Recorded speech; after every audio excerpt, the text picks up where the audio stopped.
1 2. Okay, check 1 2. Okay, looks like we're live.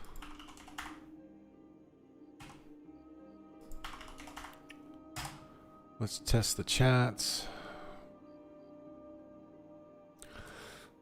Okay. Here, let's get rid of current thing. Let's do two videos. Oh,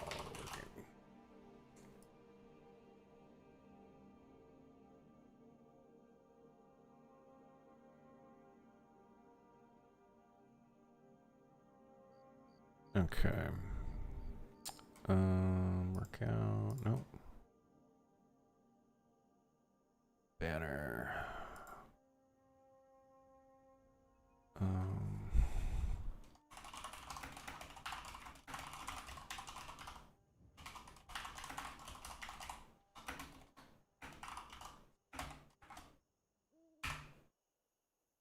Okay, working on stuff in the background, reacting to videos, then making MMO hotkey tutorial, then leveling priest in WoW.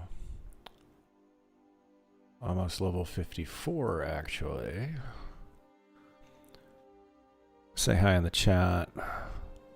Let's kick it. 54.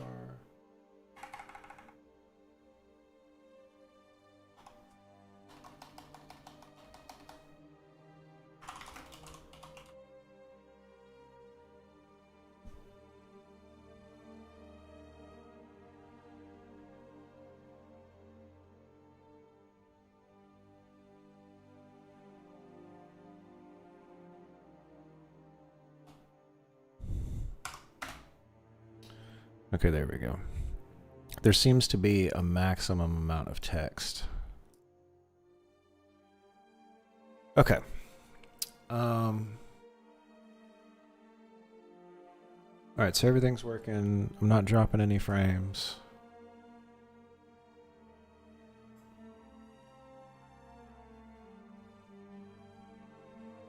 Let me just reload one thing here. I got all these streamer dashboards up. I got to make sure everything's working. Okay. Okay. Now, what was his name? His or her name? Glorpus. Glorpus asked me to watch this, so we're gonna do it. And I will give it my undivided attention, and then I got some stuff I need to work on in the background. Shouldn't take me but like an hour. And then I'll be back to editing the hotkey tutorial video, recording and editing the hotkey tutorial video. So let me click on this.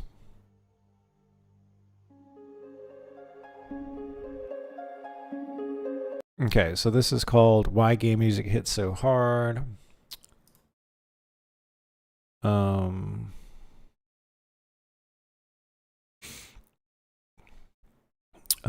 I like to check out the description as well. Ever wonder why soundtracks? Oh, I think Dupster just joined the Discord. Ever wonder why the soundtracks of certain games stimulate your prefrontal lobe in mysterious ways? From moments of sadness to serenity, this video essay explores the realm of iconic video game music and soundtrack design. It will take you on a journey through the inner workings of various renowned video game soundscapes and dissect the clever ways in which several developers manipulate music to guide the emotions of the player. I wonder if he's going to start off with what you call it, Space Invader. The music when Space Invaders, how it speeds up, and it's almost like a heartbeat. Here are a few videos that inspired me. Okay, well, I like that. I like that we've... Oh, and we got chapter controls. Okay. Okay. All right, let's see. We got... Let's make it high quality. There we go. All right, let's see. Let's do it. I better not get any copyright strikes for this.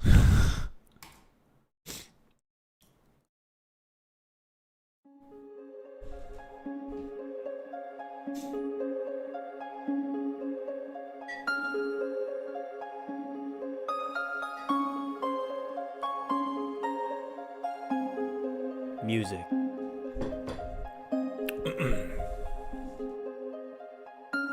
What is music? Most people would define music as the Yeah, so far so good. I like the narrate. I especially like so you know it's going you got time changes with the beat. This is always a good tactic, music. especially when you're centering your video around music and you need some sort of visual. What and then this part right here is music? You start the narration. Most people would define music. And then you kind of let you pause for a second, let the tones go, and then you start your narration, and then you pause a minute, let the tones go, and then you pick it back up. So that's good. I like how you kind of fit that in between the song appropriately. Music as the vocal or instrumental combination of sounds in such a way as to produce what? What exactly is being produced? A melody, harmony, rhythm, form? Music is merely a medium through which the universe speaks to the heart of man. In the context of video games, music is every. I'm sorry, who? Man.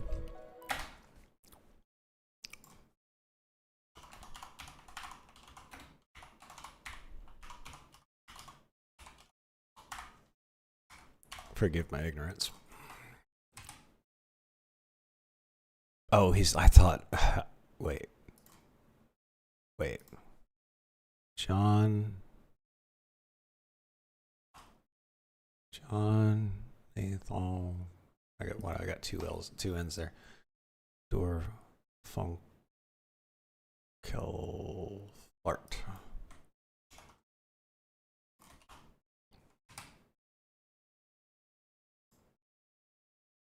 Oh, okay. I was okay. In the context of video games, music is everywhere. It's not a bad. I just expected to. Maybe I was thinking maybe it was some sort of philosopher I wasn't or composer I wasn't familiar with. Maybe it's a quote of your own, which is fine. I think the quote's great. I just wanted to see what other writings or whatever Jonathan would have done or what Jonathan's background was. If it's you saying that, that's great. It's used to guide the player not physically throughout the realm in which they dwell, but rather emotionally. Okay, you're also yeah. So you did the music timing thing to go along with the melody, and then you went away. You didn't overdo it so far. And now we're switching gears, and if you recorded this stuff yourself, good job. I think it makes sense to do the high quality meshes and textures for Minecraft instead of the low quality stuff. It just makes it look better. There's just more eye candy throughout the realm in which they dwell, but rather emotionally. It allows the player to emotionally connect with the atmosphere and story in a way that could not be achieved in silence. Oftentimes when I, and I'm sure you, play video games, certain melodies resonate with me in ways that almost transcend the somatic aspect of the game being played. They take me from a state of simply playing a game to being part of an experience. Now, what I'm describing here is not rare. It's the goal of most, if not all, musical pieces in every game. Throughout this video, I'll be diving into why music in many iconic video games is so impactful and important to the quality and overall enjoyment of the game. Along with this, I'll be trying to uncover what exactly makes a game's soundtrack iconic and unveiling clever ways in which several developers have manipulated this beautiful language to tamper with the nescient mind of the player.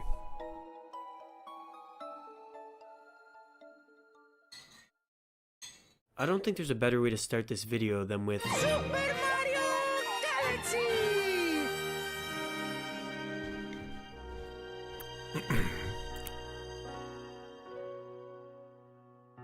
Super Mario Galaxy, one of the games I'm most fond of from my childhood. When people talk about amazing video game soundtracks, it's hard not to mention the Mario Galaxy series. The soundtrack of this game is one of the greatest examples of theme embodiment. The elegant notes, twinkling stars, cosmic pulses, these guys knew what they were doing when tasked with creating the music for a space-themed Mario game. Now, I could talk for hours about each individual song within this game because they're all beautiful in their own way, but for the I know that website. I know that website. Where is it? Yeah. For the sake of this video, I'm only going to highlight the genius behind a few. One thing this game does extremely well is use sound to guide the emotion of the player, as it should be designed to do. So I like that you put in the icons there, and I like the text and stuff. So let me back it up just a tad. You guys knew what they were doing. Hold on. Here we go. All right. So good job blurring the background, so this stands out a lot better. Good job. All right. So that should actually, let me back it up again. Oh, I think it was further. Clever ways Iconic. So there, you blur it out there. All right. Yep. So you blur it out here. Quality and overall enjoyment of the. All right. Now let's go to where you had that. Video them with. What the hell's the name of that music symbol? I forgot the name of that thing. I took a music class and I forgot the name of it.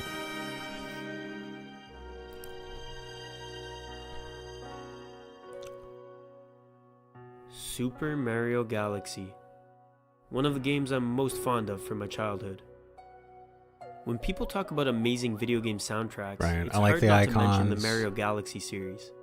The soundtrack of this game is one of the greatest examples of theme embodiment. Yeah, so you did it there. The elegant notes. All right, now right here. And I'm nitpicking, by the way. This is already a great high quality video. I don't want you to think I'm displeased with it or I don't like it at all. Like you asked me to review it. I'm trying to give you all of, like, you asked me to look at this and give you give you my opinion on it, and I'm giving you my opinion on it as an editor. I think it's the production quality is already above and beyond 95% of what's out there on YouTube, right? So this is a really great video essay so far. I'm only 2.5 minutes into it. It's already above and beyond. So that being said, what comes to mind when I see that is, so you already get it. Like, see, you blur out the stuff here. Great. Okay. The elegant but you wanted to make this visual right here stand out a little bit better. I think it should have been, if I was doing this scene, I would have outlined it in white, but that's what I would do. And because, you're not blurring this here, so this doesn't stand out as well. So to get it to actually stand out and pop just a little bit more, I think having a little, fourth of this, just a little white outline on all of that, and it would get it to pop out just a little bit more. It's and it's not on the screen for too long. Like I get what you're doing. You say the word notes, it pops up. It goes, that's good, great. One of the greatest examples. And like I said, I'm nitpicking. You're already doing a great job. Theme embodiment. The elegant notes, twinkling stars, cosmic pulses. Like I gotta do something besides just tell you good job, right? These guys knew what they were doing when tasked with creating the music for a space-themed Mario game. Now, I could talk for hours about each individual song within this game because they're all beautiful in their own way, but for the sake of this video, I'm only going to highlight the genius behind a few. One thing this game does extremely well is use sound to guide the emotion of the player, as it should be designed to do. For example, at the very start of the game, the player is greeted with the images. Yeah, I think even with it blurred, I think I'm only gonna highlight the genius behind a few. One thing this game does extremely well is use sound to guide. Yeah, I think if you blur, this is great. Even with it blurred, I just think because it's just a flat black, it would just pop out more if it had a little tiny white outline around each one of those lines. I just think it would be like it's already great. I'll stop claiming that. You know what I mean. Again, I'm not by the emotion of the player, as it should be designed to do. For example, at the very start of the game, the player is greeted with the images of a storybook and one of the most comforting songs I can still recall from a video game.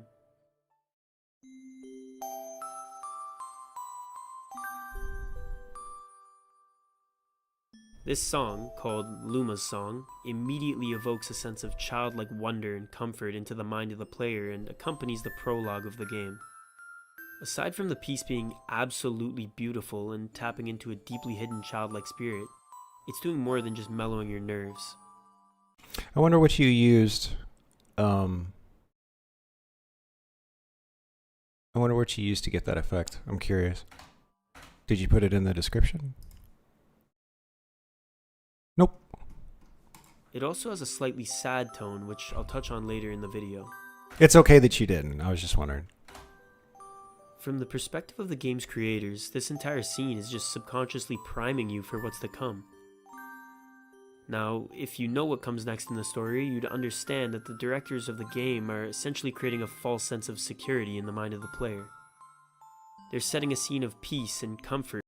Yeah, again, the white outline there, which is that might actually do good with like, well, it's gray. You've blurred it out. That might be okay. Maybe, I don't know. Like, I'd want to see what it would look like again, and it's all just to get these to pop a little bit more. That's all.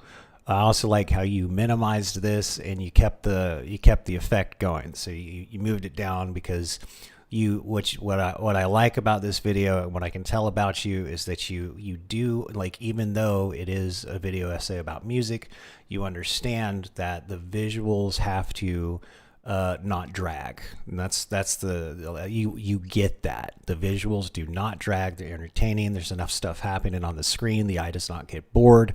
You don't dwell on anything for too long. You add and change things, not too fast, right? Because you don't want people to get overwhelmed, and you get, it's a good pace. You're doing a good job. Is important. The scene that follows this is also one of my favorites from the whole series. The Star Festival. The storybook mentioned previously alludes to the true beginning of the game, which is when Mario arrives at the Star Festival. Every 100 years, the Mushroom Kingdom hosts an event to celebrate a comet that flies by. The scene opens with Princess Peach greeting Mario via a letter in the mail, inviting him to join her because she has a gift she wishes to give him. After this, the game begins as so.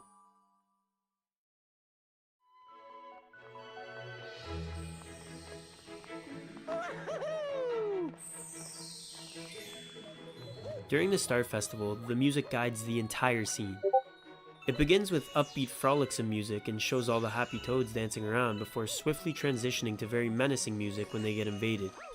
Everything leading up to the invasion, from the storybook sequence to the peaceful Star Festival, was cleverly designed to allow the player to resonate with the peace found throughout the Mushroom Kingdom before it's abruptly taken away by Bowser. All of the innocent toads which the player has grown to love and associate with happiness and harmony were brutally pillaged before their eyes. Not only does this grant the player with an immediate hatred for Bowser, but it deceives the player, creating a lack of trust throughout the entire game. This is potentially why, at several moments throughout the story, the player may feel uneasy despite nothing sinister directly happening. Your trust is betrayed almost immediately, and the music is heavily responsible for facilitating this feeling of betrayal.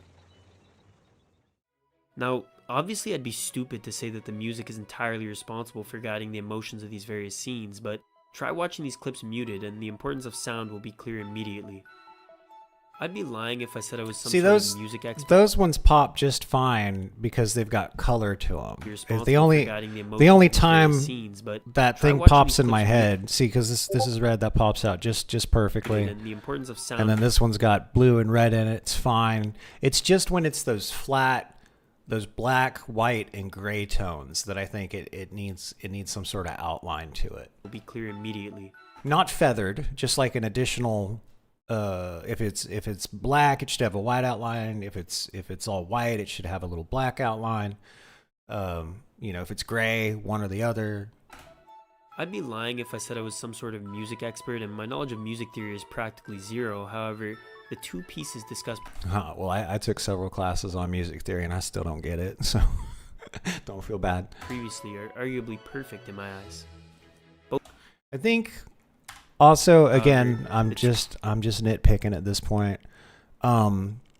You could do well by adding, I think maybe you did. It could do well with a little. So one of the things that I like to do to make sure that my text pops out. In fact, I think I got a project open right now. All right, cool. Yeah. See, here we go. So what I've got. So notice how I've got the black outline here, right? And then I've got a white or a light colored shadow. And then if it was like black, if it was going to be, that's a note to myself. Where is it? Yeah. So that's when it pops in, and then that one pops in over here. So if the background was a lot lighter, instead of having the light colored shadow effect, I would have a dark colored shadow effect. And then the other thing, the reason that I'm not doing that with the text up here is because this text plugin, it has this shading thing. That's actually why I'm using this one, because it shades it in the background, even though you can still see behind it. And then with the white on top, it contrasts more, right? So like this thing right here, I need to add like an outline to it or something like that. But you can see how this shading here and then the light color really makes this stick out and pop. And it's just a visual thing. That's all. Is there anything else that I'm still working on this project? We got that. See, I'm using the same trick. See, here's another one. This is, I got the outline, and then it just sticks out better, right? Instead of just the flat right here. So again, good job. Fucking phenomenal video. Let me go ahead and give it a like. And I'll comment when I'm done. But yeah, you're already like, very good job. Very good job. In fact, let's look at some of the comments right now. The time and effort, more importantly, this passion is what makes these moments. Yeah, pretty dope, bro. Keep going. Great video. So much thought must have gone into the game music. As a game soundtrack completely warped a player's perception of a certain area or level. It's cool to see someone dive into this topic. Keep up the good work. Absolutely. One of the glorpest videos of all time. John is Narful is a wise man. Boom. Glorping. Yeah. Okay. And I'll comment on it later. Arguably perfect in my eyes. Both have a childlike tone, which is often associated with innocence and peace, two themes which are inherent to both scenes. This is because children have yet to be corrupted by the evil in our world and generally embody emotional purity, as they're essentially a blank slate. Another massive theme seen throughout this game is loneliness. Jacob Geller has an excellent video on this topic, and I recommend you watch it. He makes notice of a specific portion of this game after the Mushroom Kingdom collapses. Is that linked? Right there, yeah. Good man. Good man. After all the chaos unfolds, Mario wakes up on a tiny planet to which a dim chime plays and the camera zooms out.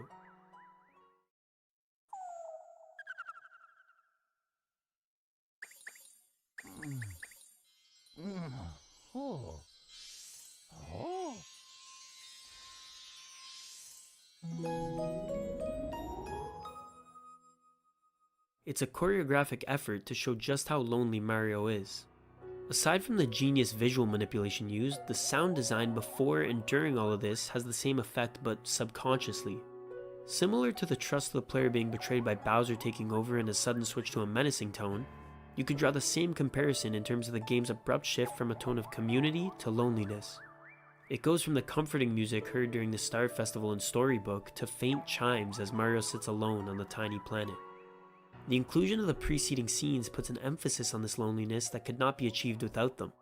In other words, the musical dichotomy accentuates the good job. The other good job is you're animating these.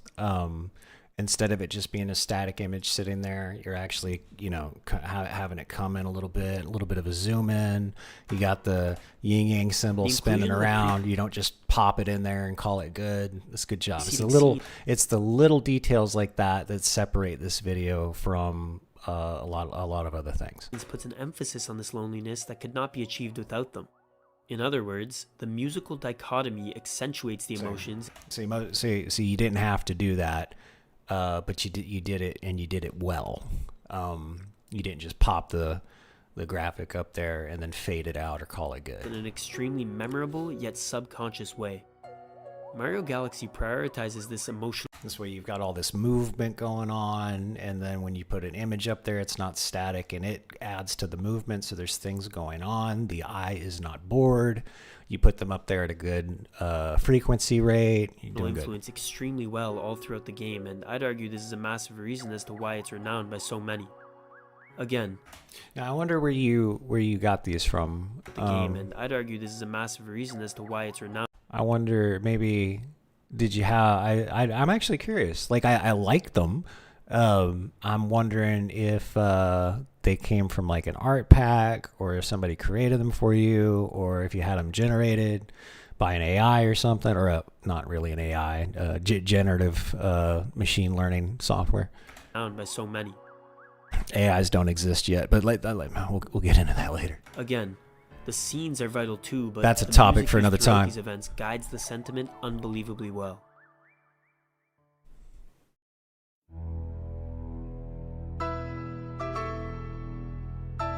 Okay, yeah, that was a good idea. That was cool. You switched it up. You did the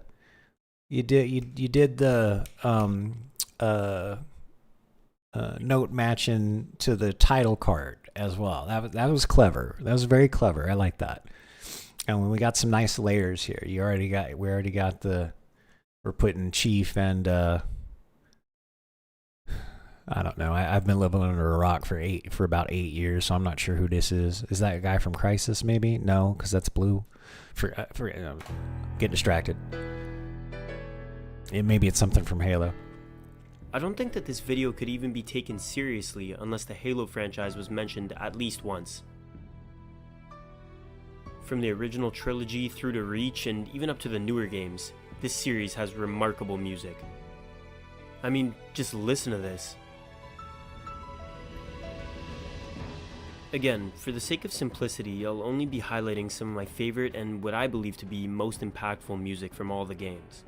I think there's no better place to start than with the original Halo theme song from Halo Combat Evolved.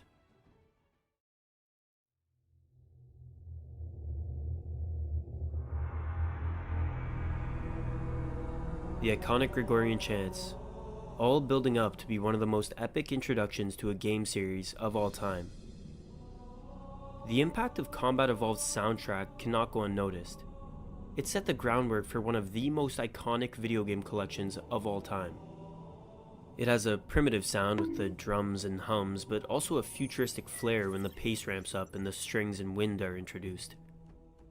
This is fitting as the game is set during a grueling war. Oh, that was a cool little overlay.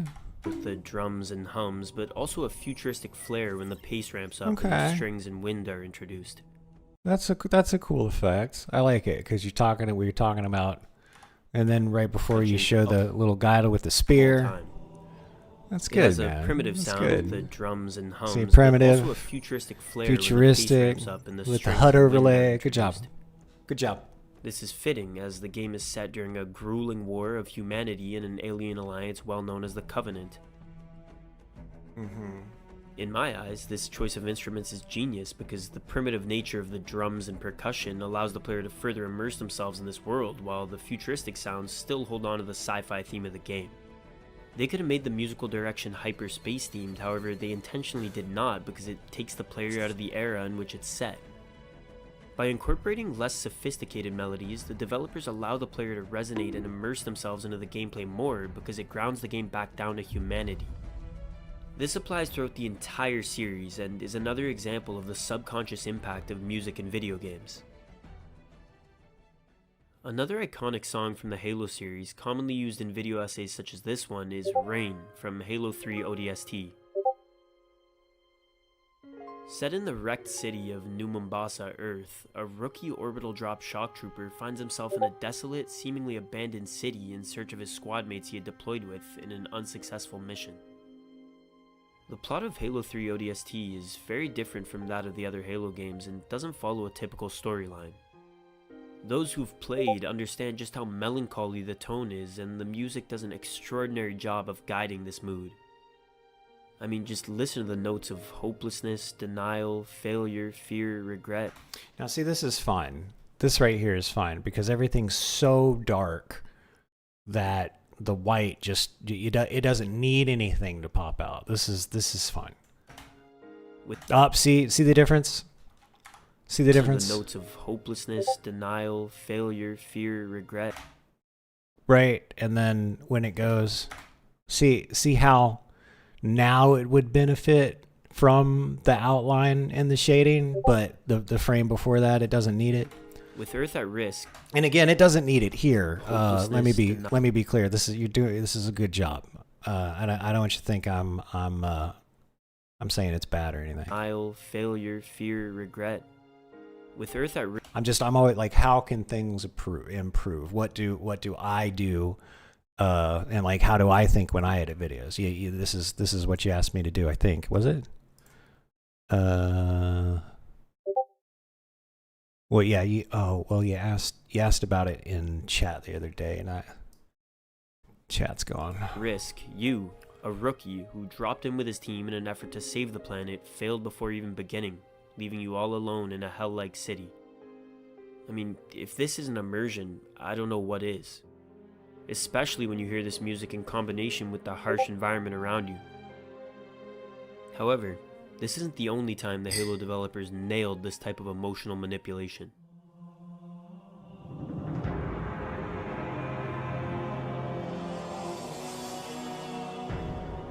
Flashback a little bit, right before the events of Halo Combat Evolved.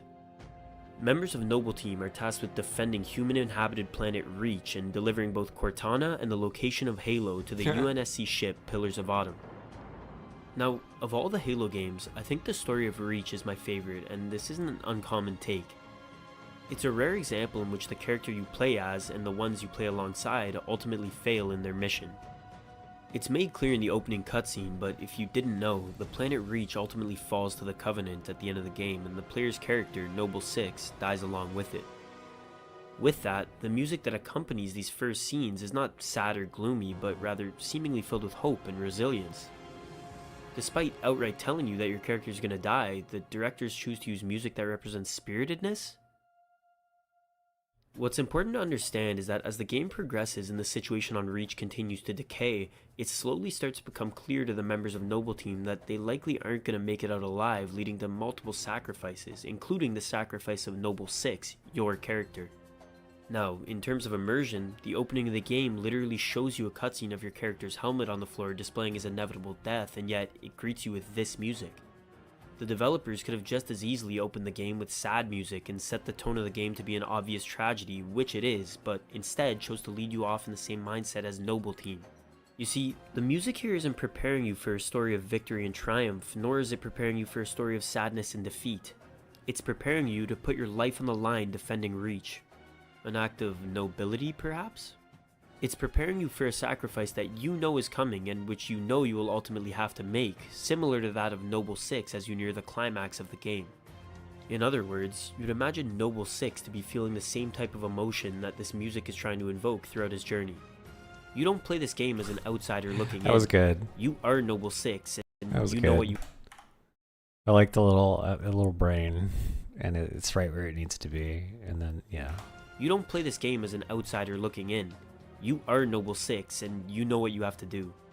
Through the use of this symphony, the directors are essentially unifying the souls of both the player and Noble 6, the protagonist.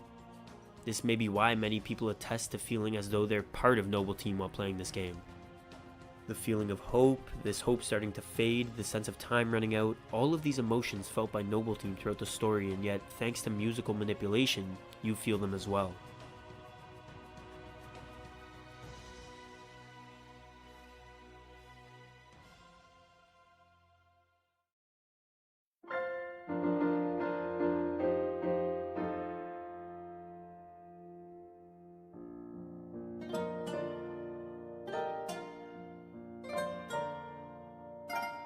The Legend of Zelda Breath of the Wild. One of, if not the most important game in terms of my inspiration for this video.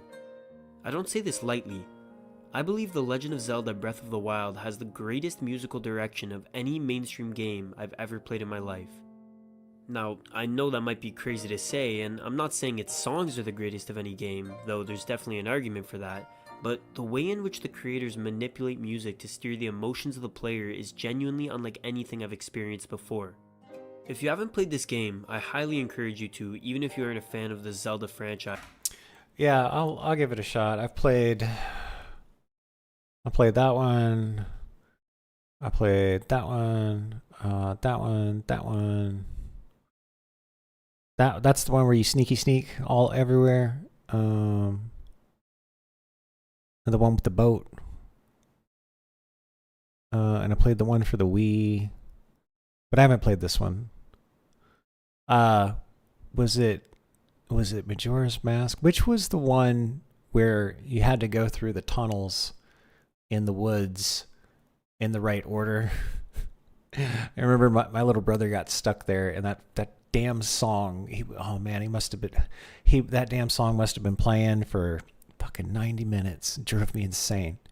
Guys, because but that's not the game you're talking about. So, but we're talking about music in Zelda, and yeah, what's the name of that? What was the name of it? It was the first 64 game. It wasn't Majora's Mask. It was the other. It was the first 64 game. I don't remember what it was called. I'm almost certain it'll change your perspective on Ocarina of Time. Gaming. The first ingenious thing that this game does in terms of its music is use it to control pace. You see, unlike most of the other Zelda games, you aren't constantly being stimulated with adventurous music throughout your entire journey. In fact, for most of the game, where you spend your time wandering the wilderness and uncovering its mysteries, the player is mostly treated with dull chords and seemingly strange intervals.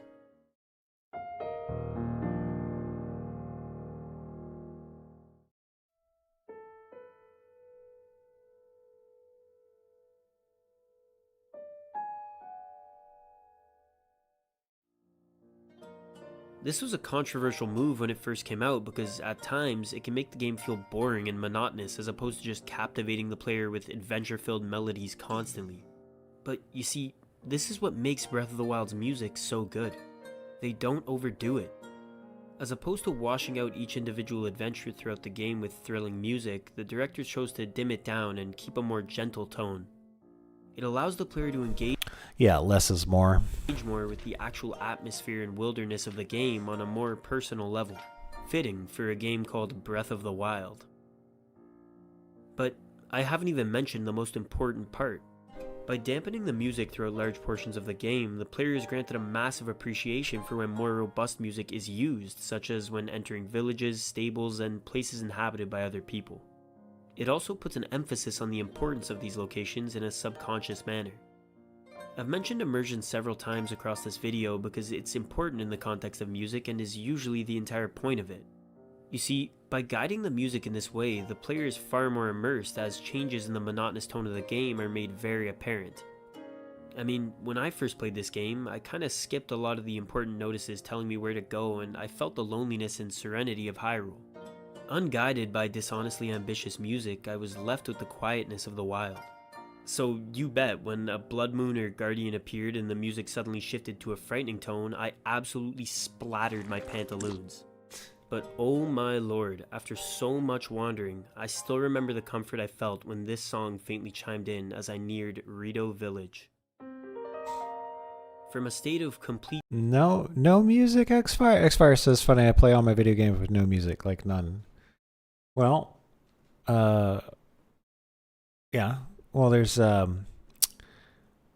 why do you do that? Did you get annoyed with music one time and then you always turn it off, or do you do it so you can hear things more clearly, like footsteps, or like know when a monster's coming, or like what's the reason, do you think? desolation, I entered into what felt like home. The music itself is absolutely beautiful, but in my eyes, the way in which it's led is even more beautiful. Now, I haven't spoken much on the actual quality of the songs used throughout this video because I think it mostly goes without saying, but especially for mainstream Nintendo games such as the ones mentioned, they almost always have a magical flair to them. From Mario Galaxy to The Legend of Zelda, Animal Crossing, Metroid, Pokemon, Donkey Kong, Kirby, Mario Sunshine, and even Billy Hatcher. All of these games and franchises have soundtracks that could easily earn their own video, and I think it's due to Nintendo's mastery of musical direction. I mean, it's no coincidence that there exists a massive genre of music for studying/relaxation purposes that features a large amount of Nintendo's work. These songs are just good and very often soothing. Sometimes it almost seems as if they're calling you to a place you felt destined to reach all your life and connect to a childlike wonder or adventure. Perhaps Yeah, so Xfire says he turns the music off because he finds it annoying, and this way he's able to focus 100% on the gameplay. And that makes sense. many people feel so connected to music like this because they grew up hearing similar stuff when they were young and unknowingly hear remnants of familiar songs. After all, the peaceful nature of a lot of these songs are kindred with many aspects of childhood, such as watching cartoons, playing outside with your friends, playing video games obviously, etc. As you grow older, you begin to lose touch with music like this and definitely don't hear it in natural settings nearly as often. If you are going to listen to music like this, you usually have to go out of your way to do so, and as a consequence, many people become disconnected from this kind of peace. It could be that the reconnection with music like this after being deprived of it with age is what gives it so much power, similar to how the use of dull piano strokes gives the hearty music of Breath of the Wild more impact. I think so, at least.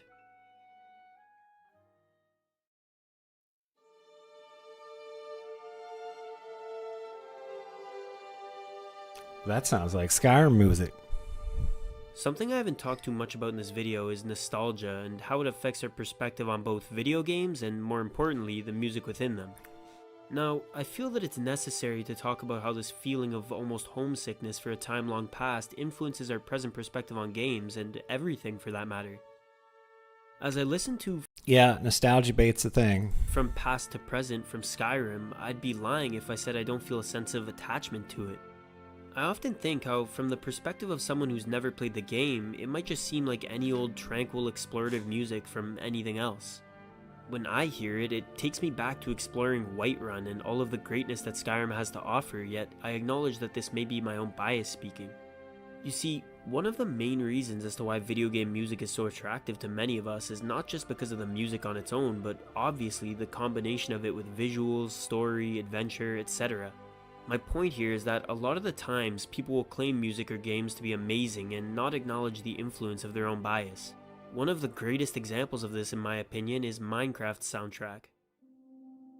Now, before I start talking about Minecraft, I want to mention that everything I say is in reference to the OG soundtrack, alright? None of that new gen horse fucking slop. When Minecraft first released for Xbox 360 on May 9th, 2012, I remember playing it extensively. To this day, I would consider Minecraft to be the most influential game on both my life and the overall gaming industry since the release of the original Super Mario Bros. More than COD, more than Zelda, Fortnite, Half-Life, more than just about everything. However, I often see its soundtrack get more credit than it deserves in my eyes. Don't get me wrong, I love the Minecraft soundtrack and it practically raised me, but that's exactly why I think it's overrated. I literally recall playing Minecraft as a kid and the music back then being nothing more than just peaceful notes to stimulate the mind of a child. I specifically recall thinking nothing of the music. Perhaps my feeble mind was unable to comprehend the emotions behind these notes, but I really think that these songs were just secretly brainwashing me. When I watch modern Minecraft games, You know, it's funny. I remember turning the music off in Minecraft back in the day. Of course, I was playing it well before it came out on Xbox. I was playing it back when there was a Java version and Notch was still developing it. gameplay, I That's how old I am. think nothing of it, but when I hear the music chime in, it takes me right back to when I was a kid. As I write this, I'm finding a lot of parallels between my own thoughts and those of Jay Schlatt in his video A Tribute to Minecraft. And I mean, what I'm describing isn't an intellectual thought only geniuses can consider. Yeah, there it is right there. See, he put the videos in the description. Many of you have thought the same thing, but it's Chad. important to recognize your own bias when you analyze anything. You don't love the Minecraft soundtrack, you love the joy it brought your childhood self, and you miss that piece. That, coupled with the majestic nature of the game, and you got memories for sure. But I mean, if you want to see majestic, look no further than...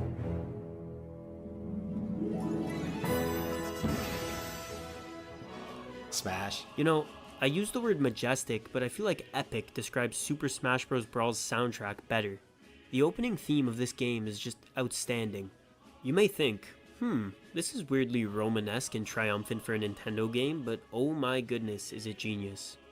What better way to introduce a game about a grand clash between some of the most iconic video game characters in history than with some of the most dramatic and glorious music I've ever heard. The overall guidance of this game's soundtrack is just amazing and carries a very recognizable identity. It sets up the scene for an almighty showdown in an extremely exciting way and immediately delivers to the player that shit's about to get real. And with such distinct musical personality, this game was designed to be remembered. You can tell the composer Nobuo Uematsu was heavily inspired by not only his past work on Final Fantasy, but definitely some real film scores and classical music. But aside from all that, there's just a little more I want to talk about.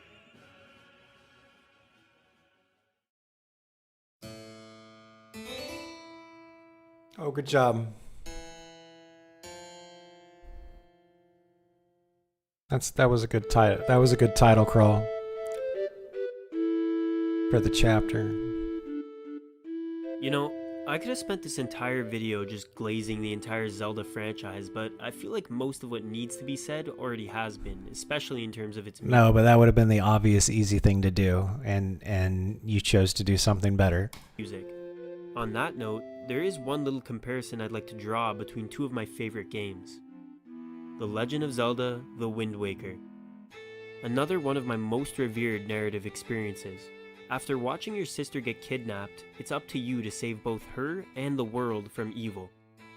Raised on Outset Island, your character, who begins his journey as just a boy, battles through some of the worst evils known to be and throughout slowly grows into maturity. The story of Wind Waker, if not an action-adventure, is a coming-of-age story of a nameless boy. The hero is easy to relate with, and this is why you give him a name at the start of the game. With that said, one thing I love about this game is its use of the boy's grandmother. Throughout all of the adventures of the game, Outset Island remains mostly static, and so does the state of the boy's grandma. She had fallen ill due to the heartbreak of what had happened to the world around and sits in her house weak and unresponsive for most of the game. Despite this, you're free to visit her whenever you please, and every time you do, it plays this soothing melody.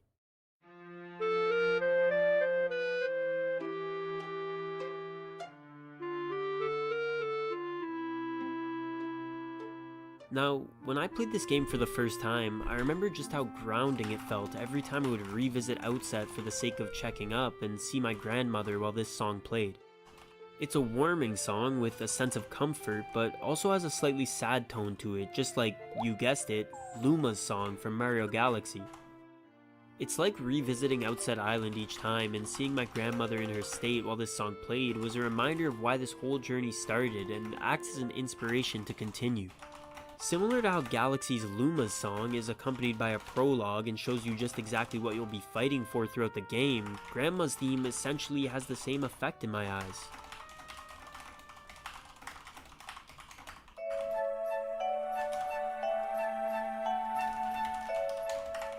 I started this video off by dissecting the opening of Super Mario Galaxy. This opening is crucial for laying down the emotional setting of the game, and it's done extremely well. Now, the songs used throughout the entire game are exquisite, however, if you've played the game, you would know about the Comet Observatory. It's essentially the hub of the game that you visit in between levels, and it plays this iconic music. One thing many people don't know is that as you progress through the game and collect more power stars, this theme song develops along with you.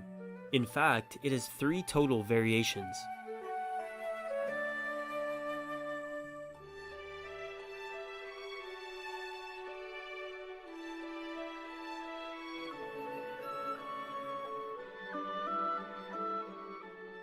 You see, what Nintendo is doing here is allowing the player to connect with the music and atmosphere of the game in a unique and subconscious way. As you fight these battles and become more confident with the environment and dynamics around you, you also slowly find comfort through the use of more pronounced and emotionally loud music. Perhaps Nintendo is posing an allegory of life. When we start new endeavors and shift from our typical routine, things may feel very lonely and quiet. But as we develop and struggle through the complexities of life, the music in our hearts begins to play louder. And so, if anything is to be taken from this video, let it be that no matter what situation you're in, whether you failed a test or had your entire kingdom sucked into deep space, if you work hard and pick yourself up, the symphony of life will always guide you. That was very, very good job wrapping all that up at the end. Well done. What do you got? Some credits here?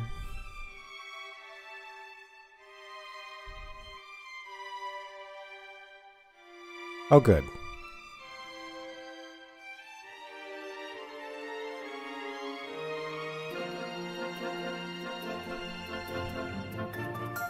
Oh, these are where you got the videos from. Okay.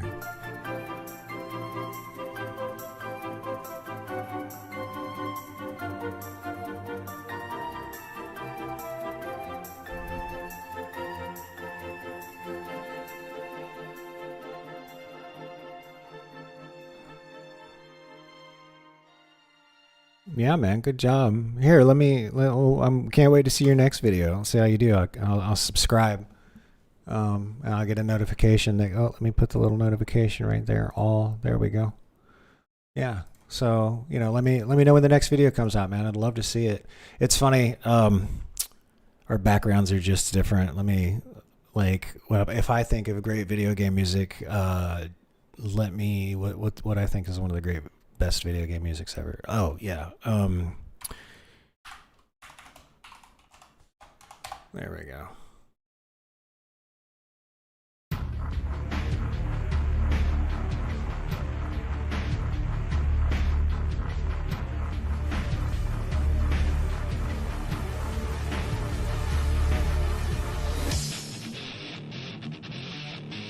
It's just aggression.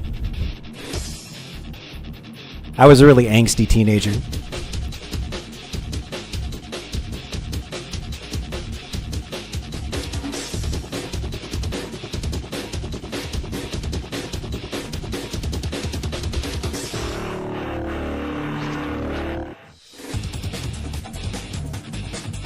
This is definitely the music to have a frag fest too. Oh, and it breaks down so good.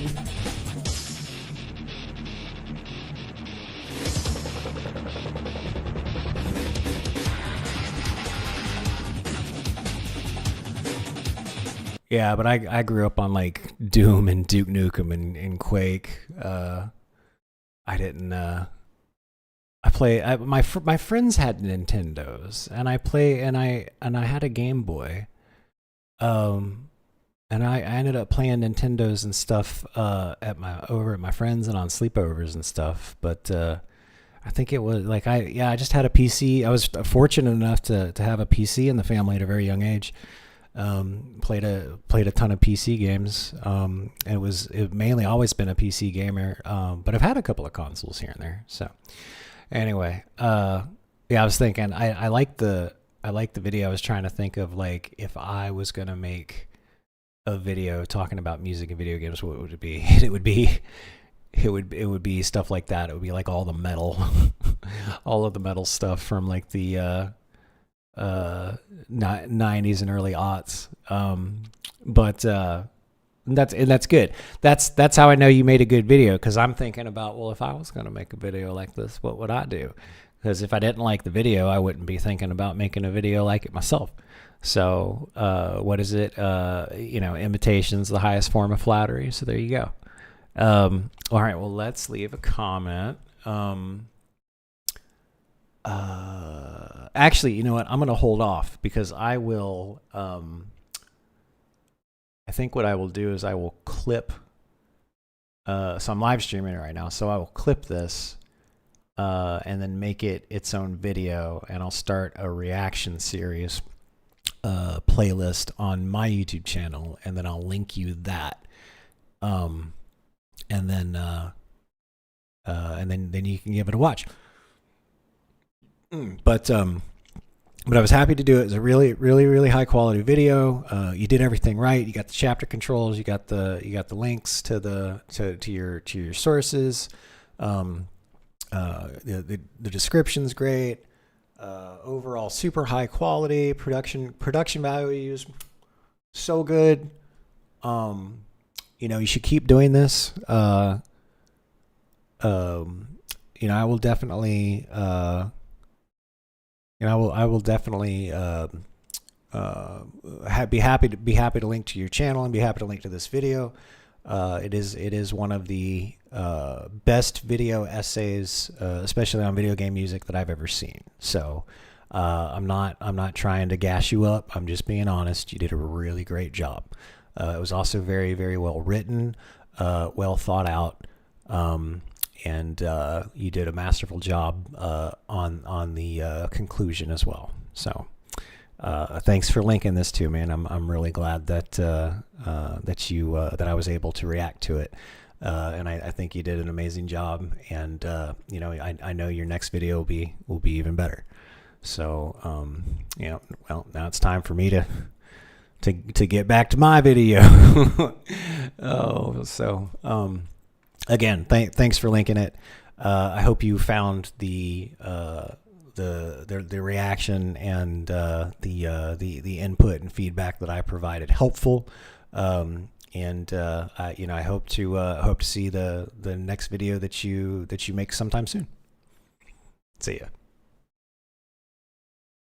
Okay. All right. So we will hold on. Where are we? Let's do clip reaction video. That's going to be, it's 8/20, 2025 from 0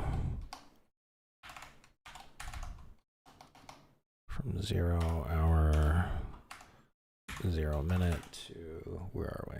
57 minutes. 7-minute 30-second ish. Create Nexius reacts to your content. Maybe we glaze it up a bit. Maybe we do professional video editor. Nexus reacts to your content playlist.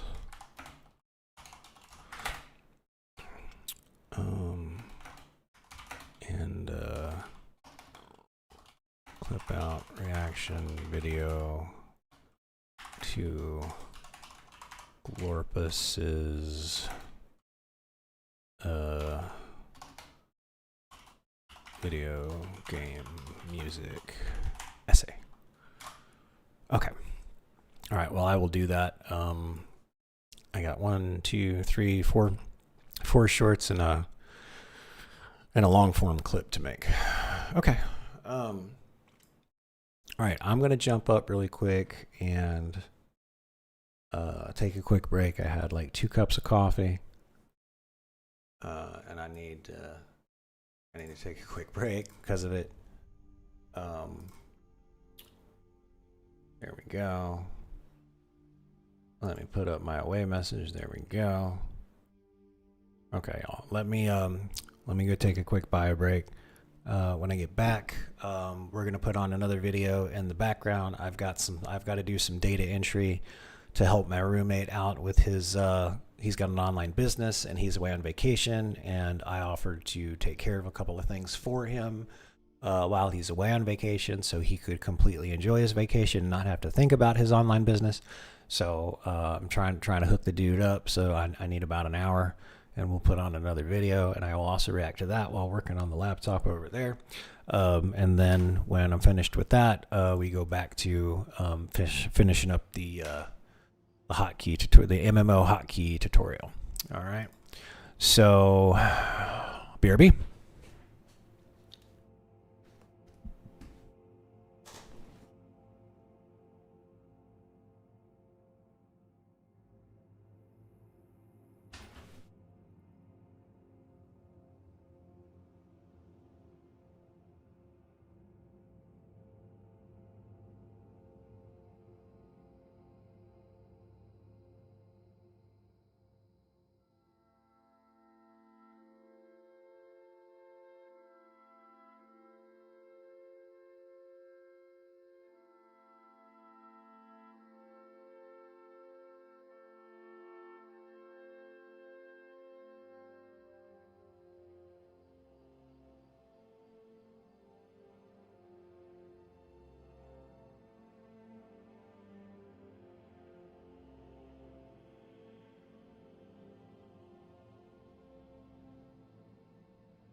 rabbit. Excuse me. All right, now let me respond to Glorpus really quick. Cause dude joined the Discord server. And if you folks want to join the Discord server, all you got to do is go over to the Twitch page and scroll all the way down, and you just click on the Discord image, and that'll get you to join the Discord server. So Glorpus hopped on and he wanted to get my input on his video. So let me get rid of the.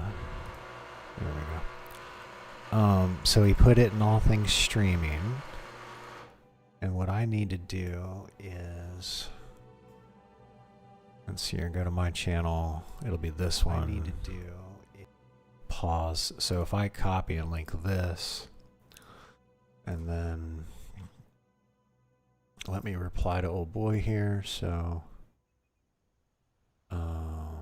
let me give him a salute, and I want to give a check mark because I got to it. Okay, so there we go. And then whoop, and we want to reply. Hey Glorpus, welcome to the Discord community. I reacted to your really great video essay. I gave it my complete and undivided attention, and live streamed the whole first reaction. I will clip it and probably make a Nexius Reacts to your Nexius Reacts playlist. I will clip it and probably make a Nexius Reacts playlist. But if you want to check it out before I get that done,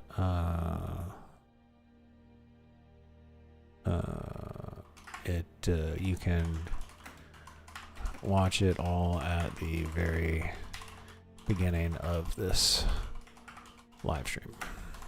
Boom. Thanks for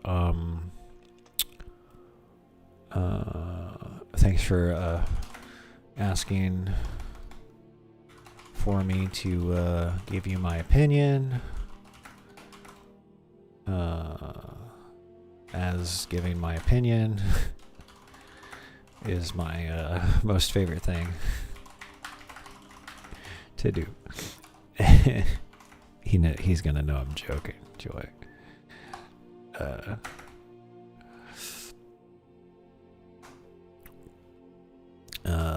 Hope to catch you in the live streams. I also gave the video a like, and I subscribed to your channel, so I know when the next video essay goes out. There we go. Yeah, and Glorpus deserves all the encouragement. He did a good job, really did. Okay.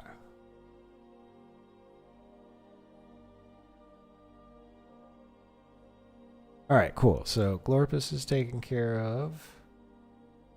I said I would react to his video, and I did. I'm a man of my word. Okay. So,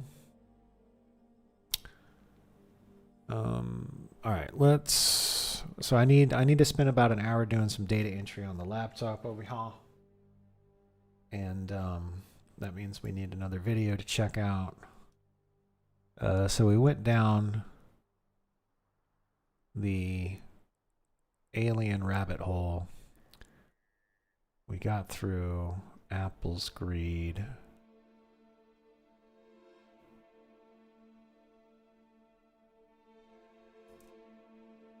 how long is this? This is an hour. Okay, DeepMind. This came out 2 weeks ago. Google DeepMind, who are unveiling a new AI called Genie 3. Tim Scarf describes it as the most mind-blowing technology we've ever seen. We were invited to their offices to conduct an interview, not sponsored. Imagine you could create a video game just by describing it. That's what Genie 3 does. It's an AI world model that learns how real world works by watching massive amounts of video. Unlike a normal video game engine like Unreal or the one for Doom that needs to be programmed manually, Genie generates a realistic interactive 3D world from a simple text prompt. Okay. Well, I can't wait to get my hands on it and make my own video games if it's that amazing. That means I'll finally be able to make the video game that I want to play. Somehow I think that the video game I want to play is going to be a little too advanced for it, but I guess we'll find out. Simulate the real world exclusive interview. Okay, well, let's give it a shot, and let's see when Skynet's gonna take over. Where's the music? Oh, it's over here. There we go. I might want to watch this later. Oh,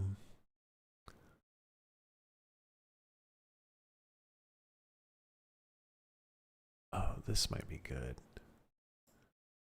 All right, let's start with this one actually. So I think 2025 is the year of Linux, thanks to the Steam Deck. So Wayland 2025. Is this a Linux distro? The transition, the future. Wayland is finally ready. Yeah, so Wayland must be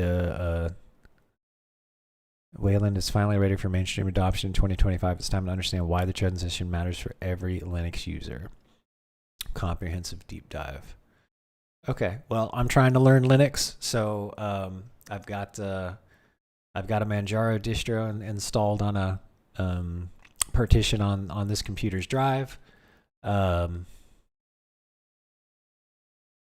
need to as soon as I actually get done with doing these first two videos and maybe making a couple more shorts and stuff, we're gonna head back over to the Linux distro, and I'm gonna pick up doing some local generative AI stuff again. The idea is for me to learn enough of that stuff where hopefully I can automate a good chunk of a visual effects pipeline, and that'll enhance some of the videos and stuff that I can make. Yeah, if I can get that figured out, I really will be a one-man production studio. So here goes. Hey everyone, Tan here. 2025 is the year Wayland came of age, and this video... Oh, here, let me go ahead and link this. In case you guys want to check it out on your own time. And then since I'm streaming it, let me go ahead and give old boy a like, and then I'll comment when I'm done. Video will change how you think about the Linux desktop's future. We'll explore the Wayland transition, covering architecture changes, real-world impacts, troubleshooting, migration strategies, and whether you should switch now. In 2022, I was cautious about Wayland due to rough edges and inconsistent performance. But in 2025, major distributions have made it default, and the application ecosystem has matured. We'll discuss the effects on casual users, gamers, developers, and enterprise environments, as well as a compatibility reality check with Wayland.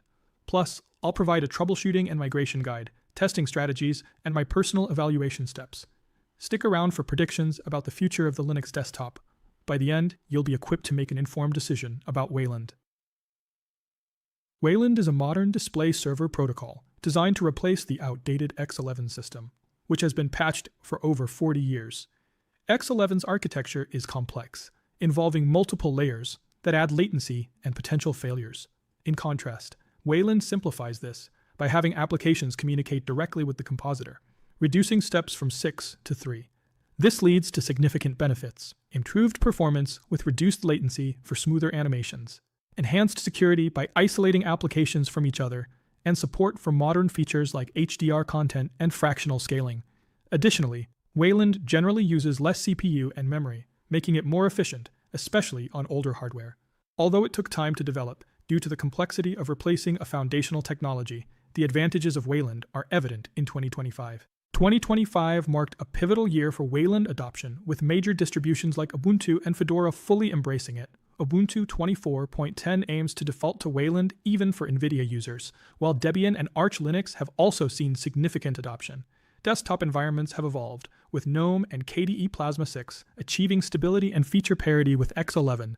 Budgie's upcoming version will be Wayland only. Key breakthroughs included HDR and color management support, gaming advancements with Wine's native Wayland support, and a critical mass of applications adopting Wayland. NVIDIA's driver improvements and resolved color management issues removed significant barriers to adoption. Even Raspberry Pi OS switched to Wayland, emphasizing its efficiency. The question now is not if Wayland will replace X11, but how quickly this will happen. Let's start with casual users, people who use Linux for web browsing, office work, media consumption, and general desktop tasks. If this describes you, I have good news. Wayland is probably better for you right now, and you might not even notice the transition. The benefits for casual users are immediate and obvious. Smoother scrolling in web browsers, better video playback, no screen tearing when watching movies or YouTube videos, fractional scaling that actually works properly if you have a high DPI monitor. This alone might be worth the switch. I've been tracking user reports throughout 2025, and the feedback from casual users has been overwhelmingly positive. One user told me they could finally play Divinity Original Sin 2 on medium settings with Wayland when they could barely run it on minimum settings with X11. Another said the difference in desktop responsiveness was like upgrading to an SSD all over again. The challenges for casual users are minimal but worth mentioning. Some applications might behave slightly differently. A few older applications might need X-Wayland compatibility mode. But here's the thing. Most casual users won't even notice these differences because the applications they use daily, Firefox, Chrome, LibreOffice, VLC, file managers, all work perfectly on Wayland. The real game changer for Wayland gaming is GameScope. This is a micro-compositor specifically designed for gaming. It can run games in a contained environment with features like upscaling, HDR tone mapping, and frame rate limiting. Multiple users have told me GameScope made their Linux gaming experience significantly better. Hardware makes a huge difference here. AMD and Intel users generally have excellent Wayland gaming experiences. NVIDIA users have seen massive improvements in 2025, but there can still be edge cases. If you're on NVIDIA, definitely test of X11 and Wayland with your specific games. Here's my practical advice for gamers. Test both environments with your actual game library. Don't rely on benchmarks or other people's experiences. Hardware configurations and game preferences vary too much. Set up both X11 and Wayland sessions, spend a week with each, and use whichever gives you better performance and stability. One more thing. If you're into competitive gaming where every millisecond matters, Wayland's lower input latency might give you a slight edge. It's not huge, but it's measurable. Now we get to the group that's been most resistant to Wayland adoption, developers and power users. And honestly, I understand why. Wayland breaks a lot of workflows that power users have relied on for years. Let's be direct about what doesn't work anymore. Xkill, gone. You'll need to use your compositor's force quit functionality instead. Xrandr for display management, replaced by compositor-specific tools or WLR Randr for WL roots-based compositors. Xclip and Xcel for clipboard management, replaced by WL copy and WL paste. Xprop for window information. You'll need compositor-specific alternatives. This workflow disruption is real, and it's the biggest barrier to adoption for power users. If your daily workflow depends on X11-specific tools, the transition requires learning new tools and potentially rewriting scripts. But here's what I've learned from developers who have made the switch. The initial pain is worth it. The development experience on Wayland is actually better in many ways. Better security isolation means you can run untrusted code with more confidence. Better multi-monitor support means your IDE can span displays properly. And the overall system stability improvements mean fewer crashes and interruptions. JetBrains added Wayland support to their IDEs in 2024.2. VS Code has had solid Wayland support for a while. Most terminal emulators work perfectly. The development toolchain itself isn't the problem. It's the peripheral tools and scripts that need updating. My advice for developers is to approach this as a gradual migration. Don't try to switch everything at once. Start by identifying your X11 dependencies, find Wayland alternatives, and test them in a Wayland session. Keep your X11 session available as a fallback. Well, that's just sound migration device, so So far, so good. You adapt your workflow. For power users who rely heavily on window management automation, this is probably the biggest adjustment. Wayland's security model prevents applications from controlling other applications the way they could in X11. This is a feature, not a bug, but it does break some workflows. The upside is that Wayland's cleaner architecture makes it easier to develop new tools. The window manager and compositor integration is much cleaner, and the protocol is more straightforward than X11's complexity. Finally, let's talk about enterprise and professional users. This is where Wayland adoption is most conservative, and for good reason.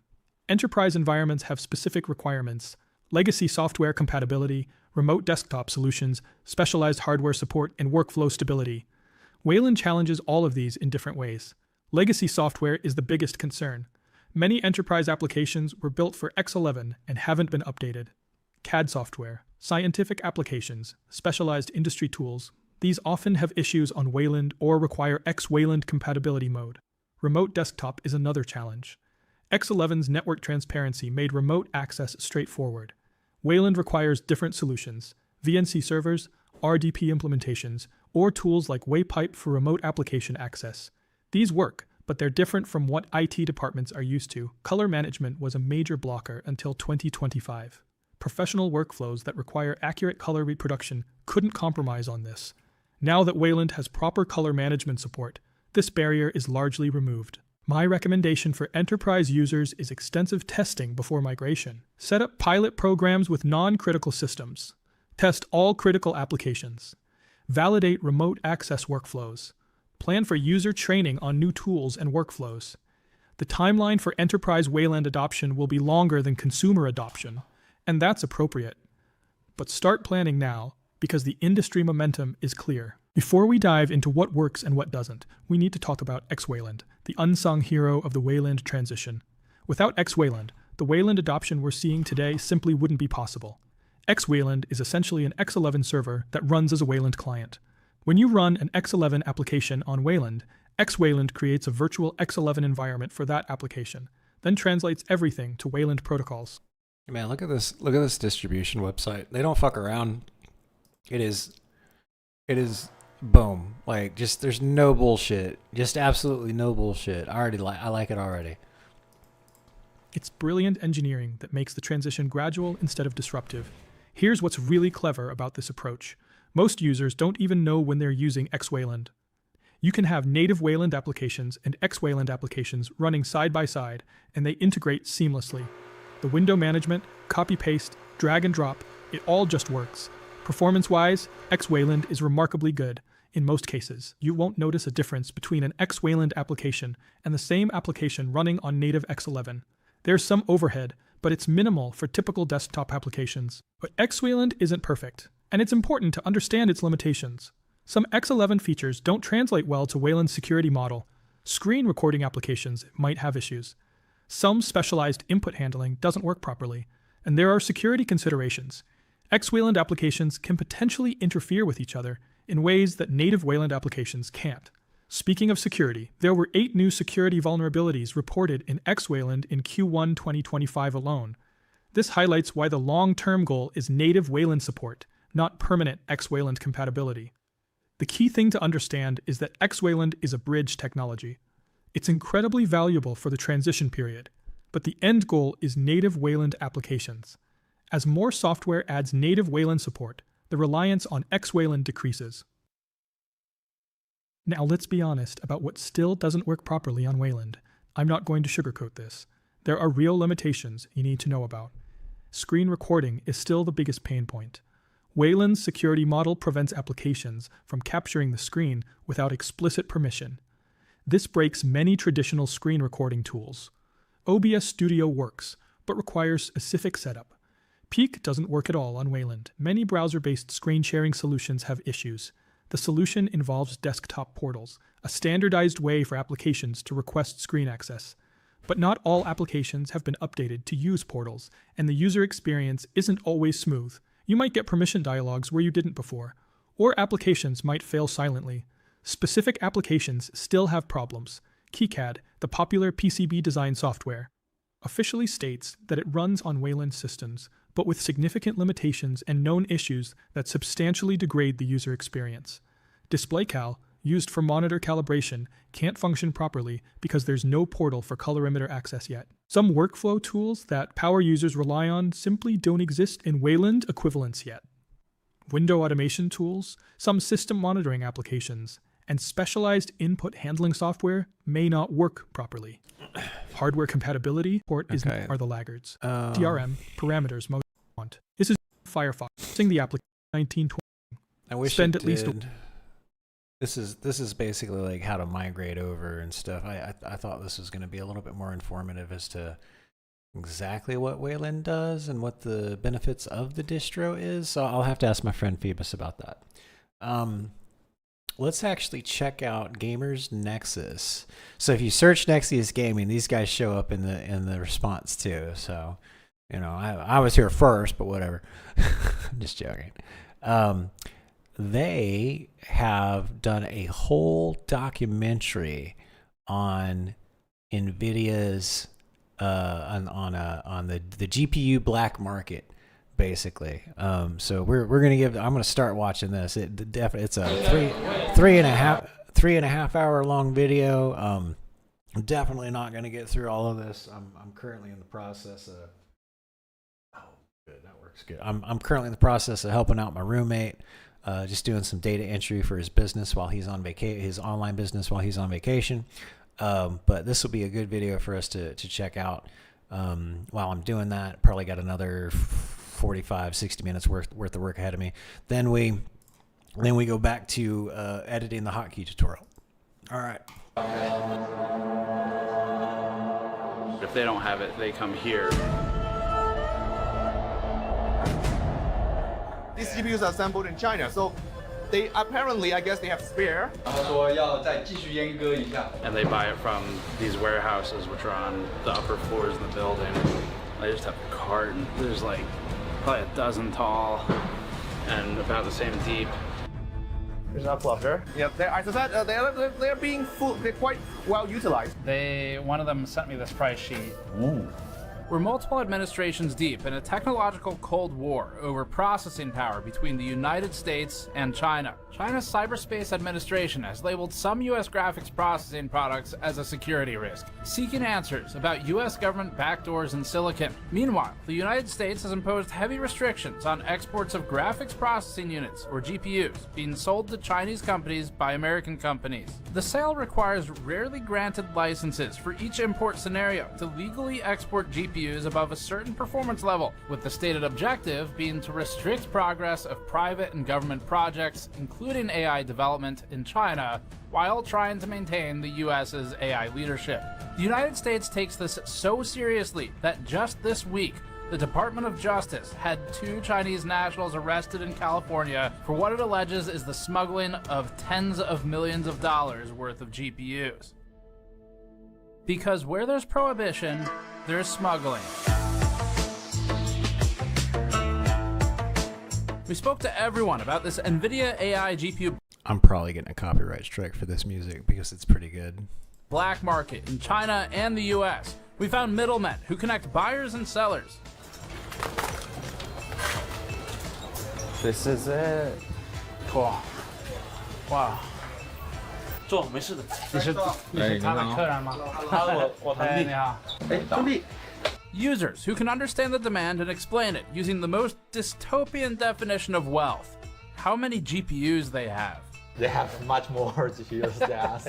Than the university. Yeah, we're GPU richer. Oh, cool. Right. Wow. And we got them quite cheap. What model?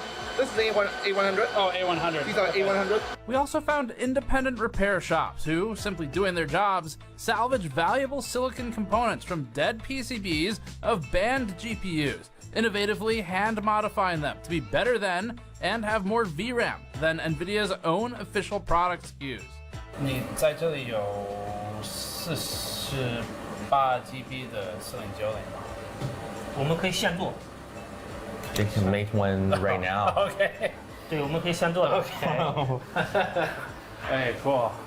We met multiple people who, when asked the same question, gave the same passcode-like Chinese idiomatic expression, or Chunyu. 你觉得 NVIDIA 知道这个是当然知道的，但是就是它是怎么说呢？睁一只眼闭一只眼。It's like you turn a blind eye. Do you think NVIDIA knows? Do they try to stop it? 就是它是这样，可能就像睁一只眼闭一只眼。 And among others, we even spoke with a US-based Chinese national buying video cards in the US to strip them and ship the GPUs to companies in China, violating US export control law. I haven't seen someone have a computer in a car for a long time. These nervous laughs come from a viewer of ours while meeting in Arizona with a GPU smuggler we'll call the Plug. The smuggler spoke limited English, but they both understood one universal truth. Oh, the temperature is too hot. Yeah. Okay, two universal truths. The second one is money, and this battery-operated Prius-mounted GPU testing rig with fur mark is the least suspicious thing in his car with a spare license plate in the trunk. We'll come back to the Plug later. Black market is normally a phrase associated with drugs or guns, but there's a new kind of black market, and it's high-end AI GPUs. And this particular black market is worth billions of dollars a year, and it's hiding in plain sight. Man, I want to get me a bootleg Chinese GPU with 4x the memory on it. That'd be awesome.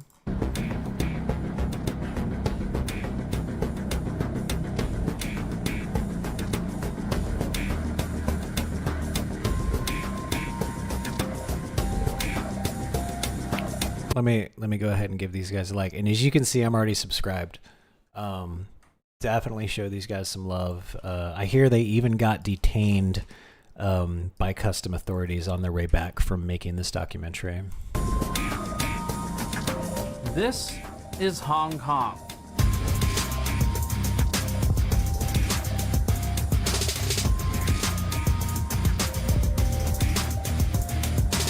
It's our first stop on this journey. By skyscraper count, Hong Kong would be the tallest city on Earth. The density is unbelievable. We spent a few days here for this story, wandering markets and meeting sources.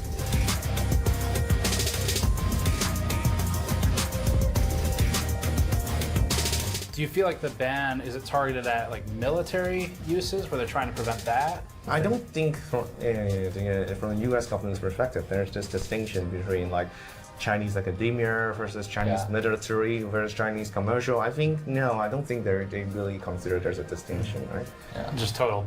Yeah, very general ban. Yeah. So these GPUs are almost certainly moved one at a time, right? So it's very hard to get like a full HGX system, right?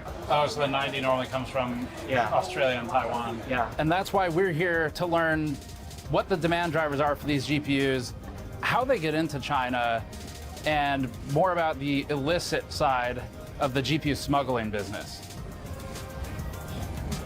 The community brought you this movie. This production is being funded by our viewers rather than putting a third-party ad here. We're supporting ourselves via the community so that we can produce more fully independent movies like this. We launched our own Kickstarter-style fundraiser on our store, linked below. In addition to physical products like our Blind Eye t-shirt, Black Market GPU sticker packs, Blacklisted t-shirt, and our new GPU VRAM glassware, we also have digital rewards available exclusively to backers on this page. These backer tiers are available only for one more week, featuring bonus videos, wallpaper packs, and the highest tier even has a Q&A session with me, a tube of Kingpin thermal paste, and features a canvas print of a watercolor painting, painted by my mom actually, based on a photo I took in Hong Kong. We even hit a super stretch goal where all backers of any tier will receive digital rewards on a USB key, including a copy of this very movie so that you can watch it anywhere, anytime without internet and without YouTube AdSense ads, and preserve it in case it's taken down. If you prefer a single item, we have a brand new Blind Eye t-shirt featuring traditional Chinese characters written right to left, top to bottom, representing the idiomatic expression we kept hearing during this investigation. 睁一只眼闭一只眼。 The shirt features a cyberpunk dystopian-style open eye with a camera as the iris. Our fundraiser's already hit several stretch goals, and because it's brought in so much, we're going to release even more black market backer exclusive videos that you'll get shortly for backing this project. All of these items will ship throughout September and October as we bring them in, so place your orders now to get them when they go out. The link is below. Now, back to the program. This was our latest big adventure, and it began when we booked a 24-hour ticket to Hong Kong. Let's see where they got it. Where they got it.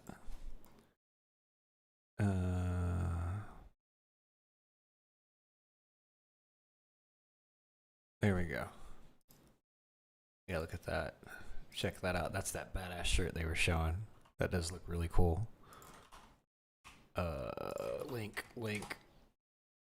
Link to the shirt because it's awesome. Hong Kong. 20 days of hotels across Hong Kong, Shenzhen, Zhengzhou, Huizhou, Dongguan, Taipei, and more. At least one of us got detained by at least one of the governments involved in this video, but we can't talk about these indecipherably singular or plural instances or instance of any aforementioned detainment. Next, we talked to a lawyer about the previous sentence, loaded into a cab that secured our luggage like this, then investigated whether or not GPUs are actually smuggled with lobsters into Hong Kong. And video was right. We've checked the lobsters for sensitive electronics and aren't any in there. So, good move, Jensen. We found a pile of GPUs that are now export controlled and met a professor who really wants to make sure you know. These are legally obtained. Legally obtained. Came to a sudden realization that if a banned GPU is assembled in China, then what's to stop them from just taking it off of the line? That's actually a very good question, because what's preventing these GPUs from falling off of the line? Yeah. Exactly. Made friends with 3 different cats in Hong Kong. What do you think of the temple guards, Tannen? They're very good at their job. And said goodbye to this RGB city. We then booked a boat to Shekou, China. I told Tannen what Shekou means. You know what Shekou means, Tannen? What does that mean? Snake's mouth. Sounds inviting, right? Yeah, awesome. Can't wait. We arrived in Shenzhen, made small talk with hotel room service. So, how long have you worked at the hotel? Immediately got trapped in the hotel elevator by my new friend. Like a traffic jam.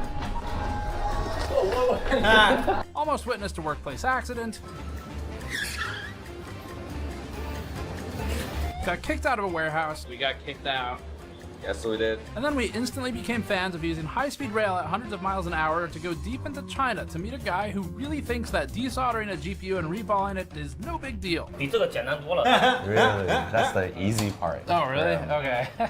It's a lot easier than doing this. We got a ton of information in this video about GPU smuggling, including from this guy named Five. 然后赚差价，可能一张卡它会有500人民币到几千人民币不等的这样的一个差价，然后会通过这种手段去外面去购买带回来。 After that, we went back to Shenzhen for the 3rd time in 2 weeks, met this guy. Support game natures. Support Jesus. Don't. Yeah. I'm his father. Went back to Hong Kong, flew to Taiwan, got some street food, and got on a plane back to the US. We spoke to a lot of people for this story to go on record and learn about the dystopian world of high-tech GPU smuggling. We spoke to people ranging from owner-operator trading companies to professors of economics building data centers. 5090是有禁止吗？是有禁止还是没有？都忘记了。是禁止的。禁止的市场上确实是有啊。These are very expensive items. Yeah. Right? I would imagine you would keep track of everything, right? We even tried to talk to the US Department of Commerce, but they didn't reply, and every person on the chain from the Department of State had out-of-office autoresponders because we coincidentally emailed them the same week of an especially problematic story that enigmatically involved name-dropping. But let's keep this focused on the hardware. Some of our sources are more confused by NVIDIA than others today. 然后说要再继续阉割一下，变成5090地利，double 地。 And people seem to laugh every time we ask about how many Intel GPUs they sell. Intel 有显卡的。Intel 显卡没有啊。But we want to connect as many dots of the smuggling line as we can today. And that's why we shot over 12 hours of interview footage that we just spent weeks cutting down for time. The point is finding people who know people, and each person in our lineup today has led us to at least one other person in this video, eventually building the full pipeline of smuggler to user. Although this story isn't about drugs, it is about a different thing that billionaire executives use to get high from. Is AI. AI. But before we get to any of those interviews, we need to establish the basics of this geopolitical mess. The story is complicated, so we'll start with defining these key facts. Why these GPUs are banned, the new 15% license. It's like, it's not AI. It's LLMs and generative media based on machine learning. Like that, those are accurate statements. AI is just a market buzzword. We're nowhere near an actual artificial intelligence. Nowhere near it. License, which only applies to 2 GPU models, who buying and selling is legal or illegal for, and then the timeline. AI GPUs have been in even the mainstream news constantly. China has spent decades modernizing its military with the express goal of catching up to the US. AI-enabled drones are key to achieving that goal. We still sell billions of dollars a year of semiconductors to China. We just cannot let them access the most sophisticated, cutting-edge artificial intelligence chips. The export ban did prevent China from getting the highest-end American chips, but it did not stop China from catching up in the AI race. China's AI technology is getting a lot As if the U.S. is actually the one manufacturing the semiconductors. better. The concerns over Chinese focus on AI. China. China! This story has been a complete mess to follow. It spanned years, and now 2 U.S. administrations. We ended up with over 400 pages of research and maps and finding sources and trying to understand the laws. Here's why governments care about AI GPUs. NVIDIA functionally holds a GPU monopoly in our sector of the industry, which is building computers to play video games. That now feels relatively innocent by comparison to AI. The company leveraged decades of gaming domination to build a foundation for what it now focuses on, which is making the most powerful GPUs for AI in the world. Reports warn of NVIDIA product use in nuclear weapons research, facial recognition technology allegedly used in Russia to suppress dissent, and growing concerns of AI facial recognition use in the US for similar deployments, alongside reports of use in international spying and in drone warfare. NVIDIA finds itself in the middle of all of this. Even though NVIDIA disputes selling to some of these entities, for example, it says that it doesn't sell GPUs to Russia, the products still find their way there. So NVIDIA is making money one way or the other. Someone is buying it, maybe from someone else who bought it from someone else, and much like we're talking about today, it might be transacted through smuggling. But NVIDIA does end up selling the device ultimately to somebody. Regardless of who they sell to, NVIDIA plays a big part in this worldwide obsession with AI will also create AI, using AI to create AI. And we think it's playing all sides. We'll talk about that more at the end, though. And besides, when there's a gold rush, it's better to sell the pickaxe than swing it. There's so many companies that would like to build, they're sitting on gold mines. Gold mine, gold mine. It's a gold mine, gold mine, gold mine. It gives me tremendous joy if you just buy something from NVIDIA. We're going to be rich.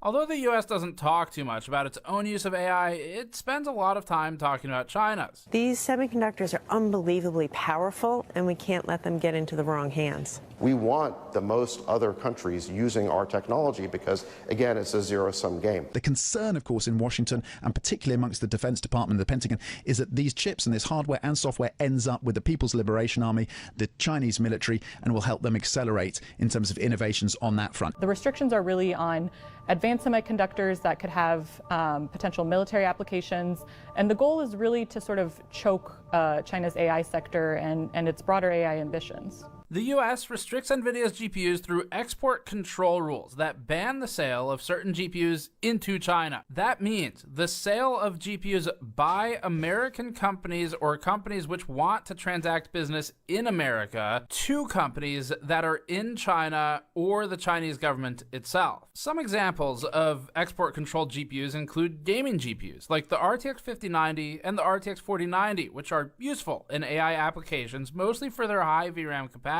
It also includes specific data center and AI GPUs, like the A100, H100, H200, and B100, with the letter being the signifier.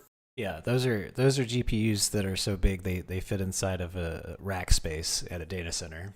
For the architecture, as well as other GPUs shown on the screen. Now, this list is in flux. There are some new and incoming exceptions for the NVIDIA H20 specifically, which has faced Schrodinger's GPU ban, depending on whether CEO Jensen Huang had a $1 million dinner at Mar-a-Lago with Donald Trump on a given week. A timeline would help, but we have 9 years to recap, so we'll do it quickly. Even at the end of the Obama administration in 2016, the US government was just starting to talk about AI in relation to national security in this Wired interview. Developing international norms, rules, protocols, verification mechanisms around cybersecurity generally, and AI in particular, is in its infancy. You got a lot of non-state actors who are the biggest players.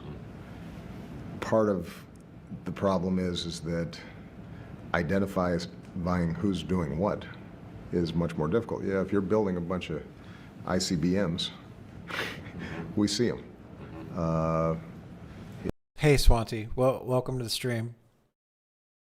We're checking out so Gamers Nexus put out basically a documentary on the GPU black market.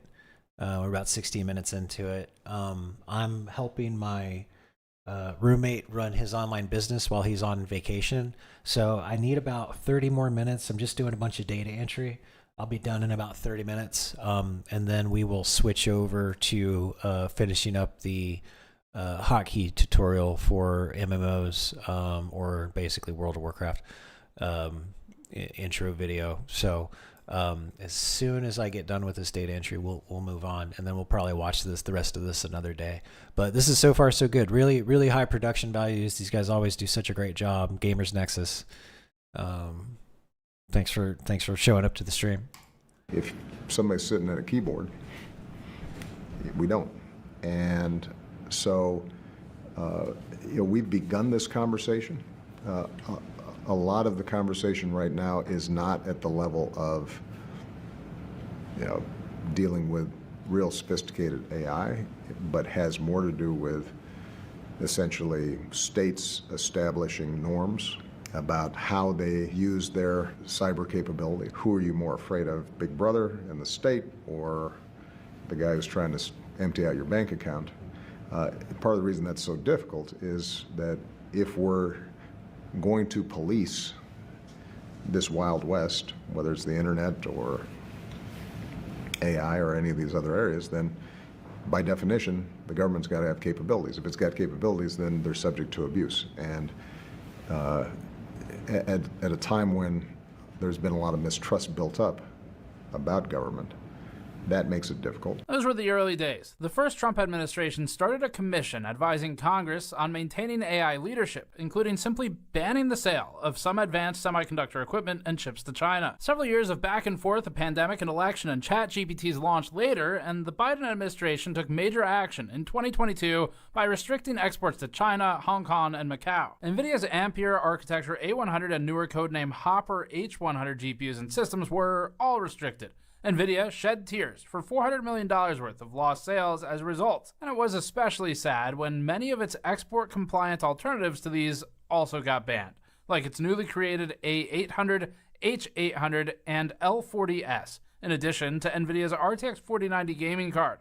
NVIDIA said it didn't expect, quote, near-term meaningful impact, end quote, on its financials. NVIDIA responds by designing a workaround to the previously worked-around workaround, leading to the H20. Then the government adds new rules for high memory bandwidth cards, and the Biden administration tried to come up with an AI chip diffusion rule that would limit the quantity of GPUs being sold into different countries rather than only by processing power metrics, because the government really didn't know how the fuck to measure these things, and NVIDIA, knowing more about GPUs, could tweak any dial it wanted to just barely be compliant. Then DeepSeek came out, everyone panicked, stocks plummeted, and the government scrutinized the role of NVIDIA's GPUs in it. In February 2025, fiscal year 2025 results are posted, and NVIDIA's Singapore revenue rockets to 18% of total revenue based on customer billing location, despite shipments to Singapore being claimed to be less than 2% of fiscal year 2025 revenue, causing people to say, wait a minute. Unrelated, several GPU smugglers are arrested in Singapore one day after the fiscal year report was posted, causing people to say, that makes more sense. AMD spawns out of nowhere to say it wrote down $800 million of inventory due to export controls. NVIDIA one-ups it with a write-off of $5.5 billion.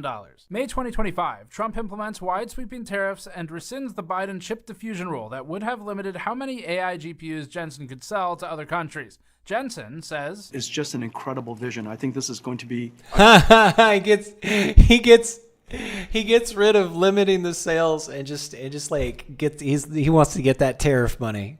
Of course he's happy. He opened up the market again for him. That's fucking great. Transformative idea for the next century for us. These two initiatives are completely visionary, and it's going to be transformative for America. The H20 GPU that was created to comply with the rules was still okay. Then Jensen had dinner with Trump at Mar-a-Lago for $1 million. Can't make a bunch of tariff money if the sales are limited, can you? Fucking great. Then the H20 got banned. Must have chosen a really bad restaurant. In July, Jensen Huang meets with Trump and is permitted to sell H20s again, presumably choosing a better restaurant this time. Huang goes to China. China says Jensen's GPUs have tracking devices backdoors. NVIDIA says nah. Jensen goes to Washington. Trump tells Jensen to... Jensen, will you stand up? What a job. He loves him. He loves... NVIDIA. He loves Lisa Su. And more importantly, he hates Intel CEO. Intel CEO goes to Washington. Trump likes him now. Tim Cook materializes from the infernal plane to give Trump a 24-karat gold gift. And gift is in scare quotes because that's not what that's called. Then we get to this past week when Trump asks NVIDIA and AMD to pay 20% to the U.S. government for sales specifically of the H20 and AMD Instinct MI308 sales. Not all GPUs, as some erroneously reported previously. Cousins Jensen Huang and Lisa Su negotiate Trump down to 15%, and now they're allowed to sell 2 specific cards that were originally created to comply with the laws before they changed, and somehow everyone walks away a winner, except now China doesn't want them anyway. That about sums it up. Except one last thing that happened as we were filming this. The Department of Commerce doesn't yet know the legality of the deal, with Tom's Hardware highlighting legal expert arguments over Article 1, Section 9 of the Constitution. It's not our area, so we'll move along from it, but just know that this is being publicly discussed still. If you want the full details with all of the in-between, we did collect it, there will be a massive timeline article on the website. We'll link that below when it's up within a couple days. There was also recent news about a 15% revenue share between NVIDIA and AMD with the United States government for sale of some AI GPUs. This is an old chip that China already has. And I deal with Jensen, who's a great guy, and NVIDIA. The chip that we're talking about, the H20, it's an old chip. China already has it in a different form, different name, but they have it. Or they have a combination of two will make up for it and even then some. But the H20 is obsolete. You know, it's one of those things, but it still has a market. So I said, listen, I want 20%. If I'm going to approve this for you, for the country, for our country, for the U.S. I don't want it myself. You know, every time I say like 747, I want, yeah, for the Air Force. So I just wanted, so when I say I want 20, I want for the country. I only care about the country. I don't care about myself. And he said, would you make it 15? So we negotiate a little deal. So he's selling a essentially old chip that Huawei has a similar chip, a chip that does the same thing. And I said, good, if I'm going to give it to you, because they have a, they have a stopper, what we call a stopper, not allowed to do it. A restricted, it's really known as a restrictive covenant. If you were to only read the headlines, you might think this applies to all GPUs and that the ban is over. And then you might think that a market in China, or in the US's eyes, an illegal market in China, would cease to be so illegal. That's not the case. So I released them only from the H20. This new 15% revenue share would, if it's legal, and they're not sure yet, allow NVIDIA to specifically sell the NVIDIA H20 GPU to approved Chinese entities. They likely can't be on the entity list. It would allow AMD to sell specifically the Instinct MI308 GPU to approved Chinese entities. The proposed license would not affect any other GPU that currently does not have a license. The government hasn't made clear yet if NVIDIA's partners would also be permitted to make these sales. That means that other banned GPUs, including the RTX 4090, RTX 5090, H100, B100, B200, and so forth, remain banned. The H20's extremely high 96GB memory capacity would enable large models to fit in memory and actually run, especially with multiple GPUs in a single rack, even if it's slower. That means companies can achieve performance targets by stacking GPUs, which are lower clock and core count but higher capacity,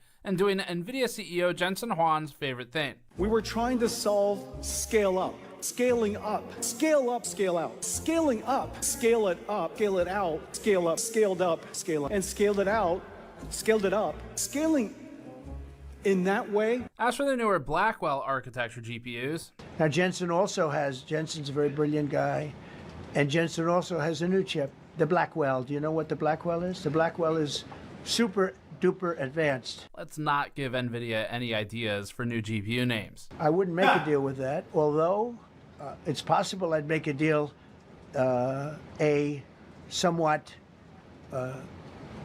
enhanced in a negative way Blackwell. In other words, take 30% to 50% off of it. But that's the latest and the greatest in the world. Nobody has it. They won't have it for 5 years. On the Blackwell, I think he's coming to see me again about that. But that will be a unenhanced version of the big one. For now, these super duper GPUs are not licensed for sale. In short, the H20 and MI308 were compliant with the US government's original rules. Then the rules changed during design and production, and they were banned. Then AMD and NVIDIA collectively declared over $6 billion in financial impact as a result. Then the US government said, wait a minute, we can help with that if you cut us in. It reminds us of our tariffs documentary. And with this, if I see a tariff of 20 or 40% one week, 50 to 60 a day later, then I see it 120%. Then I see, well, electronics are maybe exempt, and in Bloomberg, and then I see on Truth Social, no, that's not actually happening. I have no idea what that means, so I can't make decisions because it's not about it being a high tariff. It's about not having a clue what's going on. The H20 most certainly is not obsolete, though. It's still very desirable in China, and with a lot of them, they become particularly potent. Setting a threshold for banned hardware should be objective, since it can be tested. This is a graph from the Department of Commerce that visualizes the original threshold at which a computing product became automatically banned for export to parts of the Middle East and China without a granted license. There have been some changes since, but back when this was made, the total processing performance score on the y-axis was used to determine cards in need of a license.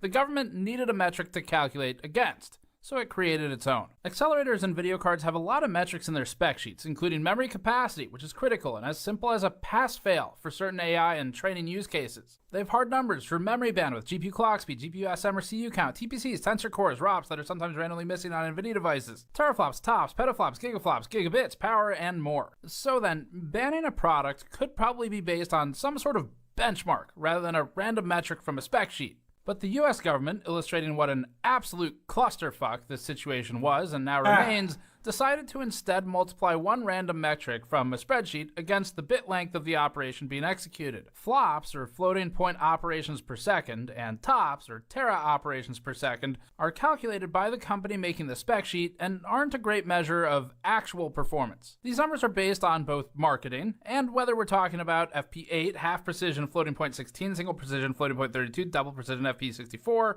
integer performance or tensor performance, or otherwise. So the government says, quote, the rate of Mac tops is to be calculated at its maximum value theoretically possible, end quote, and quote, the rate of Mac tops is assumed to be the highest value the manufacturer claims in brochures for the integrated circuit, end quote. So it's not based on a bunch of real-world benchmarks of applications or something. The government also references Mac tops as the theoretical peak of tera-ops in multiply-accumulate computations. The Biden administration used this total processing performance, or TPP score, in 2023, with the government later adding a performance density metric, dividing the TPP by the die area in square millimeters. In other words, the government didn't want NVIDIA to be able to sell more of a lower performance GPU to make up for the loss of high-performing parts with multi-GPU solutions. There are a lot of reasons this doesn't capture the full picture, like sparsity, APIs, different methods to calculate flops, and different performance for different applications.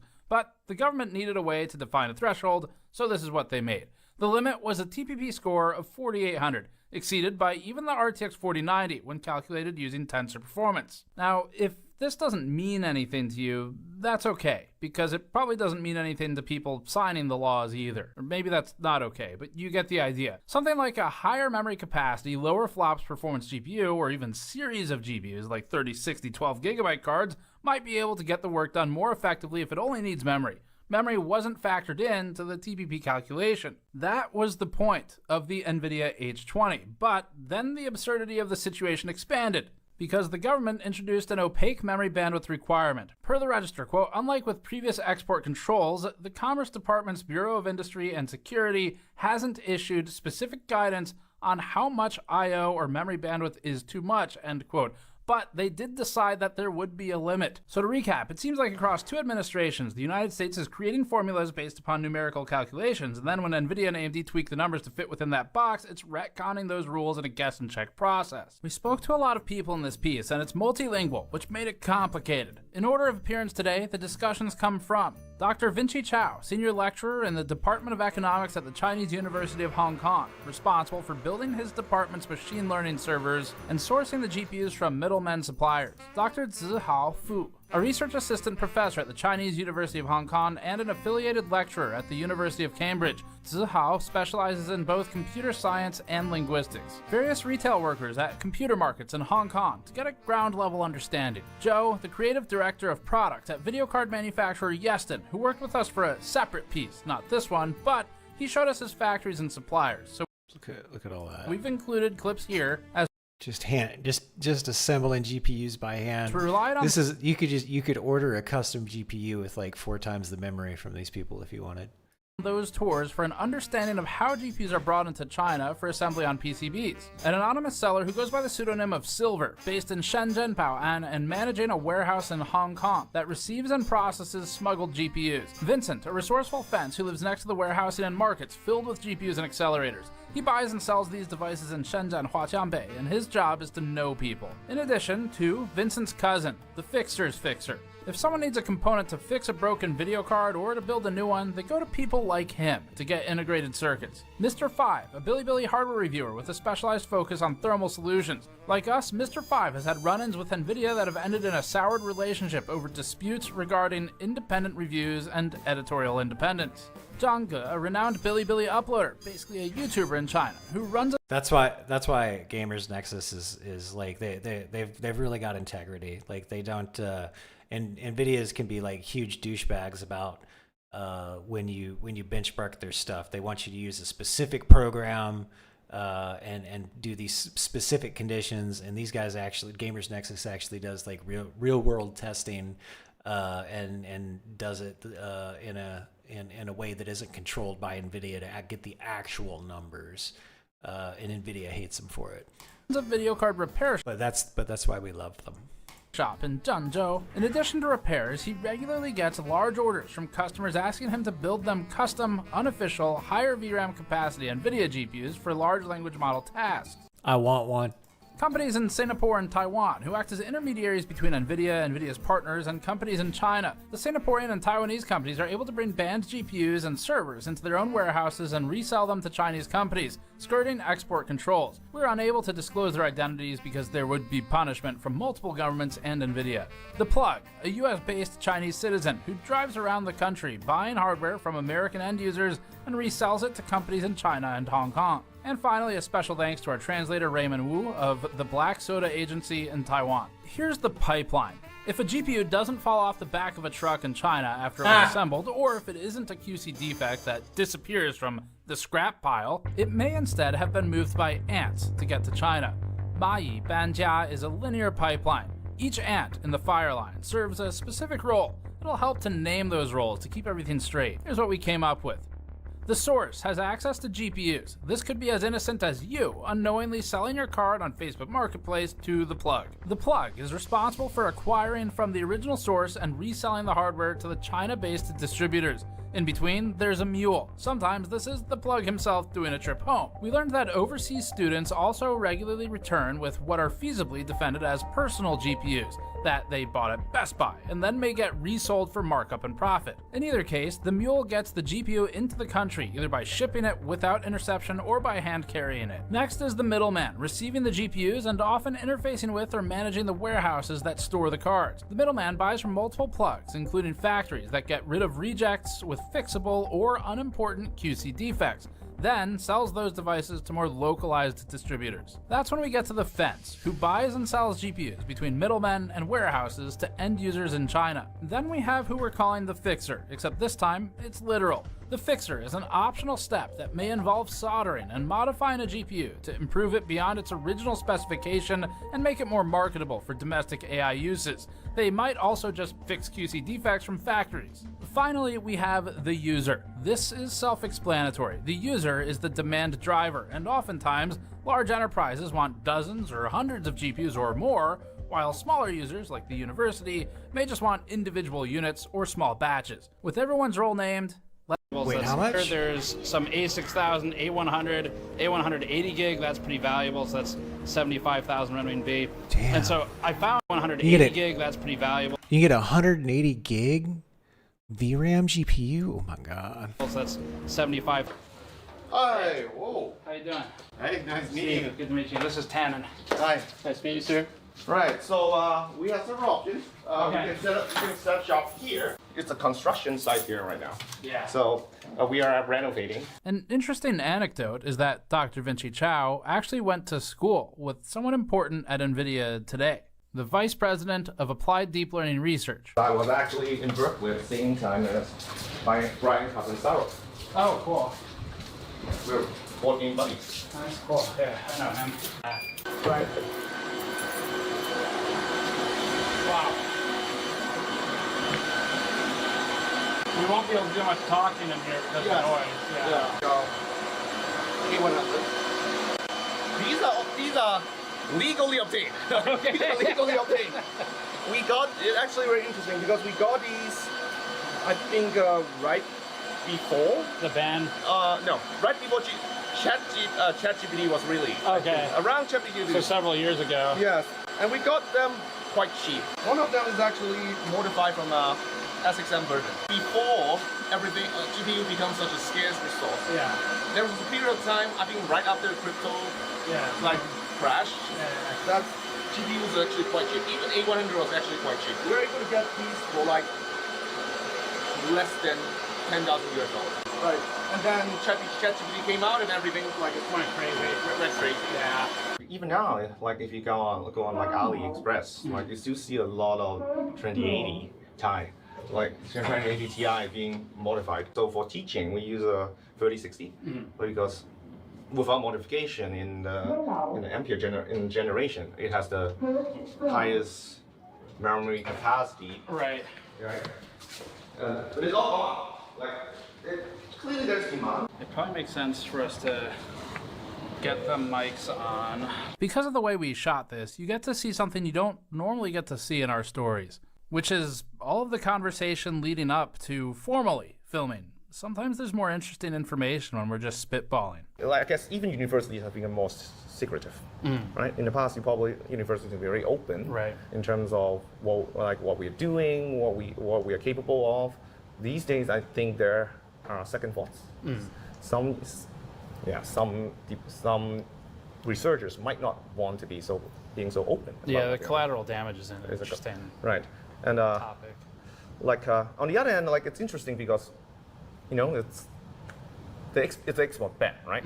So it's illegal to export to China, and that'll be one of my questions for you. Without permit, right? Right. But then it's completely legal on our side. Yeah. Right? There's nothing that says that you cannot buy high-end GPU. Right. So from our end, as long as we follow all relevant procedures, right? There's absolutely nothing illegal for us over here to buy these GPUs, right? So that makes it for a very interesting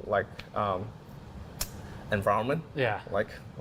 So you have, because if you look at the university documents, right? I think you will be able to find obviously these universities have been purchasing GPUs, right? It's completely legal over on our side, right? Yet this is clearly not supposed to happen, right? From the perspective of the U.S. government, right? So, I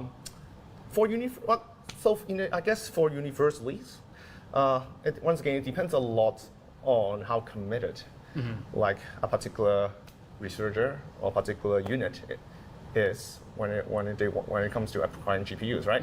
I mean, if you pay enough, supply is there, right? Maybe not if you want to build like a super cluster, right? For research, most researchers are talking about 1 or 2 GPUs, right? And if they have the funding, then it's possible to obtain that. So it's just everything is more expensive. That makes sense. I'm in the Department of Economics, which is kind of interesting, I guess, for someone in the Department of Economics to talk about GPUs. But we started building our own cluster during the COVID, right? Well, not just we, but you specifically. Well, me, all right. Yeah. So I'm responsible for that. Yeah. So it's we because the department has to fund it. Right. Right. So I am the one who plans these things out, but the department funds it. I started building my own desktop computers back when I was in high school. Cool. Right.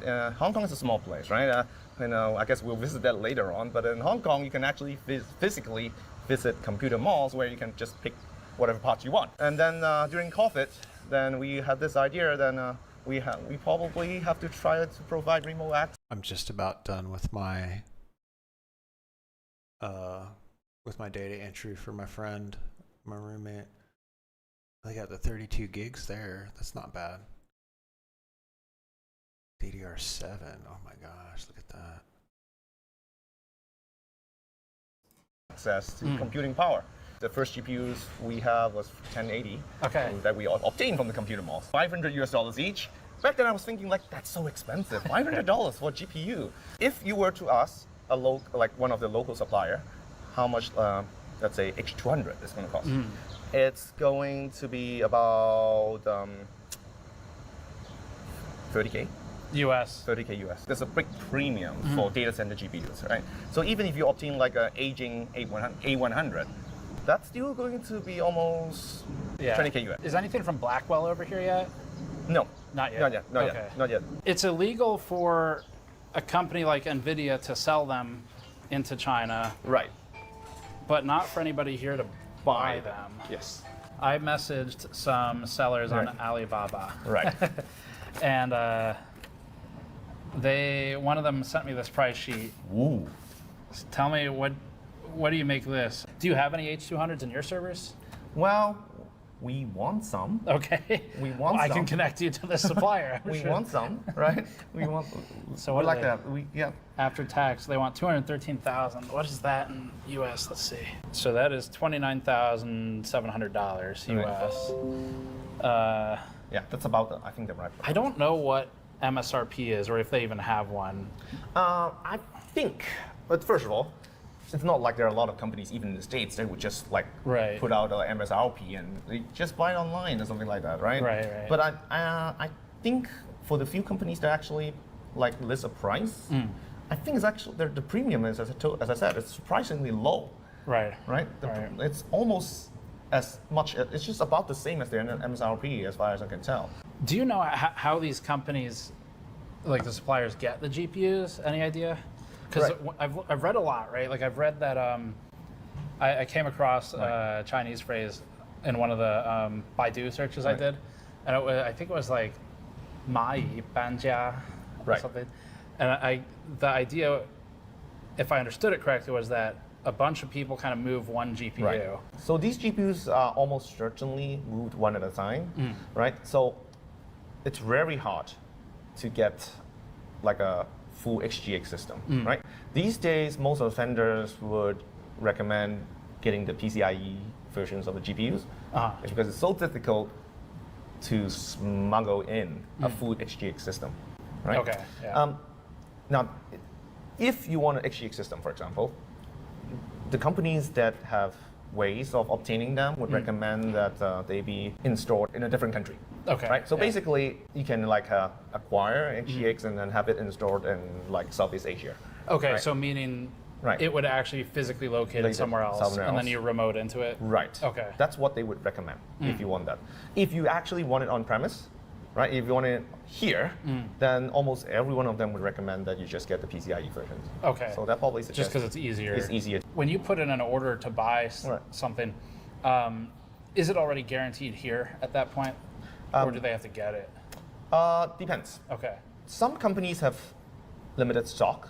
We're talking about probably maybe a dozen, right? So, but if you want more, then it would probably have to be like ordered and like a deposit or something. Yeah, shipped in from somewhere else. Any idea what happens if they get caught? I mean, it's your money, you know, like. Well, we don't pay. Okay. Until we have to pay deposit, right? But then I presume if they cannot deliver, you maybe get it back. We will be able to get it back locally, since I mean, we're not doing anything illegal, so we can just go to the court and suit them. And do the local governments even care? I mean, like, because I guess that was one of the things that was unclear to me, where if it leaves the U.S., like let's just say, as an example, if NVIDIA decides, you know what, we're just going to ship it straight from Santa Clara, California to Shenzhen or something, you know, that would be a problem. Right. But on the receiving side, do they care? You know, does like Hong Kong I would say the receive. Well, I would say no. That we don't. We probably don't care. Right. I don't think the government is going to obtain these GPUs now that there's an export ban. I don't think they're going to do that. In Hong Kong, we have like basically the government essentially funded 2 H800 Superport, but they are both legal. Okay, I definitely want to finish this, but I'm done with my data entry. So let me go take a quick bio break. And I'm gonna grab some food too. So I'll be back in like 5 minutes tops. And then when I get back, we're going to try to get this hotkey tutorial across the finish line. So we'll watch it, see what I got, see what needs to be updated. Like I need to take some videos, some stuff. Gotta get a bunch of videos. I've got to install like an OBS plugin. I hope I don't have to restart OBS to do that. I might have to. We'll see. We'll see. We'll cross that bridge when we get to it. Okay, cool. So let's move that down there. I'll be back in about 5 minutes tops, and then we'll move on over to the video editing.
All right. All right, let's pause that.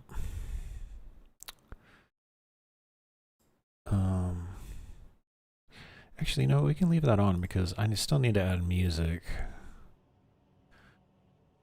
All right, let me watch this from the beginning. Let's see how we're doing here. The purpose of this tutorial is to introduce players to the world of hotkeys. I'm using World of Warcraft as an example, but the concepts covered in this video will apply to any video game you play with the key. Should that be white? What about red?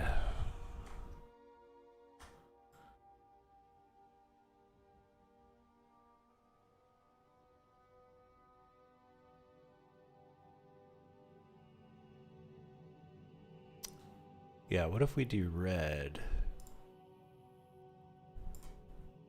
There, that's better. And what if we change the drop shadow to black? No, I like it that way. Okay. The purpose of this tutorial is to introduce players to the world of hotkeys. I'm using World of Warcraft as an example, but the concepts covered in this video will apply to any video game you play with a keyboard and mouse. When I first started playing WoW back in 2004, I clicked on spells in my hotbar. I was able to get pretty far in the game doing this. It wasn't until I started dueling and PvP that the limitations of clicking abilities with the mouse in the hotbar became apparent. I don't believe that there is a right or a wrong way to play a video game, especially WoW. It has one of the I want this to turn out better. So we're gonna grab a solid color. Here. Let's move this up here. No, it has to be on top. Oh wait, yeah, no, this way, this way, this way. Here, color, white. Okay. Settings.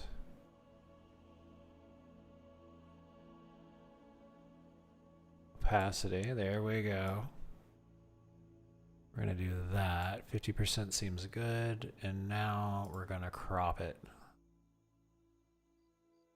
There we go.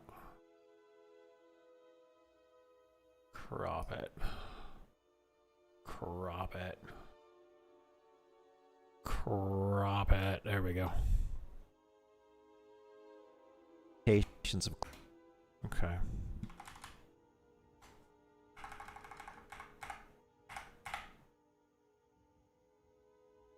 There, now we faded in at the same time. Limitations of clicking abilities with the mouse in the hotbar became apparent. I don't believe that there is... See, now it shows up a lot better. And it starts to fade out from about right there. It's kind of a long fade out, but that's fine. Okay. I don't believe that there is a right... Oh, overlay. Thank you, Swanti. Oh, and let's do...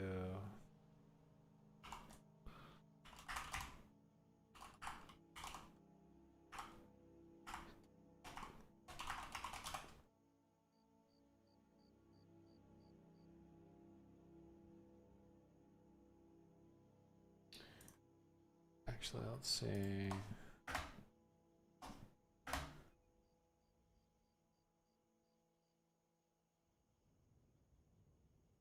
There we go. So now you see what I'm doing. We got the agenda down there at the bottom. Okay. Now I happen to know that I'm gonna need to do the same thing. Oh, chaw. There we go. Damn, that worked out perfect. All right, cool. One time from the top. The purpose of this tutorial is to introduce players to the world of hotkeys. I'm using World of Warcraft as an example, but the concepts covered in this video will apply to any video game you play with a keyboard and mouse. When I first started playing WoW back in 2004, I clicked on spells in my hotbar. I was able to get pretty far in the game doing this. It wasn't until I started dueling and PvP that the limitations of clicking abilities with the mouse in the hotbar became apparent. I don't believe that there is a right or a wrong way to play a video game, especially WoW. It has one of the most diverse player bases I've experienced. I know plenty of players to this day that still get by clicking spells and abilities in their hotbar. They are comfortable doing this, and they approach the game from a much more relaxed or laid-back manner than I do. I freely admit I'm a hardcore competitive player, and that isn't the way the majority of players want to experience the game. However, players that want to improve their response time to become more competitive have consistently requested that I create a hotkey tutorial. I am pleased to announce that I am honoring those requests. This tutorial essentially boils down to improving accuracy and response time. One can only move the mouse cursor around at a maximum speed to ensure accuracy in successfully targeting the desired ability or spell in the hotbar. Hotkeys eliminate this speed limit while increasing accuracy. For those interested in PvP and late in-game content, this increase in accuracy and speed will pay dividends in your next raid, battleground, or both. I have intentionally released the first 2 videos of the WoW tutorial series simultaneously in order for those players who wish to learn and master hotkeys may begin establishing habitual muscle memory immediately upon creating and playing their first characters. However, even if you've played for a long time without hotkeys, it's never too late to begin incorporating the instructions provided here into your gameplay. It will take some time for muscle memory to establish itself, but once it does, your response time to critical gameplay moments will come as a natural reflex. One only needs to put in the time to first configure hotkeys and practice enough with them for this eventuality to become a reality. I feel like we need to put some text over here. We need to like say something and probably just reinforce what I'm saying.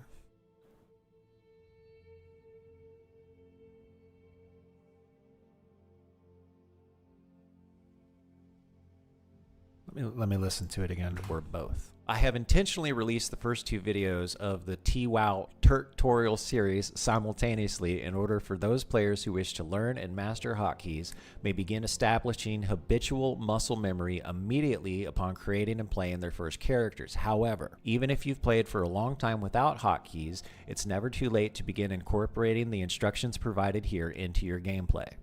It will take some time for muscle memory to establish itself, but once it does, your response time to critical gameplay moments will come as a natural reflex. One only needs to put in the time to first configure hotkeys and practice enough with them for this eventuality to become a reality.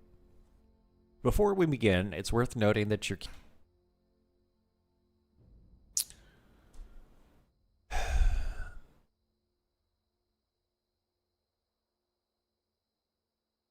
I don't know what to put there.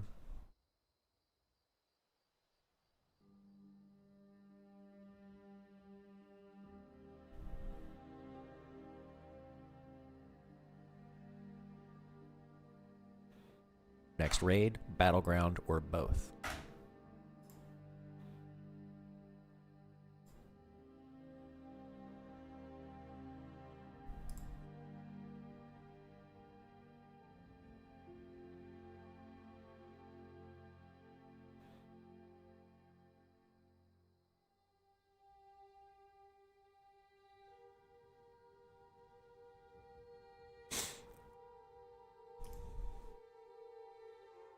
Okay. I'm making a hotkey tutorial and I have the script and voiceover already figured out. I feel that I need to put some text on the screen during my a portion that I am narrating.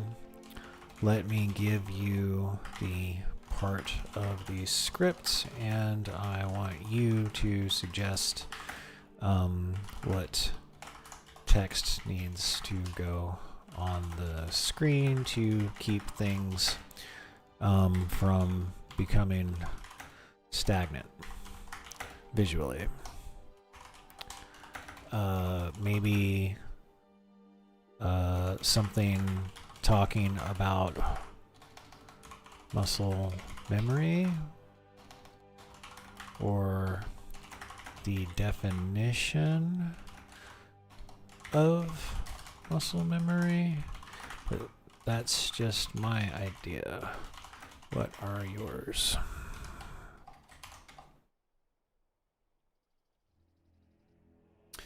Got it. You want to avoid a long stretch of just voiceover and background footage, instead drop in reinforcing on-screen text to keep the viewer engaged. Since your section of the script is about habits, practice, and muscle memory, you can break it down to a short, impactful text cues. On-screen text.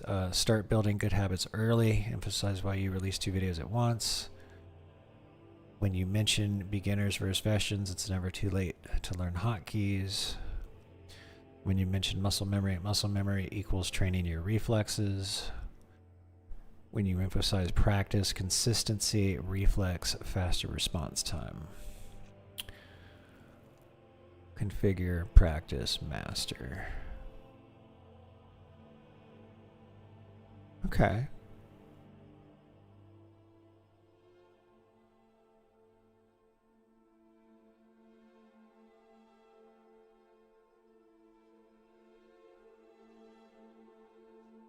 Okay. All right, that's not bad. Then let's figure out what text we want to do.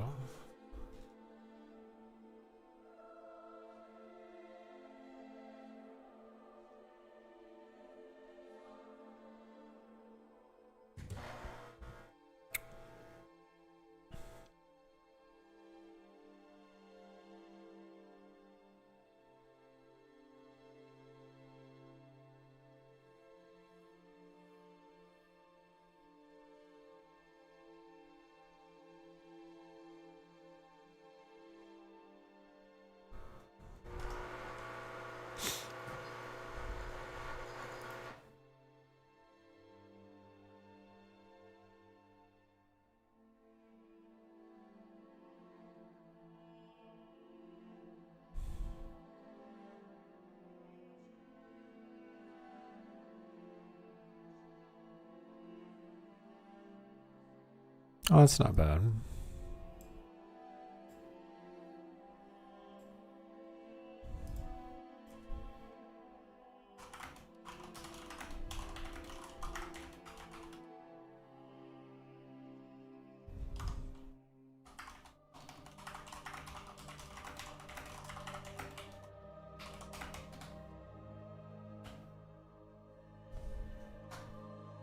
Or both. I have intentionally released the first 2 videos of the TWoW tutorial series simultaneously in order for those players who wish to learn and master hotkeys may begin establishing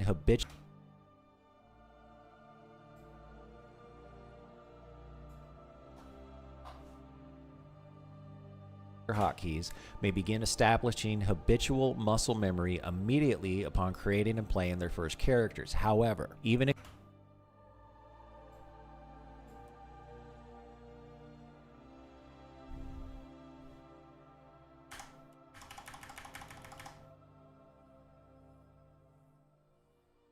hotkeys may begin establishing habitual muscle memory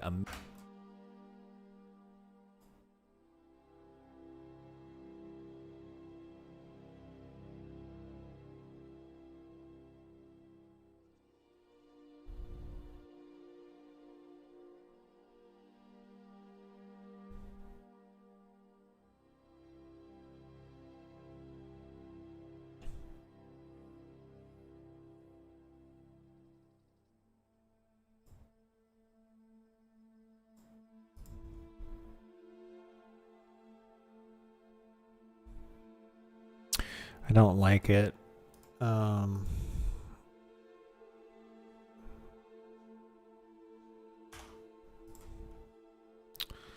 What else do we got?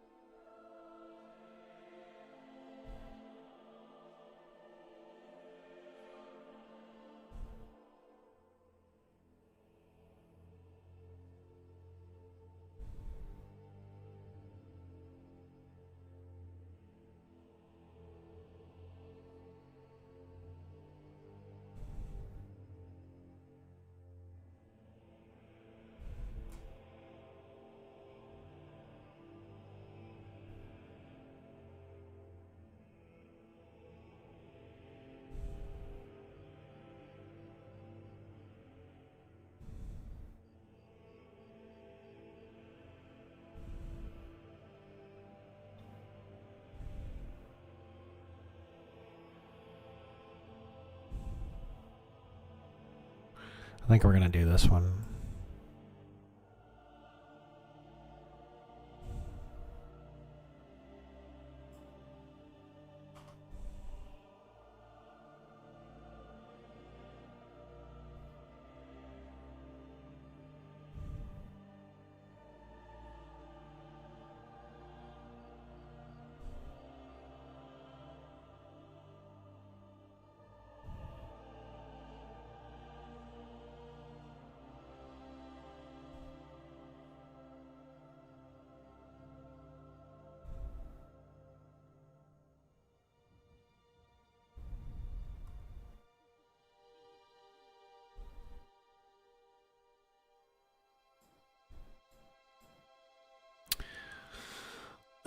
No, I don't like that one either.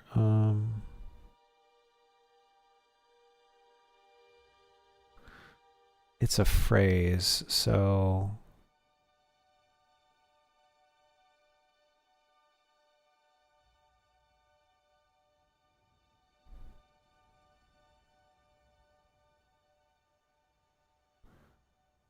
you know what? I think we'll do this. I think we'll do this one.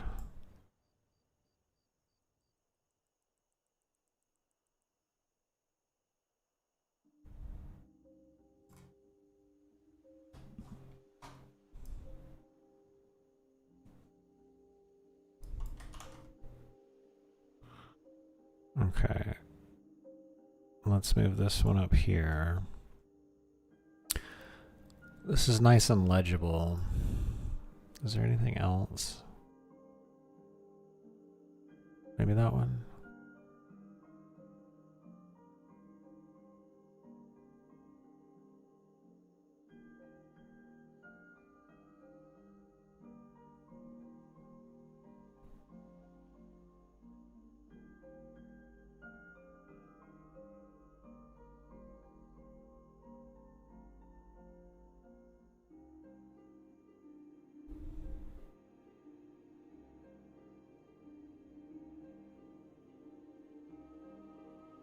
Okay.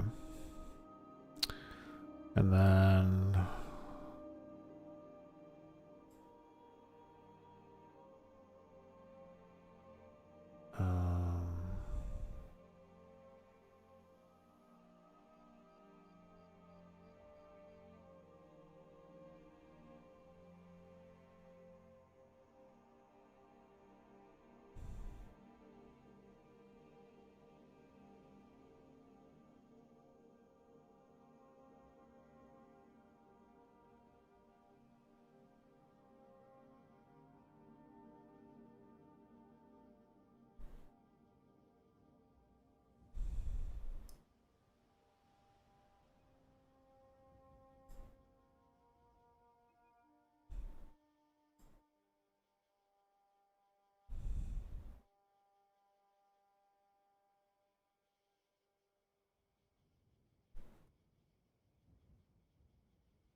no.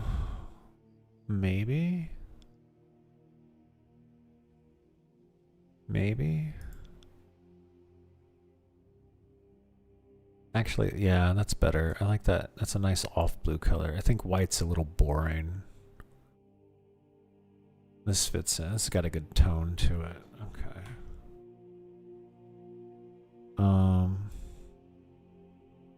Hotkeys may begin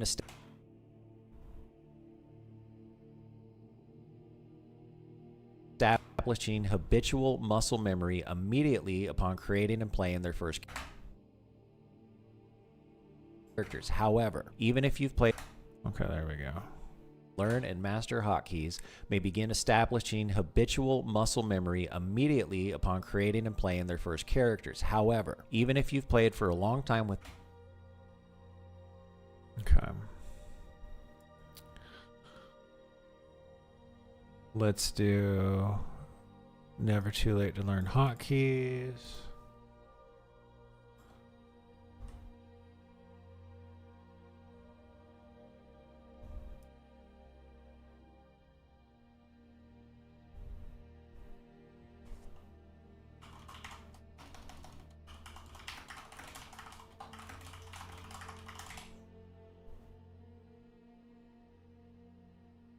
Okay.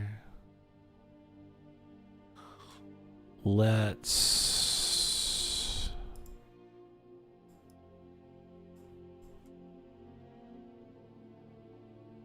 move that down there. And we'll do the same with this one.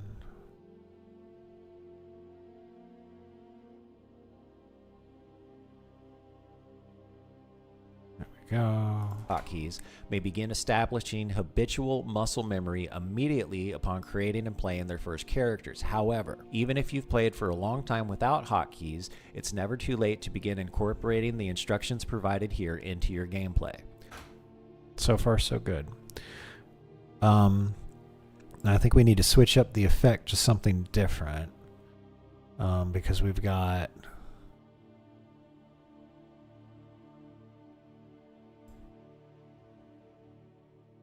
more muscle memory equals training your reflexes. Okay.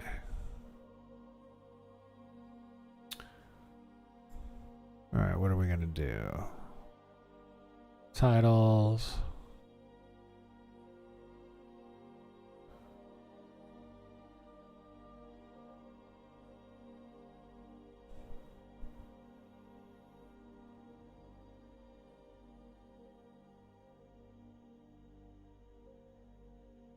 I think we can get away with this one because we go here, generator, here, and we put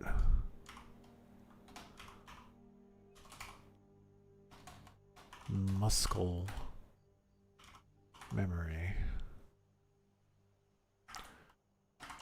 training your reflexes. It will take some time for muscle memory to establish itself, but once it does,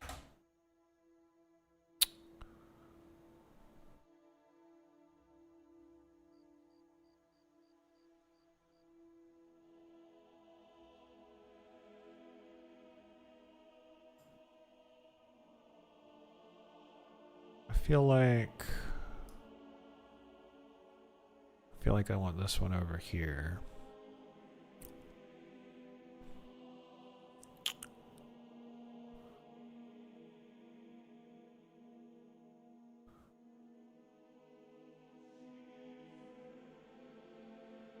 your gameplay.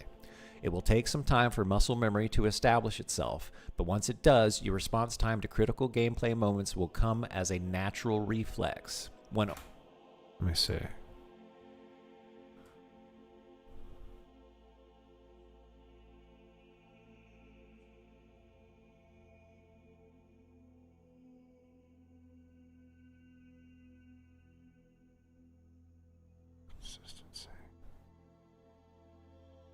only needs to put in the time to first configure hotkeys and practice enough with them for this eventuality to become a reality.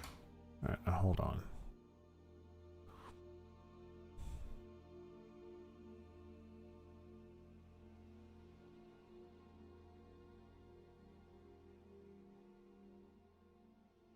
Muscle memory, training your reflexes.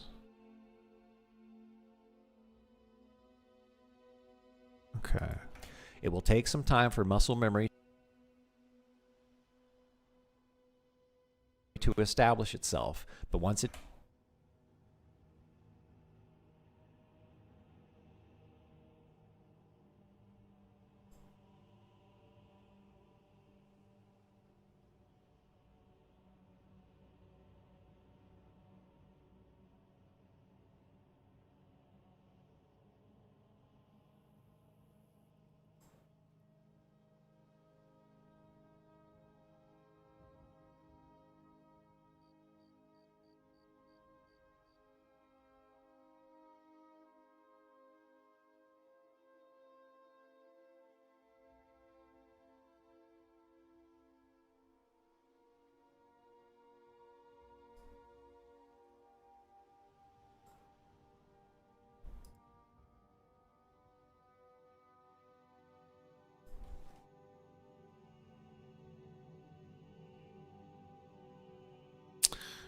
Consistency. Whoops.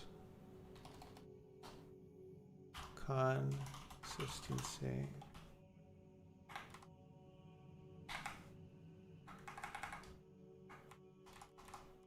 Reflex. Faster response time.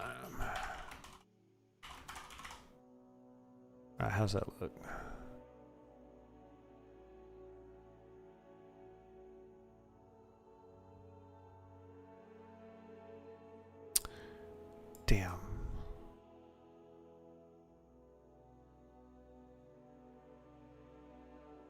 There we go.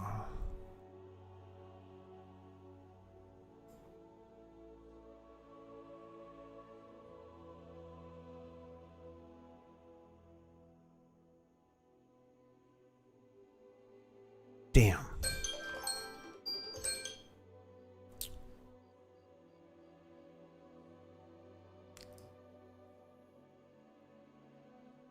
There we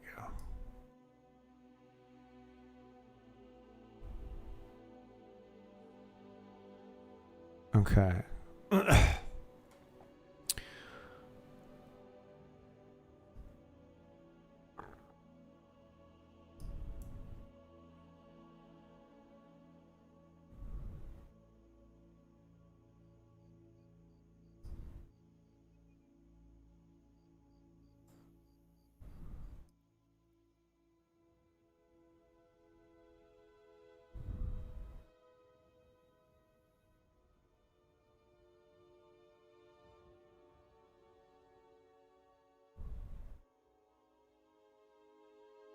What if we made that black?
Oh, that's nice.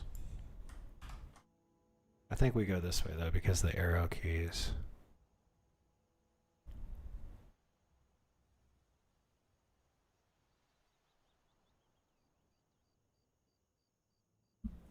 Okay. I like the red and black. I like it.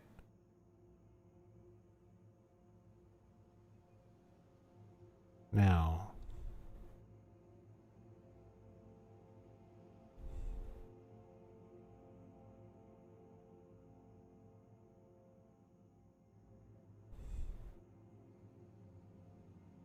yeah, I like both of them up there at the same time, and then we'll fade this one out. Yeah. Okay.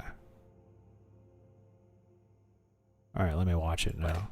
It will take some time for muscle memory to establish itself, but once it does, your response time to critical gameplay moments will come as a natural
Okay, I think we need to... Let's get a solid color. Right there. Okay, here we go. Settings. Let's leave that there. Let's crop right there.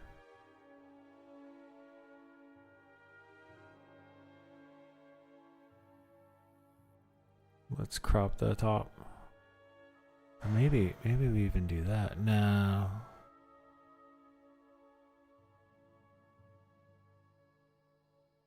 Let's give it a little bit more.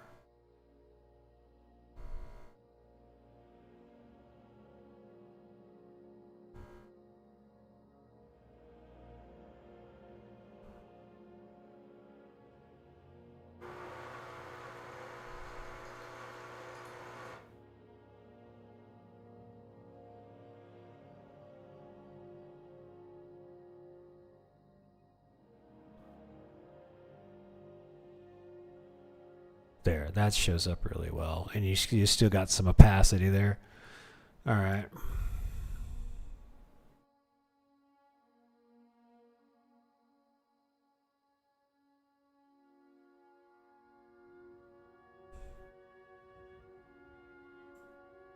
It will take some time for muscle memory to establish itself, but once it does, your response time to critical gameplay moments will come as a natural reflex. One only needs to put in the time to first configure hotkeys and practice enough with them for this eventuality to become a reality.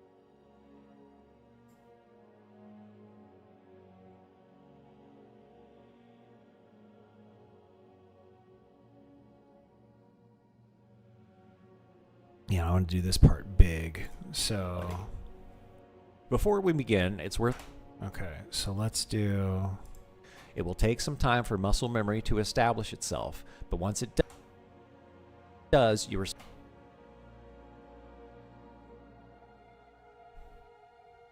response time to critical gameplay moments will come as a natural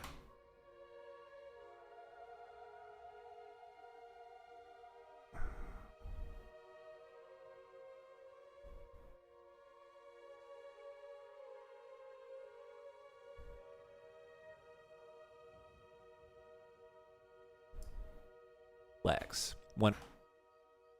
Okay. Okay, good.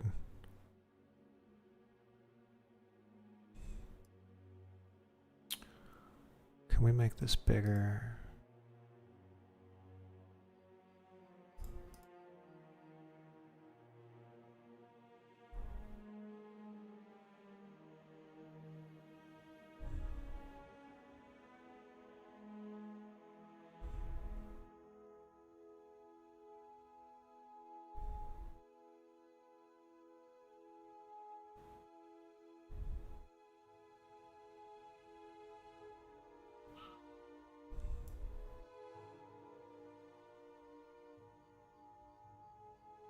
Okay. Fuck me. Okay.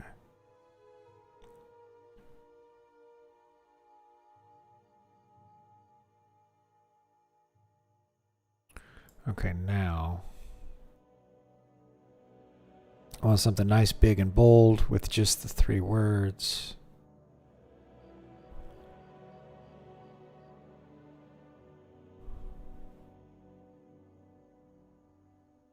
Deep.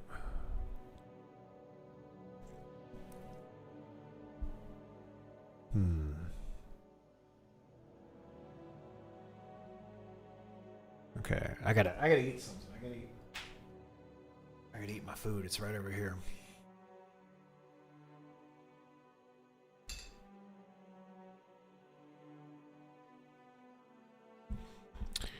Okay.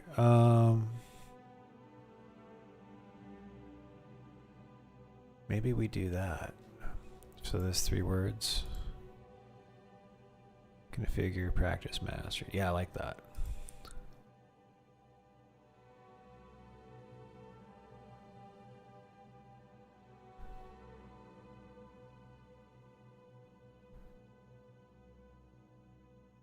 Configure, practice, master. We get all 3 of those. So this would be configure.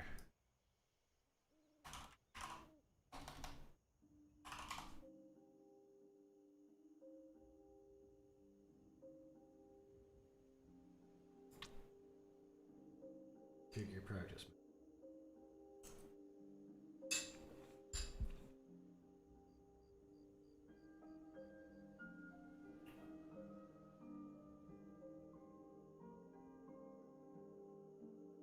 What if we do stoplight colors? Configure.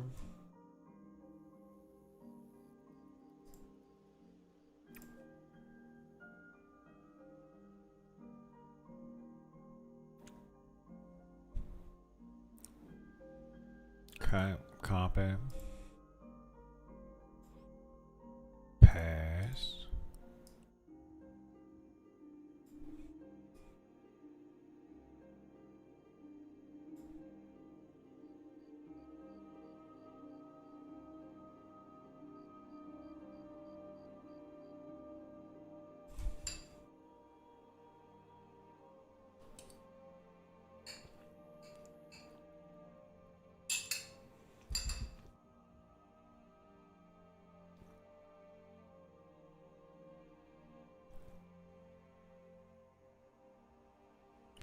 Okay, there's that.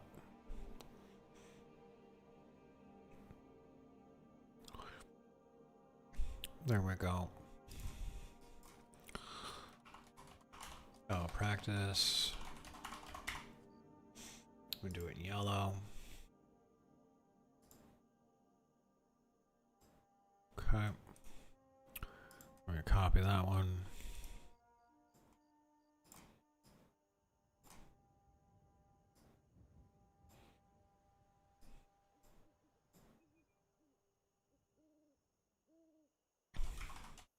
Oops.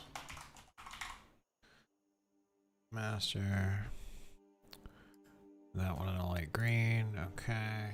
Settings.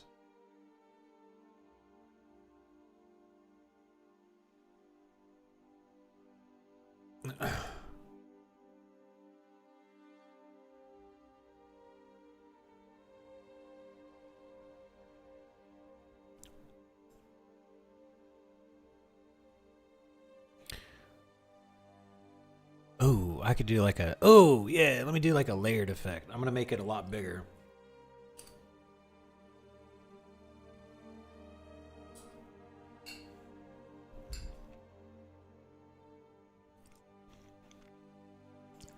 Do we have to do open sans though?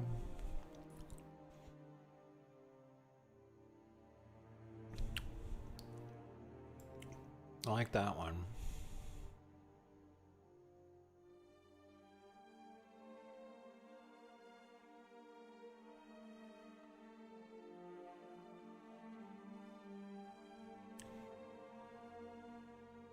Here, this way I make it a lot bigger.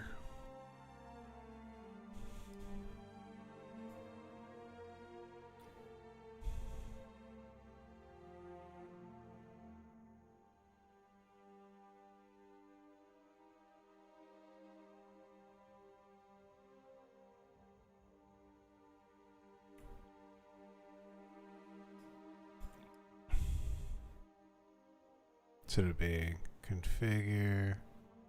Put in the time to first configure hotkeys and practice enough with them for the... There we go. So I'm going to change the size of configure.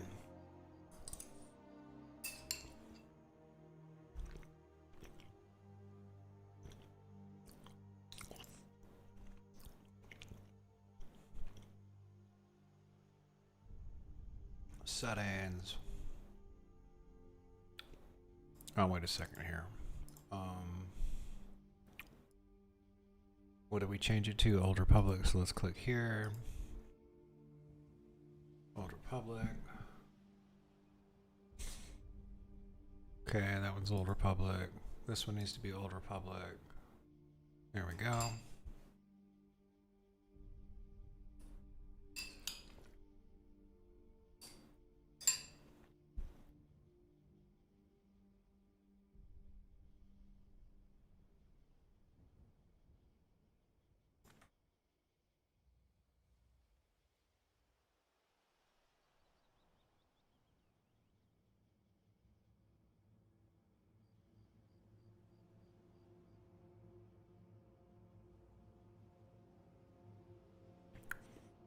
Okay, that looks good. Let's move this one over here a little bit. There it goes.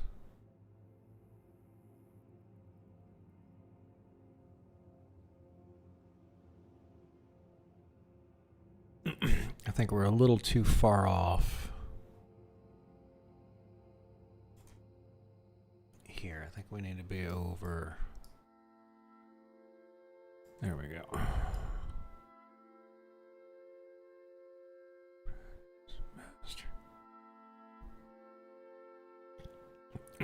Okay. And we need to do the red.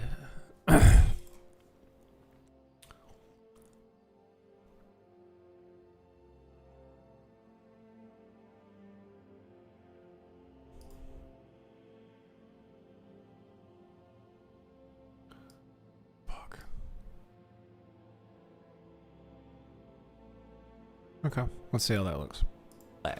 One only needs to put in the time to first configure hotkeys and practice.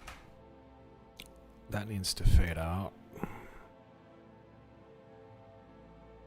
Reflex. One only needs to put in the time to first configure hotkeys and practice enough with them for this eventuality to become a reality. Before we begin, it's worth noting that your keyboard's... Alright, let's watch it from the top. The purpose of this tutorial is to introduce players to the world of hotkeys. I'm using World of Warcraft as an example, but the concepts covered in this video will apply to any video game you play with the keyboard and mouse. When I first started playing WoW back in 2004, I clicked on spells in my hotbar. I was able to get pretty far in the game doing this. It wasn't until I started dueling and PvP that the limitations of clicking abilities with the mouse in the hotbar became apparent. I don't believe that there is a right or a wrong way to play a video game, especially WoW. It has one of the most diverse player bases I've experienced. I know plenty of players to this day that still get by clicking spells and abilities in their hotbar. They are comfortable doing this, and they approach the game from a much more relaxed or laid-back manner than I do. I freely admit I'm a hardcore competitive player, and that isn't the way the majority of players want to experience the game. However, players that want to improve their response time to become more competitive have consistently requested that I create a hotkey tutorial. I am pleased to announce that I am honoring those requests. This tutorial essentially boils down to improving accuracy and response time. One can only move the mouse cursor around at a maximum speed to ensure accuracy in successfully targeting the desired ability or spell in the hotbar. Hotkeys eliminate this speed limit while increasing accuracy. For those interested in PvP and late in-game content, this increase in accuracy and speed will pay dividends in your next raid, battleground, or both. I have intentionally released the first two videos of the TWoW tutorial series simultaneously in order for those players who wish to learn and master hotkeys may begin establishing habitual muscle memory immediately upon creating and playing their first characters. However, even if you've played for a long time without hotkeys, it's never too late to begin incorporating the instructions provided here into your gameplay. It will take some time for muscle memory to establish itself, but once it does, your response time to critical gameplay moments will come as a natural reflex. One only needs to put in the time to first configure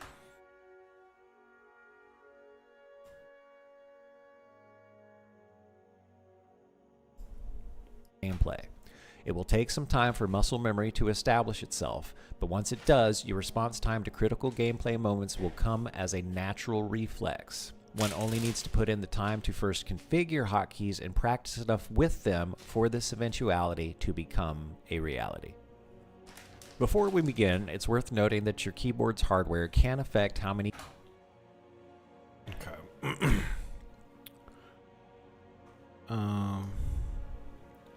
There's a space here that I feel like we're missing out on. And then I want to see...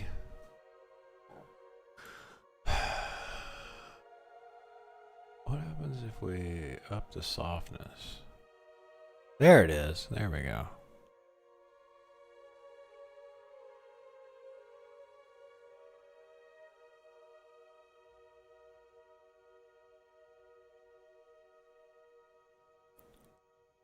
I like that. So softness -8. Okay, this one. There we go. I like it being feathered. I think that looks better. Okay. Now we gotta fill something in there.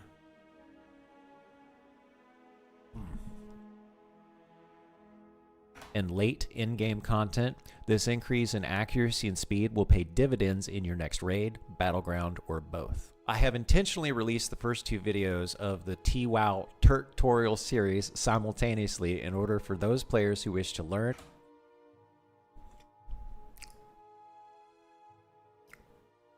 it will pay dividends in your next raid, battleground, or both. I have intentionally released the first 2 videos of the WoW tutorial series simultaneously in order for those players who wish to learn and master hotkeys may begin establishing habitual muscle memory immediately upon creating and playing their first characters. However, even if you've played for a long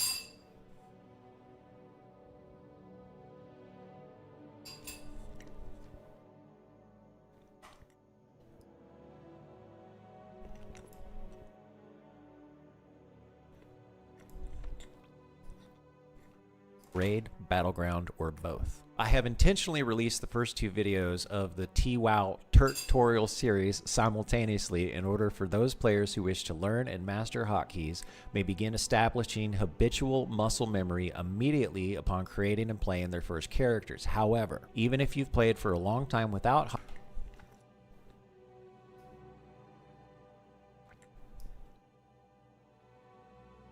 hotkeys, it's never too late to begin incorporating the instructions provided here into your gameplay.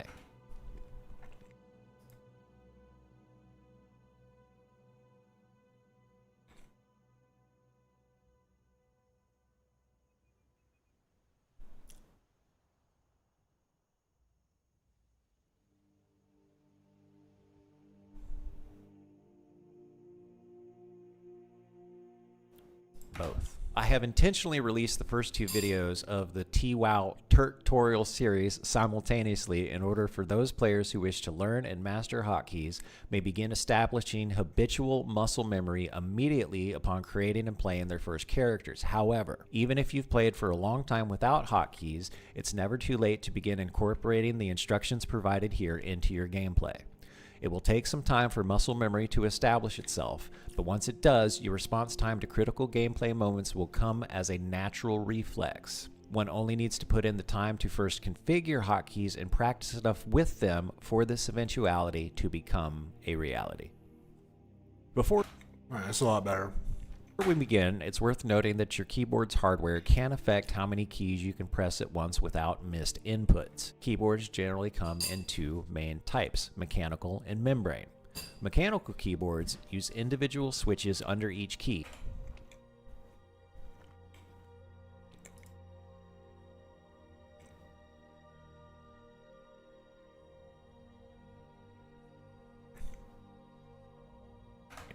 Mechanical keyboards use individual switches under each key, giving a distinct tactile feel and quicker response.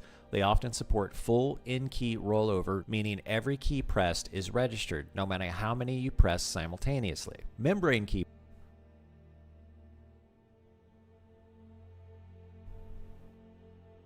you press simultaneously. Membrane keyboards use a rubber or silicone dome over a shared circuit sheet. They feel softer or mushier with less precise feedback, but most modern models can register around 6 simultaneous key presses without ghosting. More than enough for gaming. For this tutorial, you'll never need to press more than 5 keys at once, so any reasonably modern keyboard, mechanical or membrane, will work fine.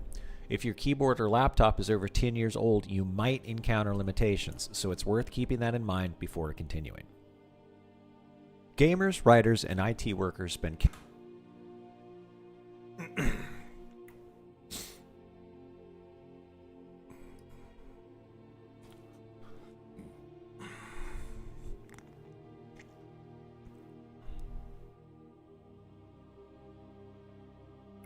We need something to say. Healthy gaming. Hey, March Warden. Gamers, writers, and IT workers spend countless hours at a keyboard.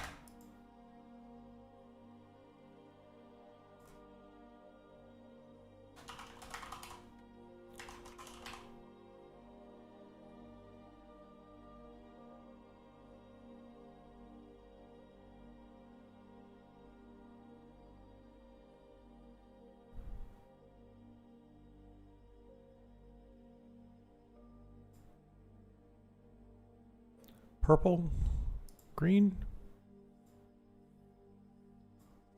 blue, pink, blue, blue, blue, green, green, darker green, blue, dark blue, blue, light blue, light blue. We're gonna do light blue. Is the first vid out? No. I'm releasing them at the same time. So as soon as this gets done, I release both of them at the same time. Yeah. I didn't want people getting excited and installing the game and playing, and then not having access to a hotkey tutorial, because then they'd start developing bad habits. So yeah, and we're getting there. We're getting there. We're chugging right along. But let me watch it from the beginning. The purpose of this tutorial is to introduce players to the world of hotkeys. I'm using World of Warcraft as an example, but the concepts covered in this video will apply to any video game you play with the keyboard and mouse. When I first started playing WoW back in 2004, I clicked on spells in my hotbar. I was able to get pretty far in the game doing this. It wasn't until I started dueling and PvP that the limitations of clicking abilities with the mouse in the hotbar became apparent. I don't believe that there is a right or a wrong way to play a video game, especially WoW. It has one of the most diverse player bases I've experienced. I know plenty of players to this day that still get by clicking spells and abilities in their hotbar. They are comfortable doing this, and they approach the game from a much more relaxed or laid-back manner than I do. I freely admit I'm a hardcore competitive player, and that isn't the way the majority of players want to experience the game. However, players that want to improve their response time to become more competitive have consistently requested that I create a hotkey tutorial. I am pleased to announce that I am honoring those requests. This tutorial essentially boils down to improving accuracy and response time. One can only move the mouse cursor around at a maximum speed to ensure accuracy in successfully targeting the desired tutorial.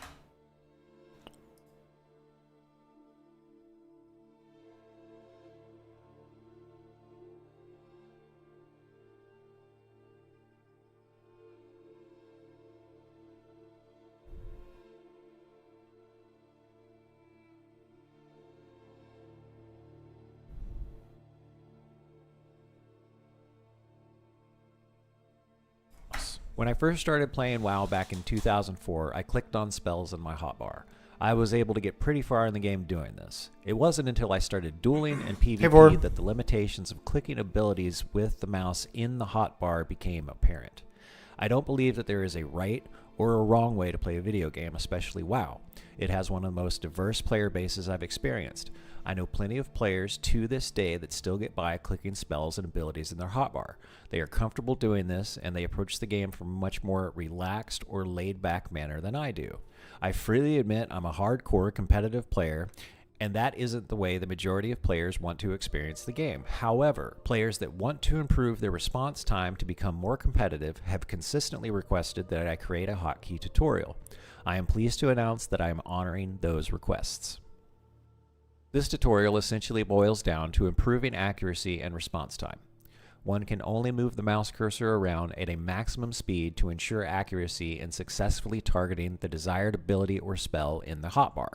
Hotkeys eliminate this speed limit while increasing accuracy. For those interested in PvP and late in-game content, this increase in accuracy and speed will pay dividends in your next raid, battleground, or both. I have intentionally released the first two videos of the TWoW tutorial series simultaneously in order for those players who wish to learn and master hotkeys may begin establishing habitual muscle memory immediately upon creating and playing their first characters. However, even if you've played for a long time without hotkeys, it's never too late to begin incorporating the instructions provided here into your gameplay.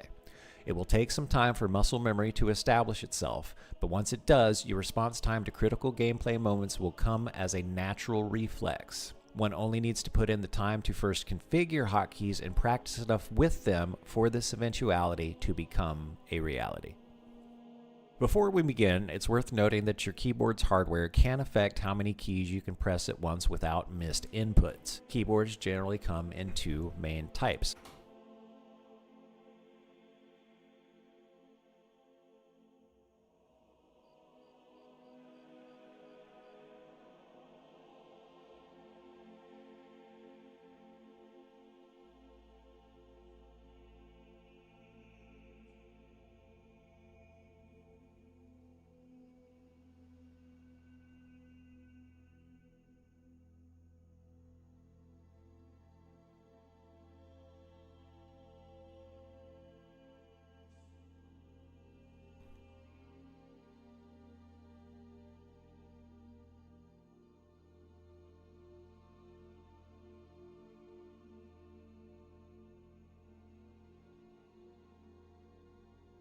Trying to see.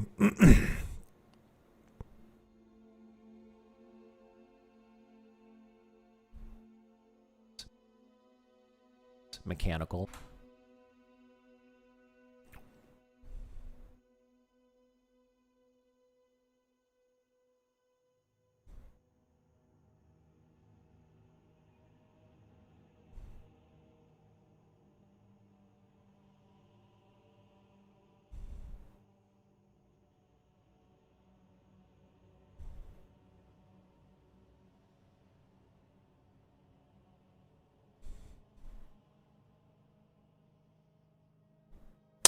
I guess not. I'm trying to think if there's like something that I could do. Gamers, writers, and IT workers spend countless hours at a keyboard.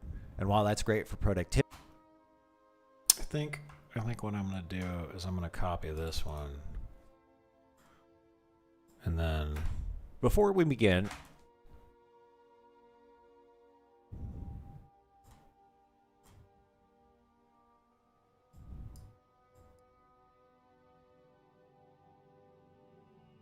let's just do.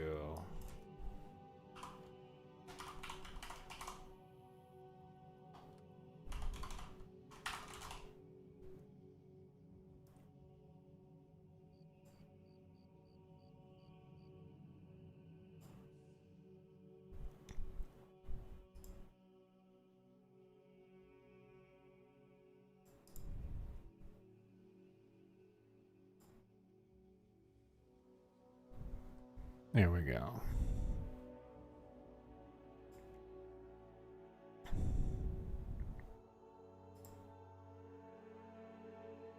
noting that you're keeping eventuality to become a reality. Before we begin, it's worth noting that your keyboard's hardware can affect how many keys you can press at once without missed inputs. Keyboards generally come in two main types, mechanical and membrane. Mechanical keyboards use individual switches under each key, giving a distinct tactile feel and quicker response. They often support full in-key rollover, meaning every key pressed is registered, no matter how many you press simultaneously. Membrane keyboards use a rubber or silicone dome over a shared circuit sheet. They feel softer or mushier with less precise feedback, but most modern models can register around 6 simultaneous key presses without ghosting. More than enough for gaming. For this tutorial, you'll never need to press more than 5 keys at once, so any reasonably modern keyboard, mechanical or membrane, will work fine. If your keyboard or laptop is over 10 years old, you might encounter limitations, so it's worth keeping that in mind before continuing. Gamers, writers, and IT workers spend countless hours at a keyboard, and while that's great for productivity or fun, it's also a recipe for wrist problems if you're not careful. Growing up, I remember seeing adults wearing wrist braces for carpal tunnel syndrome, and I've always kept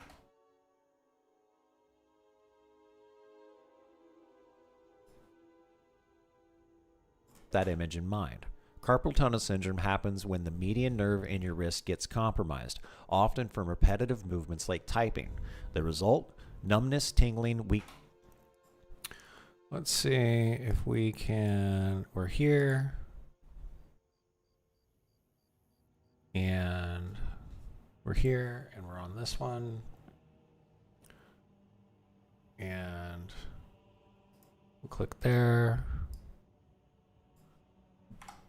And we go here, and we go like that. So now it should just zoom in slightly. Carpal tunnel syndrome happens when the median nerve in your wrist gets compromised, often from repetitive movements like typing. Actually, let's get it to do it. The good news? Most of it's preventable.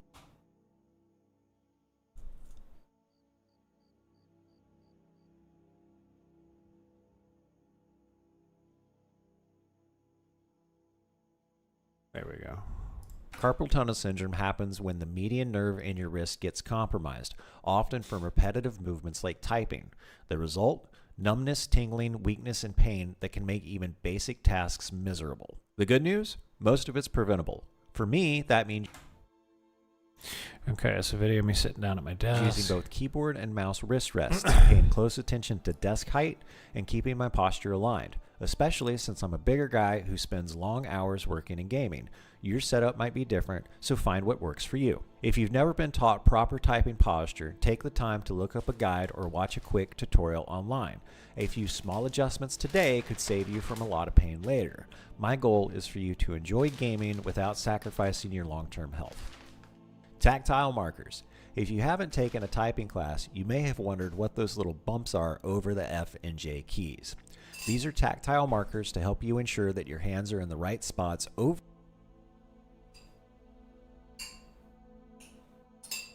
the keyboard without needing to look down at your hands.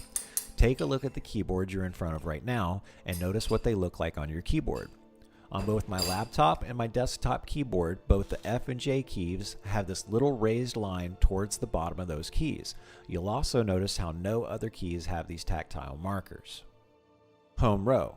The index finger on your left hand is supposed to rest on the F key, and the index finger on your right hand is supposed to rest on the J key. This is why all of the keys along this row are known as home row.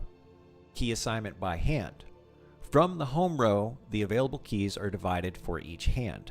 This visual illustrates how this is done. The spacebar can be pressed by either thumb and is the only key with a shared assignment.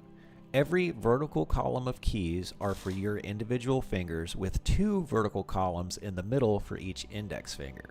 When gaming, your dominant hand is always on the mouse, so that just leaves the non-dominant hand on the keyboard to press keys. For the purpose of brevity in this tutorial, all following infographics will assume right hand dominance, with the left hand as the non-dominant. Sorry lefties, just kidding.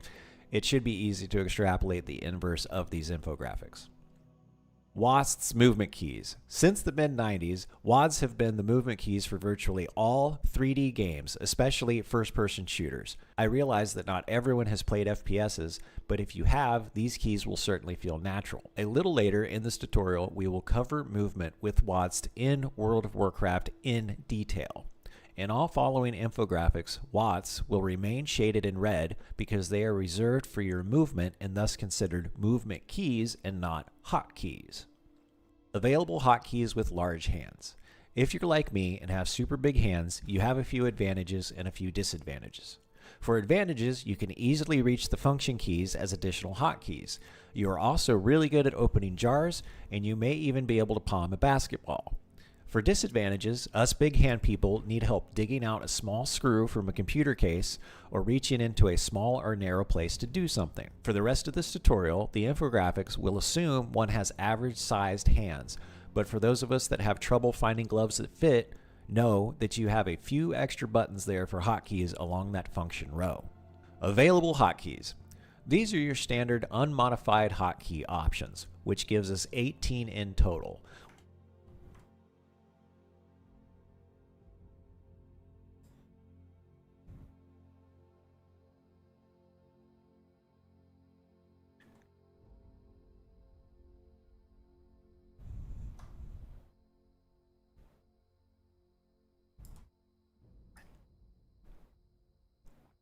Available hotkeys with large hands.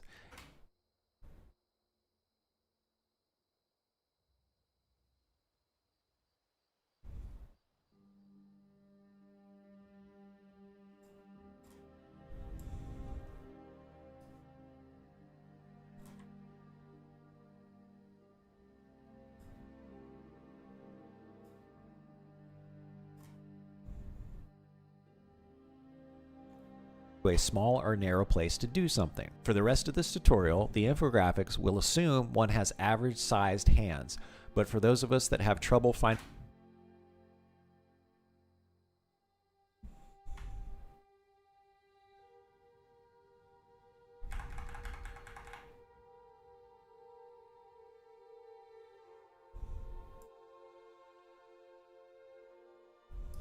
one has average sized hands, but for those of us that have trouble finding gloves that fit, know that you have a few extra buttons there for hotkeys along that function row.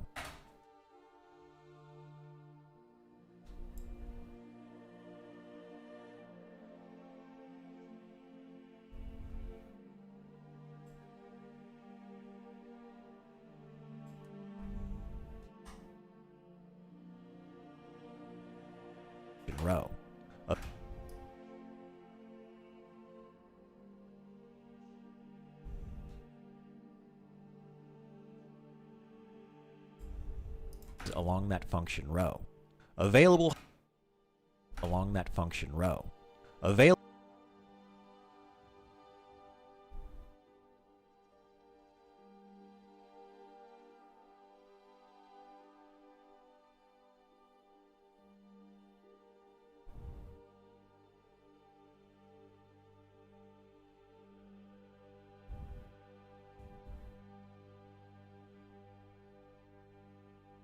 There we go. buttons there for hotkeys along that function row. Available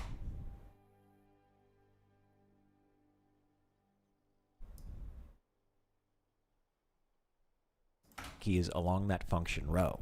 Available hotkeys. These are your available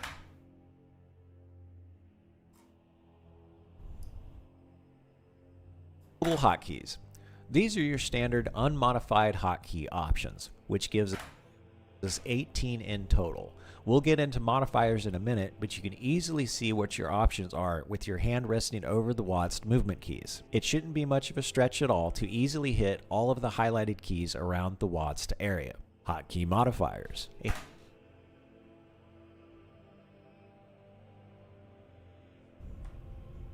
Around the WASD area.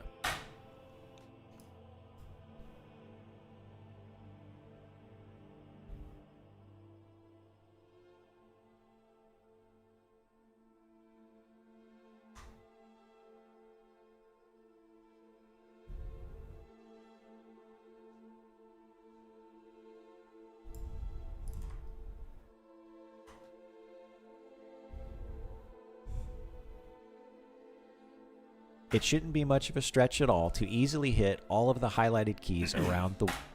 I'm squirming in my chair. Let me jump up real quick for a quick bio break. I'll be back in 2 minutes tops.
All right, here goes.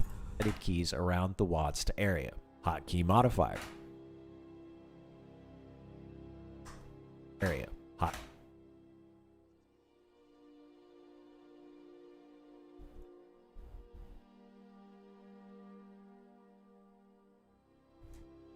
Hotkey modifiers. A hotkey modifier is a key you can hold down, then press an available hotkey to trigger a different effect. The most common usage of a key modifier is shift. It's used a few billion times a day every time someone needs to capitalize a letter. The second most common usage would be for keyboard shortcuts, copy, cut, and paste. You easily have access to 2, maybe 3 hotkey modifiers depending on what feels comfortable to you. We have shift, which is the most common, Control comes in second, and usually Alt comes in third. However, I know plenty of players that prefer to use Alt as a key modifier over Control just because it feels more natural to them. I'm showing you all three, and it's up to you to determine your preference based on what feels right.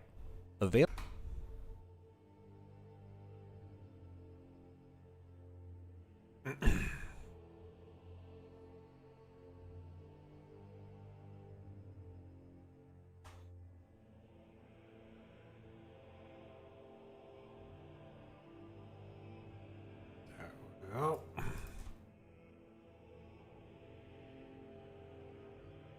Available hotkeys modified with Shift.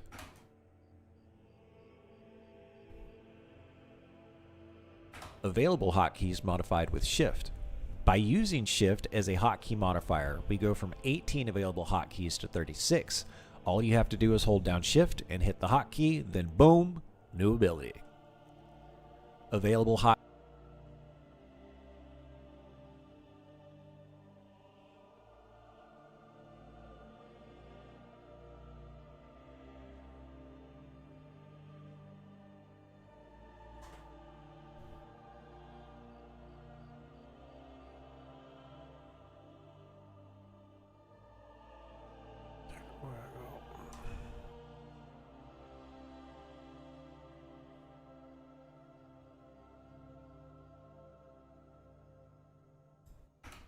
Available hotkeys modified with Control.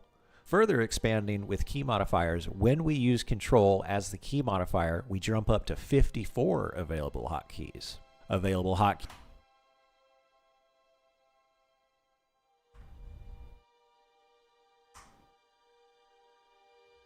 Oh my god, what did I just do?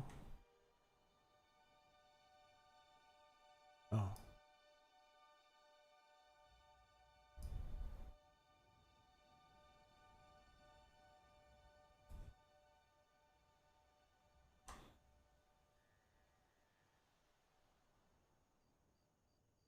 To 54 available hotkeys. Available hotkeys modified.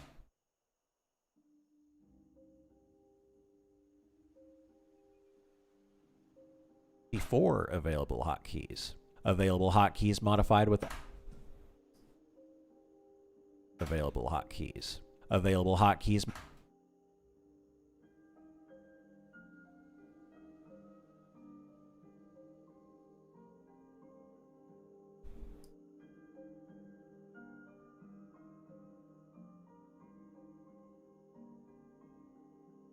Available hotkeys modified with Alt. Finally, the next step would be to use Alt, giving us a grand total of 72 individual actions bound to a hotkey. Therefore, by following this tutorial with its basic scheme, you can easily have access to around 72 hotkeys. Now it's time to set up the game to take advantage of them.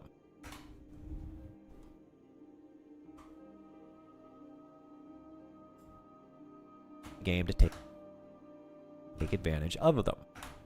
Around 72 hotkeys. Now it's time to set up the game to take advantage of them. Game to take advantage of them. Practice typing. A quick side note.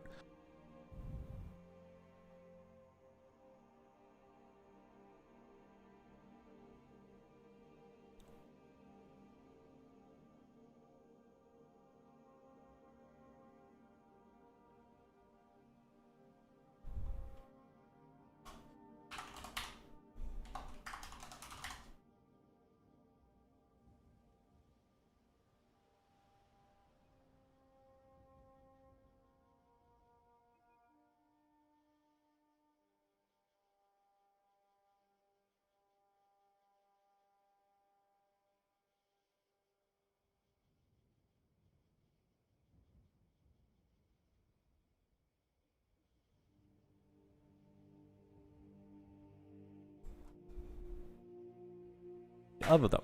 Practice typing. A quick side note. Definitely check out play.typeracer.com. It's a fun website.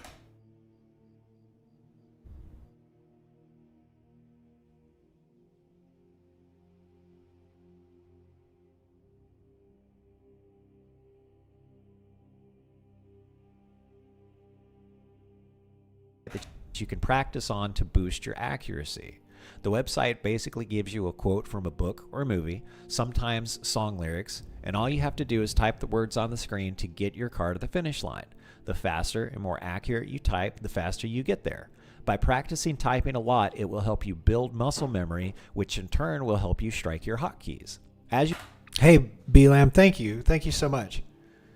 I've been practicing. I've been practicing a lot. I got these headphones so I can actually hear myself while I talk, and I've gotten better at modulating my voice. It's also made me a much better singer. I used to sing. I used to do a lot of karaoke singing, and the sound system there, it's always messed up, and like you always have to put like a lot more power into your voice and stuff like that. So I'm really glad that you think I've got a good voice for the narration. I sound a lot better when I'm reading from a script and all this is edited, and I'm not just talking on the cuff because I use all these filler words. But yeah, this is coming along. I'm glad. I was worried about my voice. You've reassured me. So we're moving right along. Thank you, brother. I appreciate it. Made my day, really. To boost your accuracy. The website basically gives you I'm really glad you said that because, this is basically like my voice and some text on a screen right now. We haven't even gotten to the gameplay yet. So if as long as, folks don't find my voice annoying or anything like that, the idea is that they'll sit around and listen to what I have to say and watch the stuff on the screen. That's the goal. That's what you got to get them to do. The website basically gives you a quote from a book or movie, sometimes song lyrics, and all you have to do is type the words on the screen to get your car to the finish line. The faster and more accurate you type, the faster you get there. By practicing typing a lot, it will help you build muscle memory, which in turn will help you strike your hotkeys. As you can see here, I type about 70 words per minute with some pretty high accuracy. But don't be discouraged when you're starting out if your numbers are low. I started out that way as well, but I was starting out more than 30 years ago. I have a few decades of practice, as you can see. Interface settings. Oh, thanks, B-Lam. Yeah, I'm going to do, it's on the backlog, but I think I might do some book reading stuff one of these days. I want to, I'll get around to it one of these days, but I will, I'm focused on this right now, but I think, I've got a bunch of like favorite, narrators for audiobooks that I listen to, and they do all different kinds of stuff with their voice. So I want to try practicing that. And then I want to read some of my favorite books out loud, with doing like different voices and stuff. And then if that turns out okay, then I'll probably get some artwork or some generative AI or something like that to put pictures up on the screen, and then kind of have like a narrated visual novel reading, basically. So I got a couple of Warhammer novels in mind because it's an excuse to yell for the Emperor. It's going to be a lot of fun. It's on the backlog, but we'll get there. As you can see. Interface settings. All right.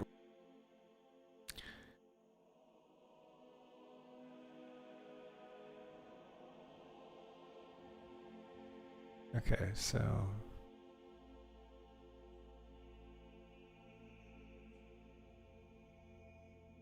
okay. And then here we go. All right, let's do this red. Let's leave that. What if we do yellow? Let's leave it that way, because that's actually how like the WoW buttons have red and then they got yellow text, so that actually works. So let's do. Whoops.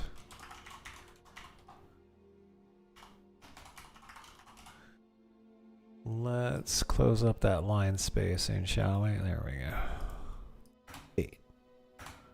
go. Let's fade that out. Interface settings. Okay. All right, let's get started. Once you get signed into WoW and you have control of your character. Okay, there we go. All right.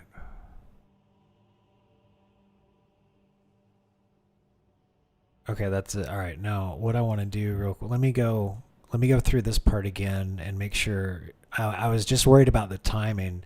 Now I need to make sure all the effects and stuff are right so that it's coming off and glitching out and doing all that stuff at the right time. So I'm going to go through this part one more time, and then I'm going to take a break because I will have been at this for 4 hours. Well, I will have been at this for 3 hours. I was doing some other work over on the laptop to help my roommate out with something with his online business. He's away on vacation, and I promised to help him do some data entry while he was gone, so he could really kick back and enjoy his vacation. There we go.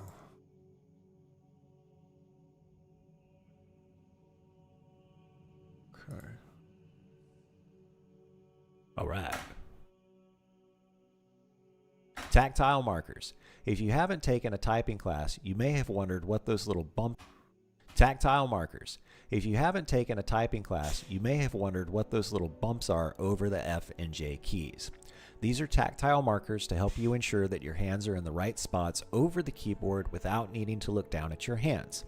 Take a look at the keyboard you're in front of right now and notice what they look like on your keyboard. On both my laptop and my desktop keyboard, both the F and J keys have this little raised line towards the bottom of those keys.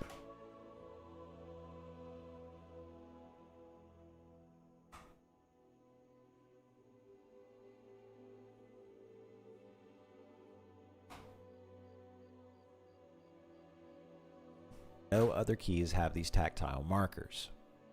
Home row. The index finger on your left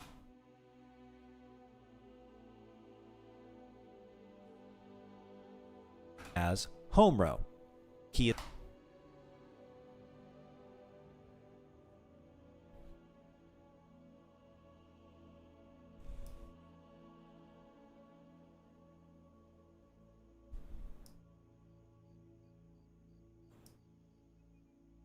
Okay, this should just glitch it all as out. Just home go, row. whoa, whoa. Key assignment Done. Okay, good.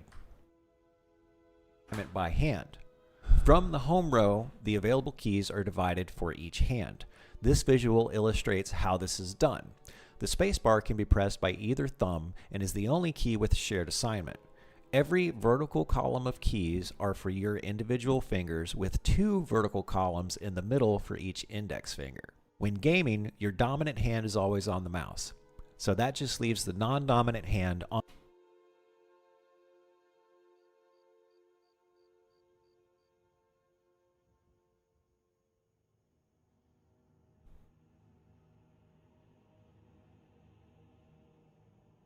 Of these infographics. WASD's movement keys. Since the mid-90s, WASDs have been the movement keys for virtually all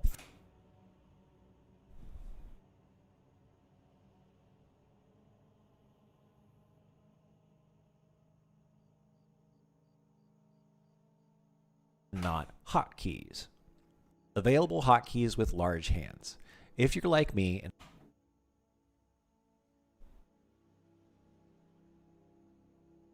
along that function row.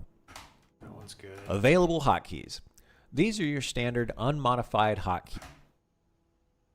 Where is that 18 text right there? Key options, which gives us 18 in. Gives us 8. Let's move that one over there. Let's give it a 2-second fade in. Key options, which gives us 18 in. Oh, it's that. Okay. Options, which gives us 18 in total. We'll get into modifiers in a minute, but you can easily see what your options are with your hand rest movement key.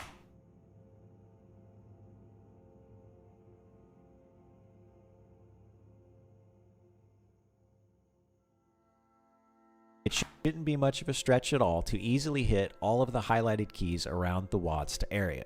Hotkey modifiers. A hotkey modifier is a key you can hold down, then press an available hotkey to trigger a different effect.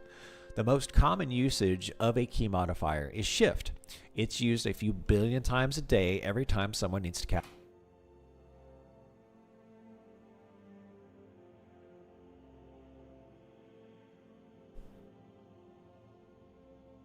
on what feels right. Available hotkeys modified with Shift. By using Shift as a hotkey modifier, we go from 18 available hotkeys to 36. All you have to do is hold down Shift. Hotkeys.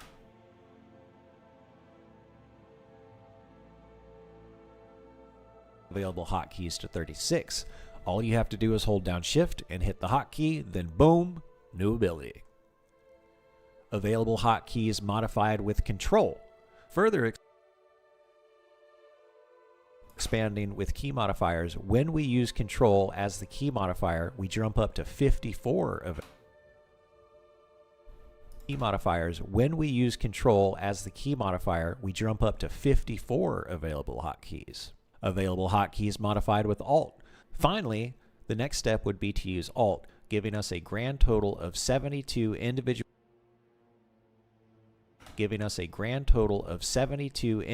actions bound to a hotkey. Therefore, by following this tutorial with its basic scheme, you can easily have access to around 72 hotkeys. Now it's time to set up the game to take advantage of them. Practice typing. A quick side note. Definitely check out play.typeracer.com. It's a fun website that you can practice on to boost your accuracy. The website basically gives you a quote from... Hey, thanks for hanging out, Swanty. Hopefully I see you tomorrow. Have a good night. From a book or movie, sometimes song lyrics, and all you have to do is type the words on the screen to get your car to the finish line. The faster and more accurate you type, the faster you get there. By practicing typing a lot, it will help you build muscle memory, which in turn will help you strike your hotkeys. As you can see here, I type about 70 words per minute with some pretty high accuracy. But don't be discouraged when you're starting out if your numbers are low. I started out that way as well, but I was starting out more than 30 years ago. I have a few decades of practice, as you can see. Interface settings. All right, let's get started. Once you get signed into WoW and you have control of your character, the first thing you want to do is press Escape and click on Interface Options. We're going to enable some things first before we get to binding all of the keys. In Interface Options, under the Controls section, be sure to check the Auto Self-Cast. Okay. So now we're at the part where, okay, everything's pretty much edited up to there. Now we're at the part where I need to start recording stuff in game.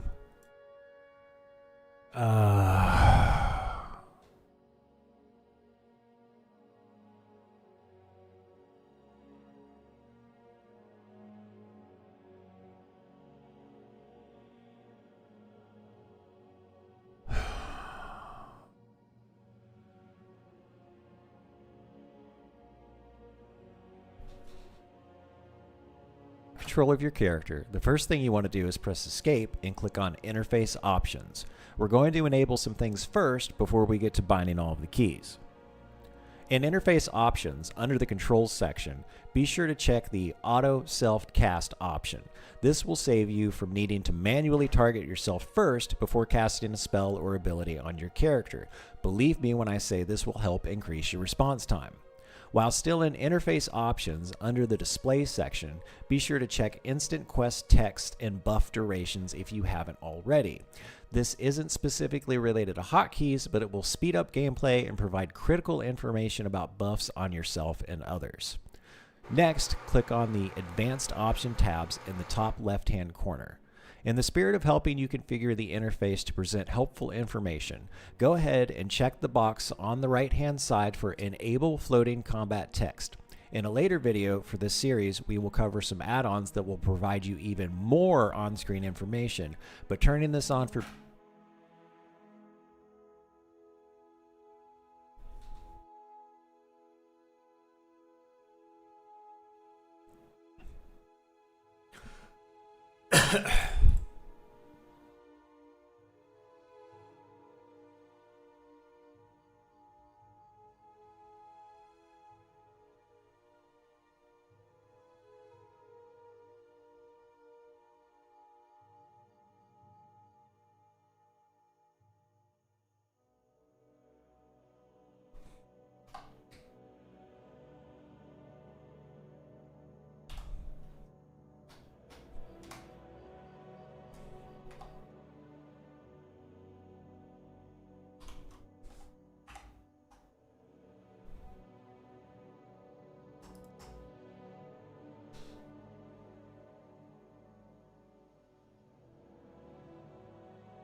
Okay.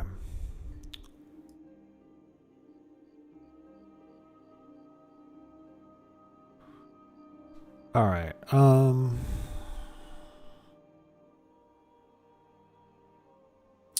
I guess what I could do.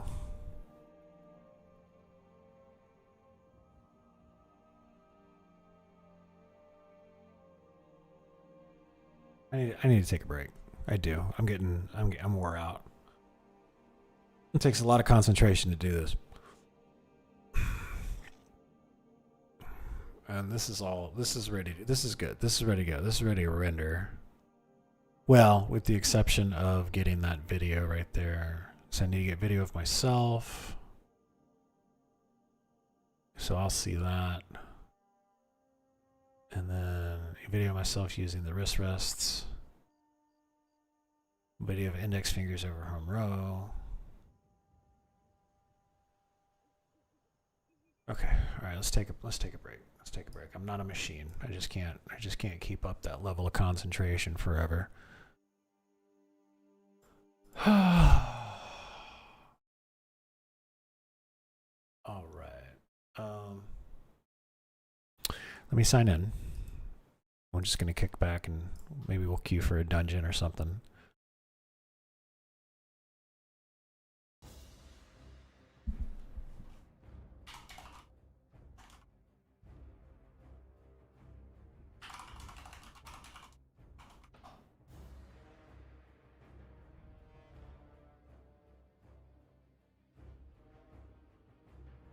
There we go. Yep, level 54.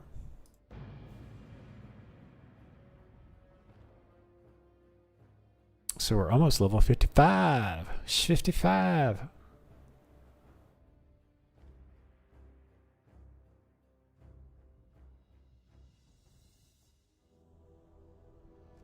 Okay.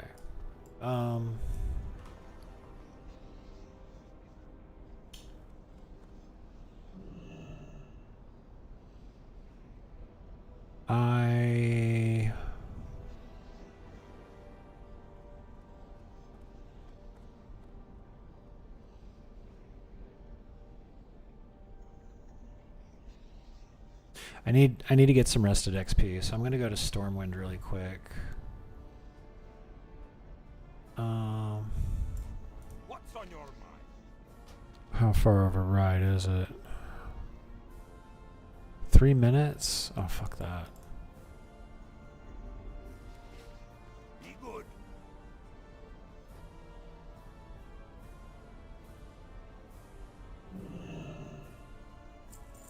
This is how the engineer do.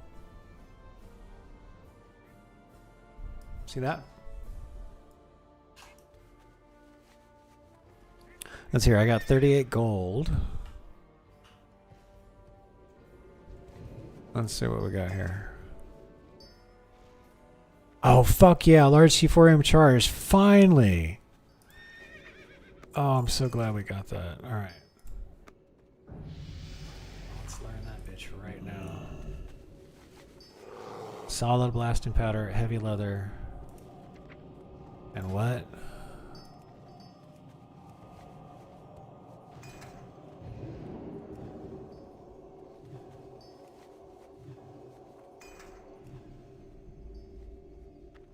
There we go. Heavy leather, refreshing spring water, and solid blasting powder.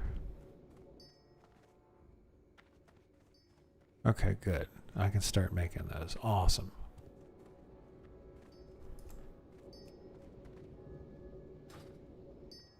Okay, so we were at 38 gold. So now... Oh my gosh.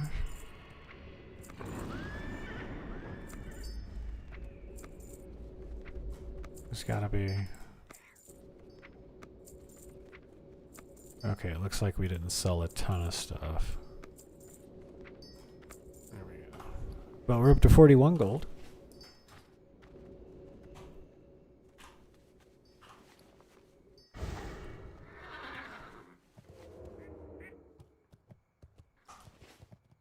Let's go get some rested XP really quick.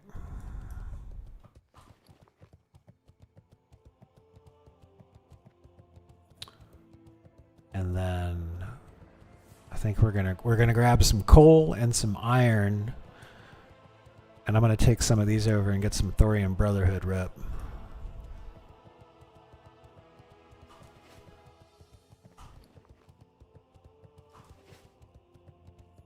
Ooh, now I'm gonna see if I can speed this up.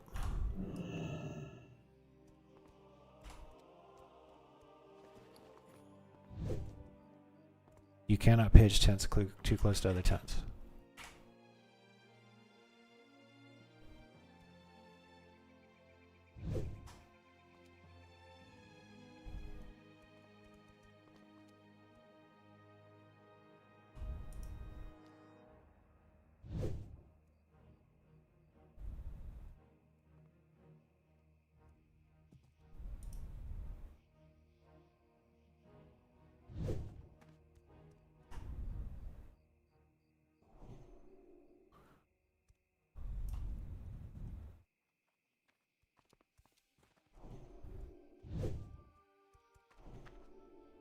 I'm trying to pitch the tent up close to the other one so I can stand in the middle and get boosted XP.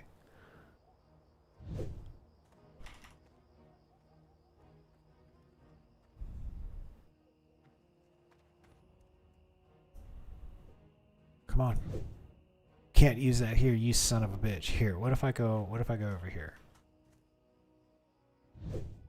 Let me see if I can get a little closer. Yeah. There we go.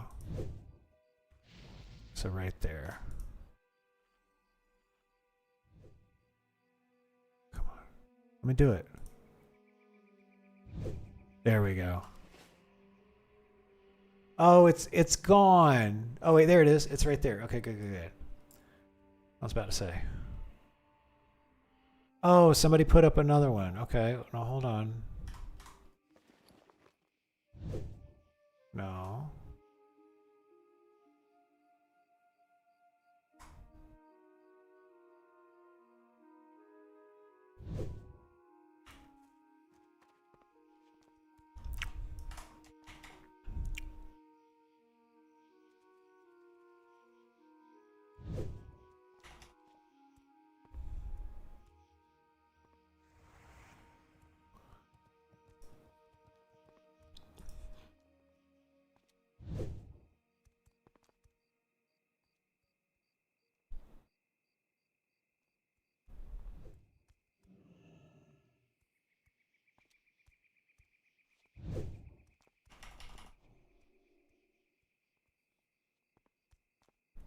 I haven't put many of these down, so I'm still trying to figure out.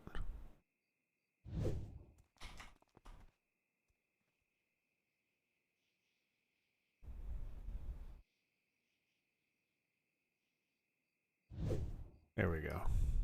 Okay, that's damn as close as I think I'm going to be able to get.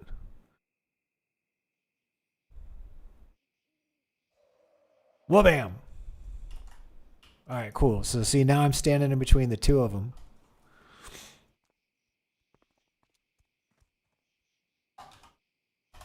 And we dance. Because we're getting the double the XP. So instead of taking 6 minutes, it's only going to take 3.5 minutes to get a full rested bar of XP. See, these people are smart. Look at everybody realize that there's 2 tents.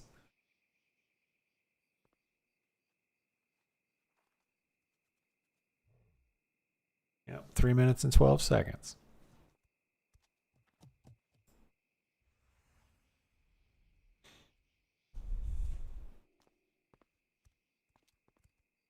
You can dance if you want to. And my goggles. Oh no.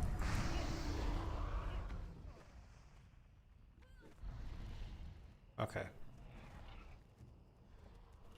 I didn't want to die. I'm always flagged for PvP. There we go. Damn, did you see all those guards?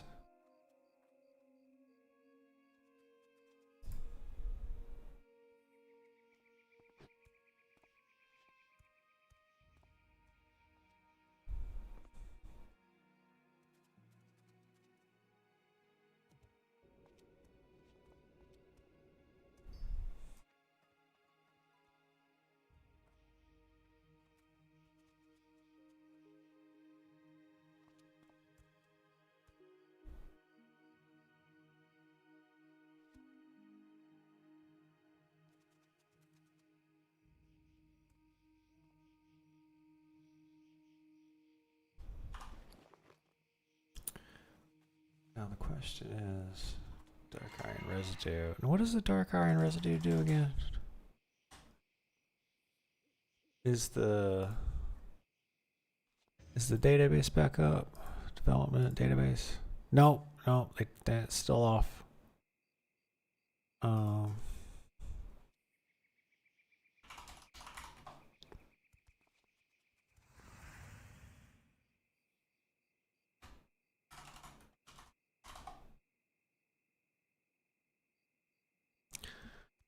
Okay.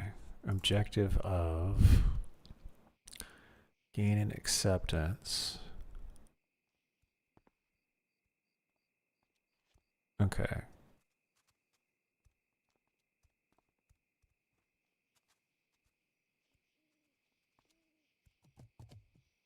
.25 reputation with Thorium Brotherhood. Okay. All right, we need 90 more seconds and we'll have a full 2 full bars of rested XP.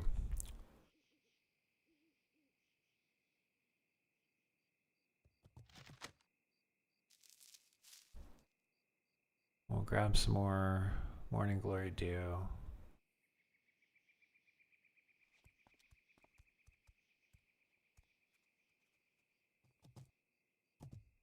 And I need to check the bank to see if I have a bunch of solid stone in there.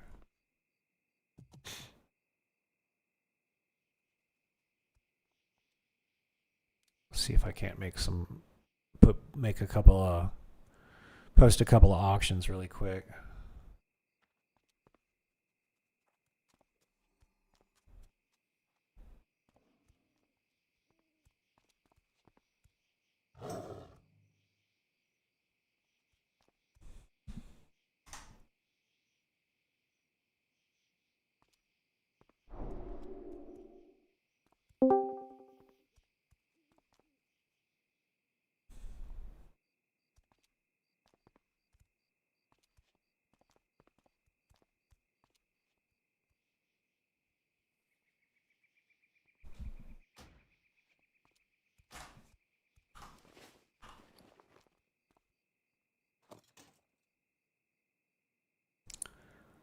I got a bunch of stuff to turn in. What do I need to get? Lion steak. Tangy clam meat.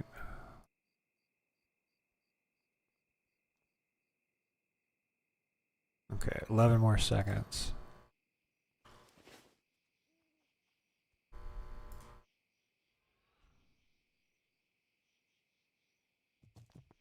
Three, 2, 1. All right, cool. Full rest. 30 bubbles of rested XP. We good.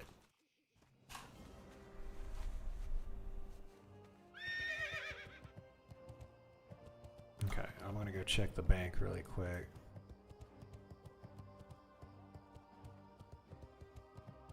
See if we can't get something up on the auction house.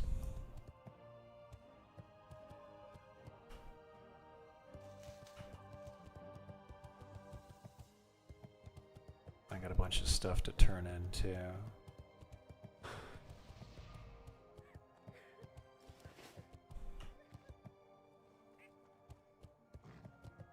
Well met. Greetings. It's a Wrathy Basin week, looks like.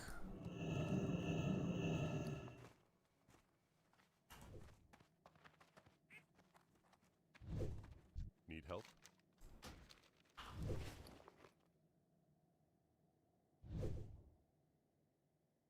Oh, we do have a bunch.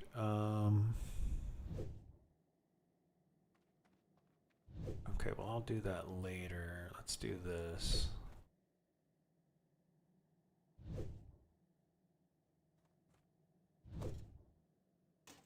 Let me take 2 stacks of iron bars with me. I need to grab some coal. Some Morning Glory Dew.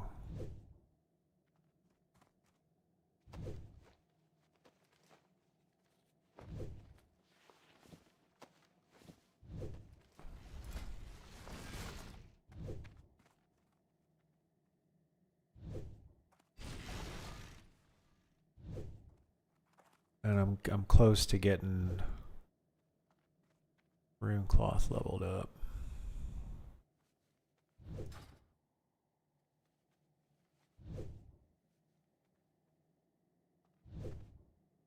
Or rune cloth bandages, basically. All right, so 2 of those.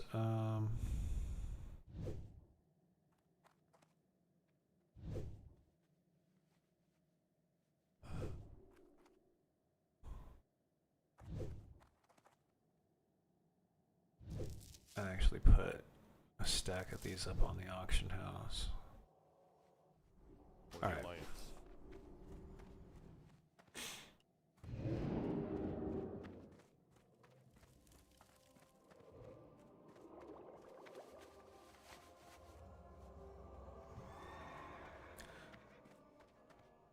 You need something?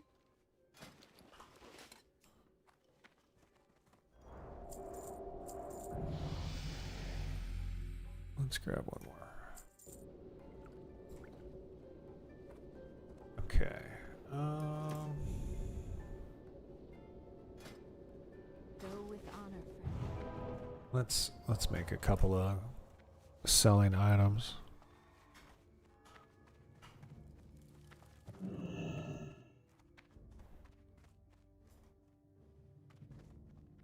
Well, Chai, you could probably install Linux on it. What can I do for you?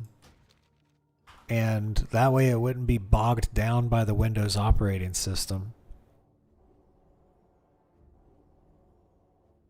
And then you can use Wayland for Steam to play games on it. And it would just utilize your hardware a lot better. Most laptops you don't really upgrade these days without, like maybe it could take a little bit more memory, but you'd have to look. Yeah, I mean Windows 10 is still slow compared to Linux. Like you'll still see a performance increase if you install Linux on it.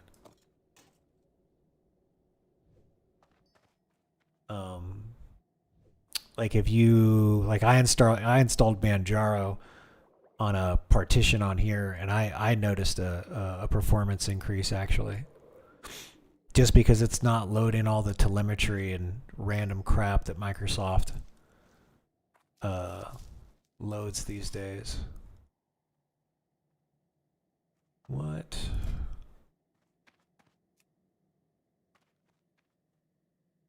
Parts.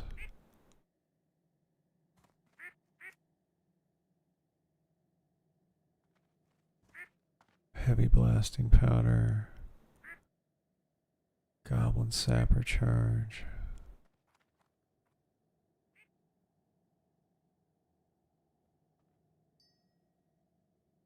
Where is unstable trigger? Right there. Yeah, it's mithril bars. Okay, so let's take this.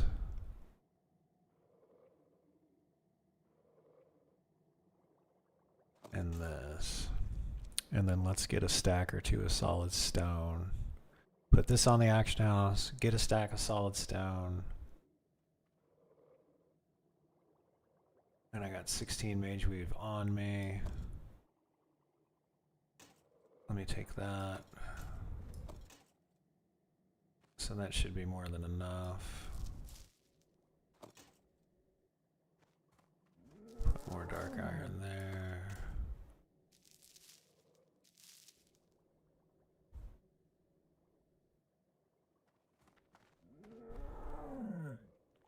Careful. Okay.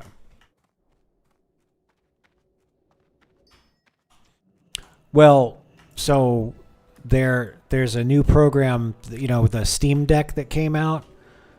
Steam Deck runs on Linux, and Steam created this software that basically translates the Windows code into Linux. So you basically install Linux, you install the Steam thing, it's called Proton. And then you basically, where's the thing? Let's see here, Proton. I mean, not everything's gonna run, but Proton, Steam, yeah, Proton DB, right there. So, you know, so Ark Survival Evolved works just fine. Mountain Blade Bannerlord. So this shows you which version of Proton they installed, what to set the launch options to, and that it worked on their computer. You know, it won't just be like it'll take a little bit of fiddling, but you know, if you want to extend the life of your laptop, get Proton, install Linux, install Proton, and it'll probably help things run a lot better. I don't think there's any way. I mean, you would have to look to see if the only thing you could probably upgrade on the laptop would be RAM. And that's not like going to be a huge performance increase unless you only have like 4 or 8 gigs. So you would need to see if it can take a RAM upgrade. Typically, RAM upgrades are pretty easy. There's just a little latch on the bottom. You unscrew the latch, you pop it up, and then you just kind of slip the RAM in there and push it down, and then put the latch back on. That's if you can do that. Be careful. All right.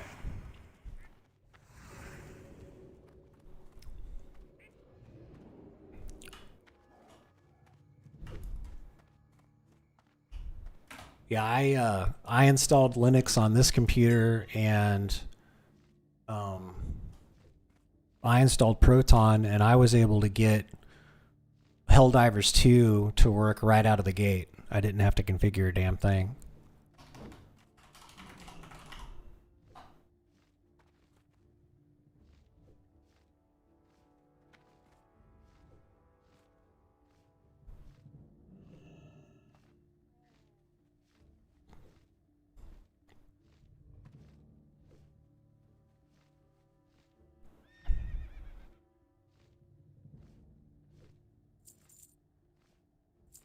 Let's see, 180 is pretty cheap. We'll grab that one.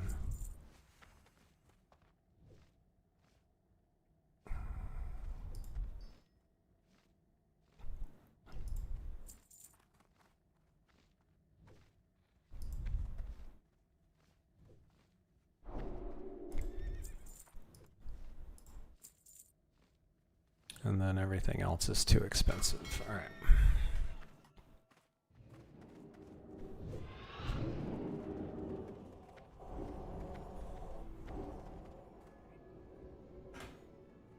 Oh, and I should make at least one large C4M charge. So let me get all these.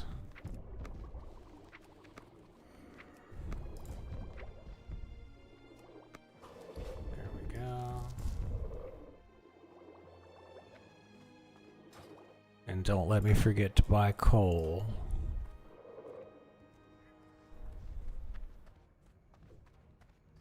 Now what do I need for a large C4M charge? Explosive. Right there. Heavy leather. We need 2. So let's look for heavy leather.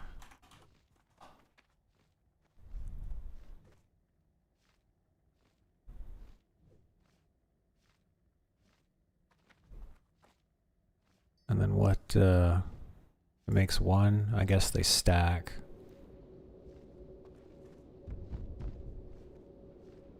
I'll get 3.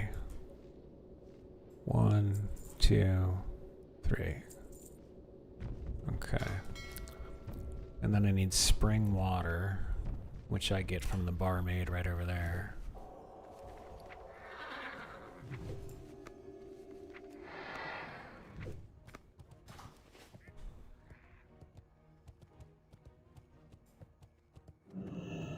Light be with you. Refreshing spring water. Refreshing spring water. Yeah, there we go. Safe travels.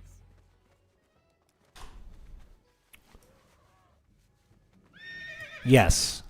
Yes, so Proton is the translation software that Steam developed so Windows games would work on the Steam Deck. Like 2025 is the year of Linux simply because the Steam Deck. Oh shit, I forgot to put that other thing up there. Oh well, I'm gonna come back. I'm gonna come back and put on, I gotta make a bunch of shit and then we gotta put this on there. So let me get, I get 10 coal. Maybe I should get more than that. No, I get 10 coal for starters.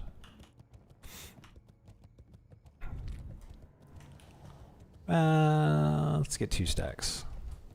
No, I don't want to be holding coal in my bags. So let me get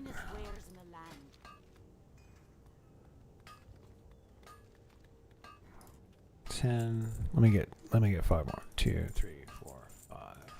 Okay, good. All right, so large Sephorium charge, so we can make 3 of those. Let's do it. So now I'll be able to blast open lock boxes, I think.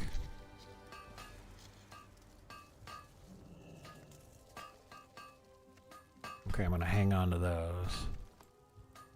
And then see, we'll make 1 of those right now.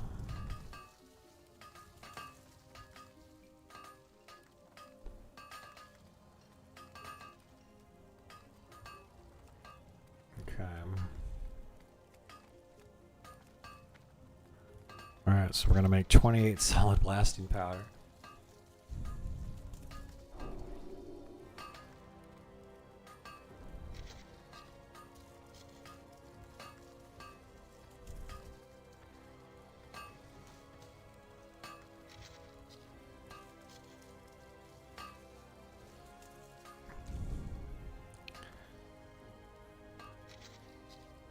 Here, I'll go ahead and make...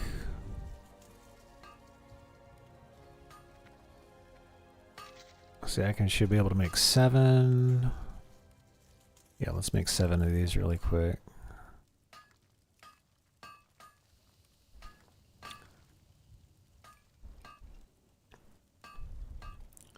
So then I'll have a stack of unstable triggers.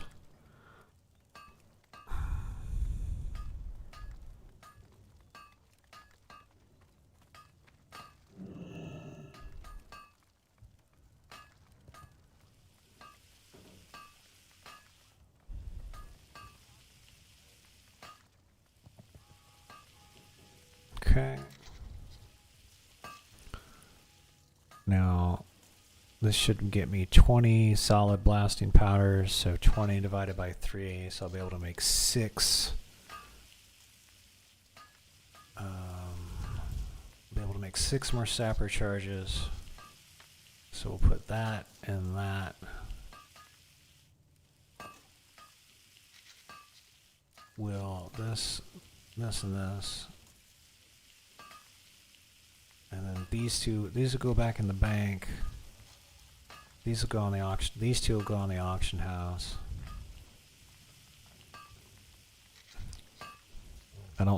I'll have maybe 1 or 2 solid blasting powder left over.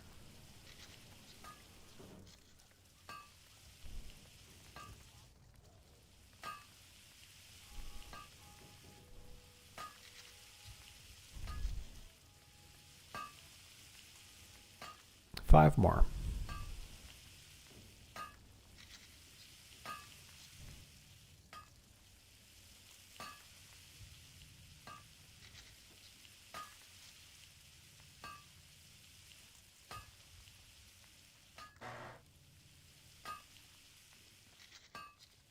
Okay, I can make 7. That's fine.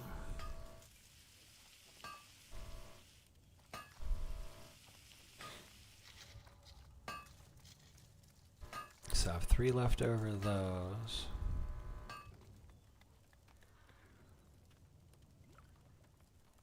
We can vendor those. That's 2 copper. I don't give a fuck about 2 copper.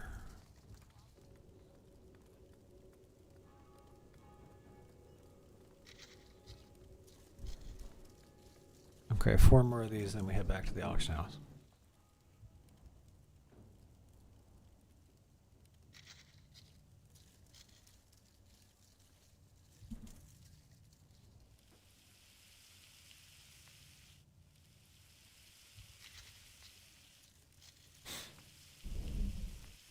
The guild's doing molten core, but I'm only level 54. I need a couple more levels.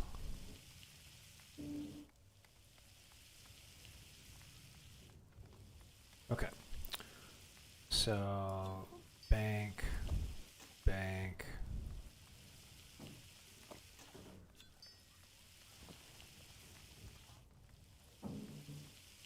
I'm gonna take that with me. All right.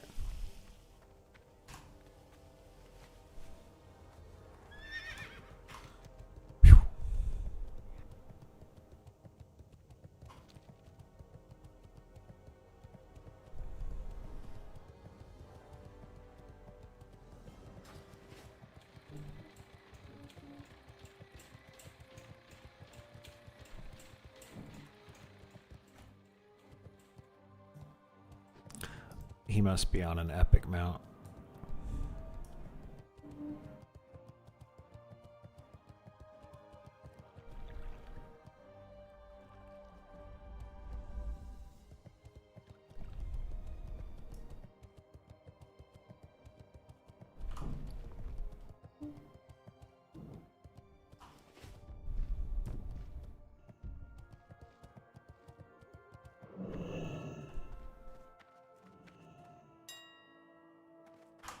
Okay, post. So what do we got up there? Wolf meat, spider silk, salt shakers. It sounds like the neighbors are moving a bunch of furniture.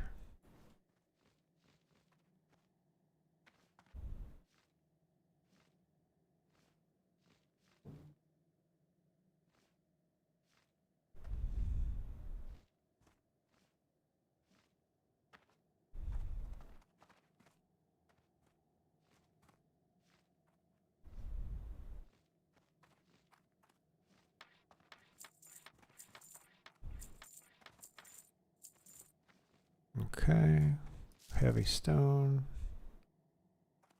There's a lot of heavy stone on the auction house.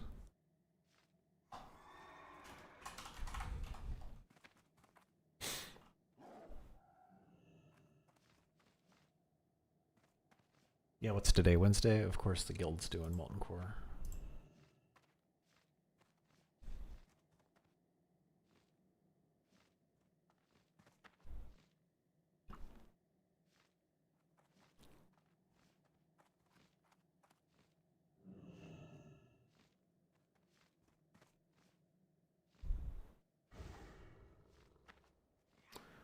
Okay.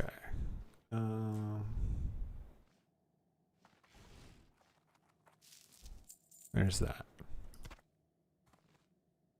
Oh, you can buy those off the auction house too. How expensive are they? I'm curious. They're only 1 silver? So that's 31 silver? Interesting.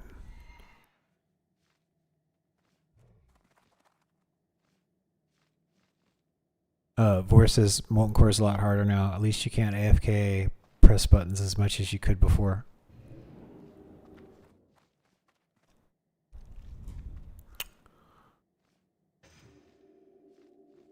These are really cheap. I'm actually going to buy these.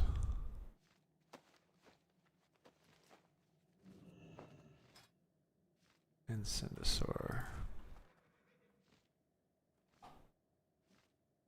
Because that means I don't have to farm them. Half a gold? Yeah, let's do it. Okay. Okay, so now... So that should, like, I should be able to do at least 15 turn-ins. With copper bars. See this stack right there, perfect.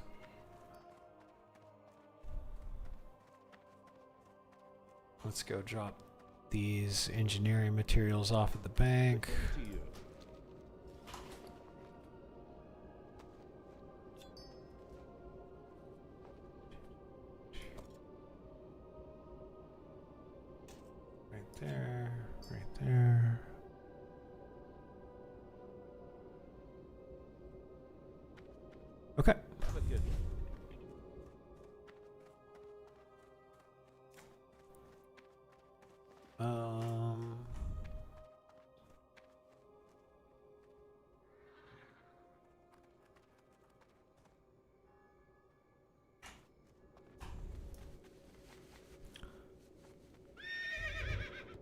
buy some light feathers. And then I'll be all set for a while.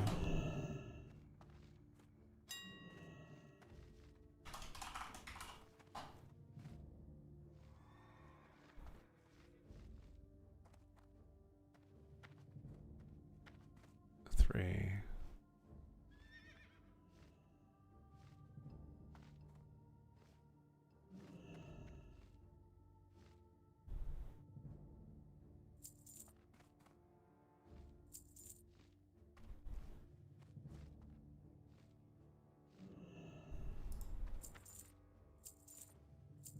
Okay.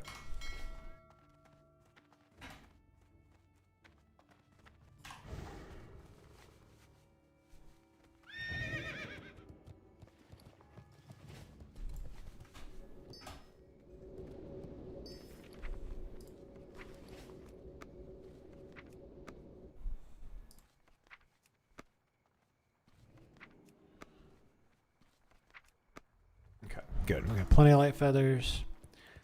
All right, now it's time to turn in some quests.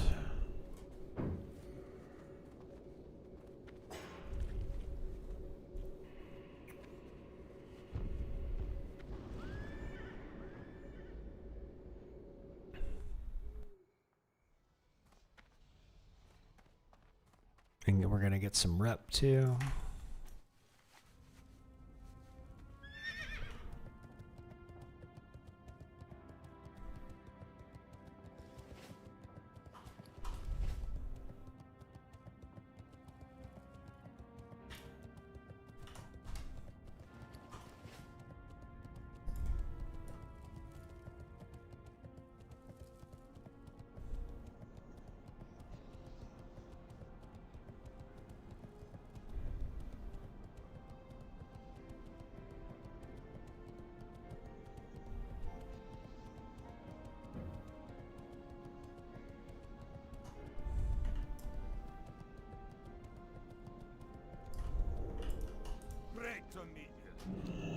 Okay, so we're gonna go to, is it Burning Steps? Yes. See you soon.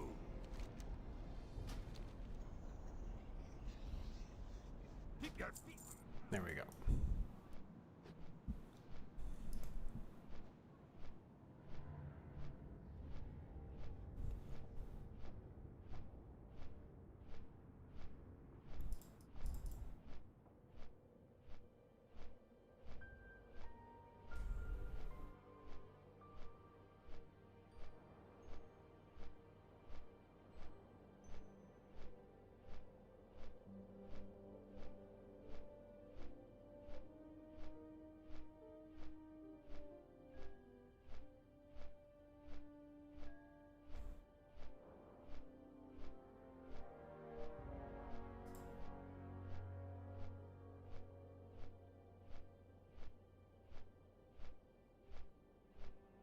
I feel like this isn't.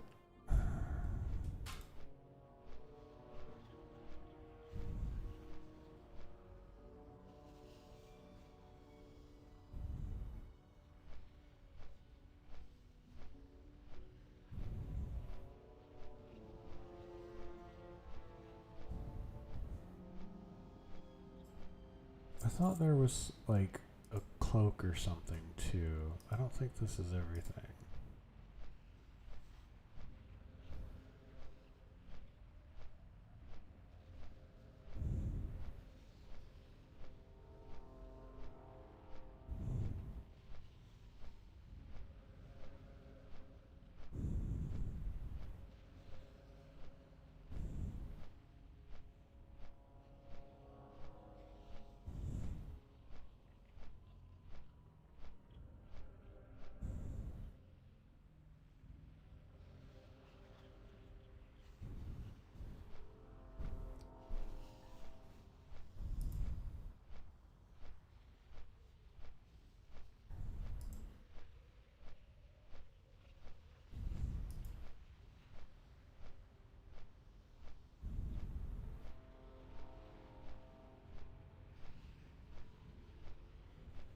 that could be broken. Renders a target unable to move for 10 seconds. That could be very broken.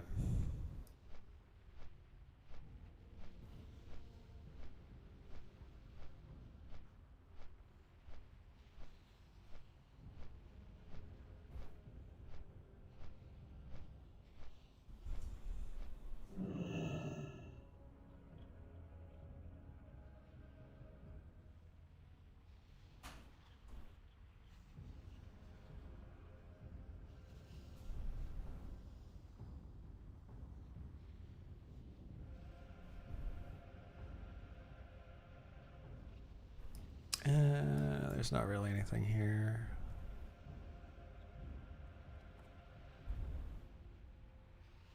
So there's nothing at Hate Forge, it looks like.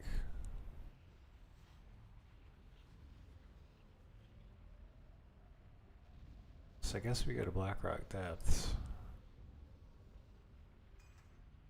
And there's a ton of stuff. Okay. So there's this guy. Hello. Safe travel. How are you? See you soon. Okay, we'll turn that into Iron Forge. Well met. Keep your feet on the ground. There What we can I do? go. Be good.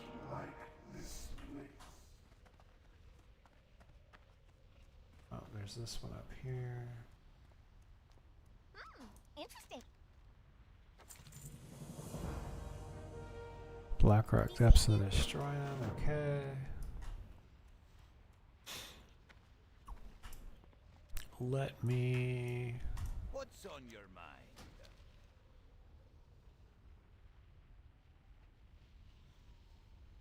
Let's go back there really quick.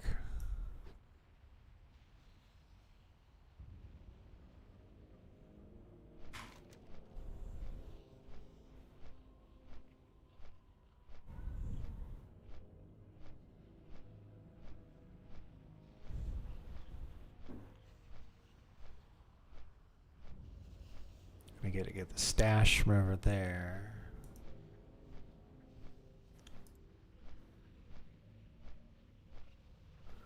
Yeah.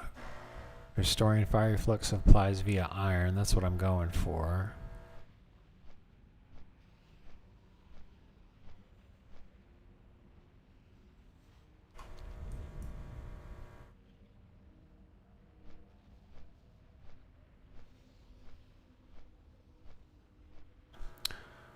And as soon as I land, I'll queue up. Let's see here. We got that.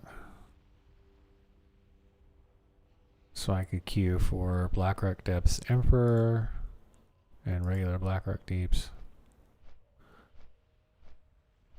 And Blackrock Deeps Arena. Hey Gus, I'm taking a break. I got the I mean the first video is done. I just haven't released it yet because I'm going to release it in tandem. And then I'm about 45% of the way through the hotkey tutorial.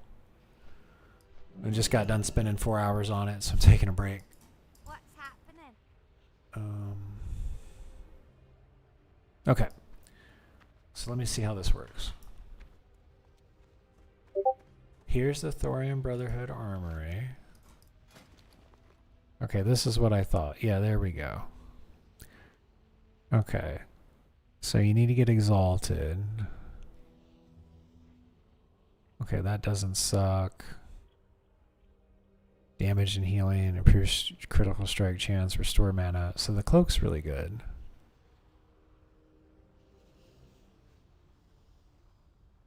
So is the ring.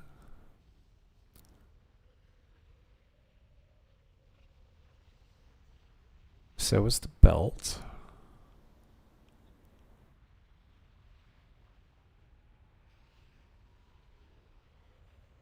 Okay, so there's a couple of good things over there. Alright, so let's see here. You got my attention.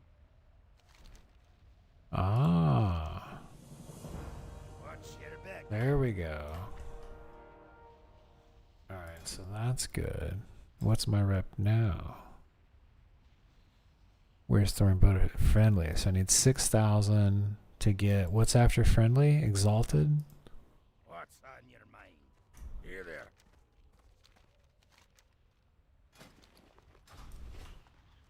How are you? Welcome.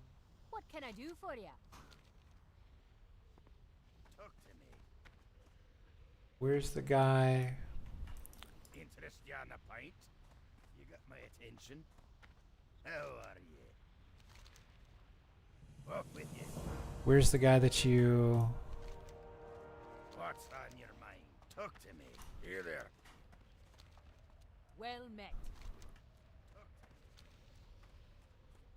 You got my attention. Wasn't there a guy to turn...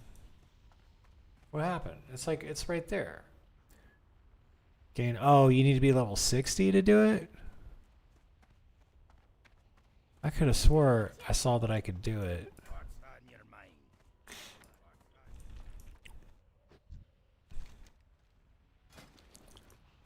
Here there.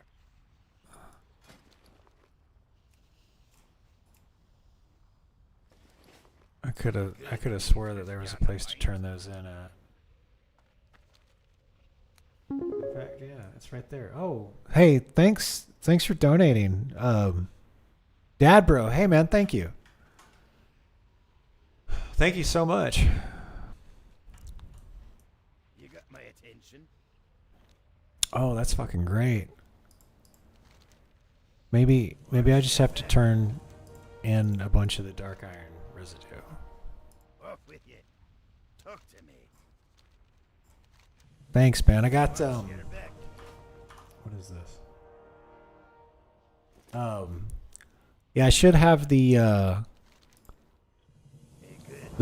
Turtle WoW episode 1 and episode 2 released in the next day or two. I'm about 45% of the way through the hotkey tutorial. Just got done spending 4 hours working on it, so I'm taking a break. Can't accept that. 18. Watch your back. Off with you. Here there. Be good. Where you go? 6. Watch your back. Talk to me. Okay, that's everything. I could have swore there was a place to turn in iron and coal. What happened here? Oh. How are you? Watch your back. It's right there. It says that it can be turned in. Is it the guy up there? Is it that guy? No.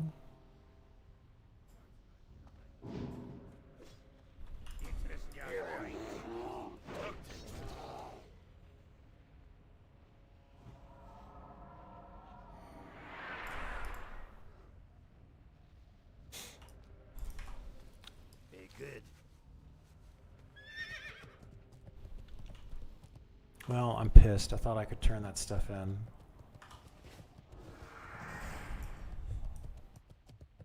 Welcome. Talk to me. All right. Well.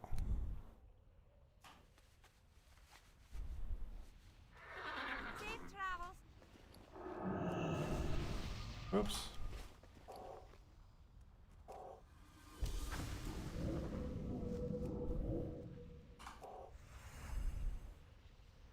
What the hell? Gosh. Can you not target her? Thank you.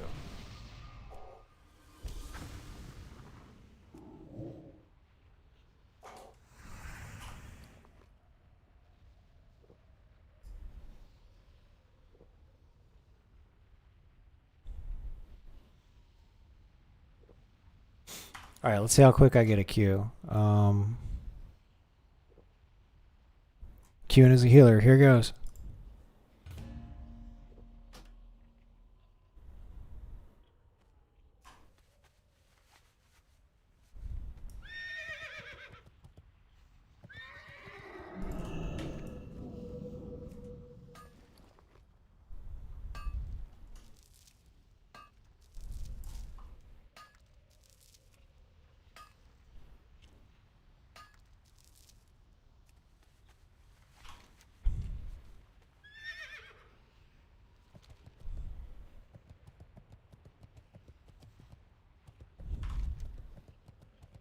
Okay, I actually need to go through.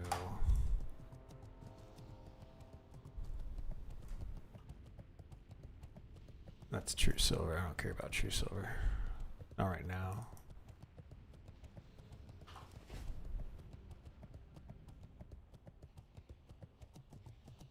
I'm really ticked. Like I thought I could turn in my dark. Like I saw the quest. I know I did. Oh, what's that? We're gonna get that. Yeah, let's go get that thorium.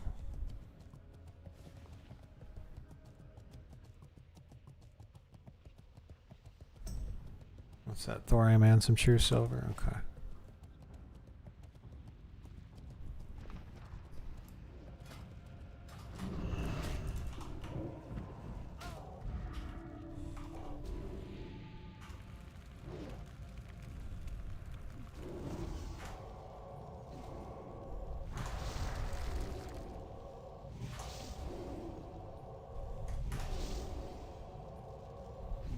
Okay, well, I can kill stuff as holy. That's nice.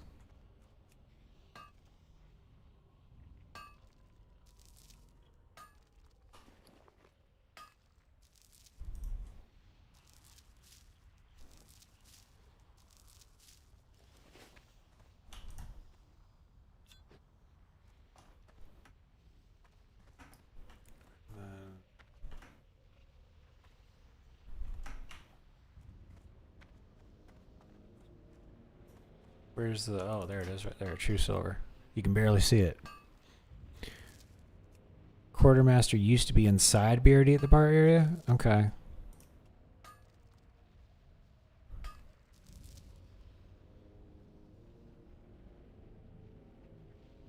Oh, it's just for neutral to friendly? That's it? Like, after that it's dark iron residue? Because I'm already friendly, I think. Yeah, I'm already friendly. Well, that sucks. Like I had coal and I had iron bars and I had the Incendisar scales. I was ready, man. I was ready to get some reputation. Oh, there it is right up there.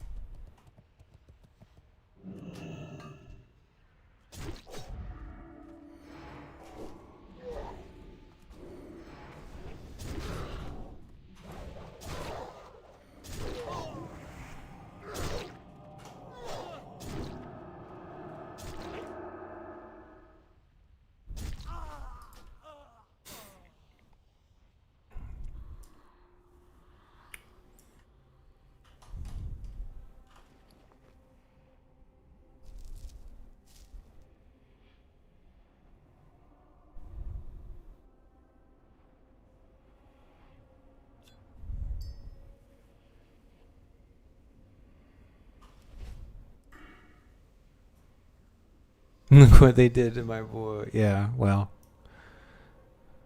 I don't.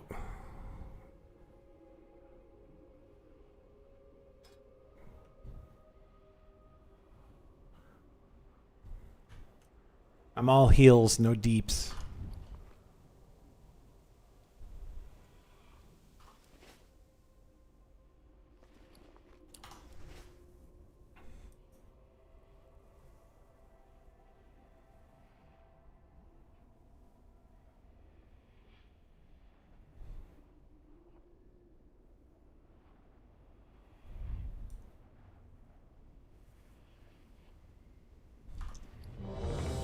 All right, there we go. I was in queue for what, 5 minutes?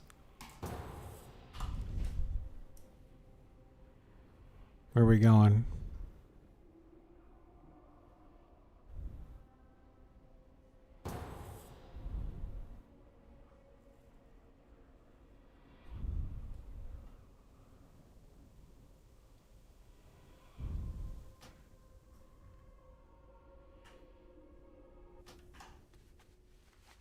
Of course, we have the... oh, I think they added this progress bar. I don't remember that progress bar being there.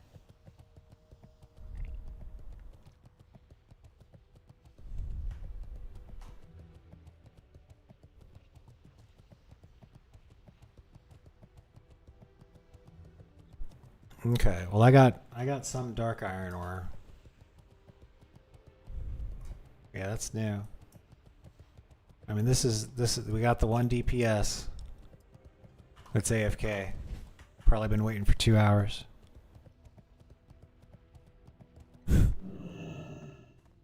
Well, thankfully I keep running BRD dungeons, and that'll get my rep up too.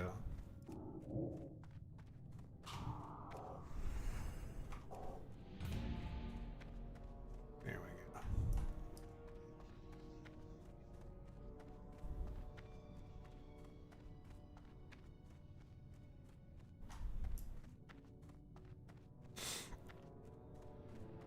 I've actually got a quest to do just outside, so I will try to get over there.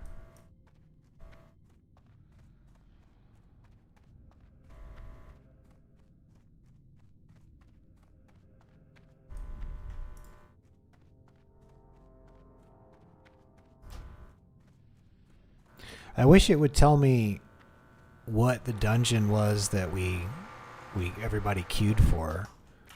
It doesn't say, does it? It doesn't say it in the chat. You have joined the queue. It says that I've joined the queue, but it doesn't say for what. Okay.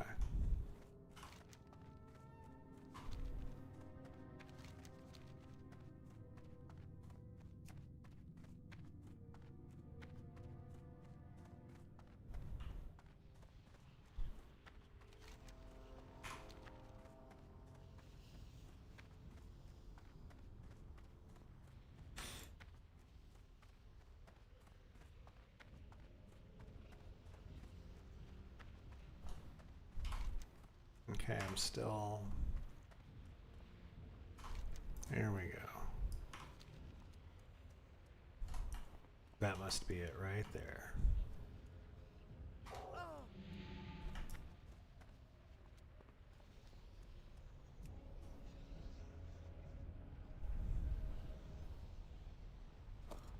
There we go, got it.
I have an idea.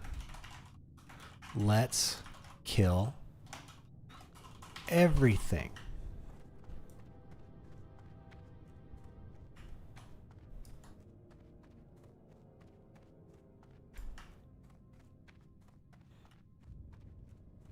Now, is that the way down? Oh, it's over there.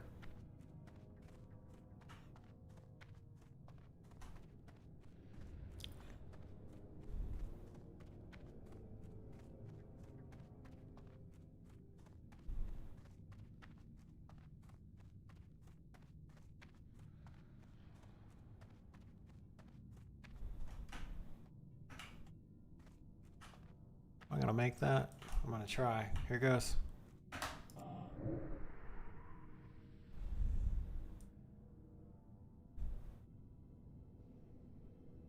There we go.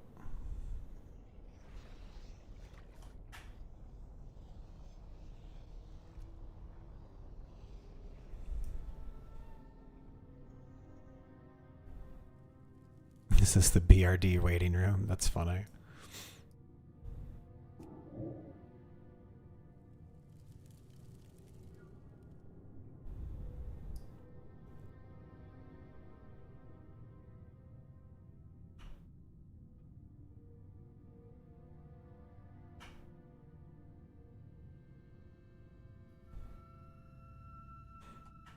Wait a second. Where are we?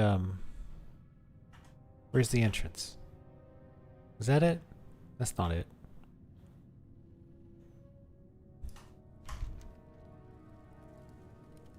It's that way?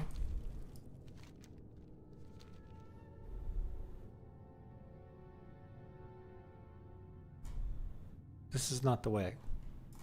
Oh good, they're still bugged.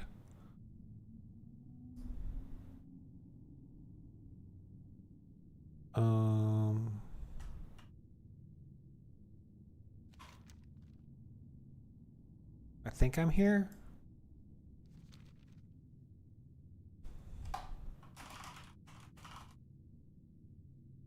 Can't find the entrance.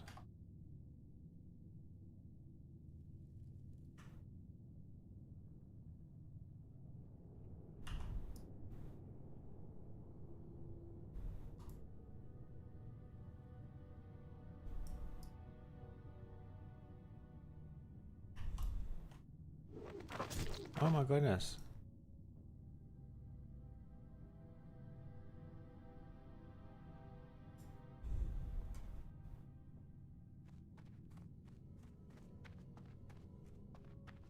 Oh wait, found it.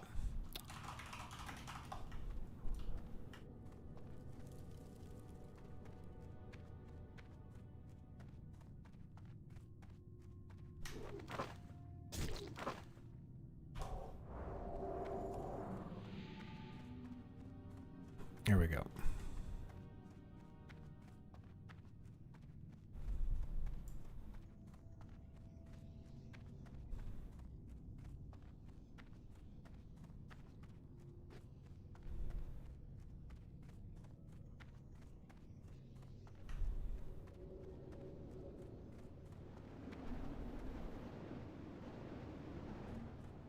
Okay.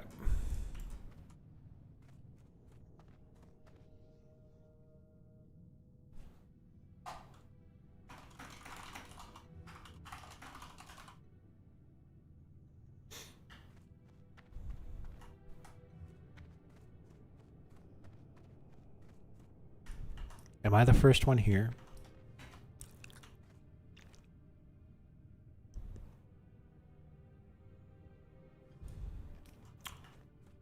This is Blackrock Depths, right?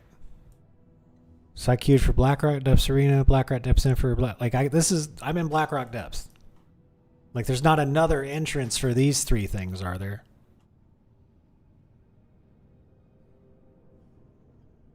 Okay. Okay. Just making sure.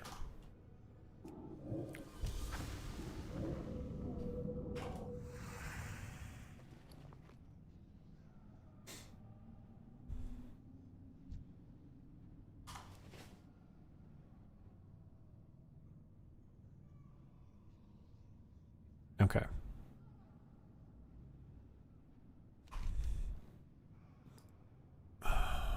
Let's see, where are we? Oh, look at that. Okay. One. Yeah, we should just clear this whole fucking thing. Why wouldn't we? Because somebody wants to run the entrance, the instance over and over again to get one piece of loot. That's why.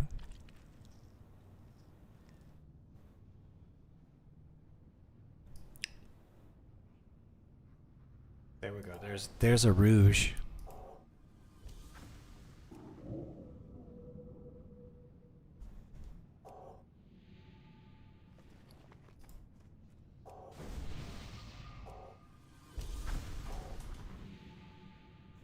There's another rouge.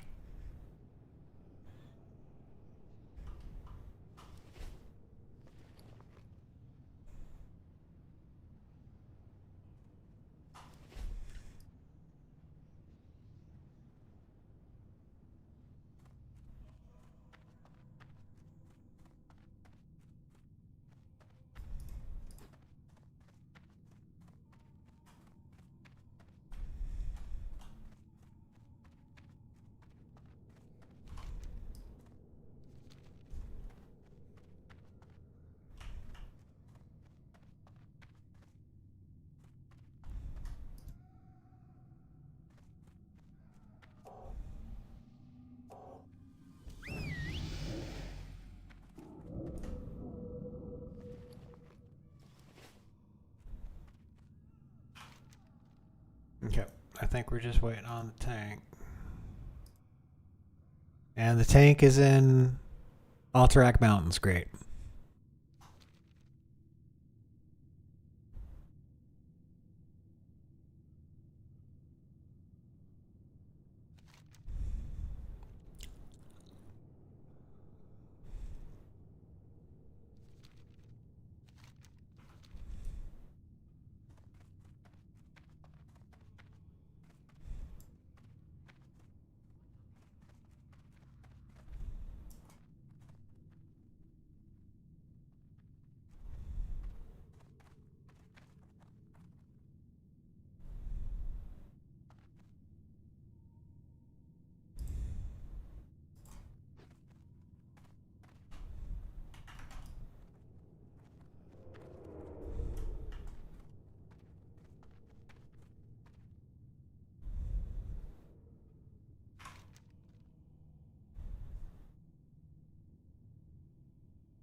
Okay, well, they said they're doing Emperor. The tank is in Alterac Mountains, so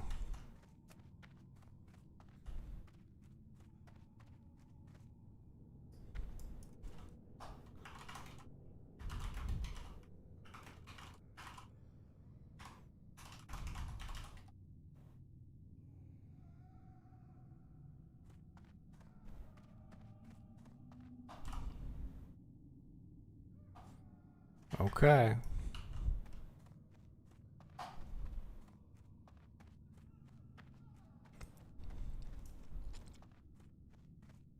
Well, that's what I'm being told. Apparently the map is bugged.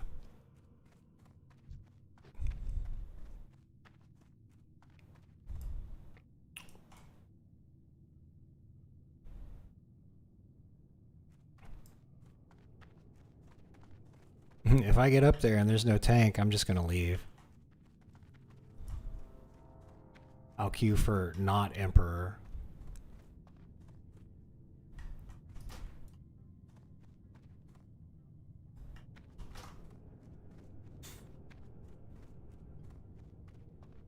They're claiming the map is bugged.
Well, I'm glad this rogue knows where the fuck we're going.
Dark Forge is to your left when looking at the 3 Fire Lords before the bridge.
I like how the tank is completely oblivious.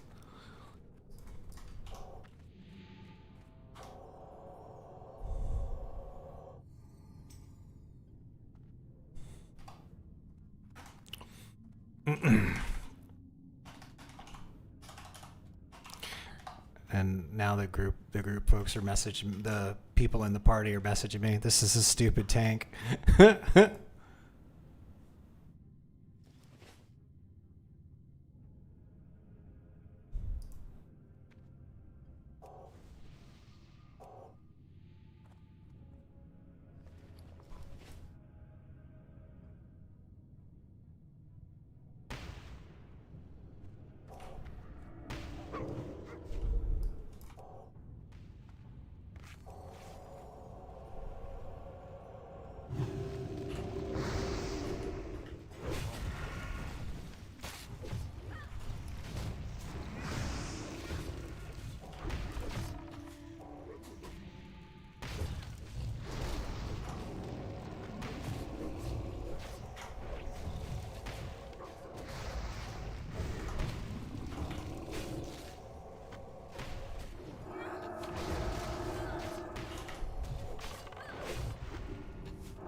Okay. Tank doesn't know what he's doing.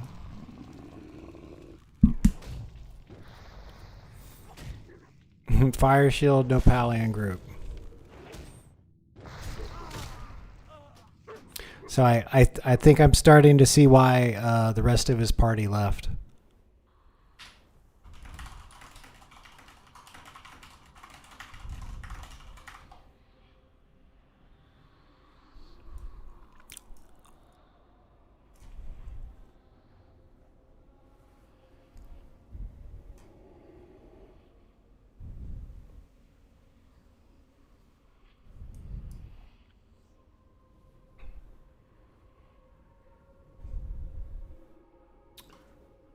Yeah.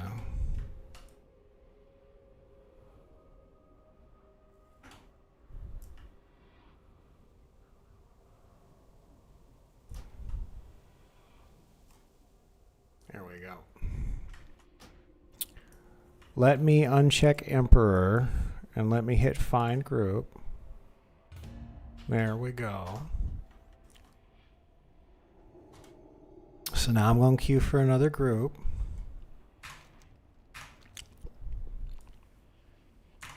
Like, you know, we spent, you know, it would be one thing if we cleared up to that point, because at least I would have gotten some experience and some reputation. But the worst part about it is that we parkoured all the way over there for 15 minutes. He completely ignored the fact that I'm level 54 and can't walk through the mobs like he can. So the rogues ended up saving my ass. And then he tanks in the wrong spot. And when we die, he blames it on the fact that we don't have a paladin in the group. Okay. And then here, let me pull it over here. Let me unlock it. And then like, where is it? The rogue is like, I already have this person. See, tank doesn't give a fuck. And the rogue was like, oh, it's not up there anymore. But the rogue was like, I have this person on my ignore list. So, you know, I got, we can just queue for a different group. That's fine.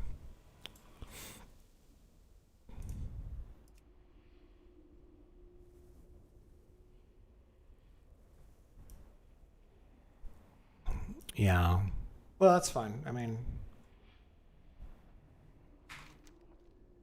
I'll res up and then I guess I can do some questing. I can actually kill stuff as holy, apparently.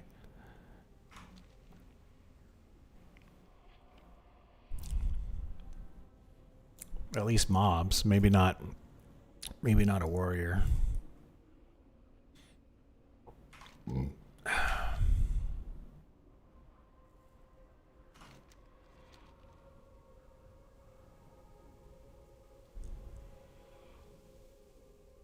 Yeah, I'm sure there is. I don't know enough about the dungeons to say either way. I think I do remember going through that thing back in vanilla, and I don't remember it being such a big fucking deal.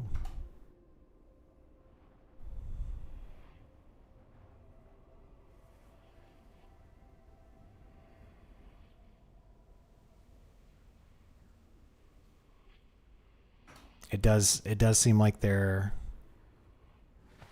should be a more opportune place to tank from, where the entire party isn't getting, like, I mean, the fight lasted what? It was less than. In fact, we can, as soon as I resurrect, we can actually watch the replay, and we can time how many seconds it was before, because I kept everybody alive, but I burned through all my mana doing it, and then I had to eat a potion. And then I tried to save my healing for just the tank, and I think he was the first one to die. I don't know. We're going to watch the replay. We're going to see if I could have done anything differently. That's one of the great things about always streaming. You get to watch your stuff again. All right, let's see.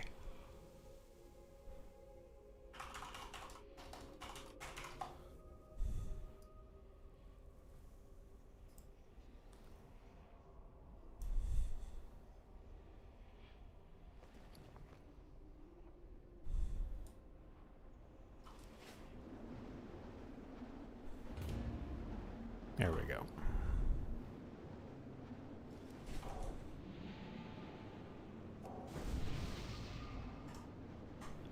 All right. Right here.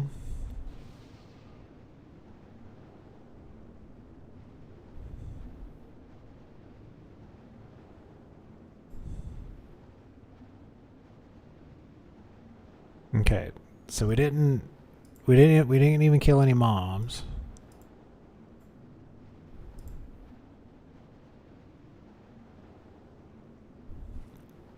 We had to wait because he was fucking around with respecking. Okay, here's where.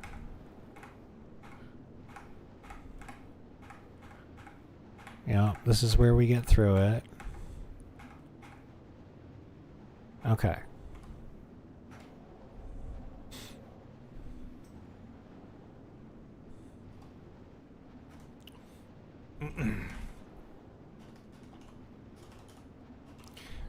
And now the group folks are messaging, the people in the party are messaging me, this is a stupid tank.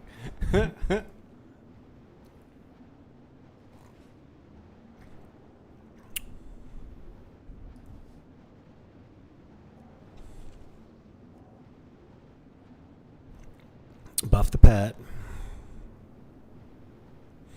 He's named that. Notice how the pet has the fox named Eevee, like the Pokemon. No, I think you're right, Gus. Because there's one, but there's not one all the way down there.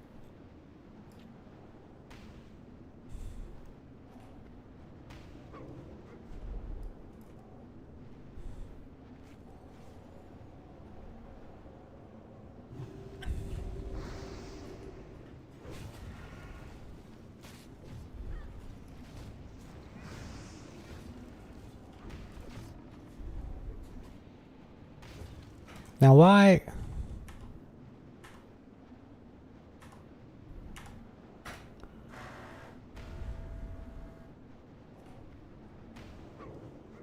Oh, I still had the pet targeted.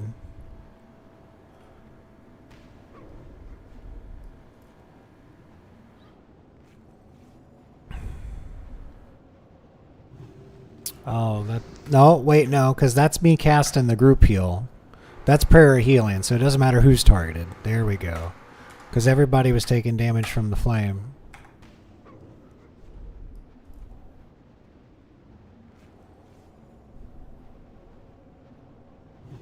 Okay. That's me fading. Okay, that's targeting the tank. So I didn't cast a bunch of stuff on the pet. I was worried I did.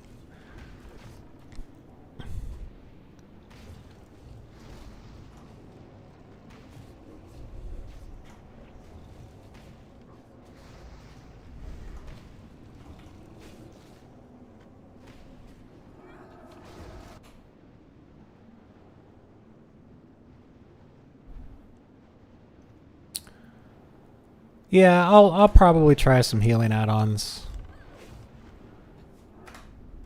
I definitely want to learn the basics first without the add-ons. I just got to get, see, that's control 1, that's control 2, that's control 3, and that's control 4. So I just got to get, my hotkeys are configured. I just got to get them right.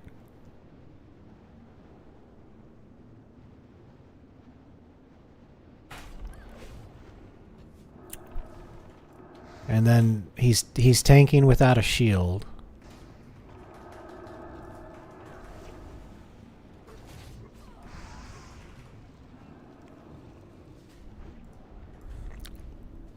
Okay. Tank doesn't know what he's doing.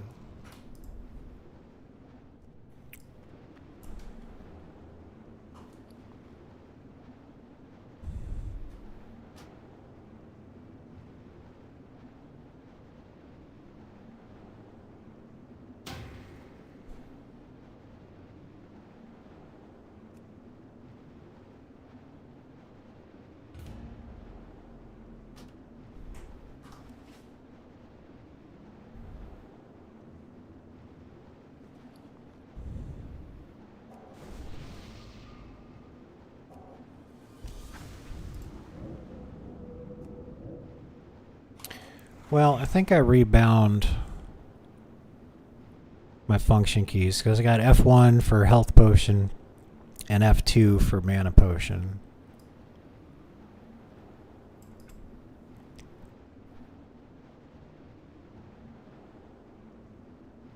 Yeah, target party member 1, 2, 3, 4. So it's just control 1, control 2, control 3, control 4.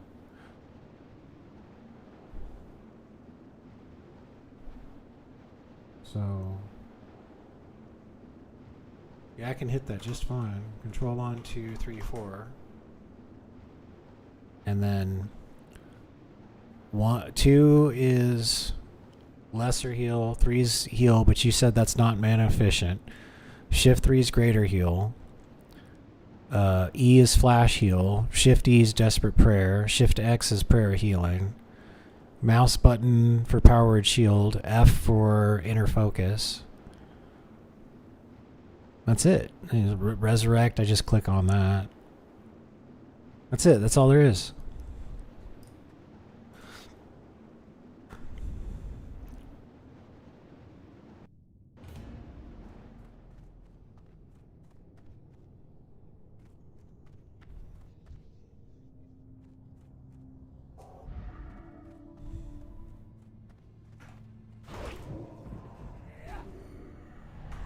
Let's see if I can kill.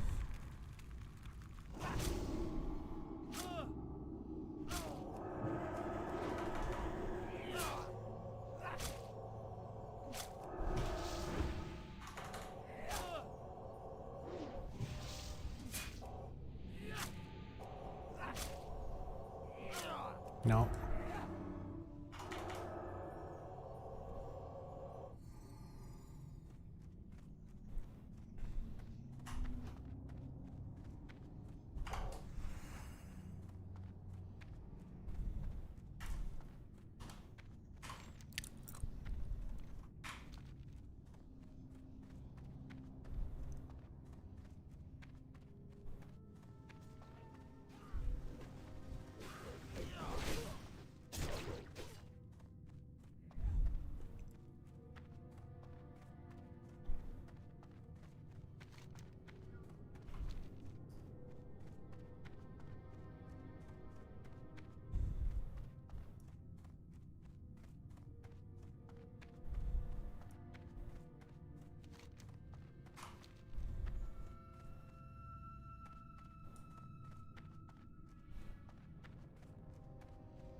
Now, will I be able to mind control him?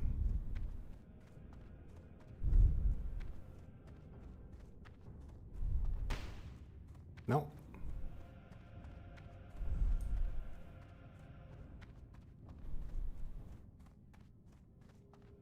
Shit. Shit, come on.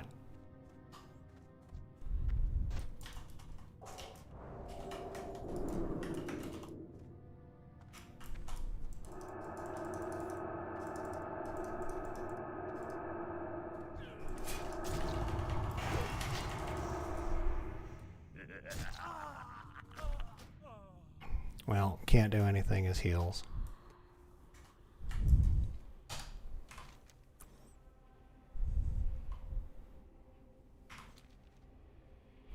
Damn, if only I could have gotten out of there in time.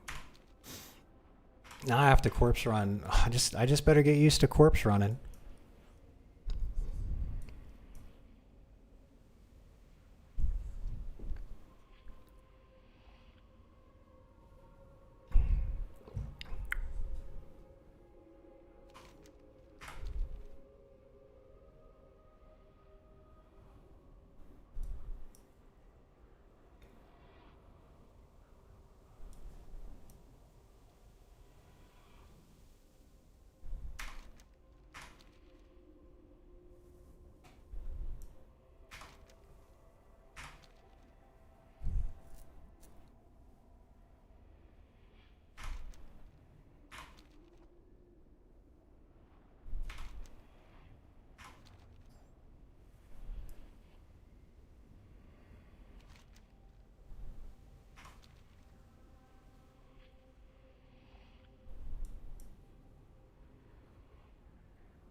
I know what I should have done. I should have levitated off into the lava and made him chase me. I'll do that next time.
Oh.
Oh, can't go that way.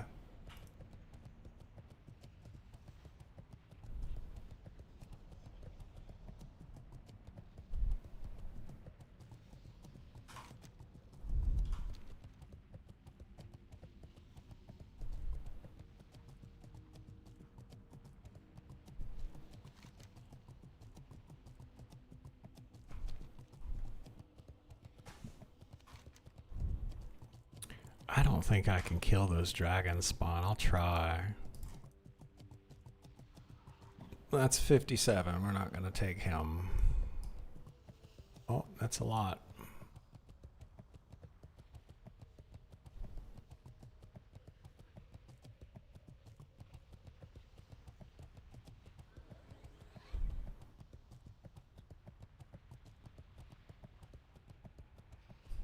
Okay, there we go.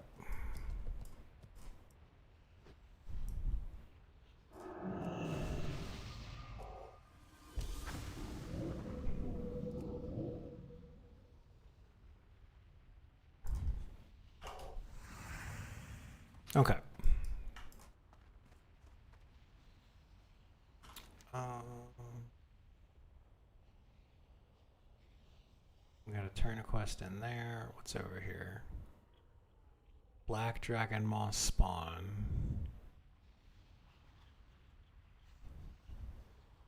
Okay, so I gotta kill 10 of those, so I do need to go over there. So we need to go over there and turn the quest in.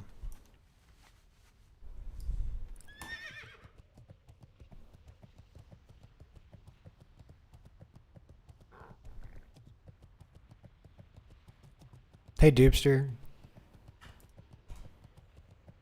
We are, and we are suffering from lack of a good tank.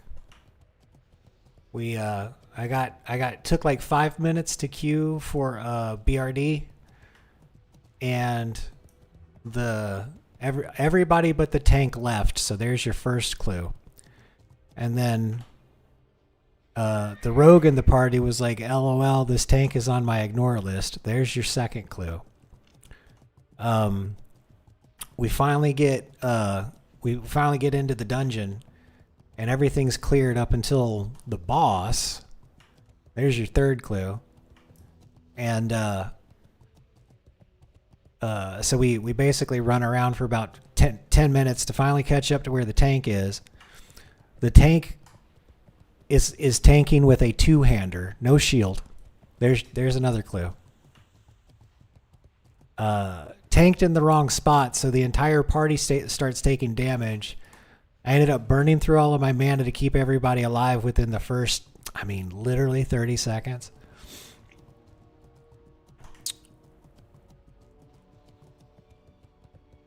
And then the tank acts like the reason that we weren't successful was because we didn't have a paladin in the group for fire resistance.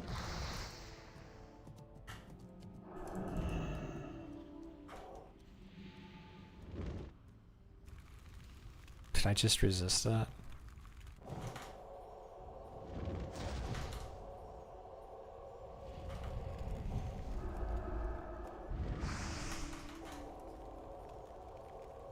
Well, I guess he's gonna get that mithril. There we go.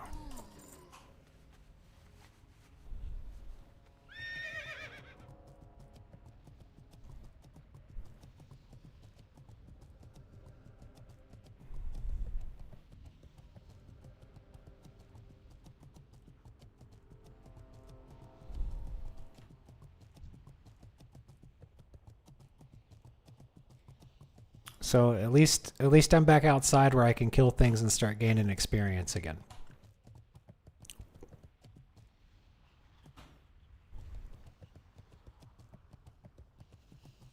And we're gonna go turn a quest in. And then there's some mobs over here to kill. Oh, there we go. Maybe we can mine that before the dwarf gets over here. I've had my mining gloves on this whole time.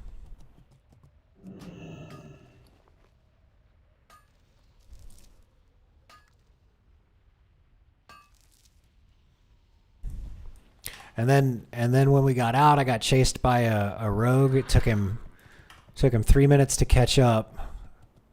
He missed his grenade. And then after the level 60 rogue killed me, he spammed LOL at me. He really showed me.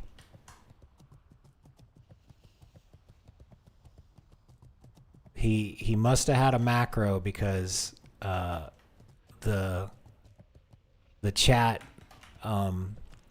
had it like 5 times back to back. So, you know, I'm just quaking in my boots. I don't think I'm going to be able to reach that. All right, let's see if we can take this guy. Oh wait, let's turn in the quest first. And then I'll see if I can kill that guy and get that mithril. Talk to me. Watch your back. Oh, there we go. What's on you? Shadow Forge deep within Black Rock Mountain. Hey, good. Okay, so alright, good. So we're finally getting other quests. Slay Black Hammer. Off with you. Okay. Great to meet you. Golem Cores at Black Rock Pass and Burning Steps. Okay.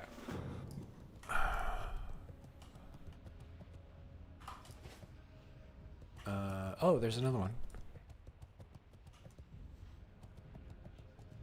How are you? Safe travels. No. Keep your feet on the ground. Okay. All right. Well, we got a lot more quests again. All right. Now let's see if we can take this guy out.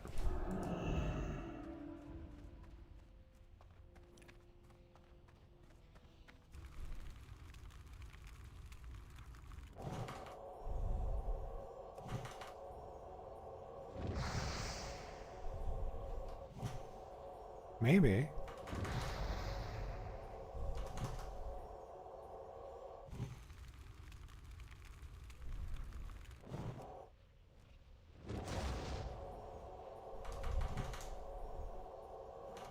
Oh, this was a lot easier than I thought it was going to be.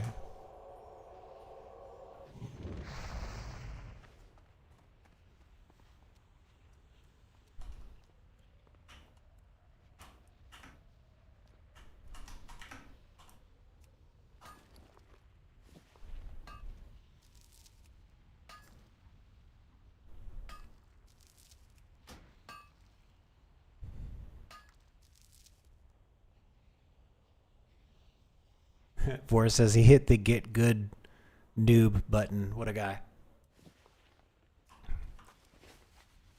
Yeah, it's typical rogue behavior. I need to get that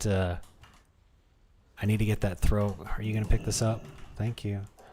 I need to get that David Attenborough AI voice creator thing.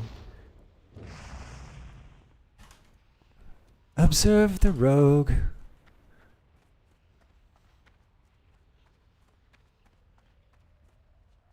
In the wild. What's that? He notices easy prey. The rogue's predictable behavior begins.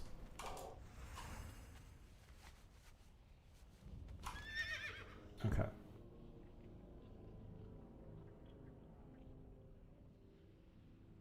Hate for. Okay, so there's stuff over here to kill.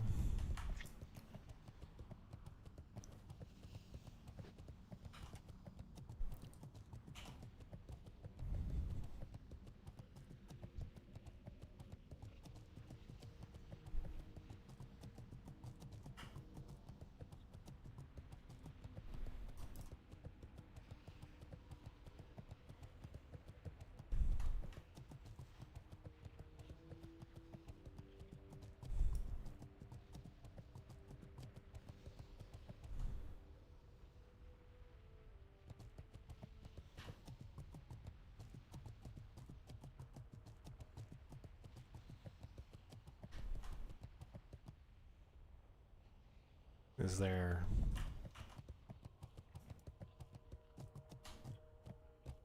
Oh, you have to get up this way? Alright, let's do it.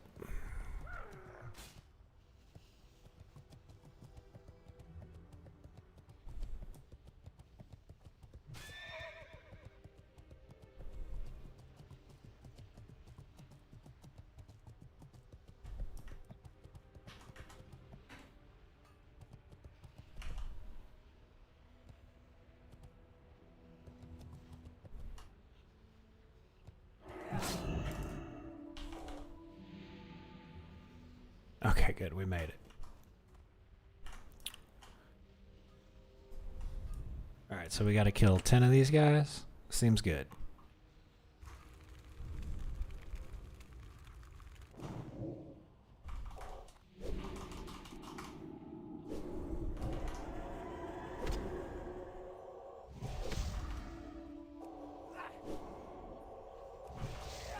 There we go.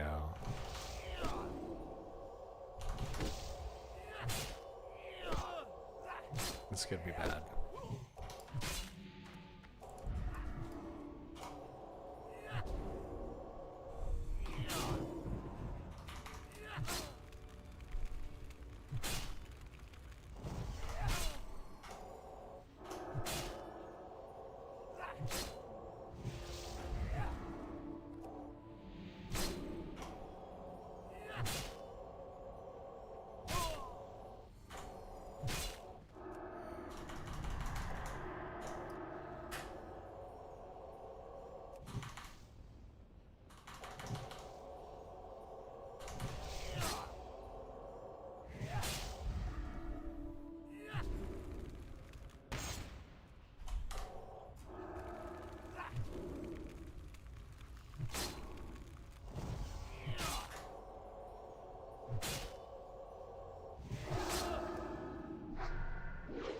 Here we go. Oh, he missed.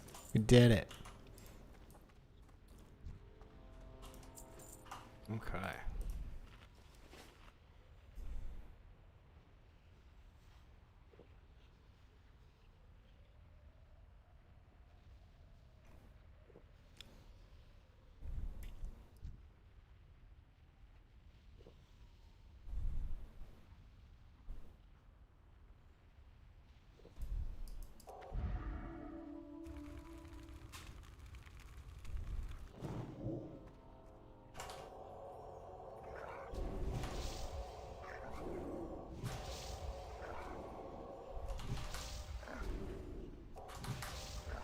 Wait, I have an idea.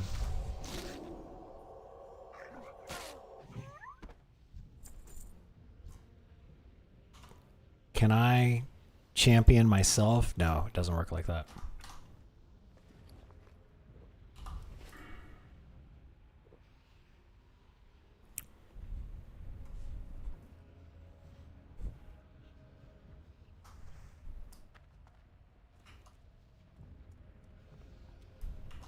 Also, the tank is so bad he wouldn't even, the last tank was so bad he wouldn't even, he didn't even realize that I hadn't put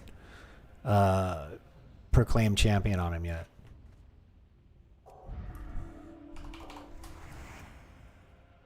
Alright, here goes.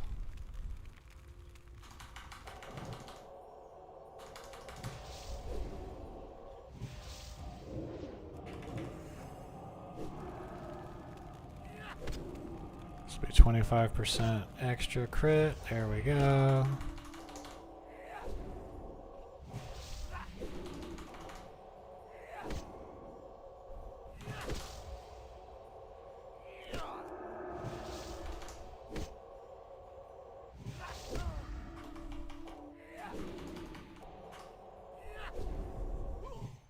There we go.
Yeah, it's the excavators that I need.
Okay, 5 more.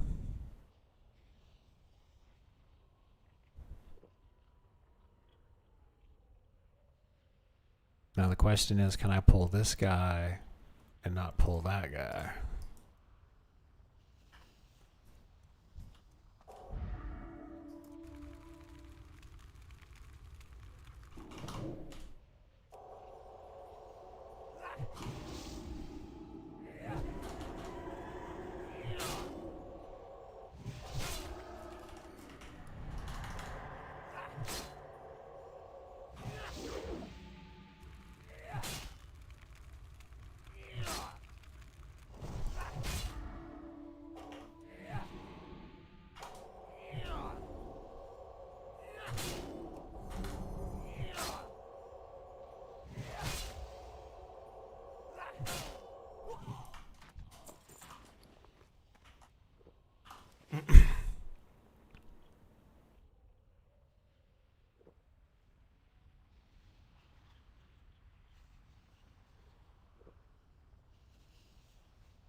Okay, there's not a lot of...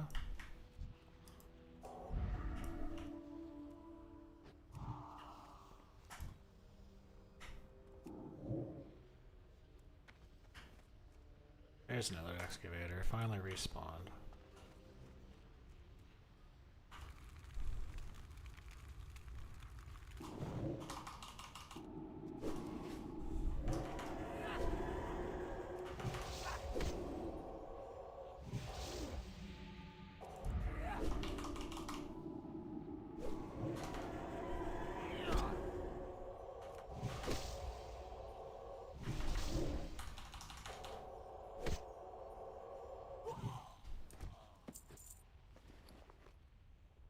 Librum of Rumination.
Two more. I really don't like how the camera goes through those boards. Like, it's hard to fucking pan the camera around.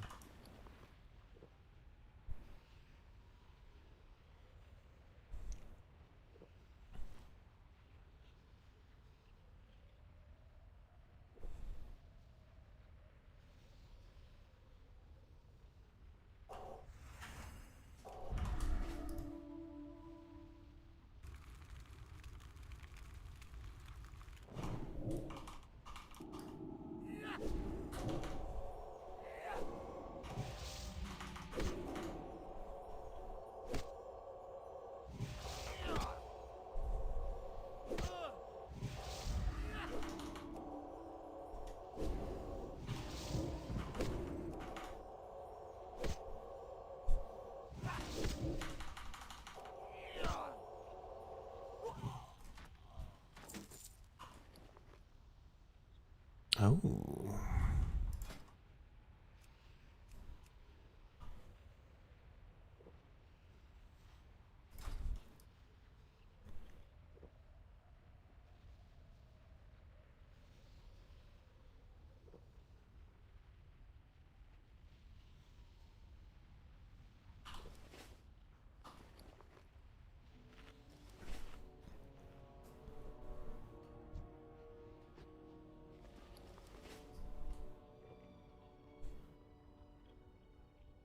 All right, one more.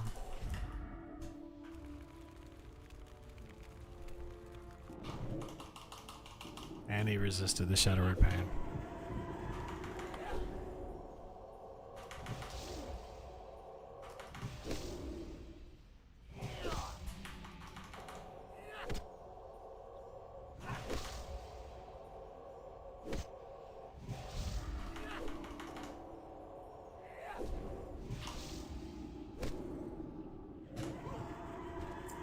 There we go. Okay, so we soloed that elite quest. Now, what do I got to get over here? So there's something else over there? Head of... Collect the head of Igrip at the Hateforged excavation and return. Okay. So we got to clear over to him, I guess?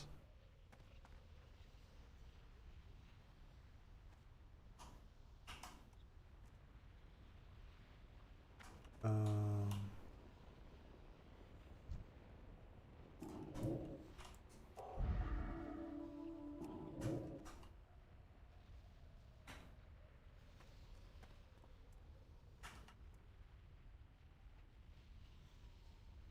where is he?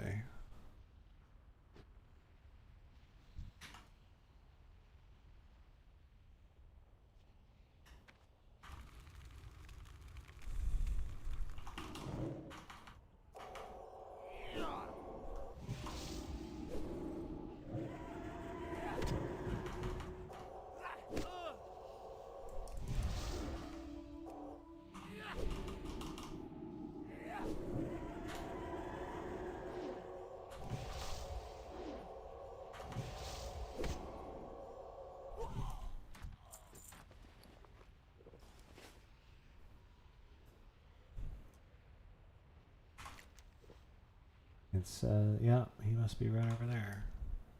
Must be around this bin over here.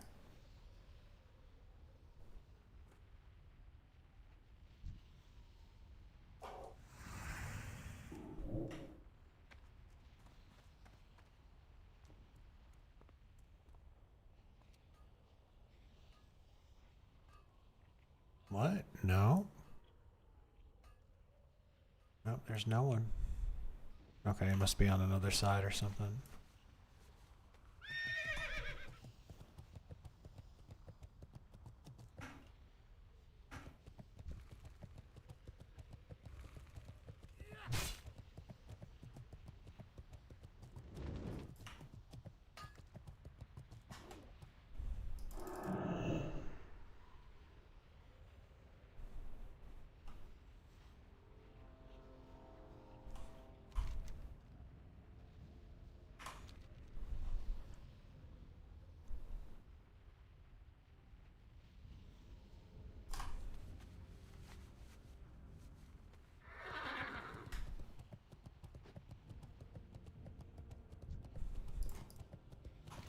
Okay, I gotta kill a couple of things up this way.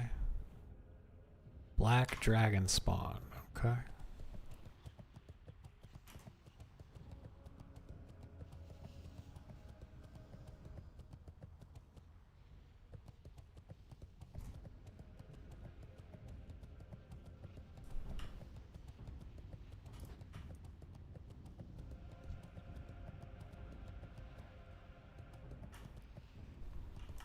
Not that one. Not that one. Black dragon spawn. Oh, it's those. Oh my gosh.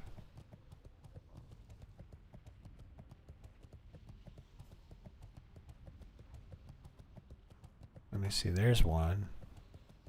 Let's see if we can kill him.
I have to. He's their elite, so I have to eat a potion to kill him.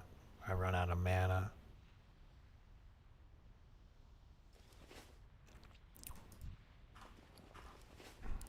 Okay. What else? We can go get those golem cores though.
Oh, shit.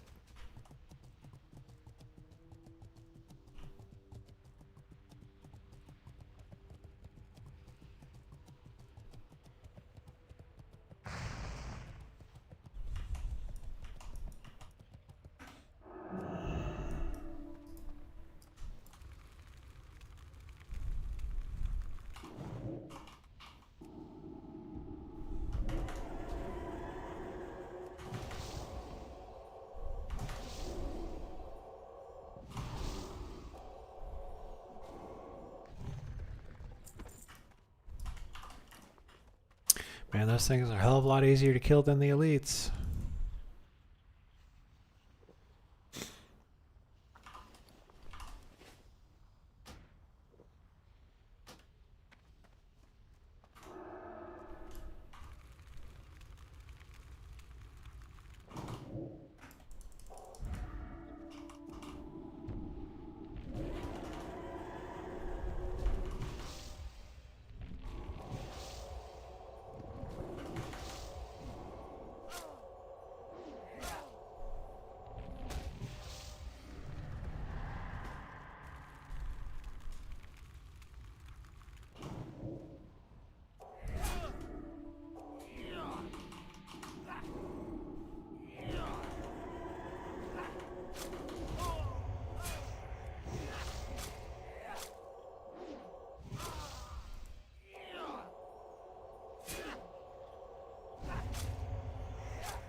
Do I have to do anything? Discovering.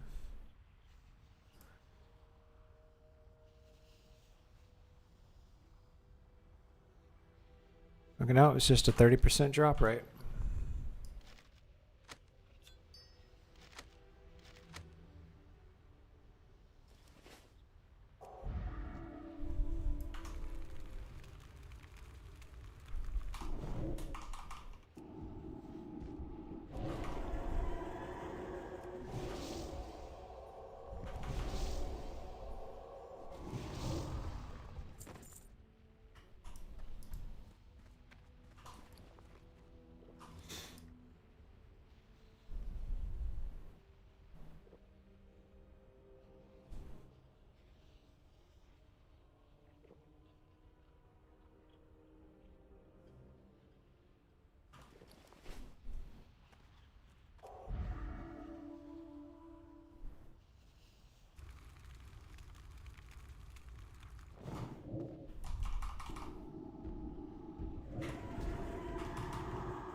nothing, huh? Am I in the right spot? Yeah.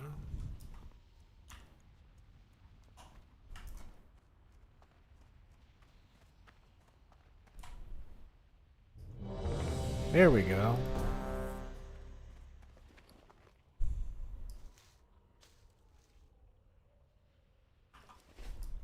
And the one... Oh, yep, somebody quit. There we go. Let's do it.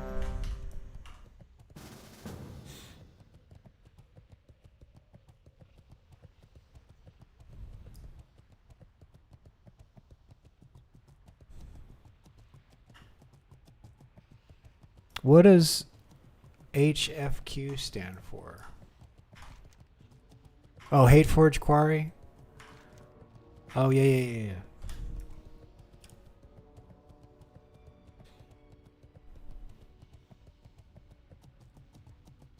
Yeah, I forgot I queued for that. I don't, there's not like a lot of loot in there that I'm interested in, but at least it's something level appropriate to queue for.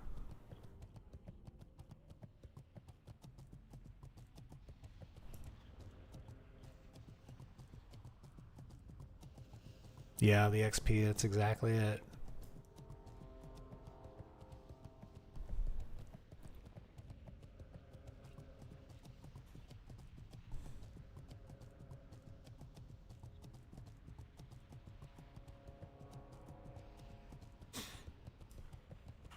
Great to meet you. See you soon. Be good. Okay, another 6,000 XP from the quest.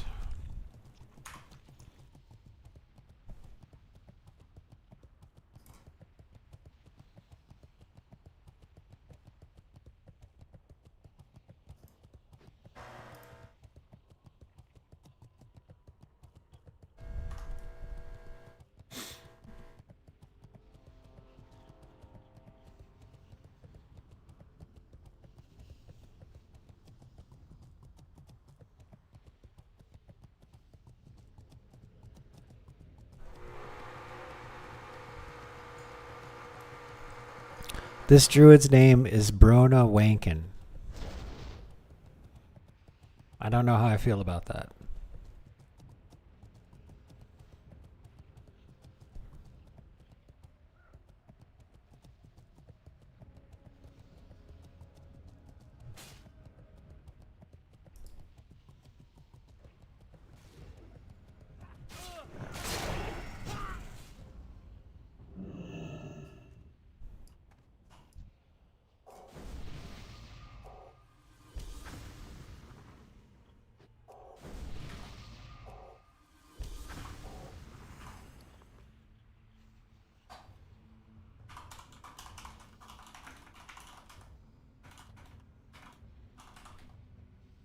I'll be right back. I'll be back in 5 now that we're actually in a dungeon. There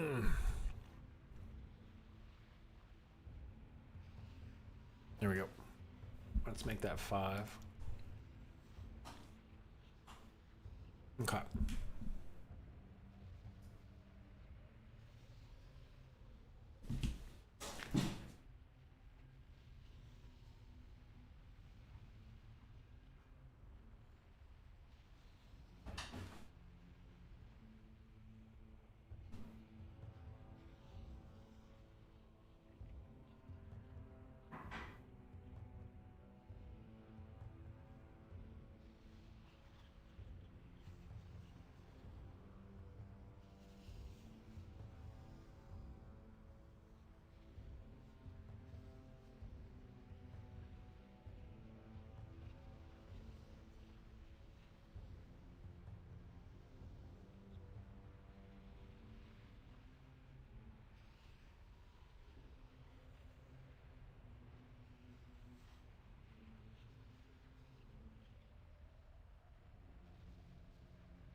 what are you doing?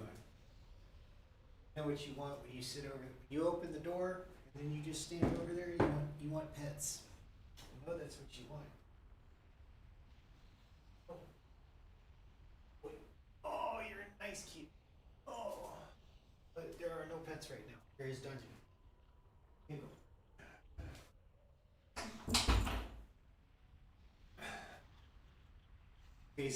That's my roommate's cat. My roommate's on vacation. He'd be gone for 2 days now. So Piper's starting to get a little needy. I let him sleep on my bed last night. He slept on my feet.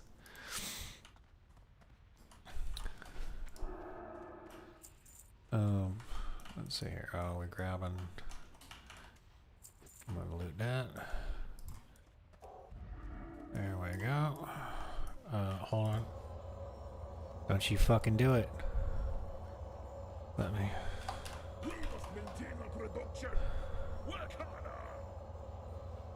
There we go. There, now you're the champion. Yeah. See, this tank is instantly already better. Simply because she let me put champion on her. And I'm a better healer because I put for it on the pet. Alright. Okay.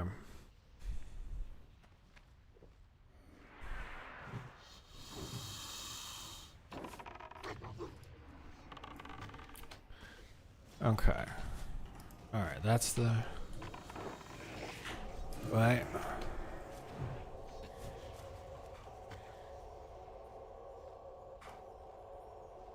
There we go. Look at that. Now I always put...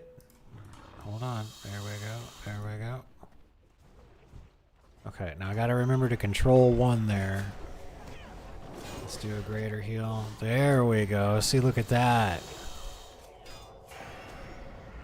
See, it's almost like I know what I'm doing when there's not a fucking shitty tank. Oh my god. And the pet's leveling up. See, we're off to a good start.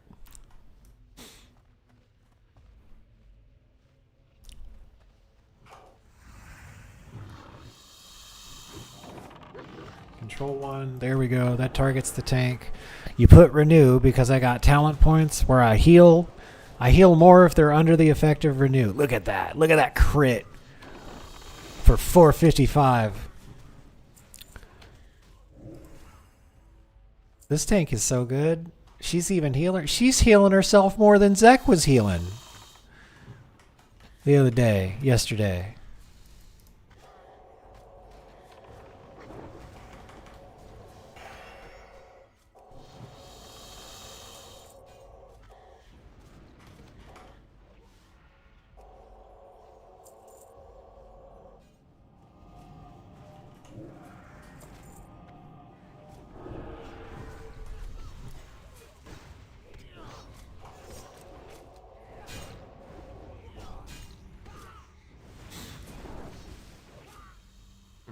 Hit control 4 and shift 2 just to hit back to control 1 to select the tank.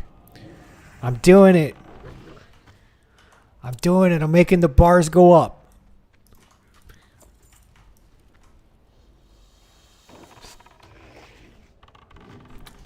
I guess I could troll people with the rank 1 renew.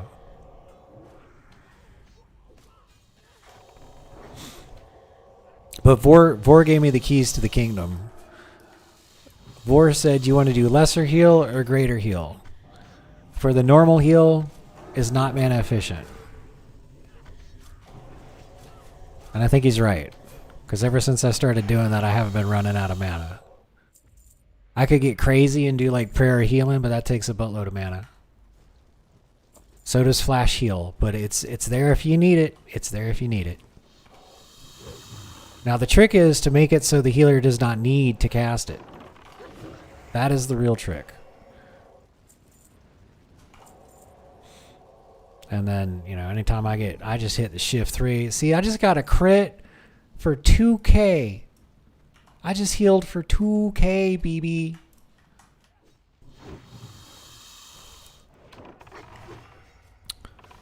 This high elf's like, oh my gosh, Father Nexius, your heels are so big. And I'm like, I know. I've been blessed by the light. It got a little weird in here, didn't it? What is that? That's a cannot gain arcane eclipse. Okay, that's like a class thing. Okay. Now is that okay? I can't dispel that. Whoa.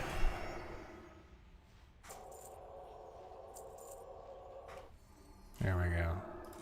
Let's hit the boom can with one.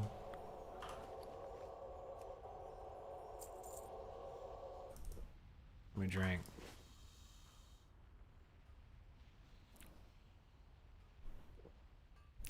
Magic debuffs or debuff.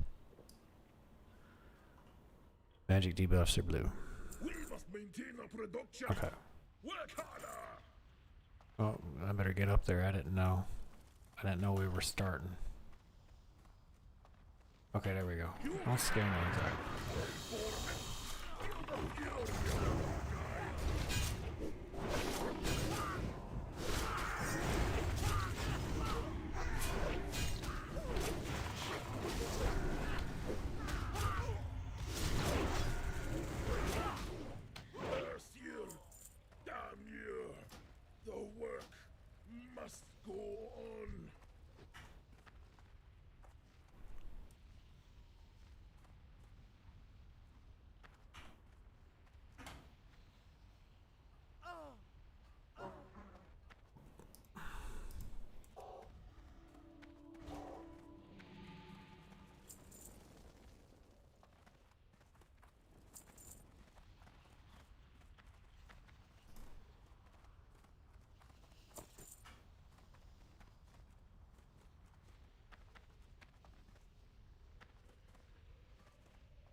What a nice group.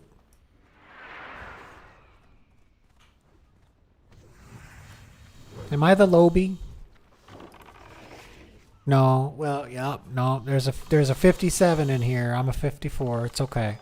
Nobody's complaining.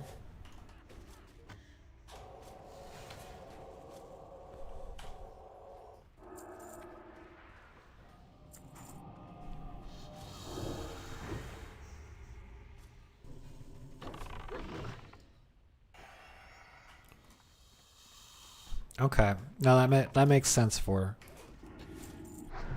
I will save the power word wheeled for when the tank gets a little low. Like I'll wait for the tank to get to like here. I'm just gonna hit right there. Alright, so now she's like medium, so now I'm gonna hit her with the shield. I'm gonna do a quick heal. There we go.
Yeah, the hunter fucked up and just apologized for it. Which is, you know, very, very welcome. Like, you make a mistake, man up. It's all good. We move on. The hunter even knew to feign death, so it's like the hunter didn't panic. Hunter fucked up, feigned death, ran towards the tank. It's okay. Mistakes were made and we recovered from it.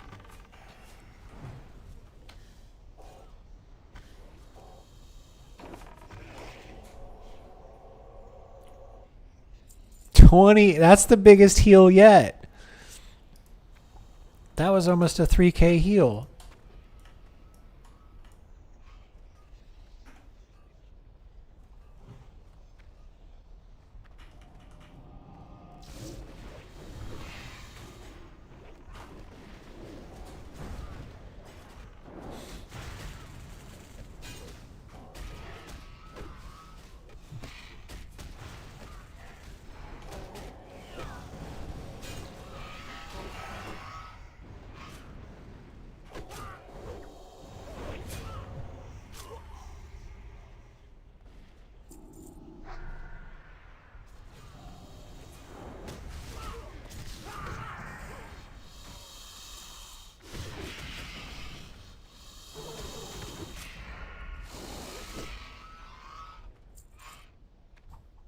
Oh, they got a little. Oh, it's a. Rudy, get them! Destroy them!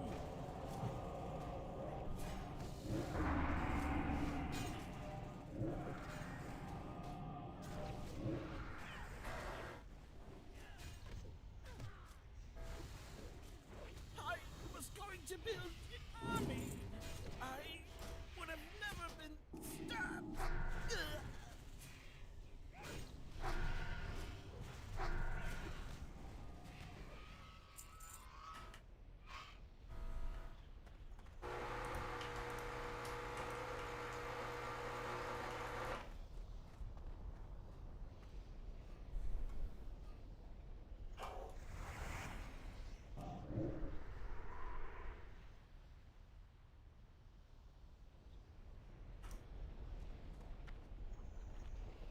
I almost floated into that shit.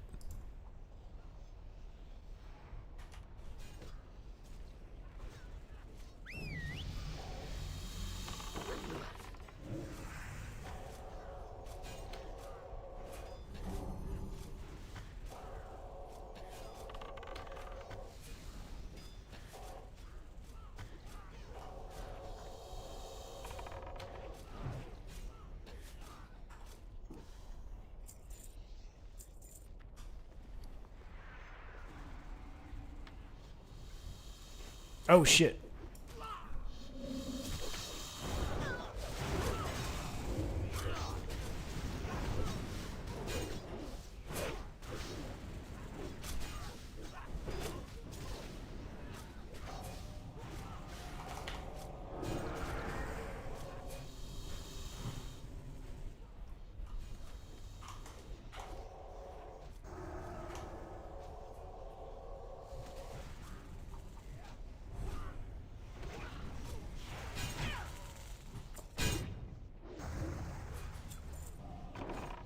Okay, that's good. We got some quest items. That's key.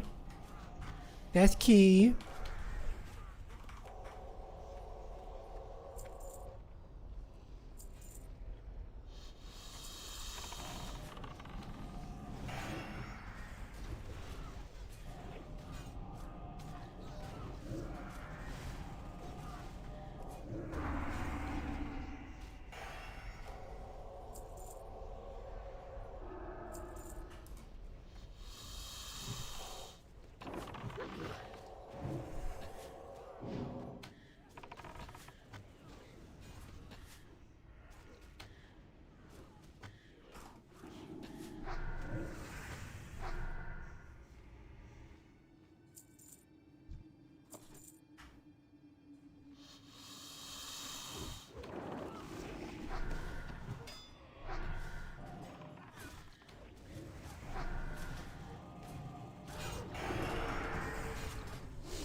Warrior's got some gear on her. Probably the same level of gear Zek has on his warrior. Maybe a little bit more because she's got the 3-piece. She's got the 2-piece set bonus. And she's wearing 3 pieces of it. What is it? Pauldrons of Wrath. Yeah, she's wearing Pauldrons of Wrath.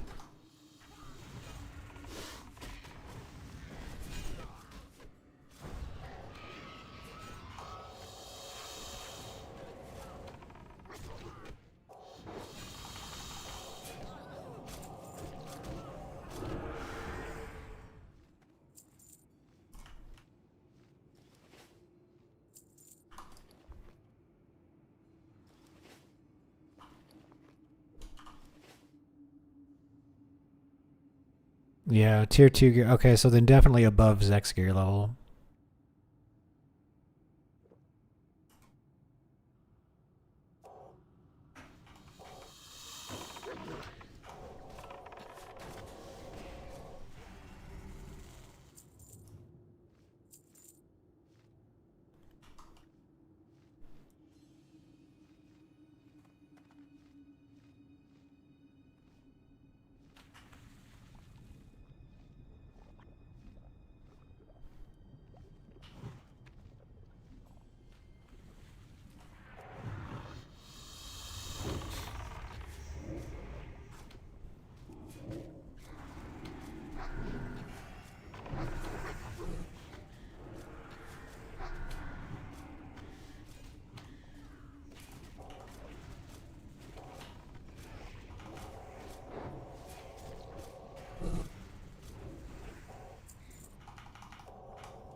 It's so green.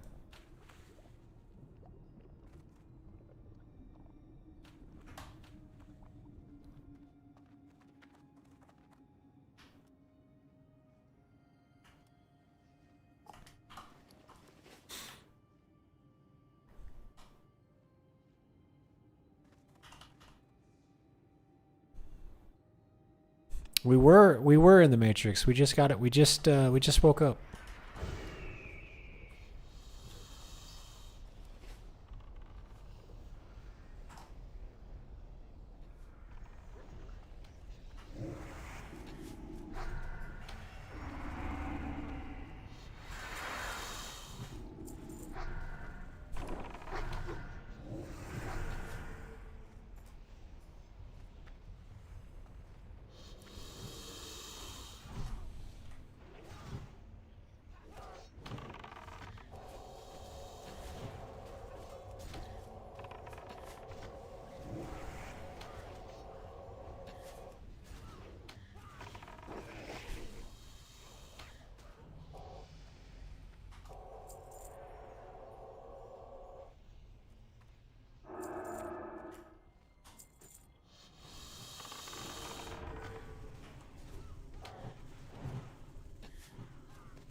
Oh.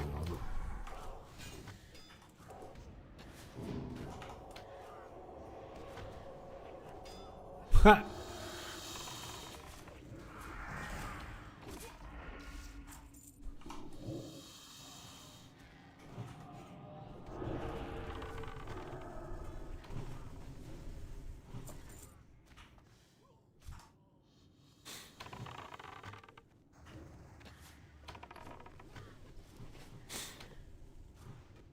I'm just gonna drink my drink. Lofty shoulder pads of the bear.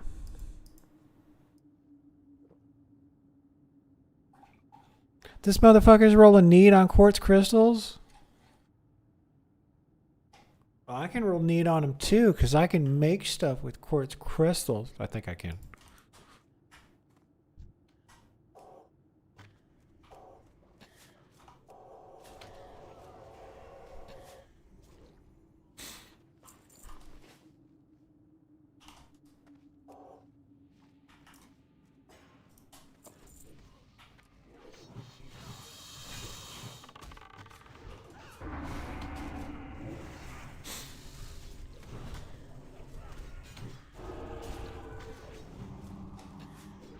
No, we're just getting a little low.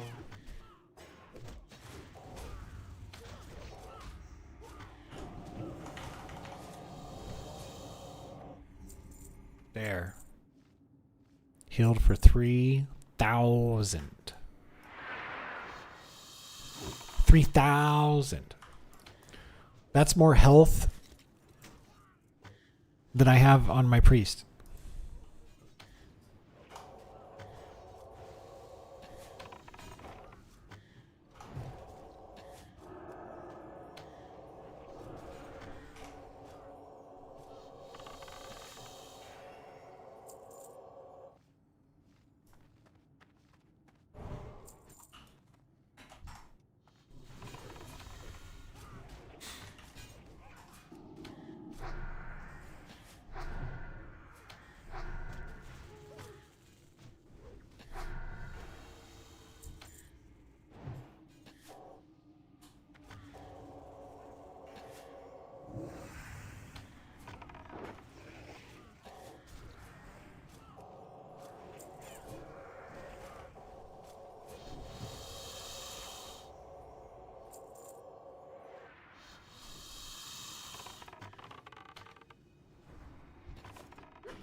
Well, at least we're making good time.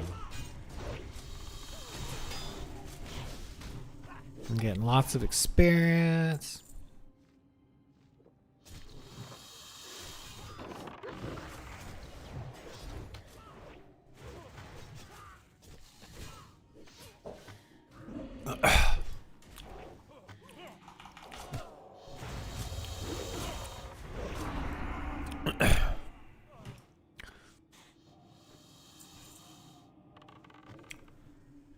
You know how I can tell we're not doing much? I'm sitting here trying to think up a healer song to the a healer spoof song to the lyrics of Cake's The Distance. This is what I got so far. Reluctantly queued with the dungeon find. What do you say? Reluctantly queued through the dungeon find.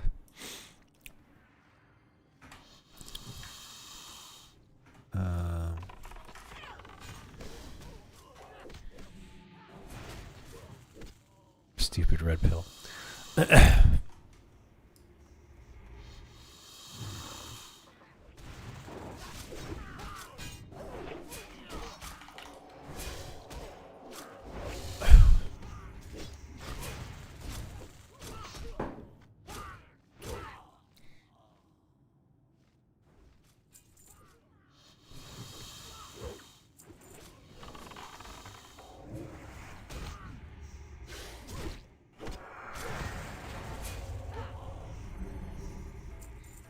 Don't mind if I do.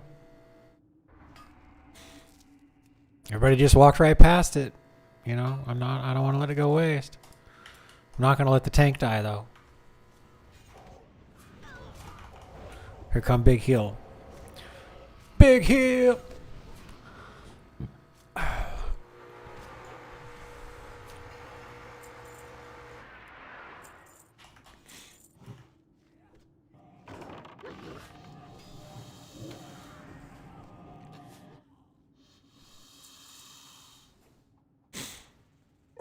Unidentified intruders. Defensive measures engaged.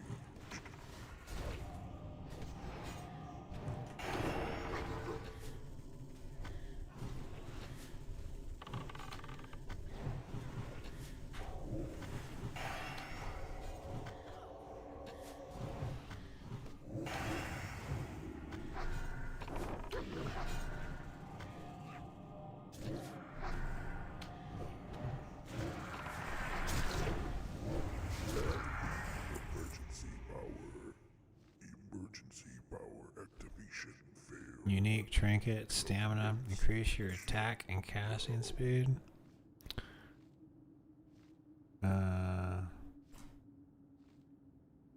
That's nice. I guess I'll grade it.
See, this is this is a nice dungeon. We're just going through, killing stuff, getting XP.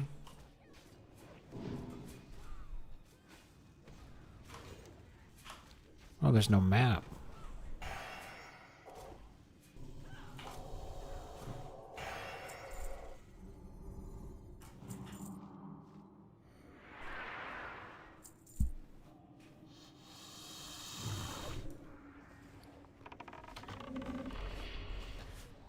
Oh, damn. I'm gonna sit down and drink.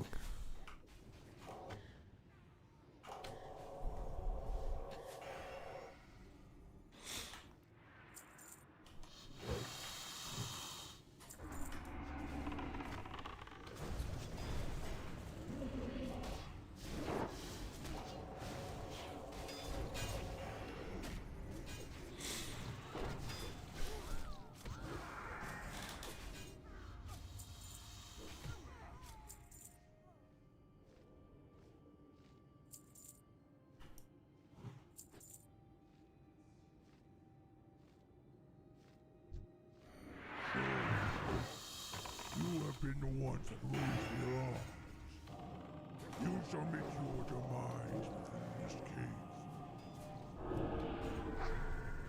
The void hungers for more souls. Let it consume.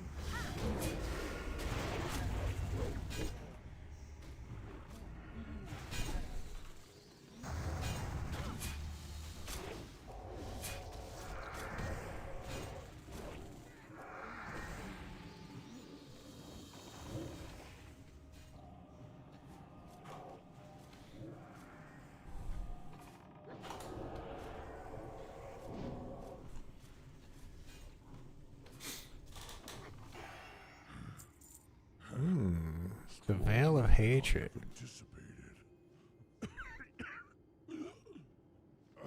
Damage done by shadow, spells, and effects. That's a level 54. Band of Calamity. I'll grade that. I'll grade that. I will grade that.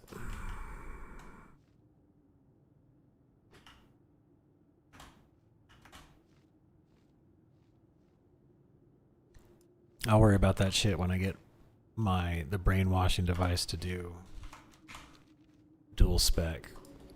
And then I'll start worrying about putting together a shadow set. Hopefully I just get level 56 or 57 and then I just stop coming here and I just start going to Scholomance.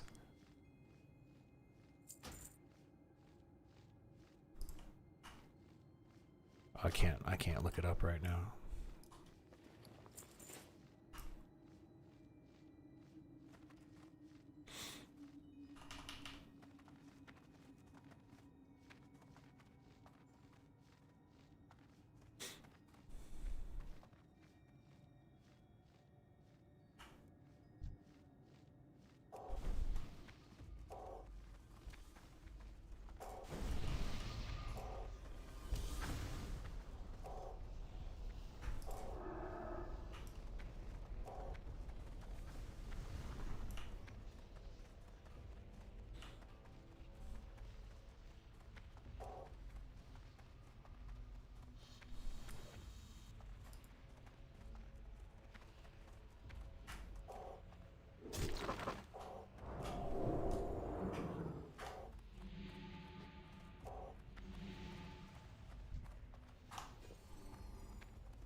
I aggroed those guys because I was so low level. That's my fault.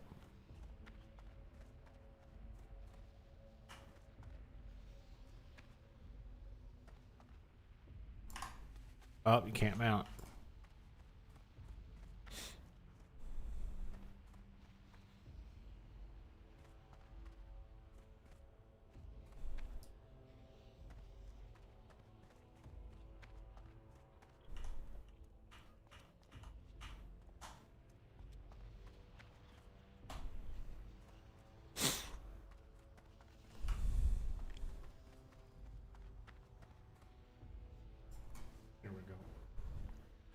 We did it. What's going on?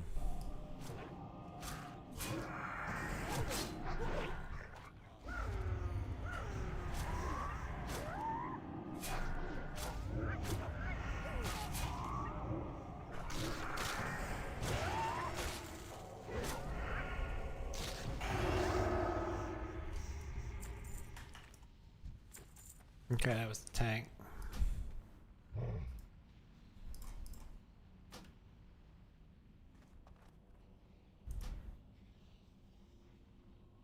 You know, leave party. There we go. Okay, now. If I do? All available. There we go. So Skullomance is not ready yet. Let's see. Do I have some quests to turn in yet?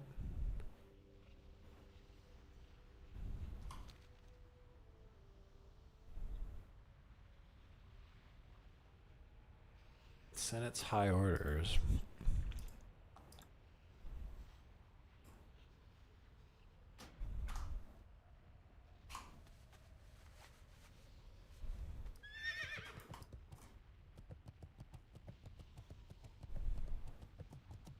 Okay. I guess let's queue again.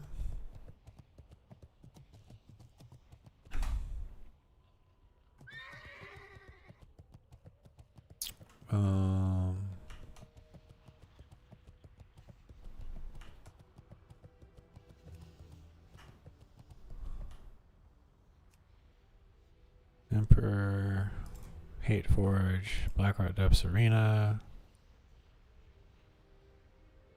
Yeah.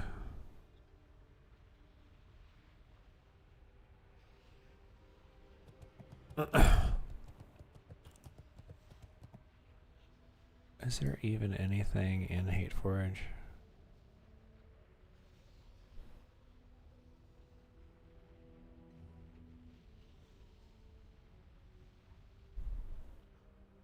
That chest is better.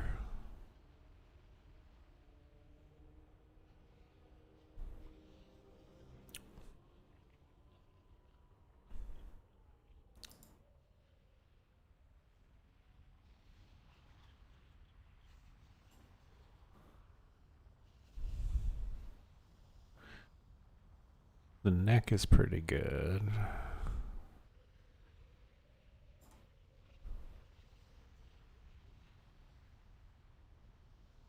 Okay, I guess I'll queue for that one more time.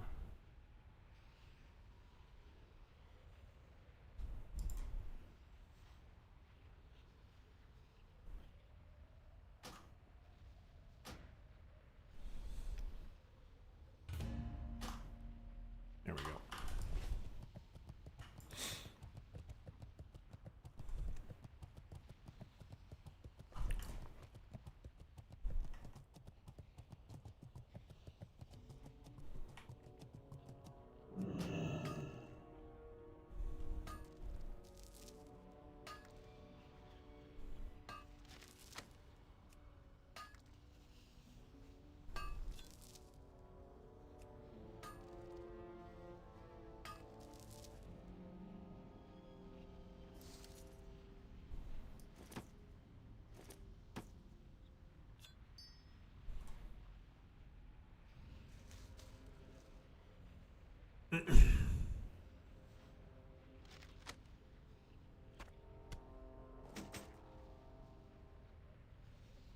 Okay, I should empty my bag.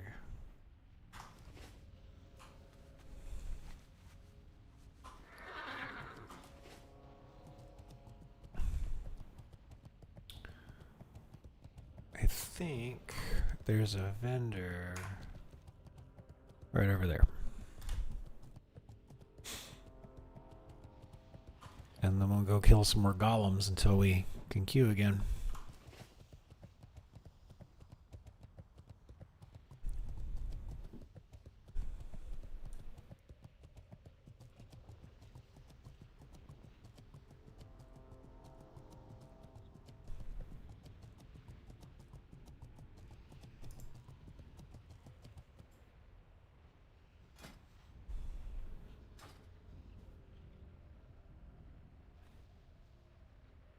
That's a nice staff. Bind's been picked up. What's that from? Nax? Looks like something from Nax. Search.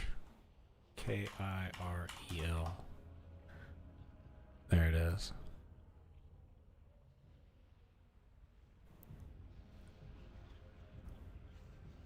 Mephistroth? Now who's that? That's from Blackwing Lair.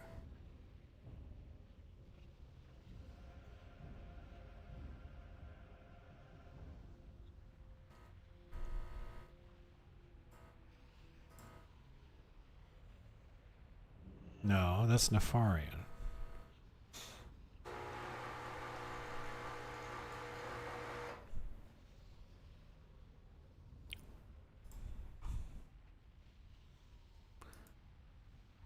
Yeah, raid Blackwing Lair. Okay.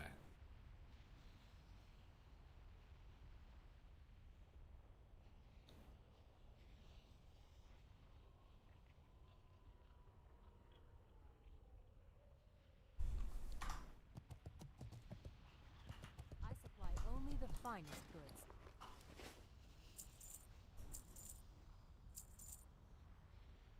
That's a quest item.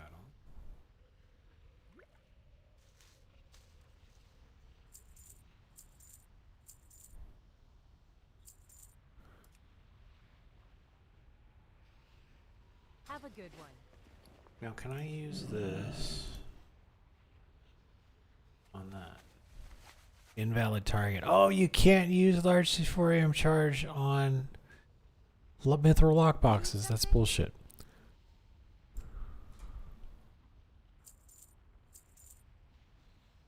Okay. Safe travels.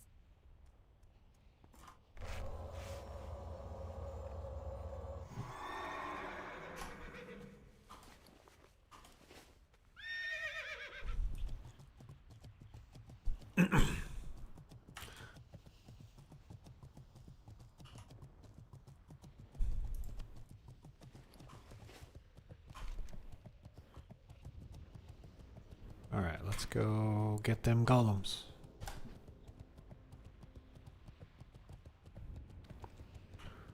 ST? What's ST stand for? Strathome?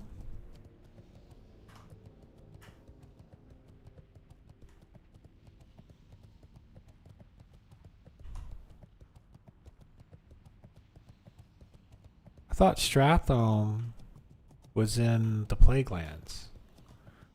Or what is ST? Something... Sunken Temple? You mean Sunken Temple. Hold on. Can I queue for that? Not yet. It won't let me. Let me see. Temple... No. Not yet. Maybe one more level. All available dungeons. Suggested dungeons.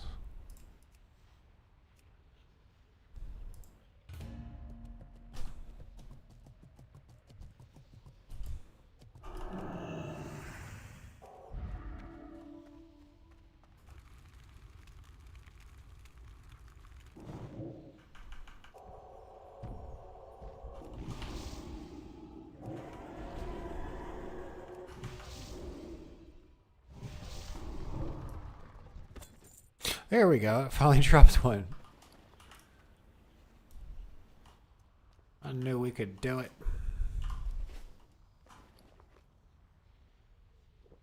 What's that? Oh, we should get rid of that.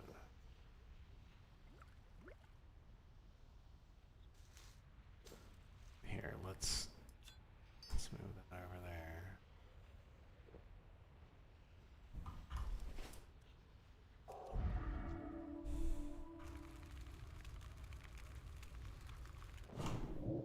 Oh, he resisted it.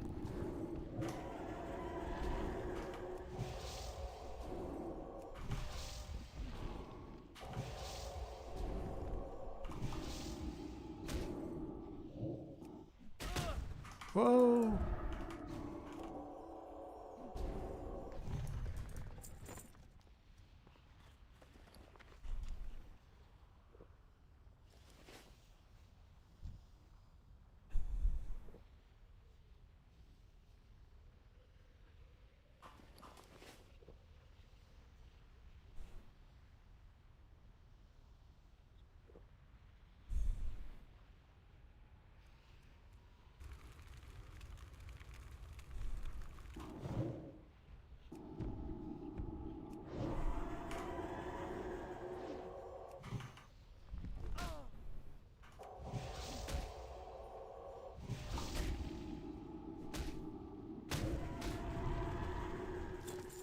2. Oh, those guys drop solid stone too. All right, I like it. I like it a lot. What's that? A rich thorium vein?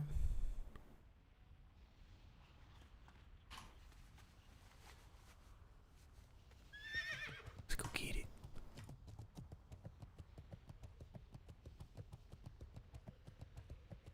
It's a small thorium vein.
Got him.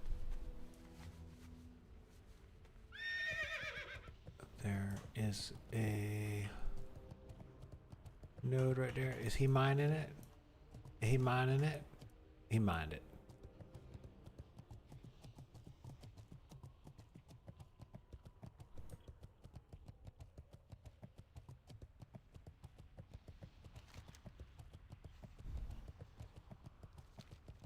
And what's that?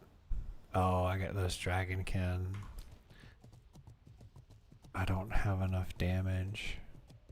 Even as Shadow, I still had to drink a mana potion to beat one of those.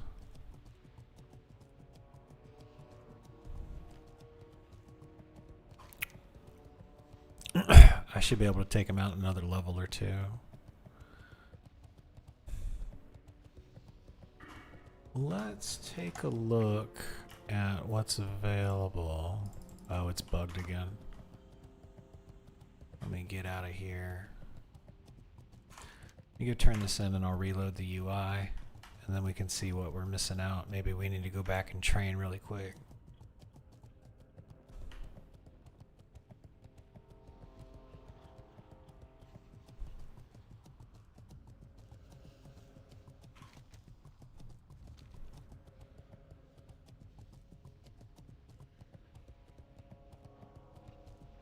What's on your mind? Safe travels. Oh, I don't have him.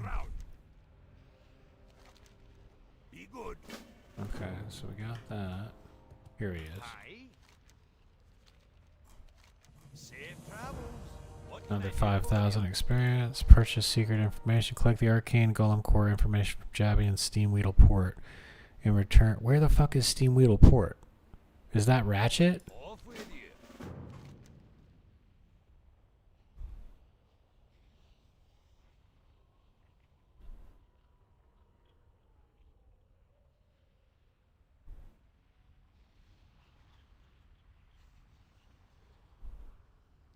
Or is Steam Weedle Port in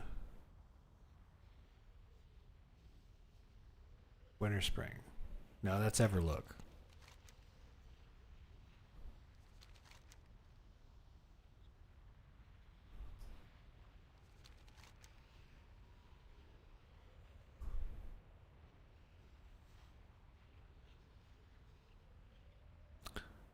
Maybe it's time to go to Winter Spring.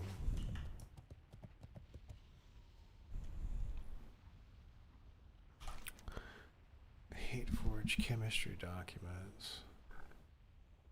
Hate Forge report. So we go to Iron Forge and turn that in. Rival presence.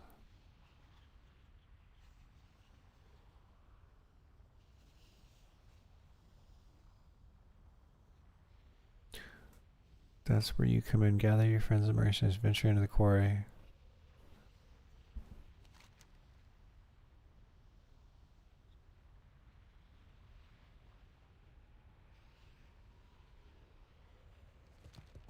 I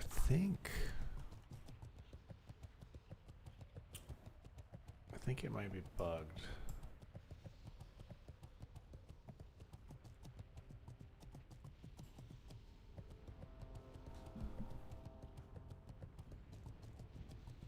Maybe I can actually turn this one in.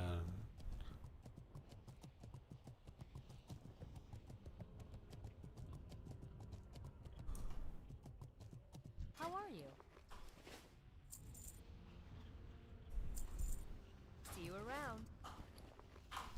You got my attention? Well met. Light be with Light be with you. you. Got my attention? Interest you on a pint?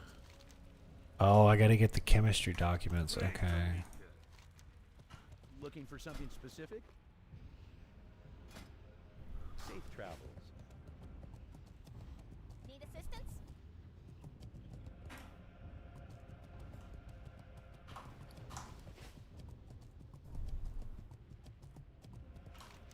So I got 20. My quest log's full. Find out what's dug up behind the Hateforge quarry. Rival presence. Show. Oh, it's Thorium Point. Let's go over there. How are ya? Safe travel. Let's go turn that in.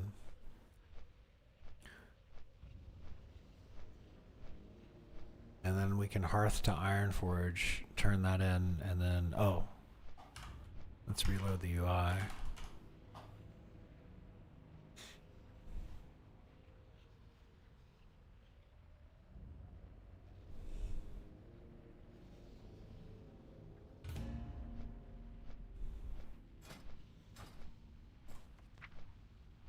There we go. Available now. Power Infusion. Discipline. Prayer of Fortitude. Oh, Powered Shield. Grace of the Sunwell. What does that even do? Sun's Embrace. Lightwell Renew. Champion's Grace rank 2. Champion's Bond rank 1. Empower Champion. Oh, so this means I get to do more stuff to the champion. You know what I mean.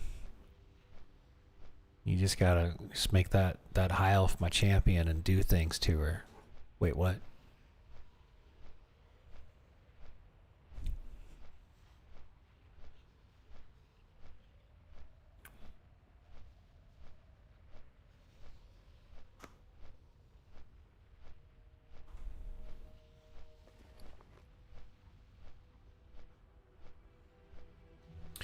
Well, alright, let's go back to Ironforge really quick. We'll train. There he is up there.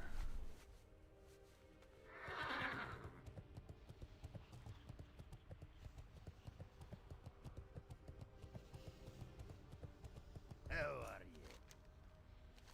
Off with you. Okay.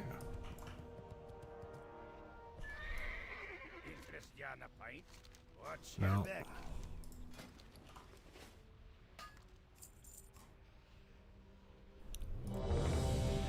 What do we got? Blackrock Depths, Emperor. Let's do it.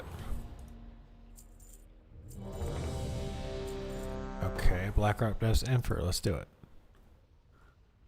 Off with you. I guess we're going.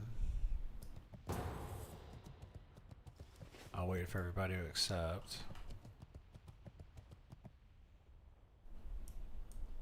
Waiting on the tank.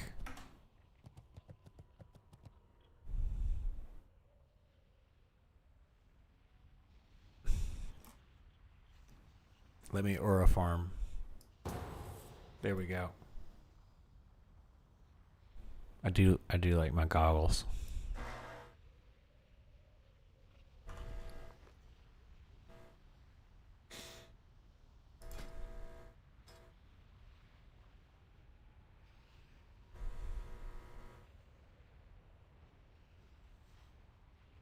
Okay, we're almost halfway through friendly.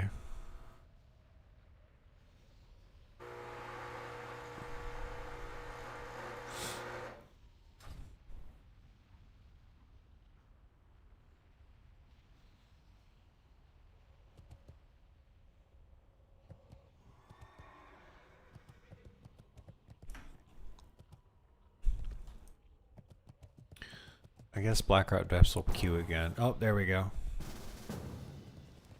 Okay. Oh, that's not good. 2 of them are already dead. What do we got here? We got a High Elf Hunter. Okay. Got the Warrior. That's got to be the tank. I don't really need... If the deciding factor of us getting through this is me training, those missing spells were already screwed, so I'll get them next time.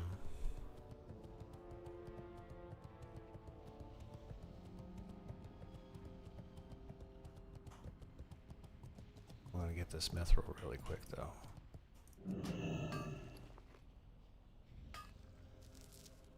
There's some mithril over there too.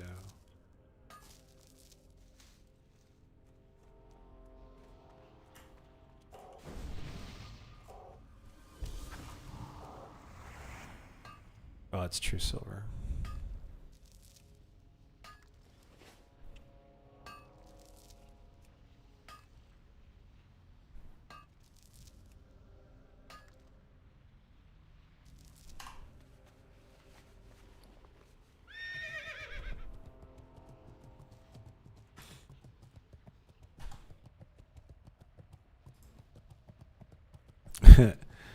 The tank's name is Rock Lobster. Or it could be the Shaman. Look at this Shaman. This Shaman is a... Oh, man. Herbalism and alchemy looks so useful. Elixir of the Giants. Greater agility. Agility increased by 25. Crit chance increased by 2%. Wow. So that's 50 agility. That's like an epic chest piece or an epic weapon stat. 50 agility. The fuck out of here.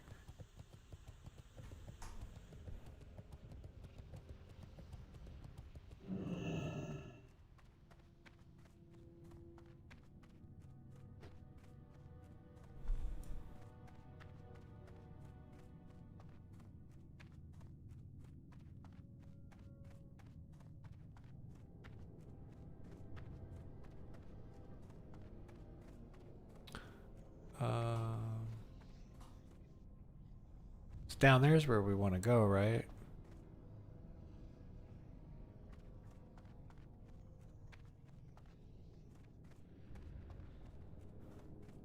Right?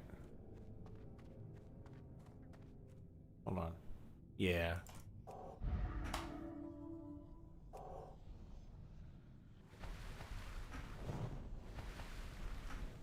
0% 0 lava. There we go.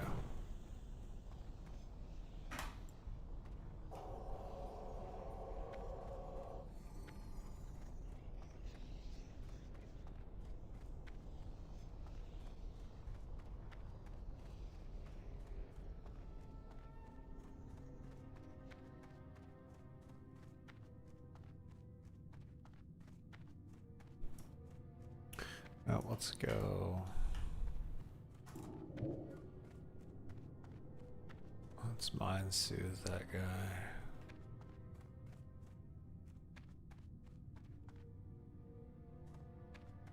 It's back this way. Okay, I'm learning my way around again. Can I get through there? Yeah. Mind soothe.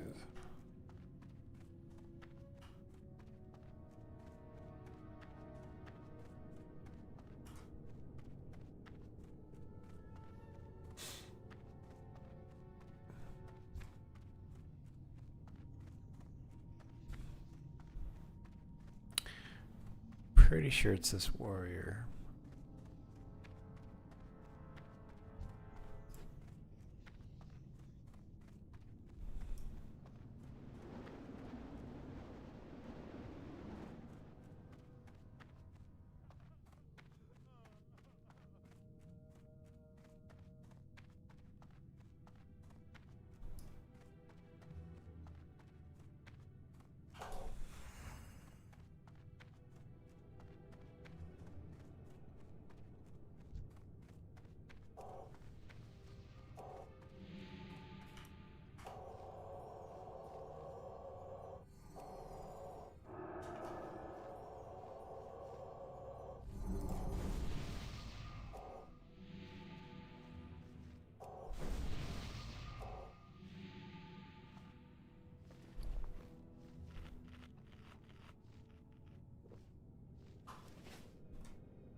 Okay.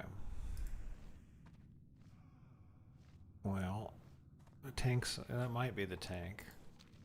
Oh. Alright.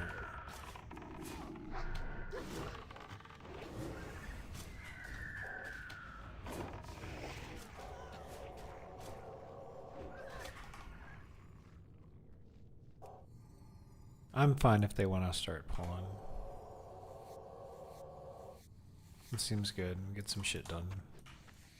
Get some XP.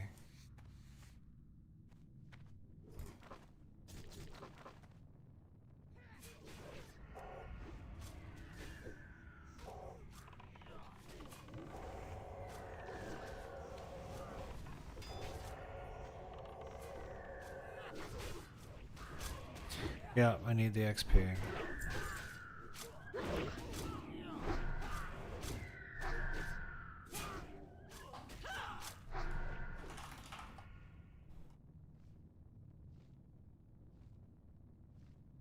Well, they say, what kind of BRD we doing, guys? I said, we do all of it.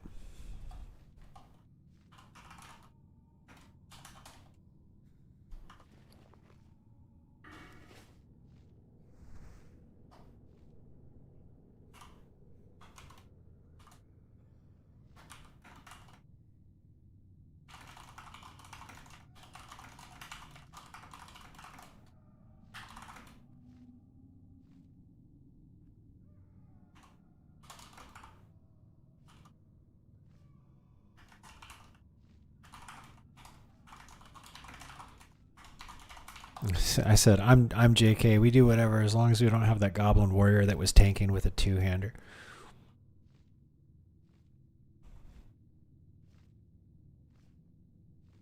I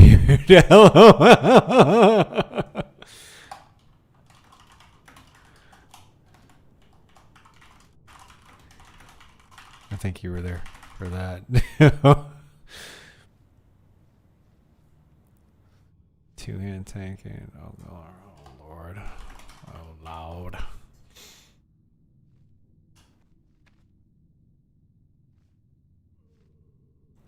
Everybody in the party laughed at that. That's good.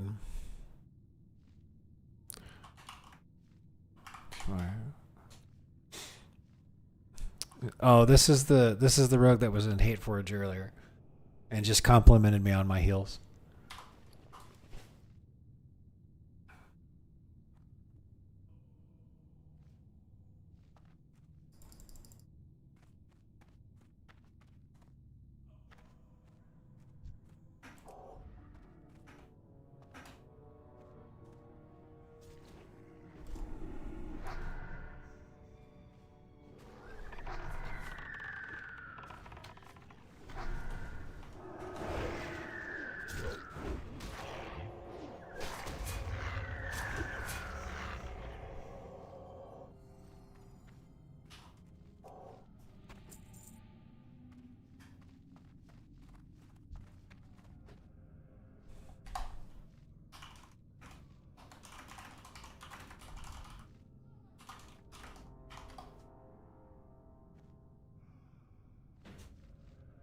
Oh, is he gonna pull? Don't pull. Okay. Oh, he pulled. You got this? Okay, looks like he's got it. Let me hit him with the room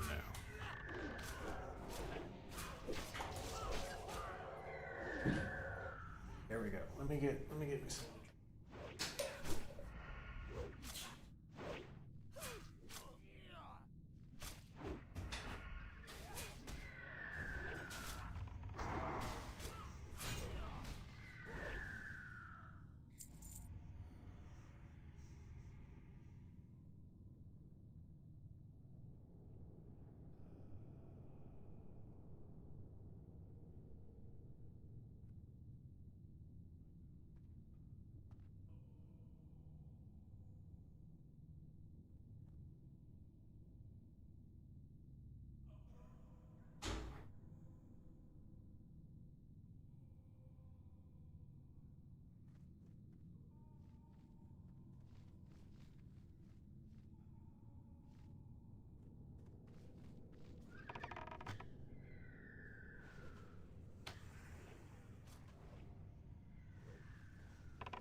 kill the party.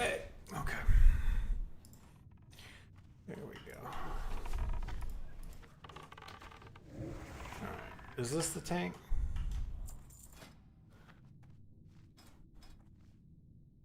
Arms, Fury, Prot. Yep, that's the tank.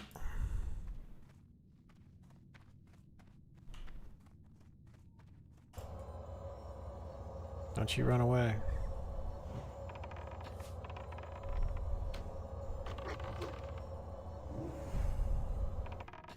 There we go.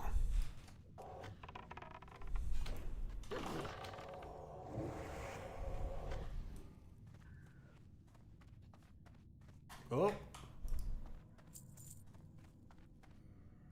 Get that dark iron.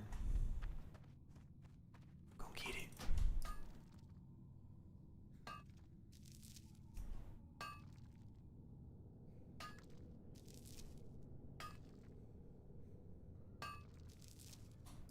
Okay.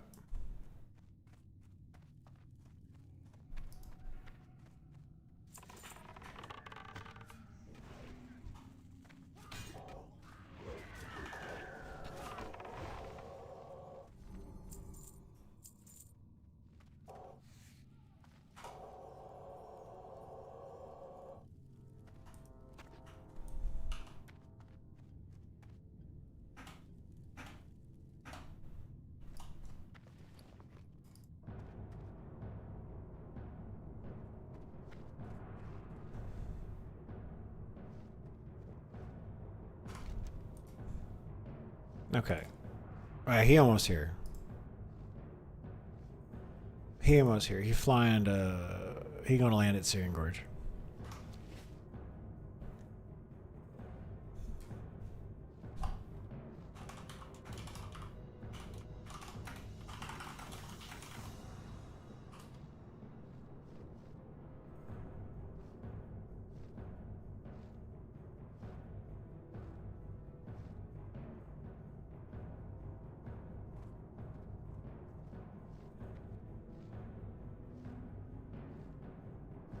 I'm very pleased.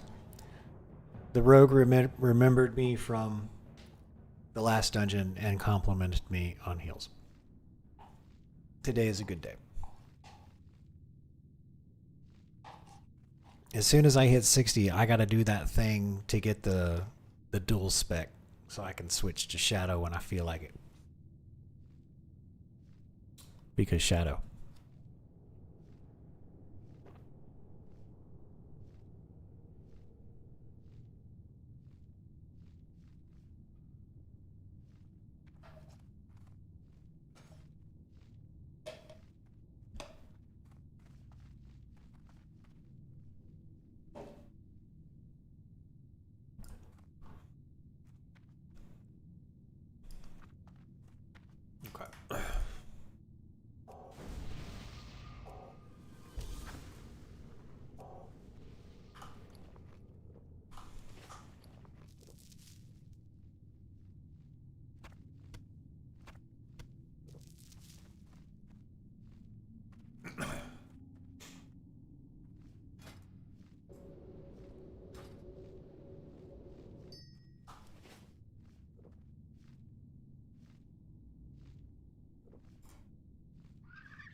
I'm just watching the bars.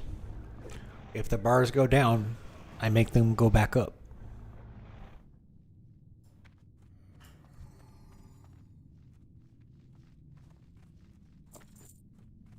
I guess those are the ones you can skin. Zek was talking about.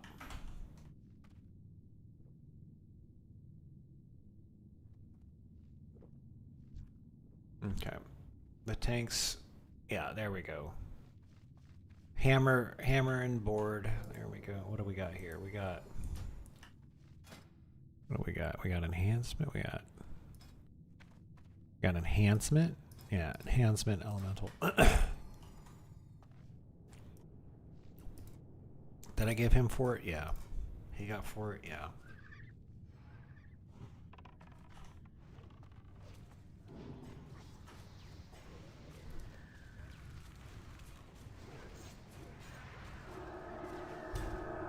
Whoa.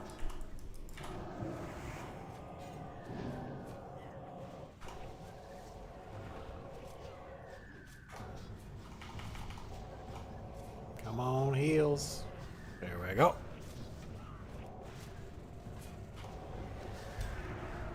Whoa.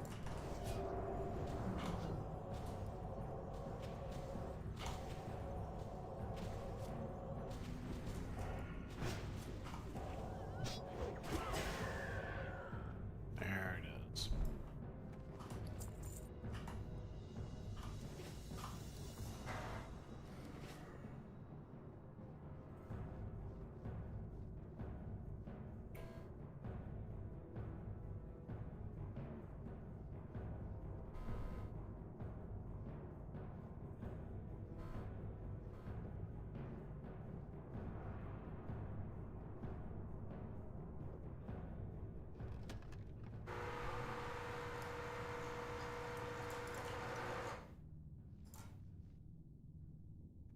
Shoulder. Okay, yeah, I'll take it. He receives loot. Binds when picked up. Wow. He picked up the loot. And it was actually, that's fucking funny. Look. Ironweave mantle. So I can actually use that.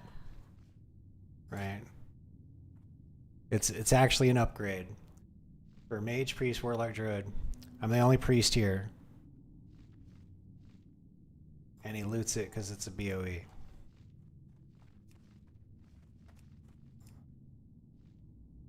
Or BOP, buy not pick up.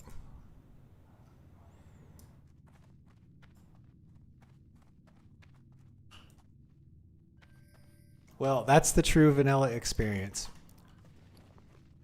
Is somebody not understanding how loot works in WoW. That is the true vanilla experience right there.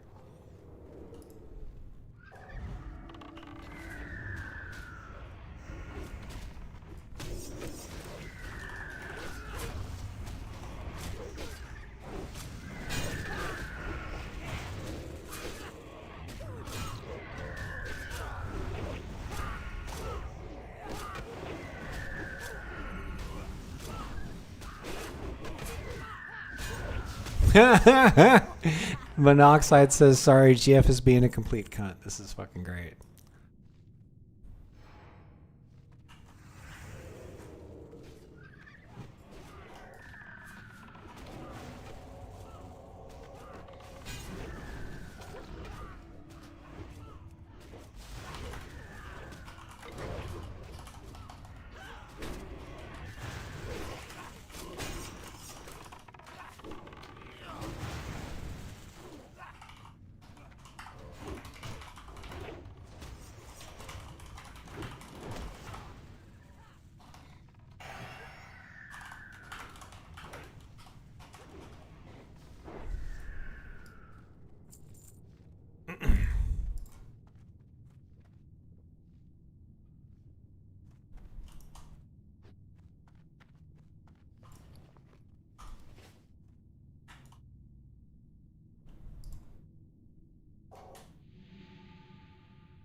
Okay, arena, huh?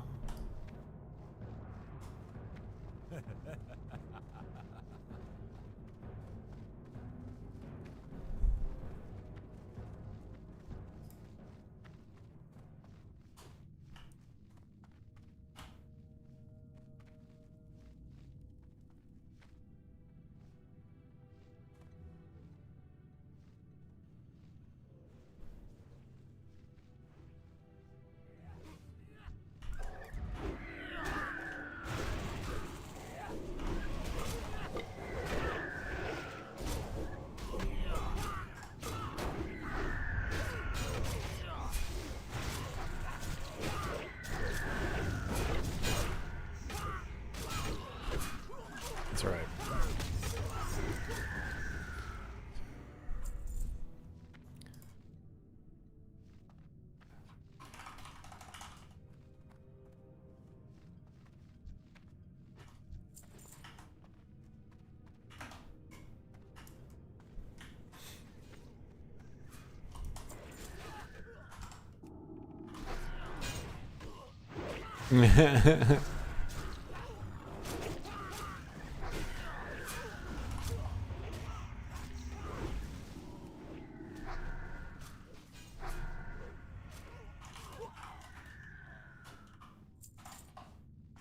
Oh shit, binds when equipped.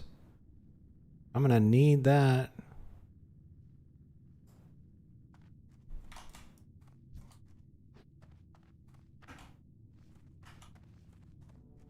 All right. There's an epic BOE dropped. Launches a bolt of frost at the enemy. That's not bad at all.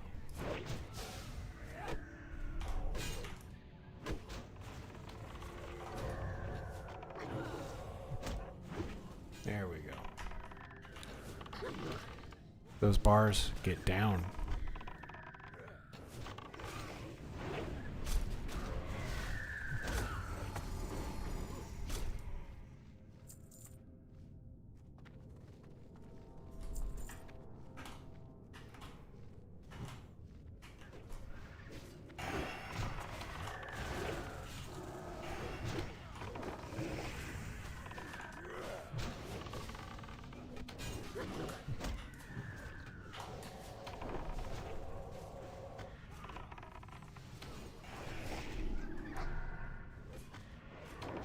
It's fine.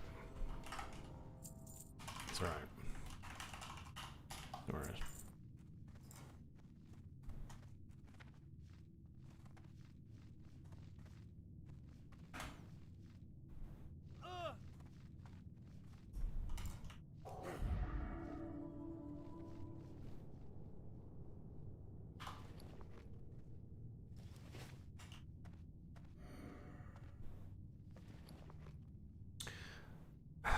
I feel like maybe I should queue. I just don't think I'd do any good in Battlegrounds. I guess I could queue for Battlegrounds. Maybe when I get to like level 57, 58. Because then I'll be on the higher. What level am I now? 54? Yeah, I should wait. So if I can, because there's the Battleground group. Like, I wouldn't be in a battleground with 60s. The highest level would be 59, right? Let me ask the guild.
Well, at least I get rip off of these guys too.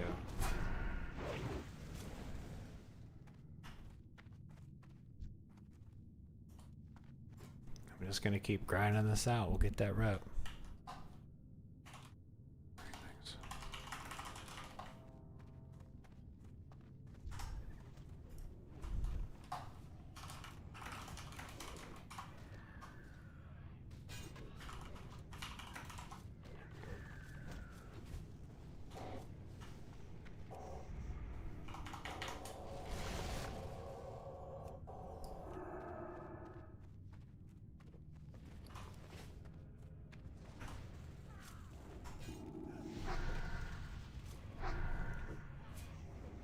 weird. So I'll get 2 more levels and I'll start queuing up for Battlegrounds too.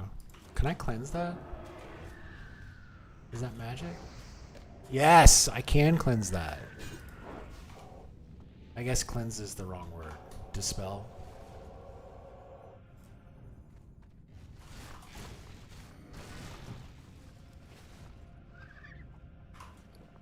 Okay, now here's the guy. No, we just need to kill this guy.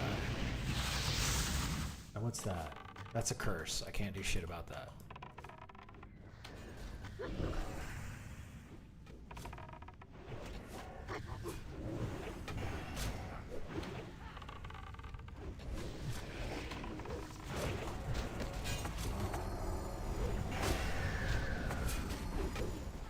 Get out of the way. I don't need to get cleaved. There we go. Cloth, fire resistance, spell damage. I'll grade that.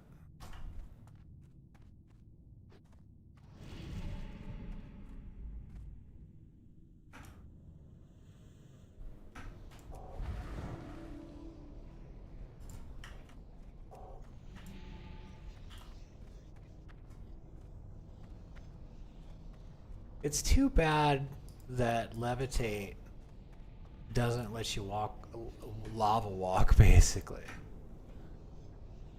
That kind of sucks.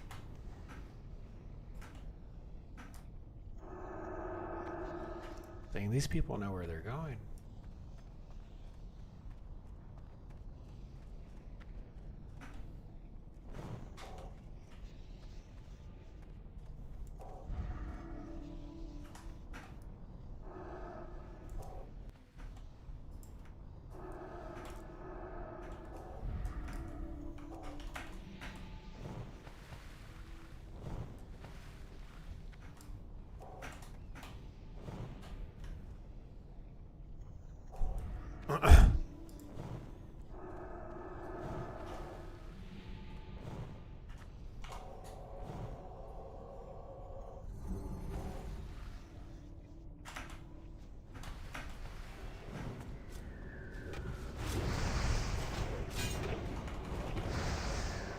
Oh shit.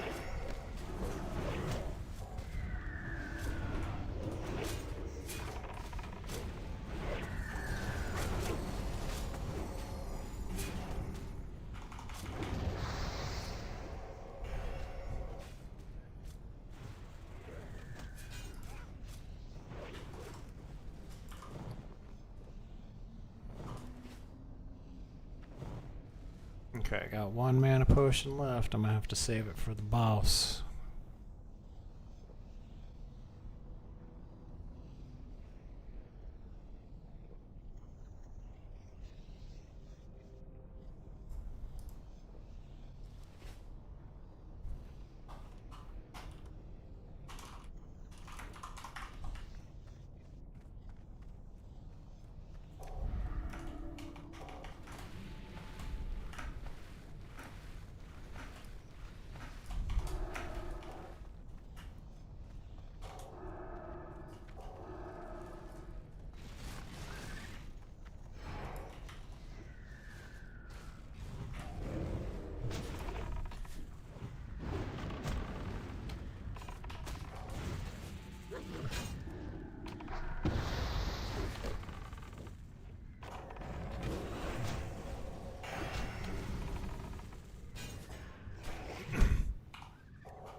DPS one hand. Increase your chance to... Somebody in guild chat's talking about that.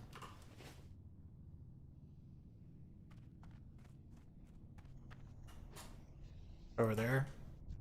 The Dark Iron Forge?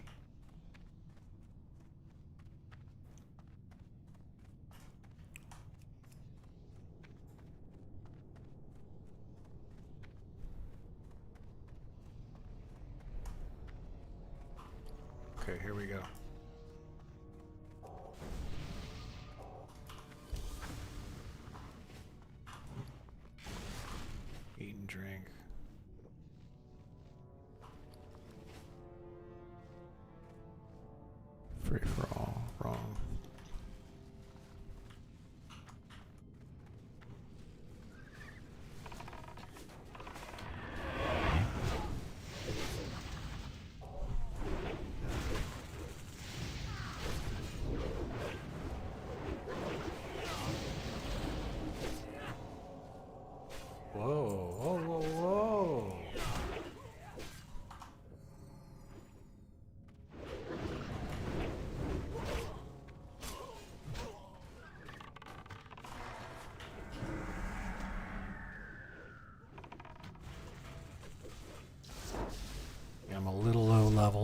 be aggro and shit. Where'd he go? Where's the road?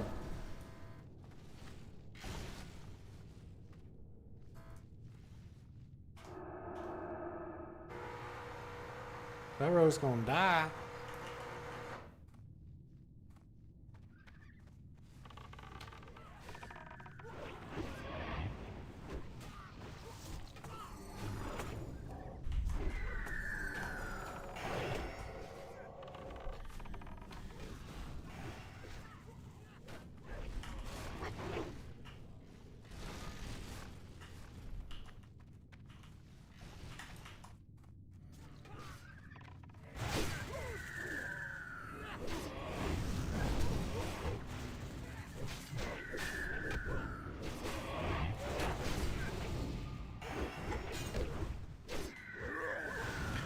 Yeah, I gotta figure out what I gotta do to smelt that dark iron.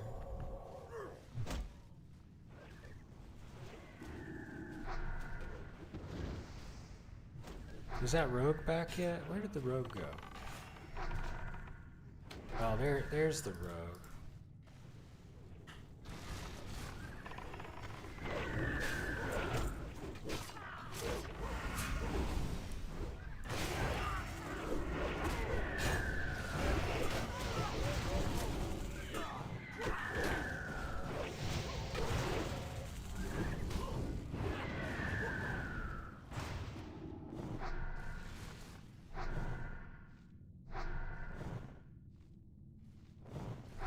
There we go.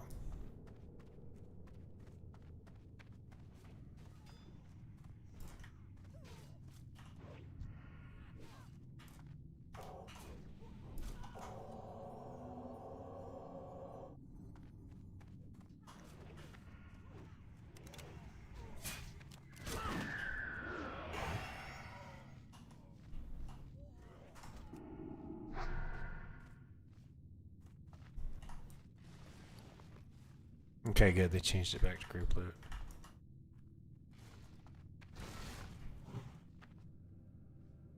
Um,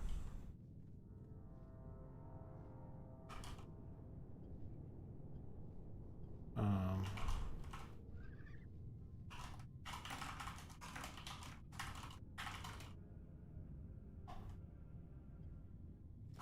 armor spell. Oh, well, here goes.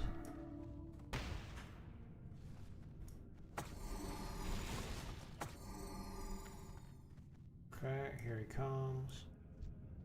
You got champion on him. We're good. There we go. Get out in the corner here.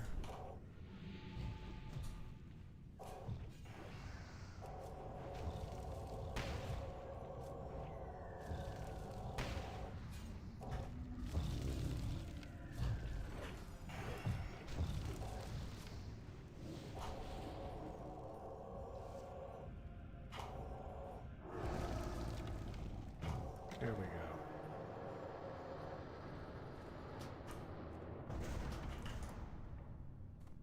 Okay. Oh.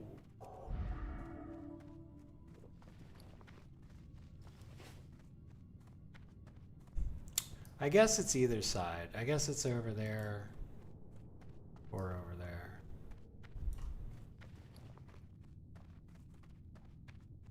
It looks like there's equal space.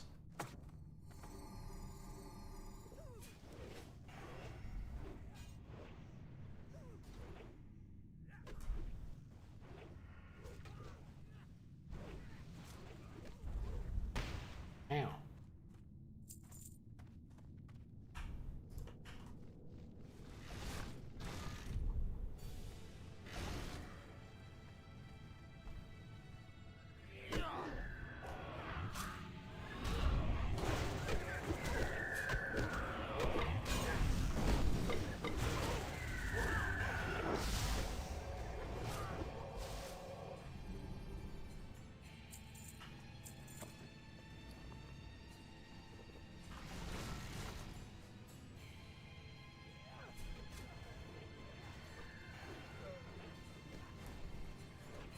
Can I dispel that? I think so, yeah. There we go. Dispelled it.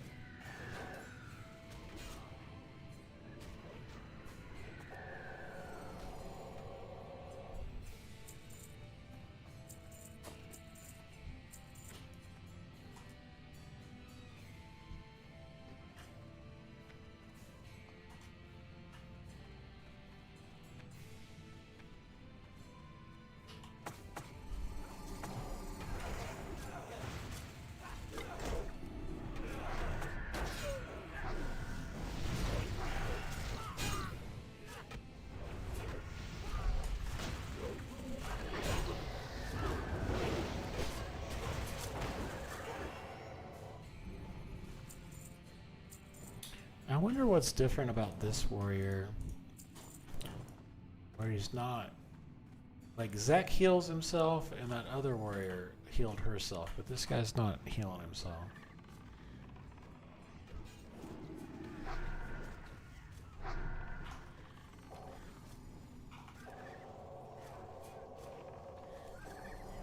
Oh good, this is where we're supposed to be. This is getting my quest done.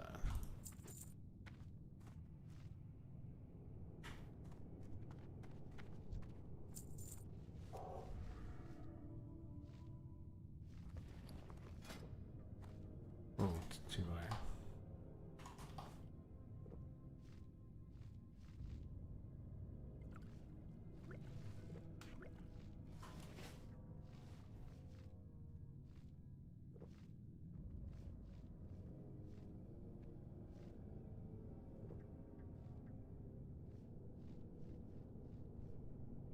Oh, door. Oh, the tank, I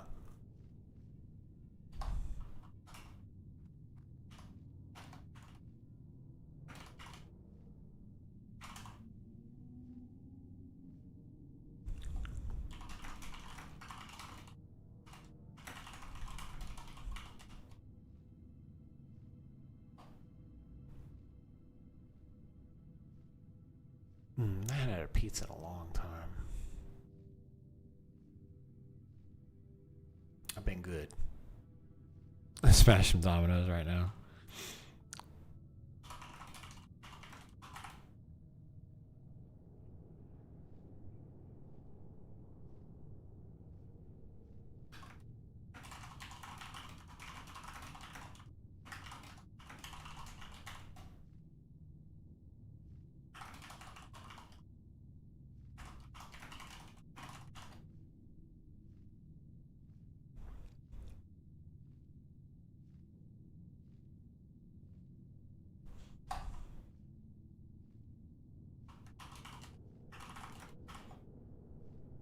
We're talking about, we're all talking about fast food in the party chat.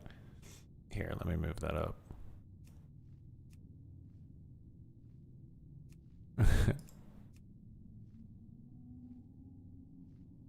Yeah. Papa Murphy's. Papa John's.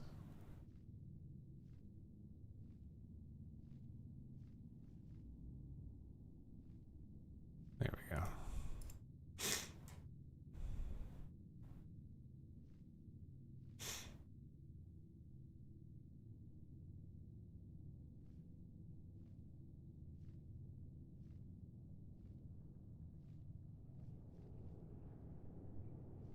And the hunter's doing work.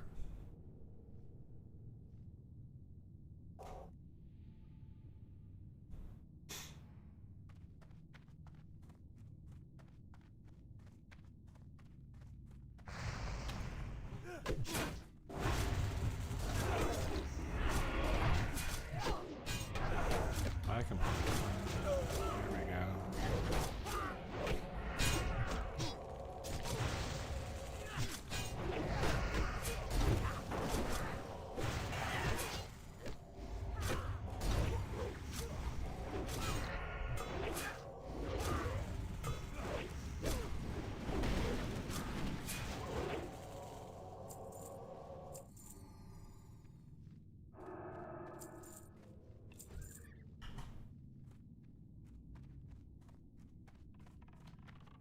Let me see if I can share this.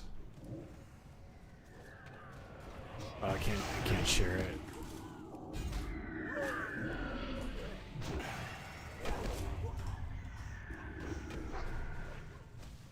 Okay, that's 20 out of 25.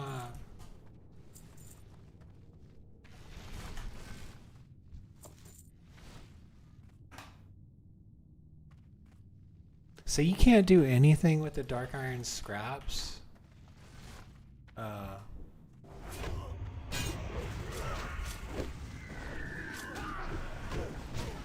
guess you can't turn them in for rev. I guess I'll have to look up what you can do with them. Like, I'm ticked that I have all of these. I was gonna turn them in for rev.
Eastern Plaguelands for Argent Dawn insignias? Okay. Okay, I'll look up, yes please. Oh.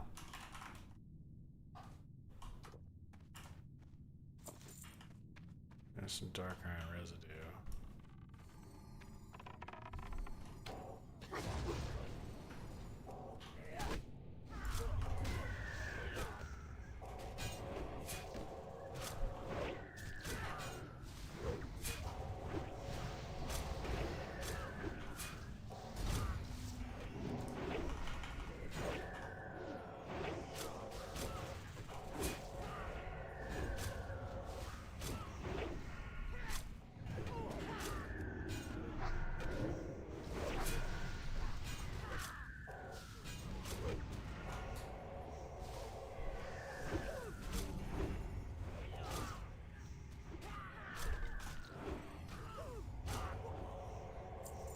There we go. Hunter cape. Mail. That's a hunter cape. Hunter built too. Okay.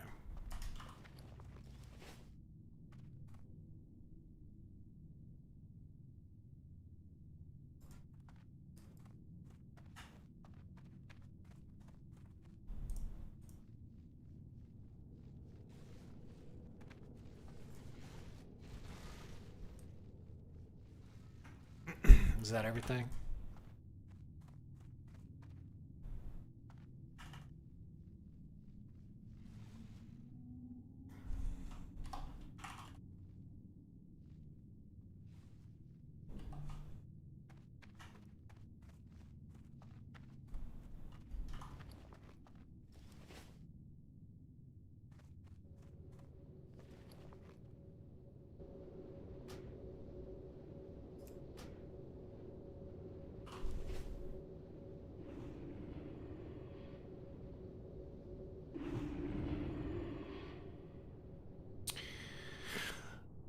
That's too bad.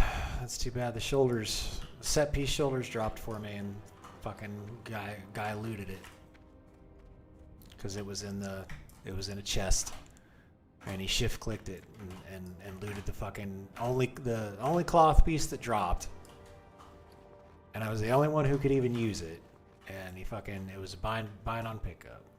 Piece of shit. Okay, we're gonna vendor.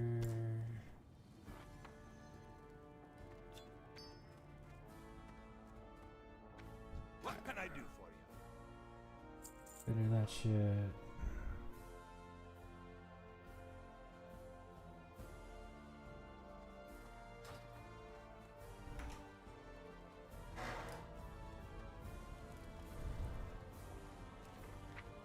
Oh, look at that. We got 49 gold, so...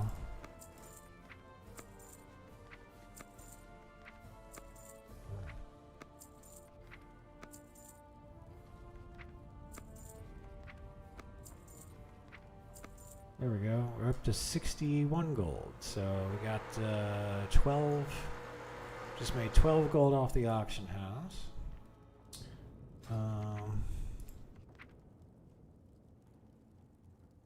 Send mail. Let's send that to Zach. And then let's send that to Nugget. And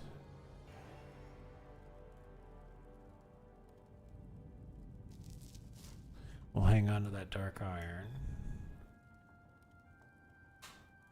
And I guess I will make a stack of steel and sell that. Here there. You got my attention.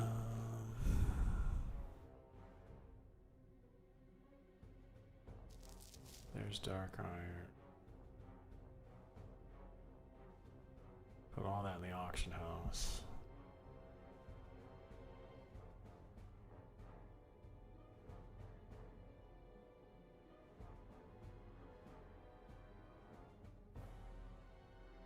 What's that do? Libran of Rumination.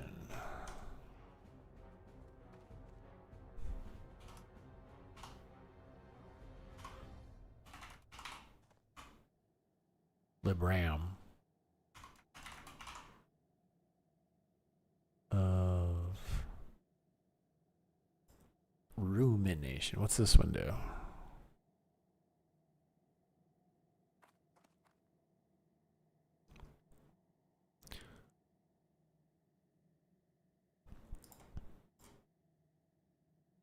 What's it do though? Comments. Here we go.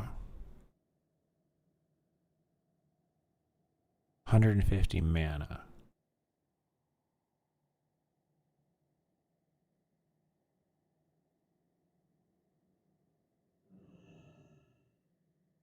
Here are the different libs you could collect, and only have one book of the same type at once. Once you convert the book and the quest, you can theoretically carry the same arcanum around with you.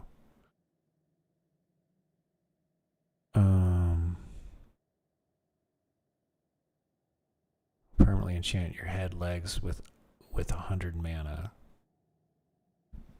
Okay. That might be good. Do I want to hang on to that? I don't know.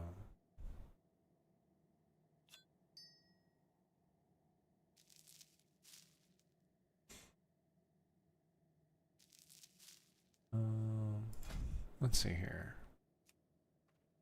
Improved skill, thorium rifle.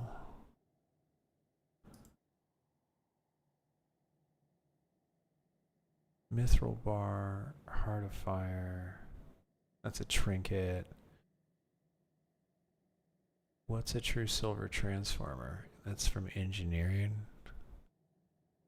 Is that a part?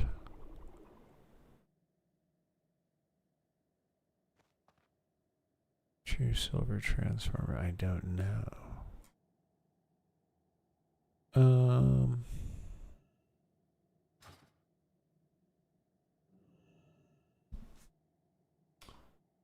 Here, let's actually hang on to that.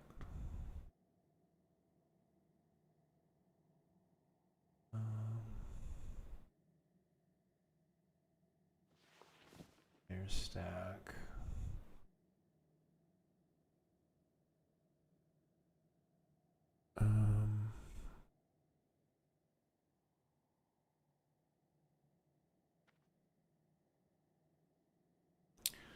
So I'm gonna take that, and then I go here, and I create a traveler's tent really quick.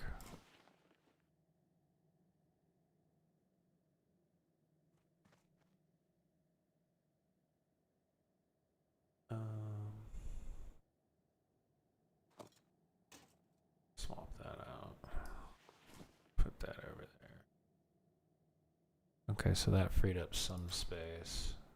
Now,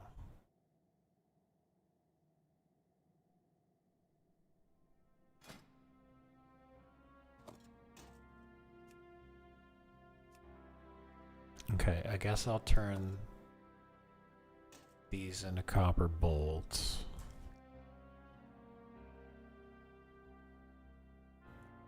I'll smelt the rest of this. Do I have...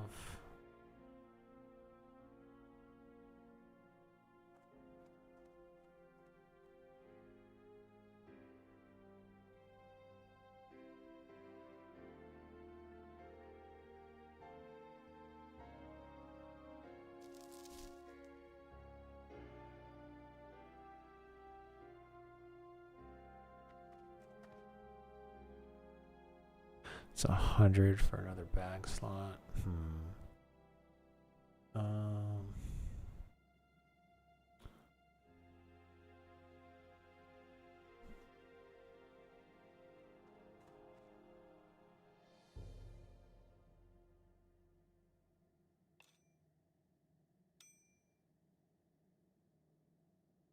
Dark iron scraps. Okay, well I guess I don't need the Incendisaur stuff anymore. I'll put that up on the auction house.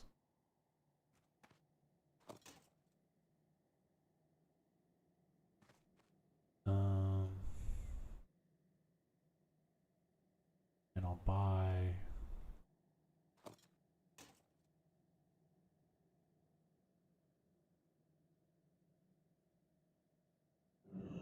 Just make 16 bars of coal. Hey Noxon, I think, you know what? I'll spend time. I'll do it tomorrow.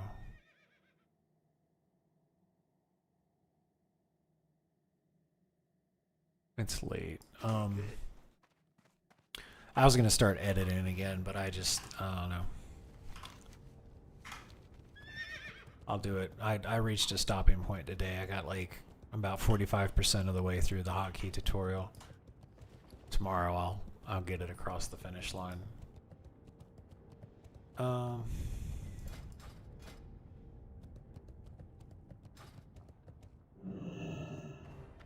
Take it easy, Nox, and see you tomorrow.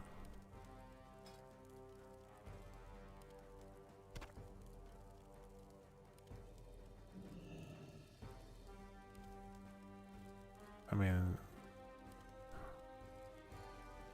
I'm just gonna vendor those. They're so cheap.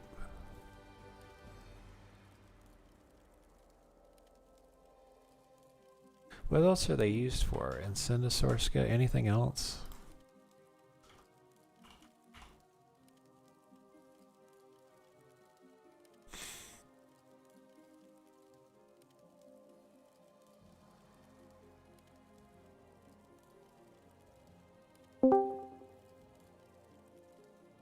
Hello. Hey. What you doing?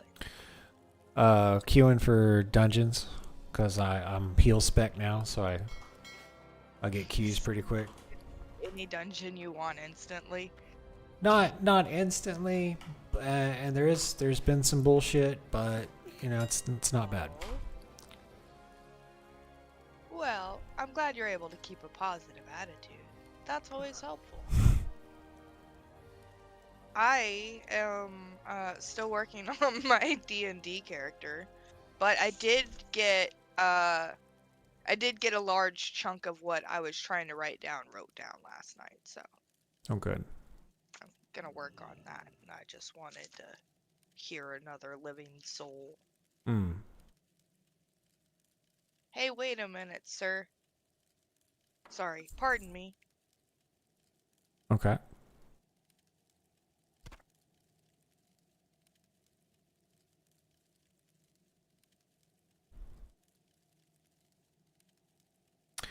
Wait a second.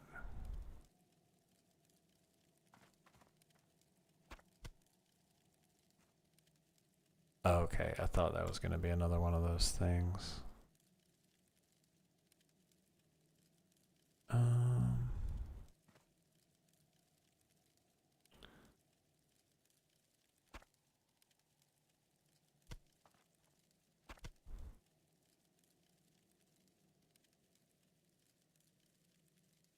I just vendor that. There's no reason.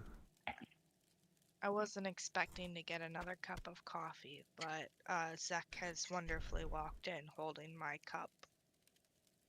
And I was excited. For good reason. That cup is for me. Okay. And so that's what that was about. I will be back. Yeah, I think I need to go grab some food really quick.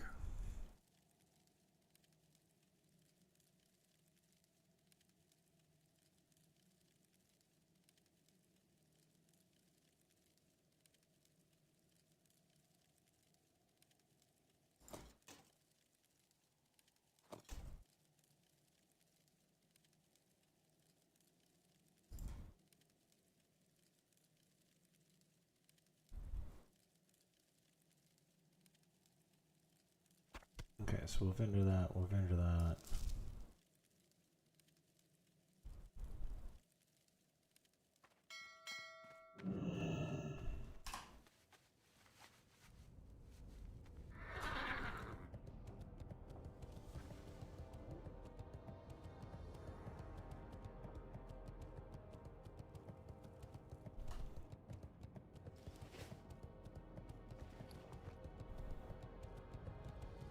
He's getting his computer and stuff turned on. He'll be able to join you in just a minute.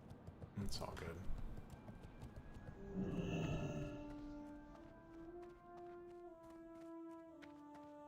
How can the dwarves help you?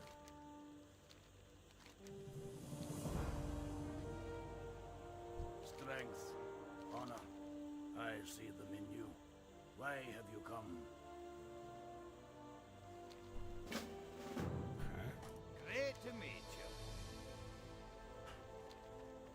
Great to meet ya. Off with ya. Hi.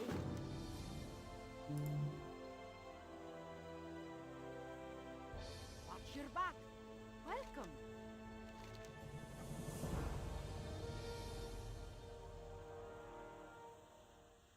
Keep your feet on the ground.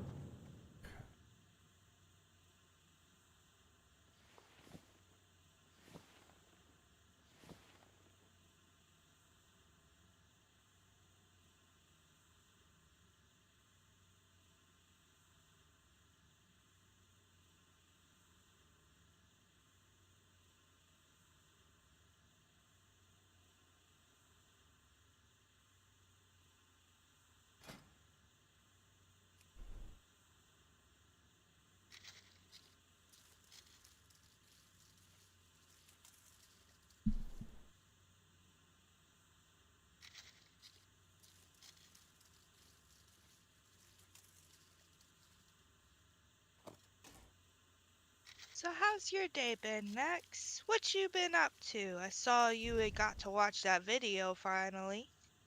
The video that the guy asked me to watch, yeah. Yeah, Yeah, he did a good job on it. that's awesome. Got my attention. Yeah, I know Zach checked it out a little bit last night and he's like, yeah, no, you could totally sit down and watch this. And I was like, dope. Yeah, he did a really good job on it. I gave him a couple pointers, but overall he did an excellent job. That's awesome.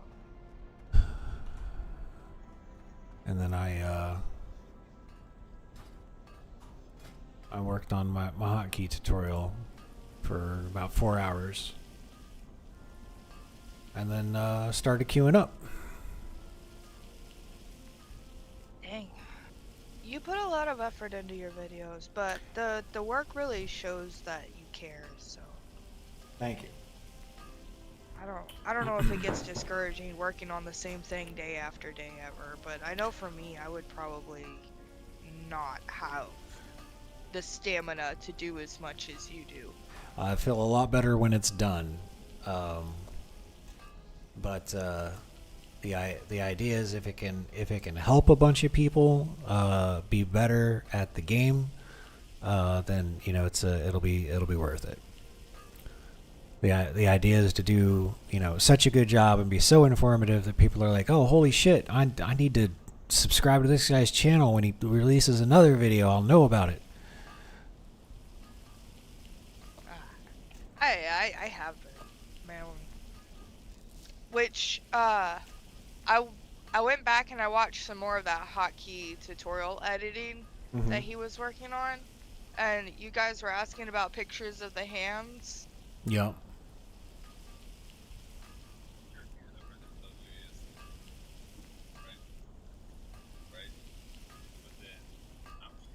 Yeah, you go over my WASD.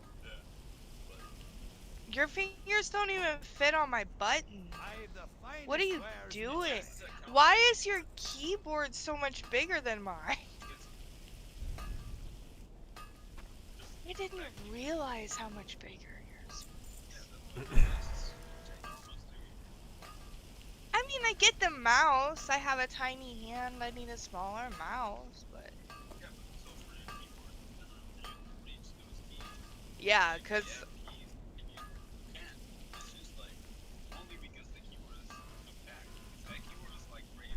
Yeah, on yours I could not. We need to take pictures comparing the keyboards too, not just our hand sizes on the keyboard. Yeah.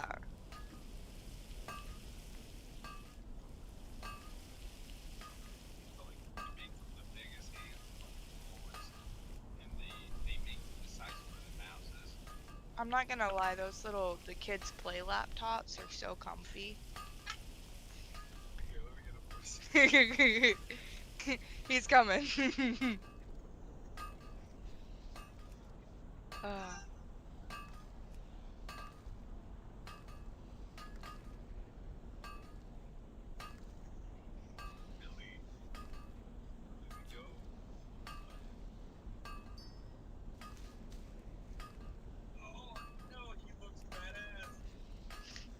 Billy Badass?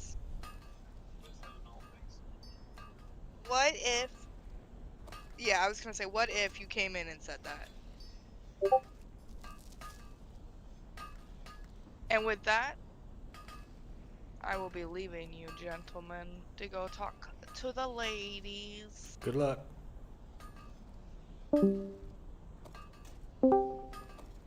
Yo, dude.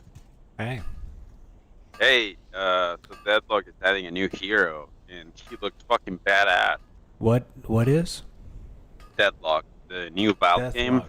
Oh, that's right. That's right. It's pretty much out of the bag now. It's Yeah. the game is not released, but you can join you can stream it, all that shit. Right on. I've been kind of stepping away from it because I wanted it to mature a little bit. Yeah. I noticed that I was incorporating bugs into my movement. Yeah, well, like, I come from playing like Quake 3, right? So Sure. Jump strafing. Strafe jump, yeah. Yeah. Well, so so in Quake you could move with like the plasma gun and Oh yeah, you could run along the wall with it.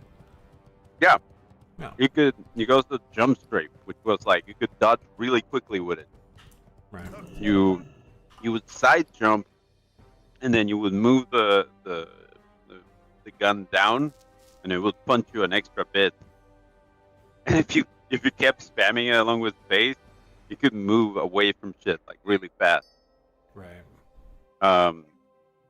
So this game had some of those mechanics where you could do shit like that.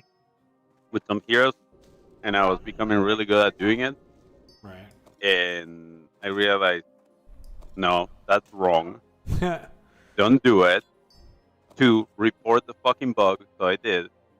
And, and if it's intended, it's not going to get fixed. It's going to write. Right. So I did it. I reported it. I put it in. I stepped away. And it's been a couple months. I'm going to go back to it. See if it's If still it's there. still there. It's intended, Right. and I'm going to get good at it. Like, if it's still there, it's intended 100%, and I got to get good at doing that. I'll be down.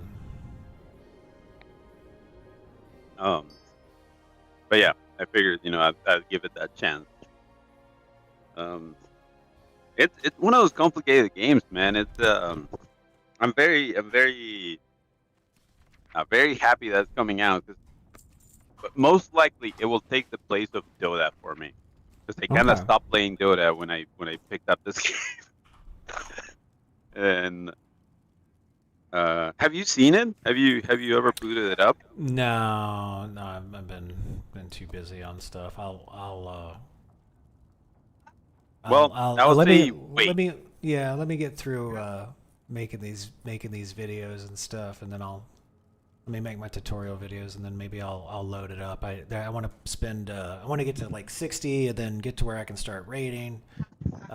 Yeah. And then once I do some of the raids, and I'm kind of waiting a week in between stuff. Yeah. Once you're waiting on yeah, cooldowns, yeah. Right. What was I gonna say, dude? Yeah. I'll say this game in about a year is gonna be the game to watch. Like, the game that's gonna be, if you're watching esports, Yeah. and you know nothing about esports and you want to be entertained, Right. this is gonna be one of those games.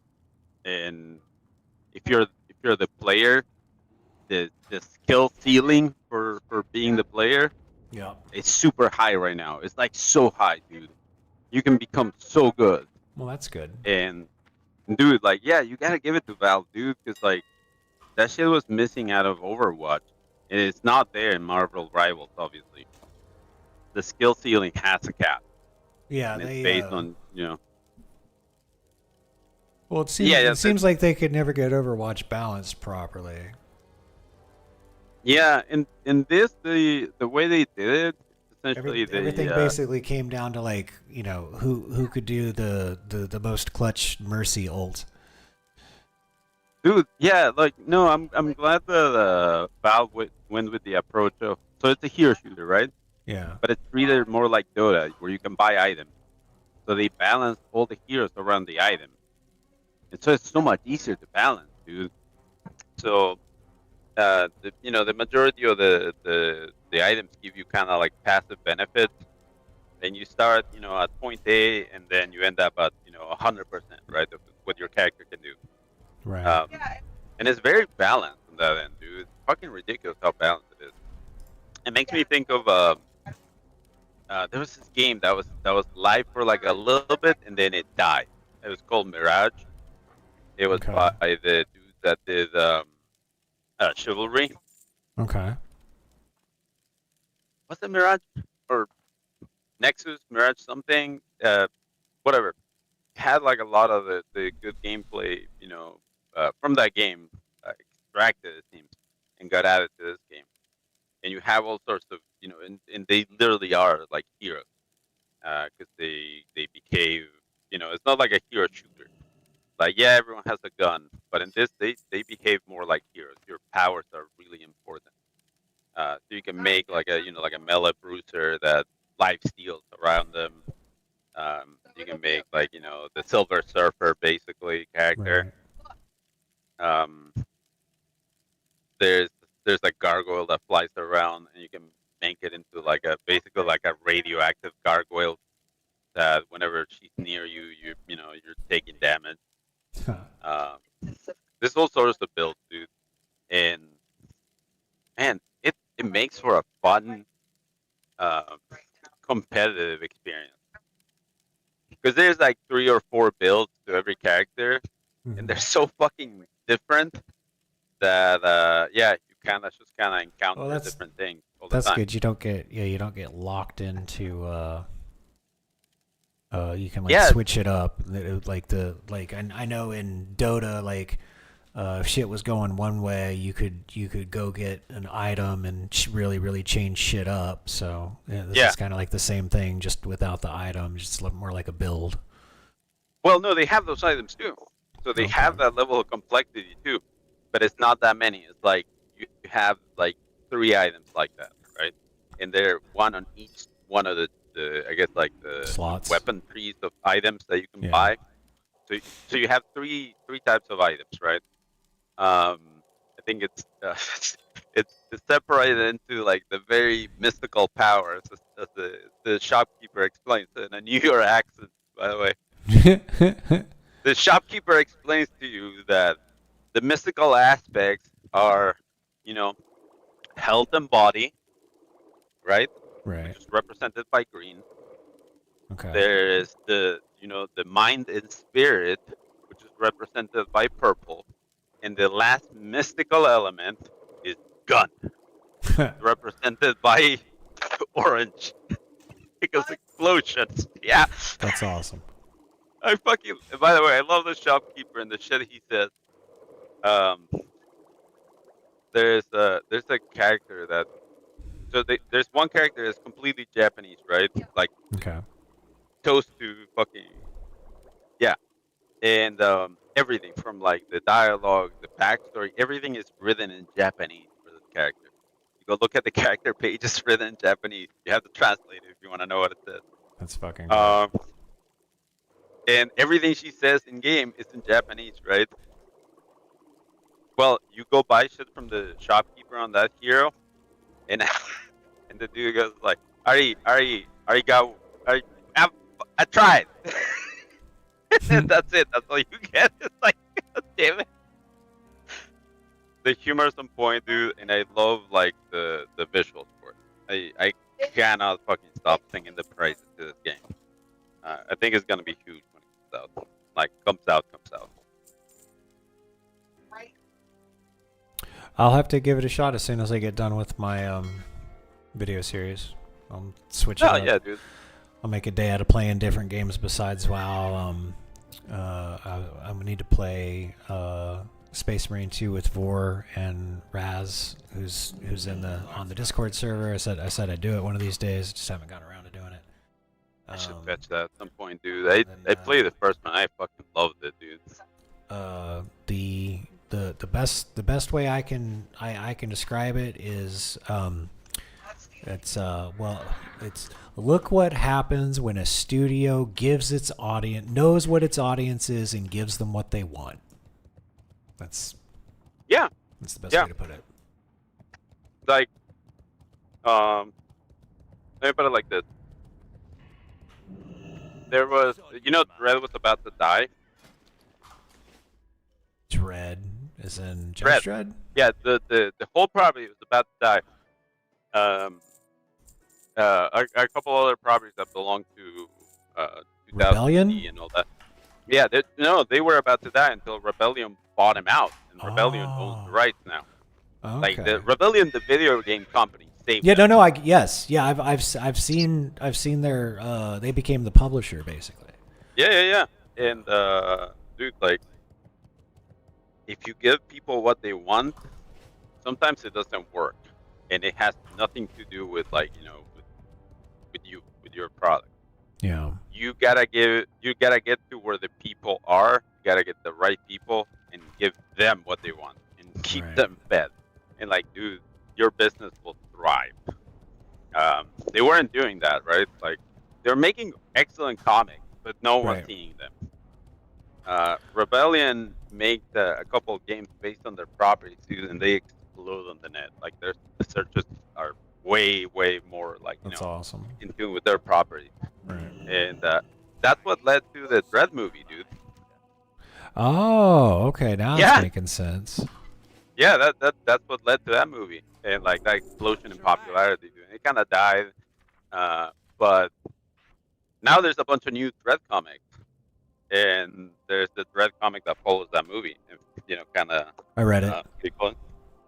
Oh, you did? Yeah, it's got that hacker guy in it again. Yeah. Yeah, the ice. Right. Yeah. poor dude. Jesus. Yeah, he got No, screwed yeah, over. dude. I'm a huge fan of like all these like alternative comics and all that stuff. Oh my god, dude. If only they knew how to better reach their audience. Cause like, dude, honestly, if you gave like, you know what got a lot of people into Judge Dredd? What was that? The movie? Freaking Anthrax did. Yeah, Anthrax did. Like the band. Band? Yeah, I was about to say. Yeah, because like they, they start playing, "I Am the Law," which is the song about Okay. Yeah. Judge Dredd, and a lot of people got curious and they started reading about it, and like, because like there's this huge, I don't know, I guess like overlap of like nerd culture and like metalhead, and like for Yes. some reason they weren't taking advantage of that. They weren't, telling bad, like, hey, here's some shirts or something, like they weren't Right. doing any of that, dude. They were really bad about reaching to their audience. I swear, man, like they could have been like so much bigger than they are. They could have competed with like Marvel and DC. Right. Have they really gone after their audience. They You really, really have to they do really that, could man. have. You could have had, you got all these comic book movies, and it's like dude, yeah. one of the reasons why Blade is so badass is the first Blade movie is because it's fucking rated R. Like, have the balls to make a rated R comic book movie, and they did, yeah, and it came. sure. And the fucking Dread movie came out fucking amazing. It was great. Yeah. Yeah, but you know what happened again? What was that? They fumbled the marketing. No one knew about it. Right. No one knew about the movie. No one knew about who Dredd was. No one knew about like the kind of like the kind of stories that you see out of Dredd, right? Right. Because let's face it, you gotta have kind of like you gotta like the stories that are not gonna come out good. And Dredd is not a good guy. No, Dredd is no, definitely he's not a good guy. No, you know? but I mean, it's like But out of the but in choices, the context, and he yeah, is in the the in good the guy. in the context of what is going on, it's like in 40K. It's like, no, the Space Marines aren't good guys. They're fucking genetically engineered religious fanatics. Like, Child they're holder too, yeah. for the most part. Yeah. But the alternative is worse, so it's fine. Yeah, that's what makes it kind of like tolerable. It's like otherwise it's like pretty yucky, dude. Have you Oh, seen the whole absolutely. thing with what's it called? Space King? Yes, I saw Space King. I did see Space King. Where they plug the little kids and they're like, Oh, and they're kidnapping the boys and they're throwing the girls away into the volcano. Yeah. Oh my god. Yeah, that's so good. It was so good. Oh man, yeah. Hilarious. That's fucked up. Hang on for a second.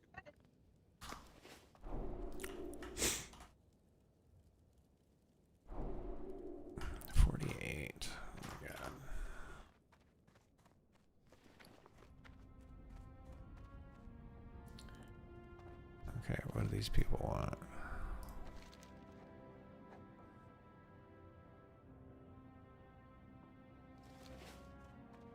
I am listening.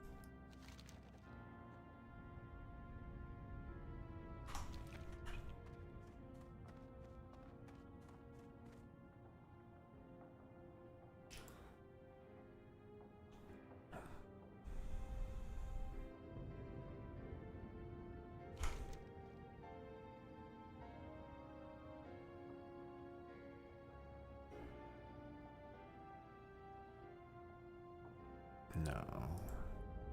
Yes. Okay, so we're going back to Burning Steps.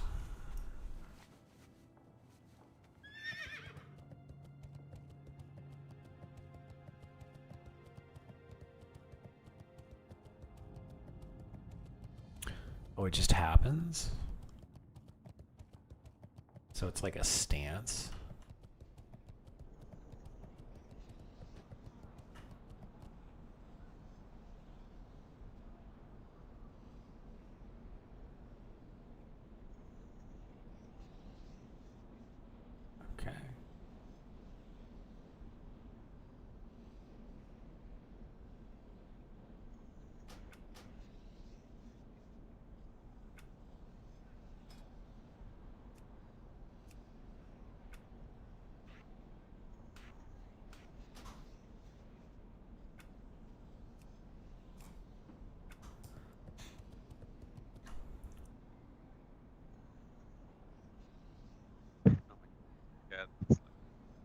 Shift Z for that, and then Shift Q for that. Okay. Hey, so you get out of that dungeon that you were doing? I did. Oh, what were you doing, dude? Well, we did BRD. So the first time that I queued up for BRD, the tank was already in there, and he said that everything was cleared up to the right before the Emperor. So that was clue number 1, that just the tank was there. And then we get over there, and the tank is fucking around with the brainwashing machine. So we had to stand around and wait for 2 minutes for the cooldown to come back down. So that was clue number 2. Clue number 3 was the rogue in the group realized the reason he couldn't hear the warrior talk in party was because the warrior was on his ignore list. So there's number 3. So then clue number 4 was that the warrior that was supposed to be tanking was using a 2-hander. And then when we all died after he pulled the first big mob, he blamed it on the fact that we didn't have a paladin aura. So I quit. Yeah, that sounds fair, man. Yeah, so I quit. And then I got in another group in whatchamacallit, the Hateforge Quarry.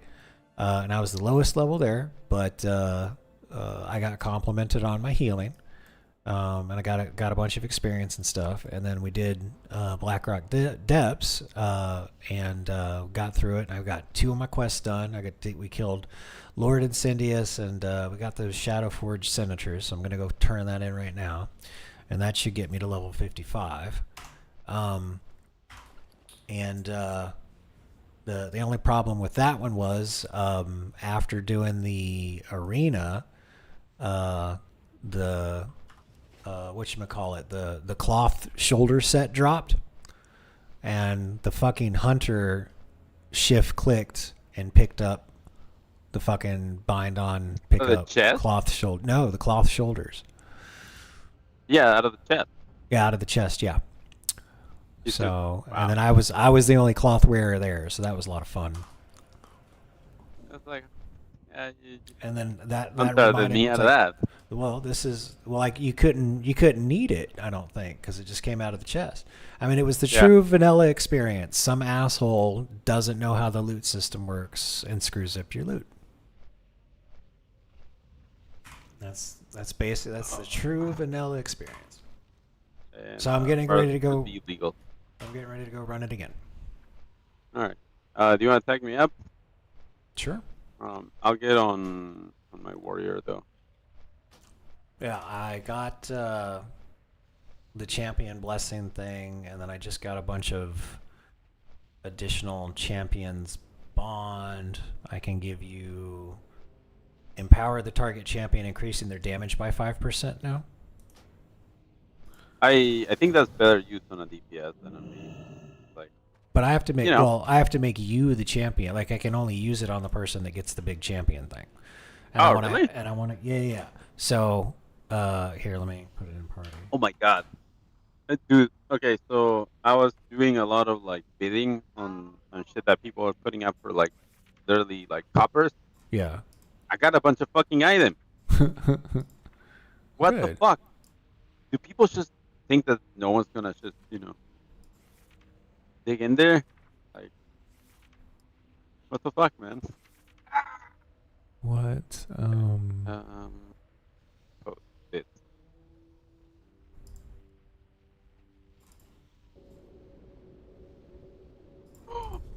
Yes. I am being that guy. So in party chat. So there you go. So see, I got to put that on you. And then with that on you, I have the option to do those 3 things. Ah, okay. And that's the new holy thing for their holy tree stuff.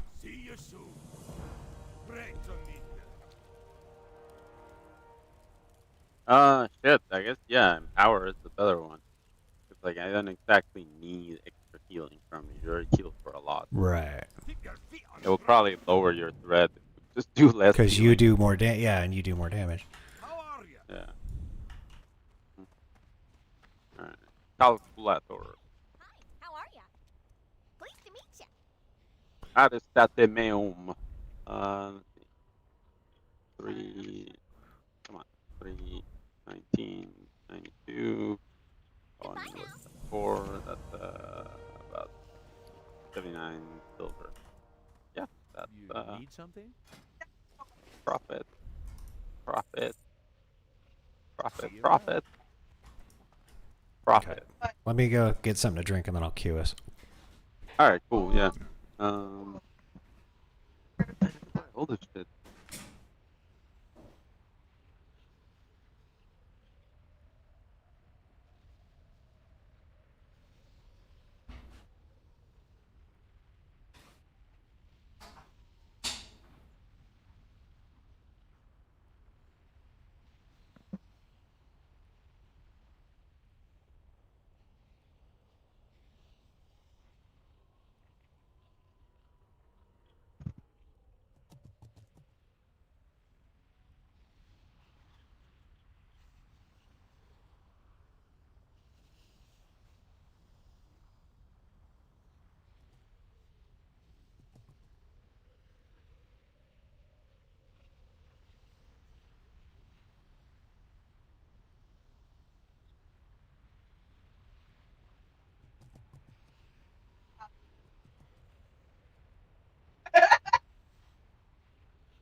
I am back.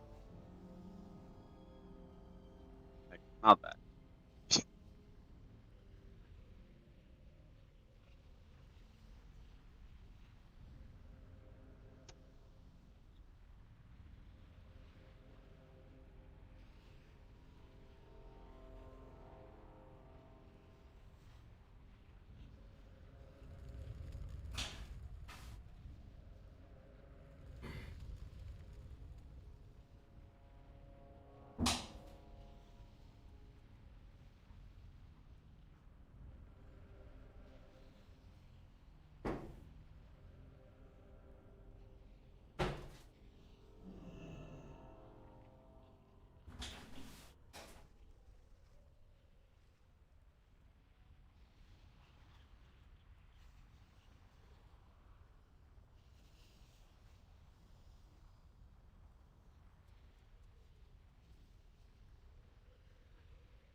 Wait. What the? Are you feel damage? Yep. Yeah.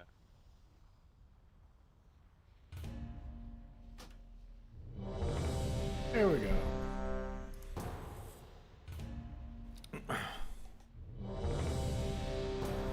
They added a timer to the UI. There's a little progress bar now, or a little countdown bar.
Workout.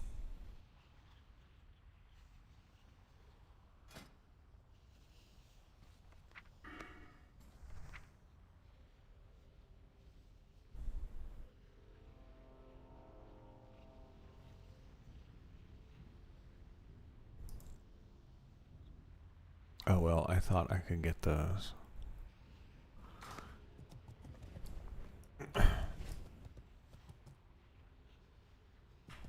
Bunch of options. I'll be making a lot of money. What did you just buy? You bid on a bunch of stuff that didn't have a buyout? Yeah. Nice. Just incredibly so, and like super cheap, right? Below the price of materials. Just candy. So I am like 100% making money. On every one of them.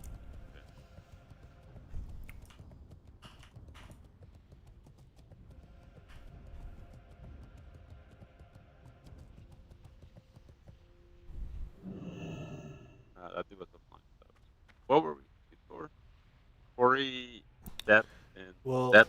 Q is for Hate Forge, Blackrock Depths Emperor, and just Blackrock Depths. Okay. Done. Whoops, sorry. I fucking queued for damage.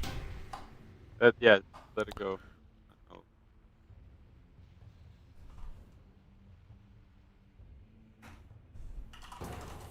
Okay.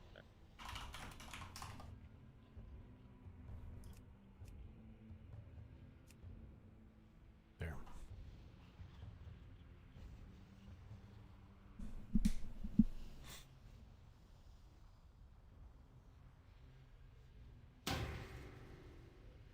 Oh.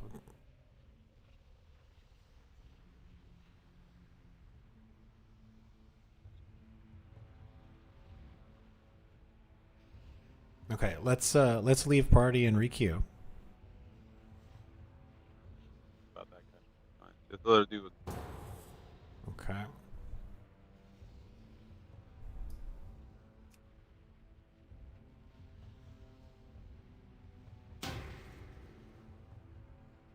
no problem. There we go. All set. I do not give a shit about your opinion.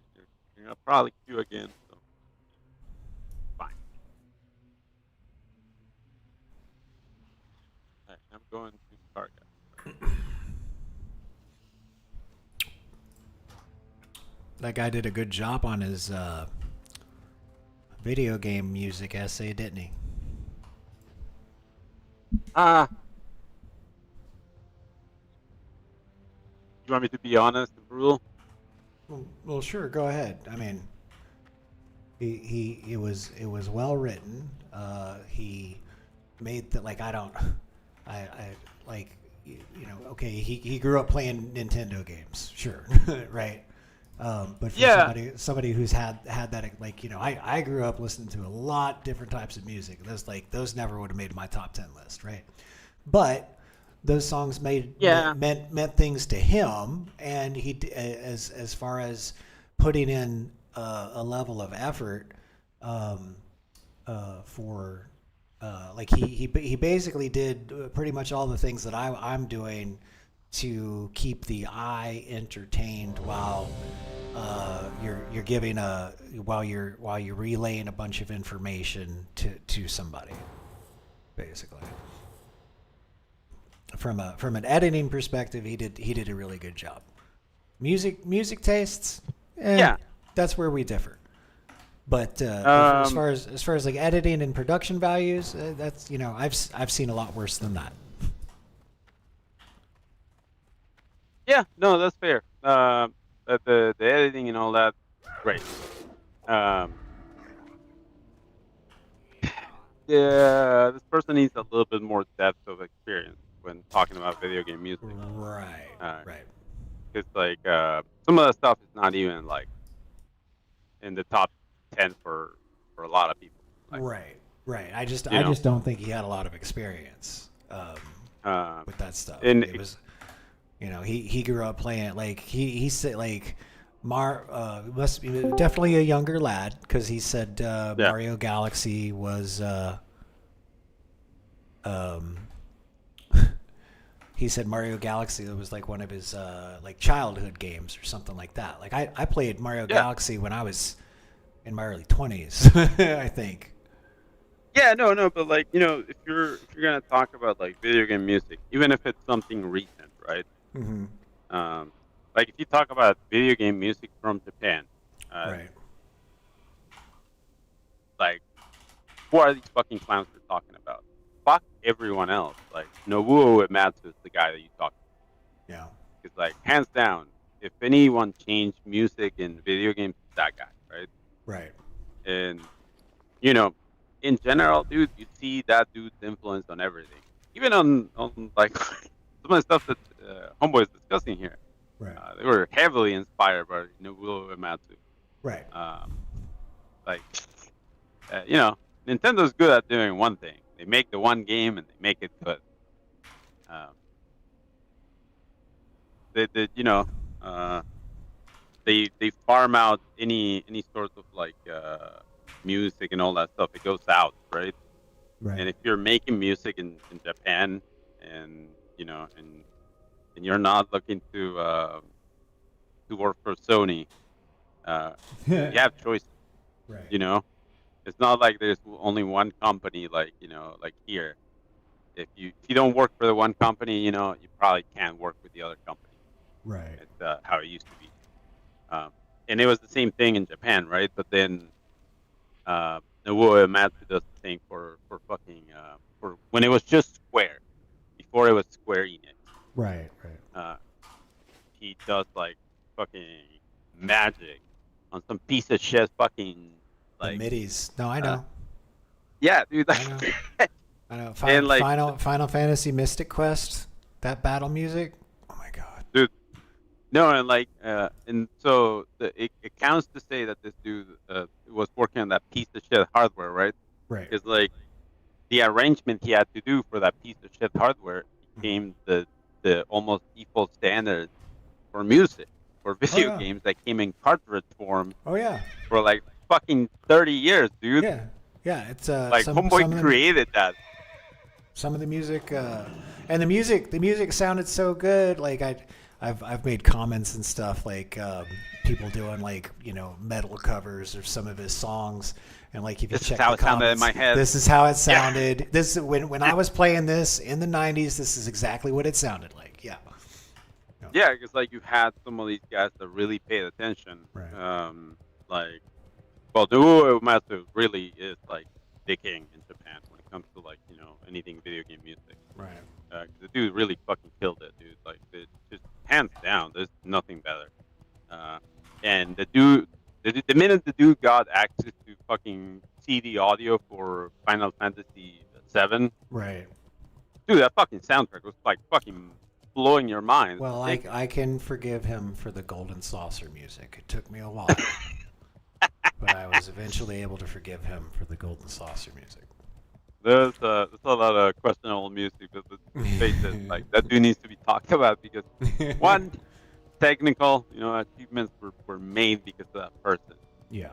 That person figured out how to fucking be able to like reproduce sound and make it decent.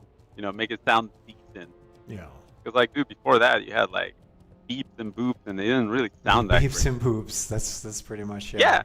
Because it was like, you know, high frequency, low frequency, and like, you know, not much more. And that dude like fucking just created an arrangement that made those 8-bit sound fucking ridiculous. That's what happened. And yeah, dude, like the musical arrangement for video games was literally kind of mirrored by that guy, or they mirrored that guy's arrangement. He for showed Final everybody how it Fantasy. could be done. Yeah. Yeah, and from there on out, dude, like just the games from Japan just sounded awesome. Right. And actually, fucking is the arcade system for Capcom. It's called CPS or something like that. Yeah. One of the sound designers for that shit, the guy that worked on it was like, yeah, you know, my favorite like soundtrack for these, and it's like all that, dude. And it's like, oh, I see.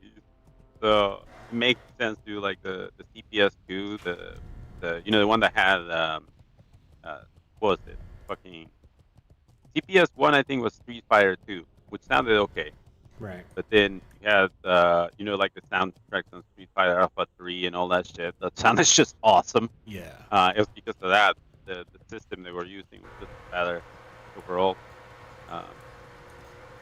Fucking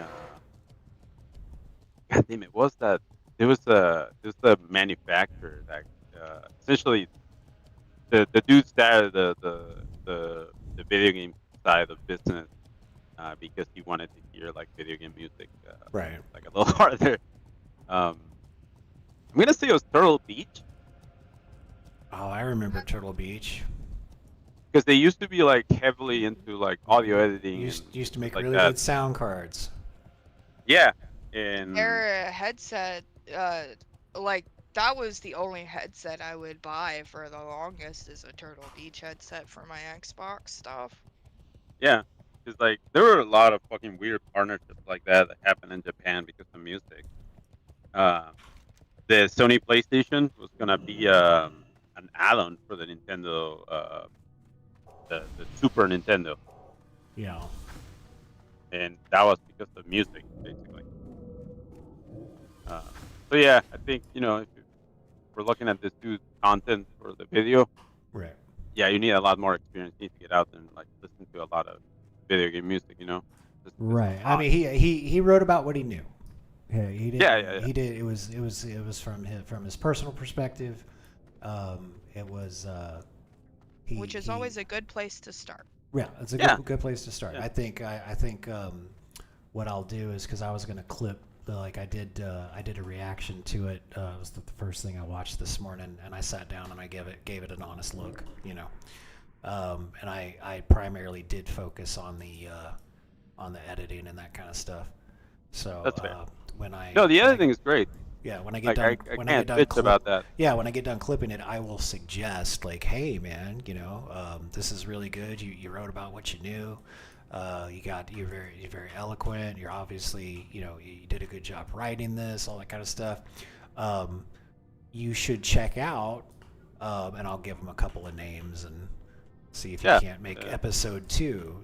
Like the further history of music, because you should start out with the music for Space Invaders.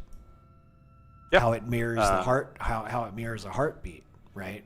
And how it gets faster, almost like the heartbeat is getting faster, right? A lot of the early audio engineering was they were trying to figure out how to fucking give you something extra for your gameplay and not some bullshit. Well, and everybody forgets about what remember PC, what his PC speaker used to be. It had that. I'm talking before Sound Blaster, like the onboard, that little noise making device that was PC fucking speaker, terrible. Yeah, a PC speaker. Oh my god. Well, it's look at it from the nerds that started personal computers, right? Yeah. You just needed a warning for when shit went wrong, because you didn't have LEDs to do all the shit for your motherboard, right? You need I just remember the speaker sounding like this. No, it was worse. It was it's super high pitched. Like the old school. Goodness, I didn't have to deal with all that. Like the way the old school modems used to sound. Oh yeah, they screamed them pain for that a while. Level, yeah, that was the level of sound effects on PC for a little while. Yeah, the Eldritch incantations to connect you to the internet. Mm-hmm. Yeah. And unfortunately, I'm gonna show my age here. We did have some basic color and sound when I got into PCs. I remember playing all the little learning games they were starting to come out with for the kids. Yeah. I know at school we had this dinosaur one we kept getting to play, and I loved that bitch. Dinosaurs. Yeah, I'm one thing I'm grateful to, when I went to the academy, immediately they put us in computers and they were like, yeah, you guys are going to use these a lot. And, yeah, no one there believed it, by the way. I fucking knew computers were going to be, pretty cute, right? And I remember the instructor fucking, so every time he'd call for the fucking lieutenant to come fucking do something, right? Right. He'd fucking yell, and it was the dude that ran kind of the school. Right. And that dude was old school, right? But old school Argentine military. Yeah. So homeboy just kind of was super straight about shit. We're doing some fucking training, and it was it wasn't the biggest thing, but it was flashbang, and the dude straight up told us, do not play with these. You will mangle your hands and lose fingers and maybe die if you do. Right. And he just told you, dude. He's just he wasn't hey kid, pay attention, blah blah blah. Right. Yeah, he was talking to a bunch of fucking kids. Yeah. But no, dude. I really appreciated that, dude, because because later on, dude, because I was young, right? And I got in it, and the dude could have fucking bullshitted me into believing whatever. is in a position of power, he could have done it. And then off goes another drone. But like most of those guys made sure that you knew like what the deal was. Like, yeah, like dude, this sucks, bullshit, but you get paid. And like that was the message from a lot of those old guys. So we got a ret paladin, and we got a fury warrior. Yeah. And then I bet you both of them want the chest piece. We got it. Well, the elf paladin has it. Is already wearing the Savage Gladiator chain. Yeah, dude, that thing is so good. It's ridiculous how good it is. And then the Fury Warriors. Okay, the Fury Warriors only missing 2 pieces of the Valor set. So he's pretty fucking geared.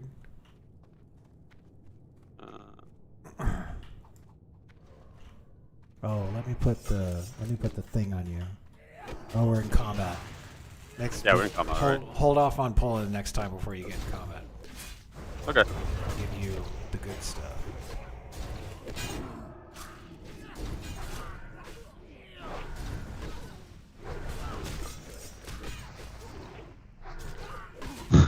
Okay, so I can't trust these guys to actually attack the target. Alright, here, let's give you the good stuff. Takes us yeah, do the buffs and then I'll go do the activation. Okay, here it comes. Alright, now let me hit Shift Q.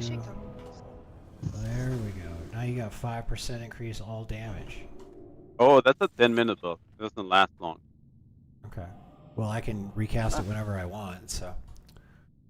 That's fair. Yeah. He can cast it whenever he wants. I have the power. He has the power. Sorry. I'm going to pee for a second.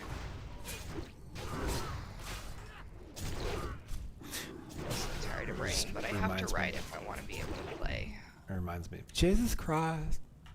You're using the Jesus Christ, dude. the second tenet of learning right there. I know. I know what I'm doing. I explained to Starcy why I have to write it, why I'm not just typing it up on OneNote or something. Yeah, no, yeah.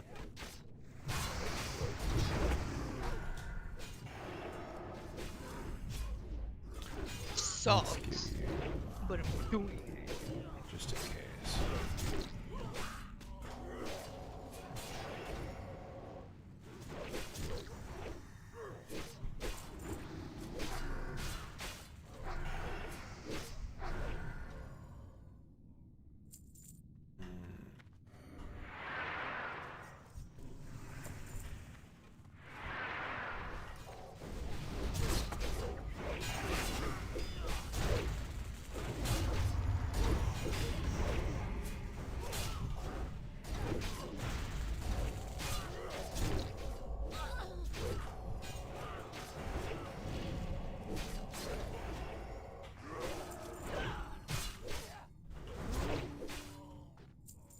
No, that's not the right one. Oh, my pins got messed up. My cat got up here. Fuck.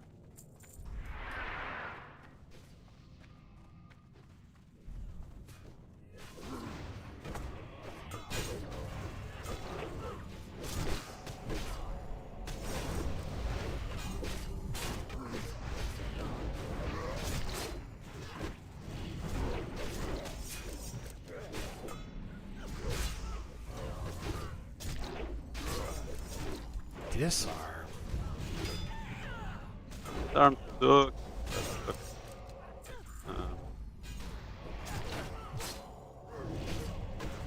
Oh, where the fuck are my gloves? Son of a bitch. Did I fucking swap him? God damn it. I've grabbed somewhere, but I guess I don't have him on me. They're in your bank. Yeah.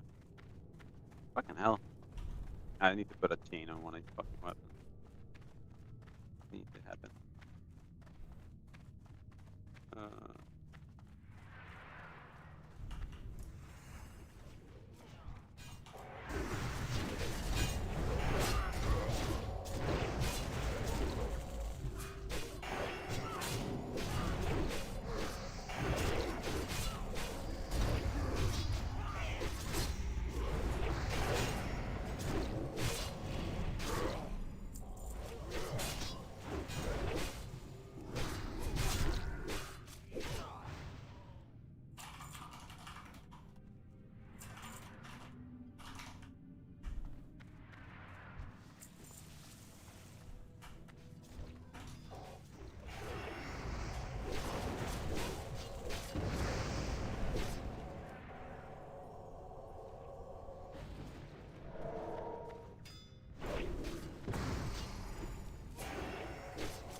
gonna move him down.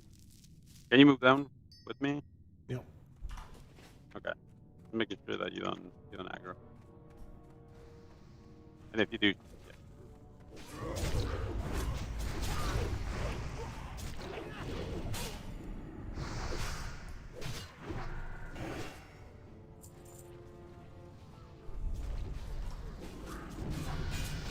There we go.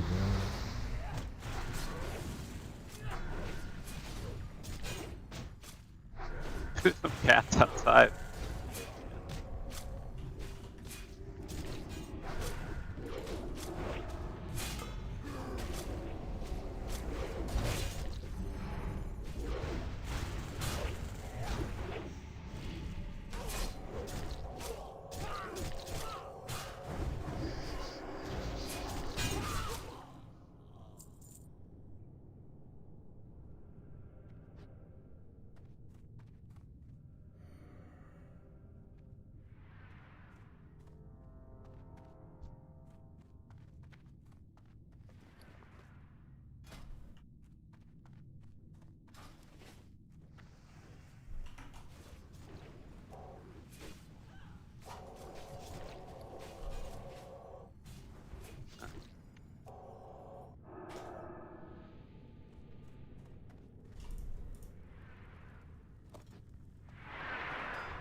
Boom.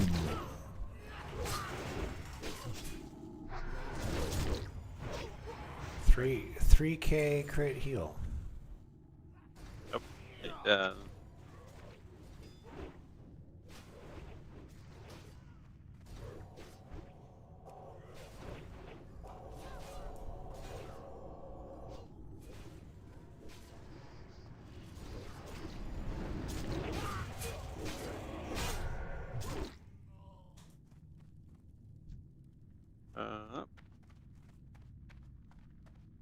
hey, I got the sword.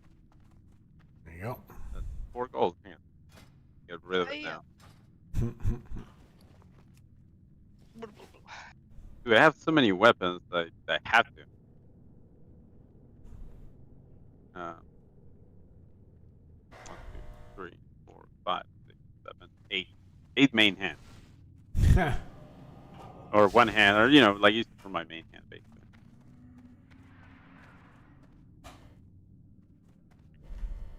Are they situational weapons? Is that why you have Yep. so many? Yeah, I play a warrior. It's like when you we have to collect all the glaives in the Monster Hunter. Yeah, Okay. basically. Same idea. Thank you. That's all.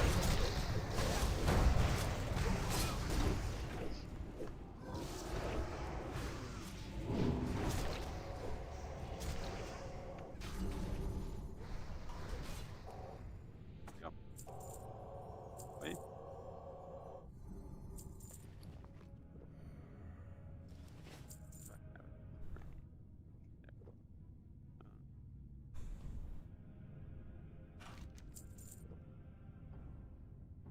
Let's see, Heart of the Mountain, Dark Iron Legacy.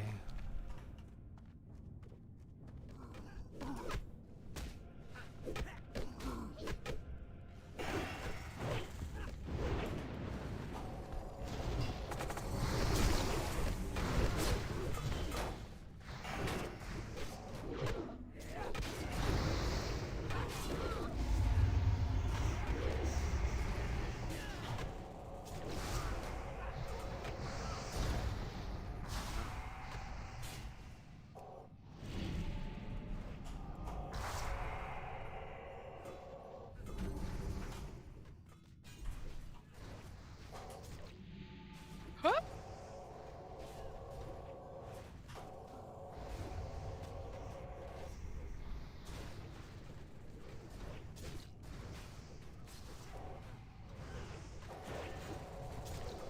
After we kill these, hey, you can use that, right? Yeah, I'm gonna need that. Hey. I'm fixing to go scare all those cats out the yard because I'm tired of hearing them growl. I don't even like Right? hearing my own cat growl. Just loosing it out there, dude. Damn. So I will grade that.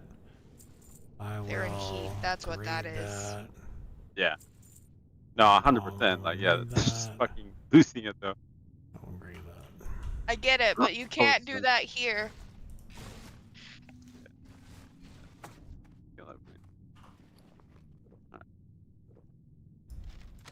That one. They've created a symphony. Misty, get away from the window. Don't join them. You don't have to. No, Misty, no! Don't fall in with the bad crowd, Misty! Heal's coming. Oh no, if you were drinking, keep going. I put a fucking heal wall, dude. I was just going without you. He's like, I don't need you. Well, That's no, what the idea I is, heard. I told him That's to what drink. I heard next. Told him to drink, and then hey, that's a nice little Oh, trinket. I'm gonna need that. Yeah, all you, man. Not my thing. Great. Holy fuck, these cats. All right, I'll go deal with them. I'll be right back, guys. Cats are shotgun meowing. shells just kinda getting loaded. Yeah.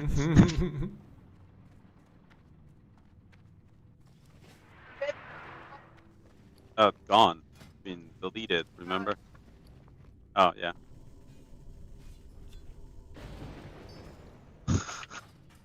Are you really gonna go fuck with the cat? There.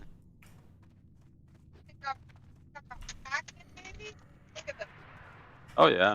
Okay. Oh, that's fucking gone. Thank you, ma'am.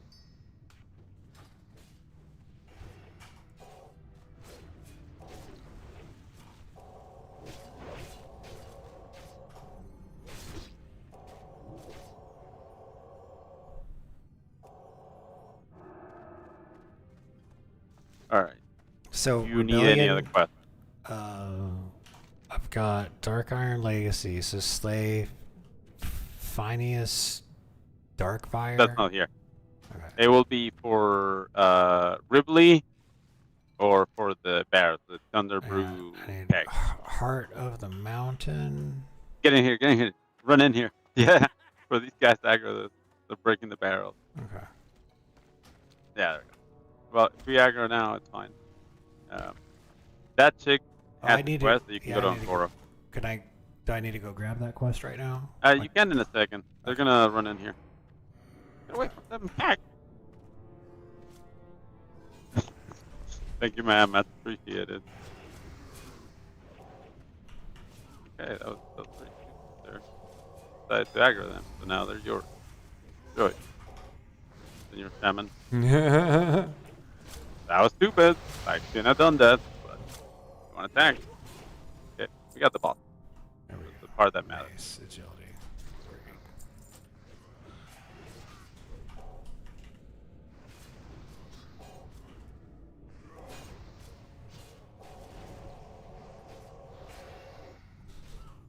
Oh, those crits, man. So many healing crits. Okay, none of these guys are say spaghetti. Going. I don't think anyone needs Ripley.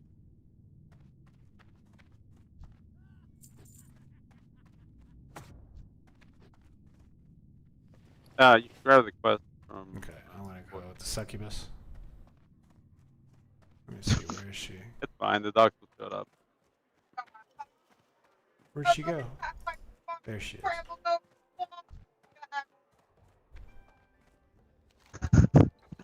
That's funny.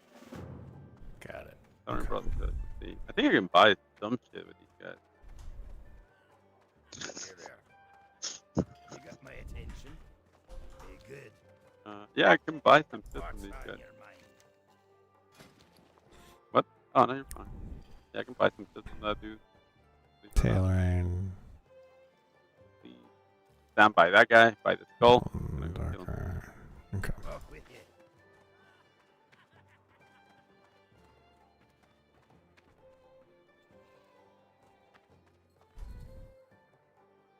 Okay. I did say I was starting at 1. Okay. Stand by the skull, by the way. There we go. Yeah, following you. Done.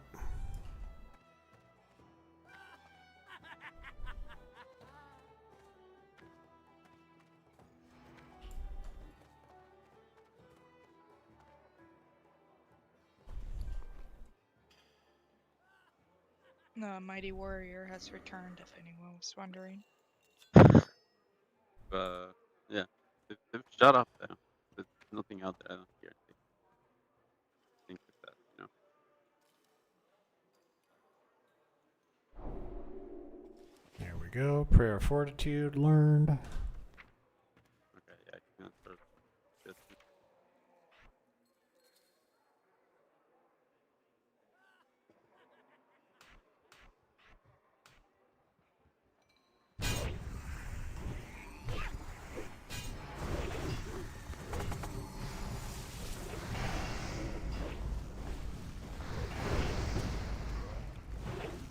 Harry Master over there standing on top of me. What a fucking reason. Blood fist. What's this? This is a really nice trinket. Oh yeah, dude. Get No, mana bag.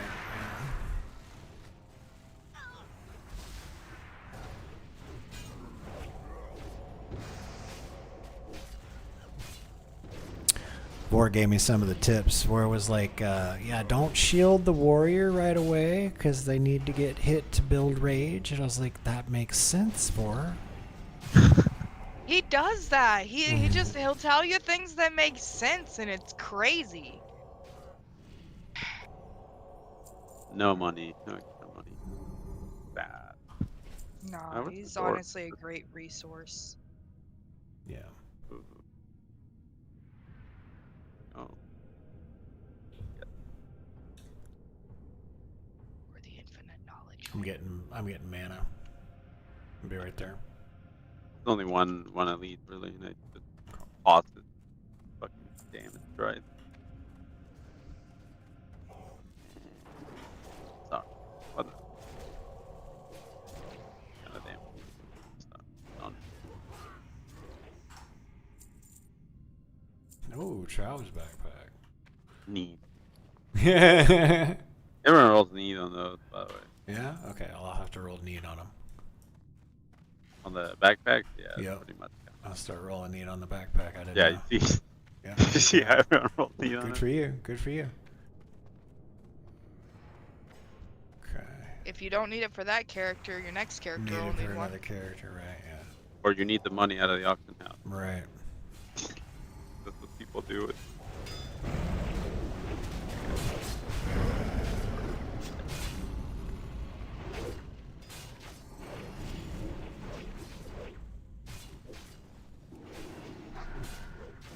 Thunder.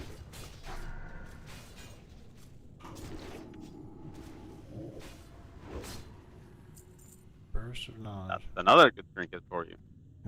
Okay. That's let's for do damage, it. though. I'm gonna need that. And that's gonna be a special mouse tool for later. Fuck Indeed. yeah, I got 2 of them. All right. This is No, that working burst out. of knowledge is one of the nicest trinkets to come out of here. There we go. Can't sitar. No, there's not. Come out through the door, but careful on the mobs that are right there. Okay, let's see if Homeboy, like, yeah, no. Yeah, no. Yeah.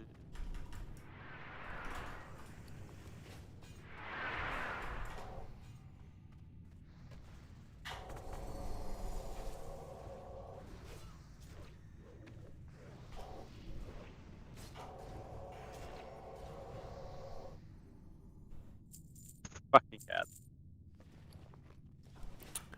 I gotta get this overlay, this keyboard and mouse overlay plugin working tomorrow, and then I probably need to record myself healing in a dungeon. So I can show people, look at hotkeys. See hotkey? just use hotkey to target party member. Click, press button. Look how that's efficient. huge, dude. Yeah. Yeah, look how efficient.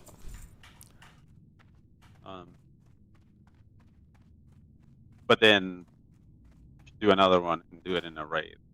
Yes. Yeah, because Not there's key a everyone in the big raid. difference. You know, yeah. Oh, hey, do you want to talk to this dude before we start this? Where This guy is he? keeps melting. Oh, yes, I want to do that. This guy right here? Yeah. Oh, wait, I need to bring stuff to there? Oh. Oh, Oh, I need to bring gold bars and star rubies and stuff? Oh, okay. Yeah, I didn't know. I will, next time we'll come back here and I will bring that stuff. That's all sitting in my bank. Yeah, it's not the worst, but you know, we gotta bring it. The other guy. Oh yeah.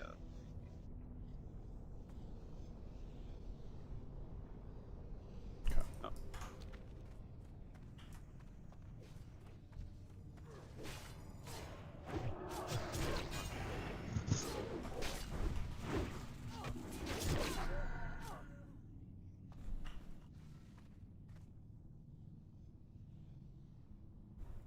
I don't think I ever had smelt dark iron on in vanilla. Probably not. If you don't raid, you don't need it. This fucking guy. Why does he open his fucking workshop?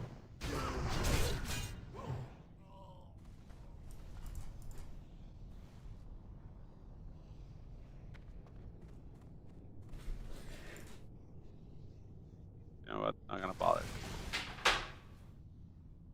He wants to tank, I'll let him. Oops. It'd be fantastic when he finds out. This guy's gonna hit hard, and you know, on tank, that's cool.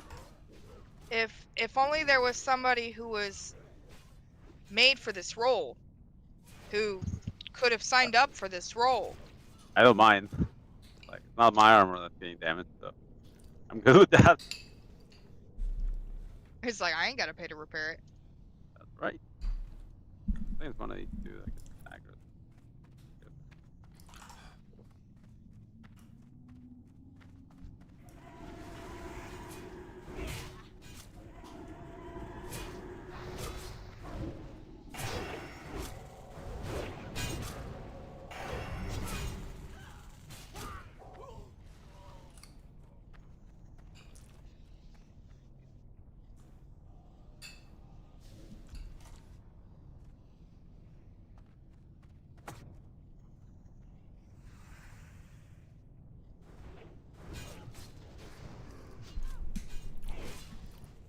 I mean, this is a much better group than the last, 4 that I've been with. I think you guys are so well geared. Yeah, that's what saved this guy. We're here. Otherwise, this shaman would have been dead long ago.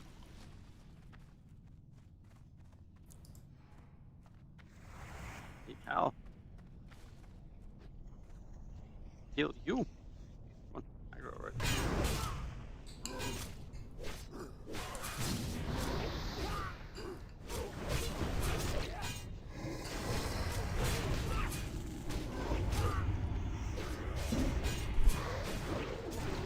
Vor should be getting out of Molten Core soon.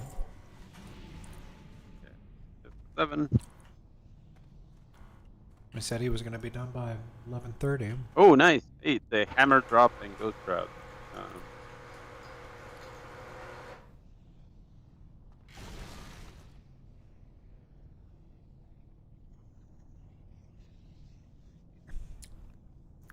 Increase healing and damage on mace. Main hand. I mean, yeah, I guess I could take the hammer.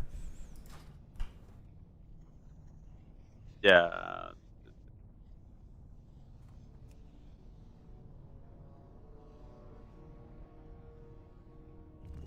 I'll take the hammer. Didn't say something at least.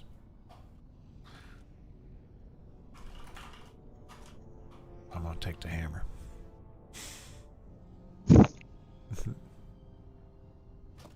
Mage gear. Right. No, Priest gear. this Priest fucking gear. shaman just went and like asked no one. Right. Do you have the quest for Molten Core, the attunement? Oh no, you're 55. No, not Never yet. mind. Oh, we need to do that, and then I need to do something called a dowsing quest. That comes later. So I'm gonna set it free for all. I'm gonna go for the guys that have the Like flame water thing. dowsing? Yeah, it's for a raid. We're gonna go for the guys that have the runes. And then, you know. What's that idiot fighting out there? Because he's the tank now and he gets to say what goes. And it's not your fault. Okay, so there's two. One. Okay. I got one. I got two. Okay. Luke. Sorry, didn't mean to put my mic.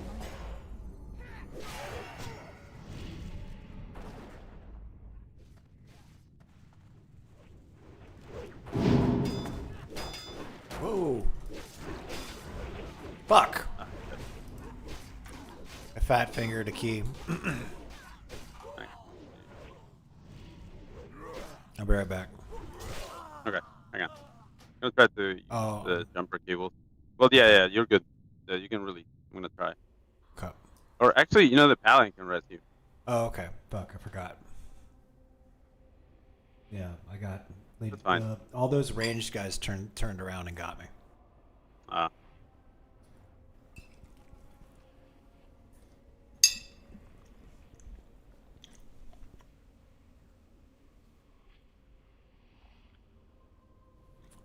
There we go. Long do I have? Oh, minutes. Okay. These are like the.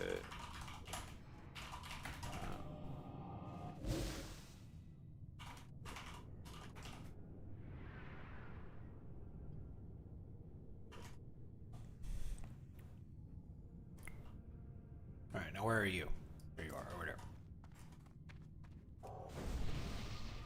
Yeah, we gotta read.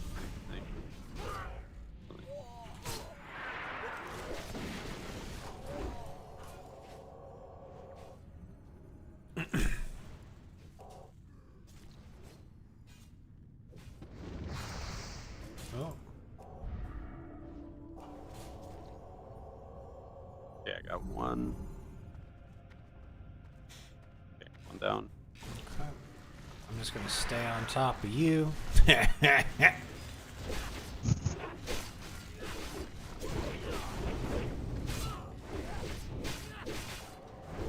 you.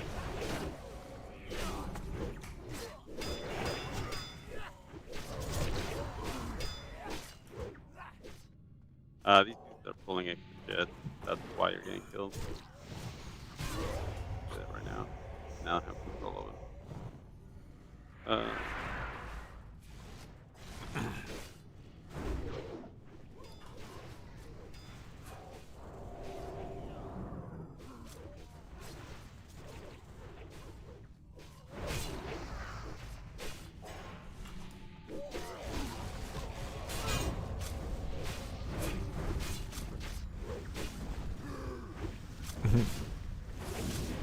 Old Nexius is in front of you now. Nexius. Nexius is now a graybeard. Hey. Indeed. I think you mean experience Nexius. The wise Nexius. Yes. All right. So this guy is kind of bugged, and he doesn't work as intended. We're gonna tank him over here on this side, and you wanna be like away from him, like back here. Here you go get him. Baby, this coffee is like extra toasty. No, yeah, it is. 100% it is. Yeah, see, this is the Nexius. But like, this is not like the same burnt flavor you get from that one place with the shit coffee. Yeah.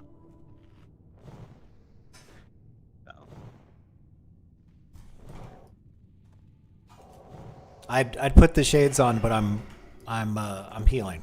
I'm the healer. I have responsibilities. Oh, good. I'm so glad you know how to get that to pull that guy into the corner. I can't tell you how many times tanks just haven't done it. Alright, that's it. You guys are getting pulled up on my other screen. I want to watch! Yeah. Hey, the totem. But I just can't focus on it because I really want to get this done so I don't have to worry about it come Monday. Keep healing, please. Fuck. We can step out of the doors for a little bit. Yeah. Can we do that? Yeah. Like, you're good. Yeah. Okay. Just keep healing. You're Fucking fine. mana. Ugh, I don't know what this Nexus gamer is, but whenever I type yours in, it keeps pulling it in. What was that? I have to give you water. There we go. He got. He's gonna need that. Okay, there we go. Okay, let me catch up with you guys. Yeah, so I'll pull into me.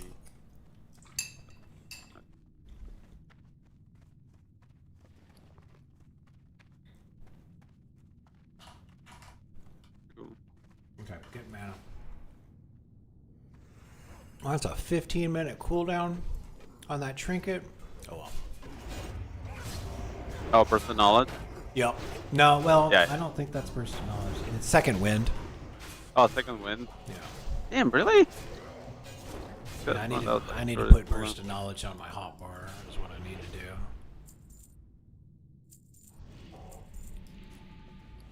That one was really good. Remember that. I remember using that for a long time. Yeah, I'll mess around with it.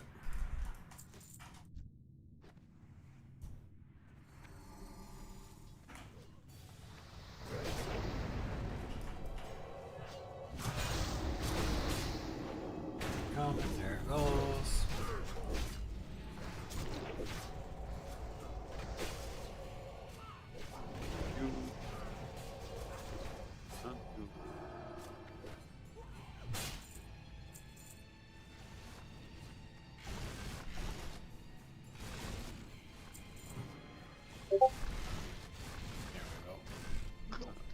Glorpus. That is a fantastic name. Yep, that's the guy that made the video. Yep. Oh, fuck. Okay. Fucked up by the shaman. Brother, Senate, brother, fuck. Shock. Oh yeah, when I go up the stairs, there's like the clusters of these guys, and they do just as much burst. Fucking brutal. It is quite a bit of burst. I did the thing again.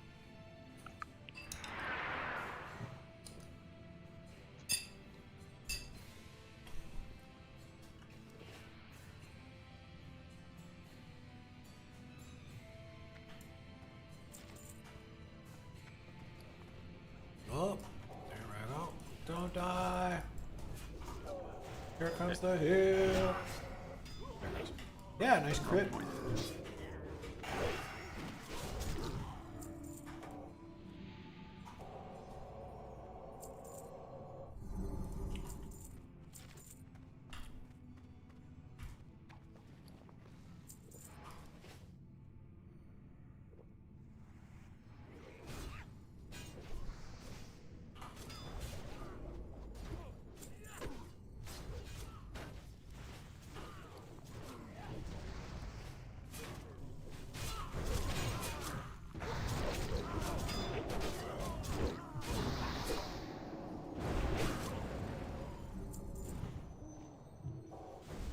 There you go. Have all the buffs. Pull these guys so they're out of the way.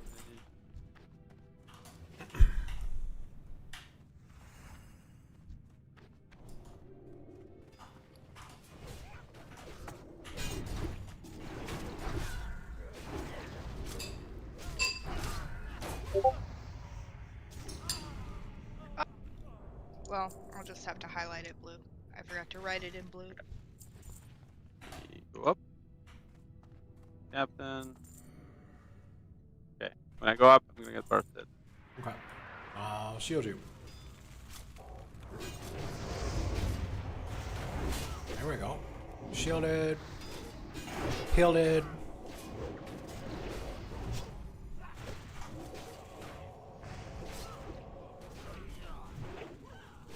I think for the other side. Yeah, I think it's because I dispelled that crap they put on you right away.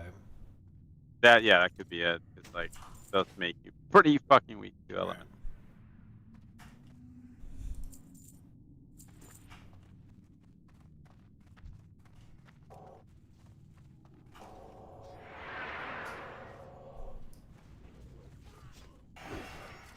I'm loving these healing crits. It's like 3K, boom, there you go. Oh, damn. Hardcore 53. character 53 has fallen to a level 51. Oh no. Probably got mobbed. I know where that's at too. Satered. The Satered camp. Yeah. Oh, we need to do the other side. Yeah.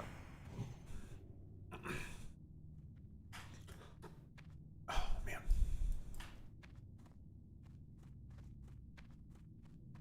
Okay, go up, go up.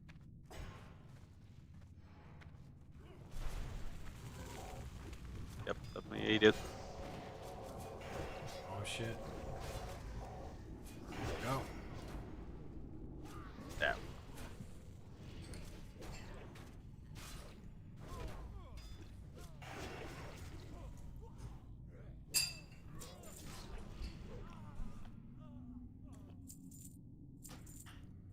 Come on.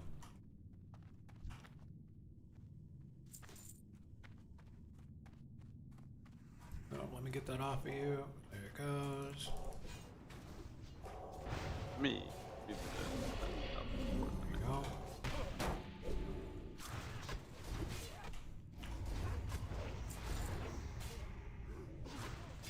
Yeah, it's that debuff they put on you. Yeah.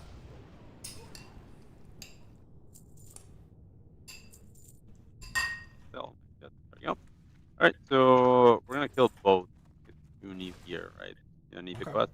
Yeah. Yeah. Well, kill I think her I... then. Yeah, let's kill them both. Fuck yeah.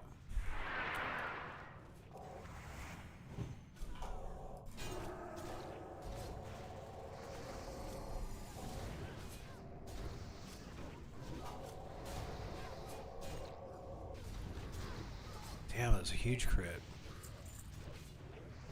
Oh, fuck yeah. Hey! They're nice. That's very nice. 20 stamp.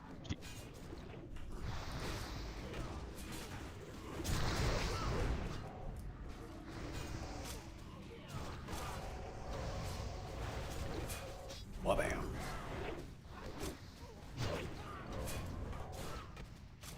How's this warrior healing himself? You can heal with hey, a hand of justice. I need that actually. Guess I'm gonna do that. Read that. There we go. Put those boots on.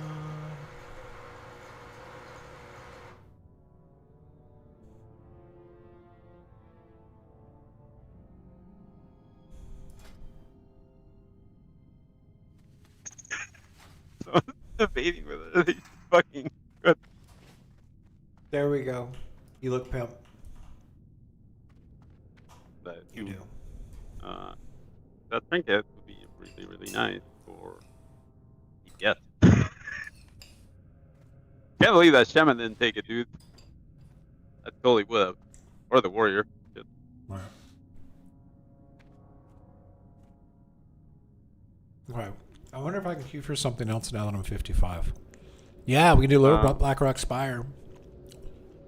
Or Dire Mall.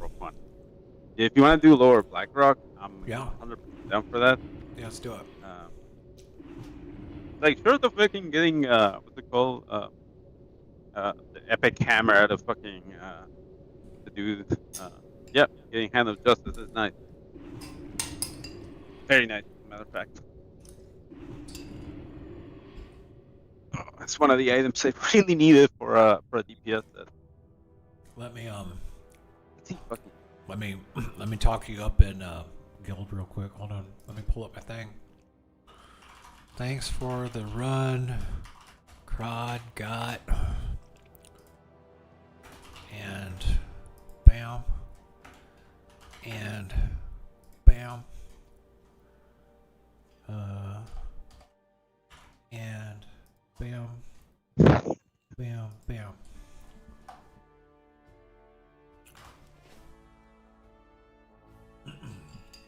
I got a lot of shit out of there.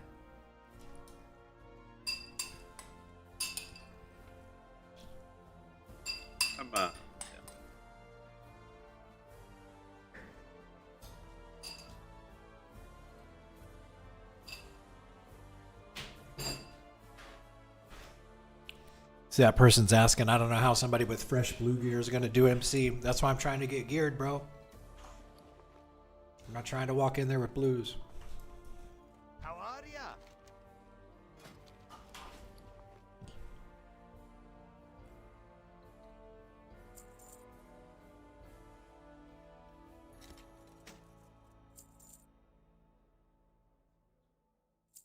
Okay, so hang on to that. Under that. That's no mission engineering. That's dark iron bomb. So now I just need a good offhand.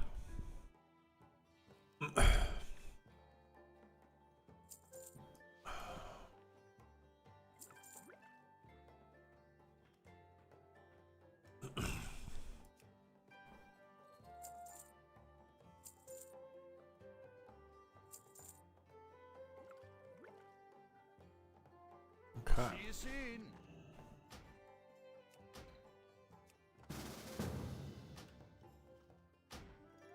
Okay, I'm gonna make sure I cue heals. There we go. Okay, lower Blackrock Spire it is.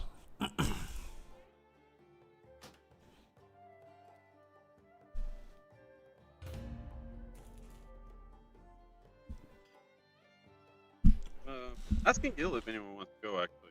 Or, Okay. Like yeah, like we can. There's a couple people that probably want to go. That's by the way where you put together the Seal of Ascendance for UBRS. Wait, say that again. Microphone. Microphone. Oh my bad. That's Yeah. that's how you put what's it called? The Seal of Ascendance together. Okay. Like this thing. I've got one in my bag. It just drops out of random mobs. I think can I trade? I think I can even trade it, so it doesn't matter. Whoever gets the 3 gems, you make that thing and you can open UBRS. And that does make making groups for that a lot easier. And you need a trinket out of there. That unfortunately needs to open the gate in order to get in there. Wow. So, yep.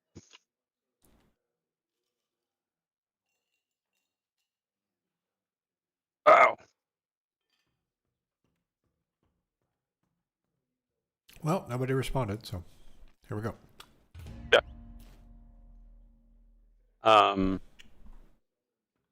This place is rough, but it has some cool gear. There's this thing that drops out of the last guy. Let me see. Black Rock. Where's Black? Oh yeah, so there's one that is garbage, right? Hey, Gloripus. This one's ahead. garbage. Heart of Scale. But this one is really good. Chance to breathe. Your melee target in flames. Bathe your melee target in flames. Yeah. Okay. Really, really good. Oh yeah, I'm probably gonna clip that tomorrow, Glorpus, and then I'll post a comment on the video tomorrow. But yeah, man, you did a good job.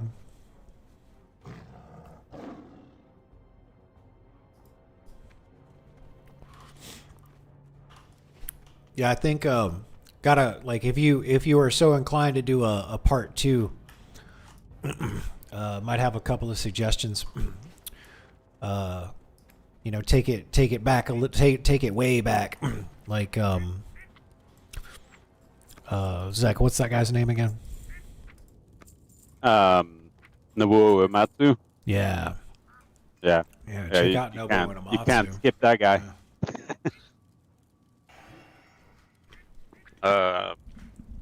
Fuck, hang on. Nobu Uematsu. I'm not spelling this right.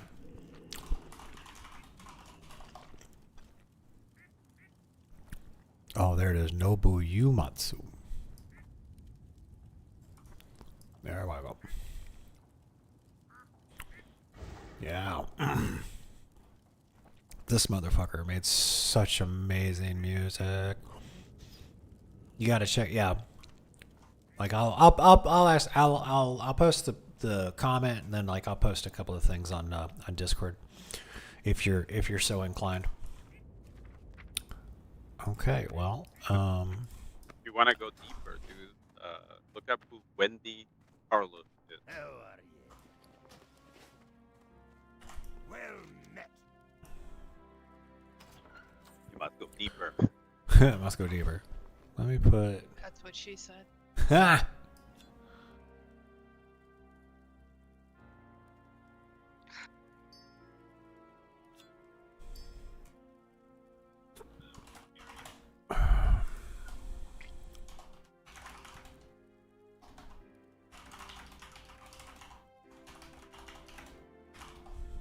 Safe travels.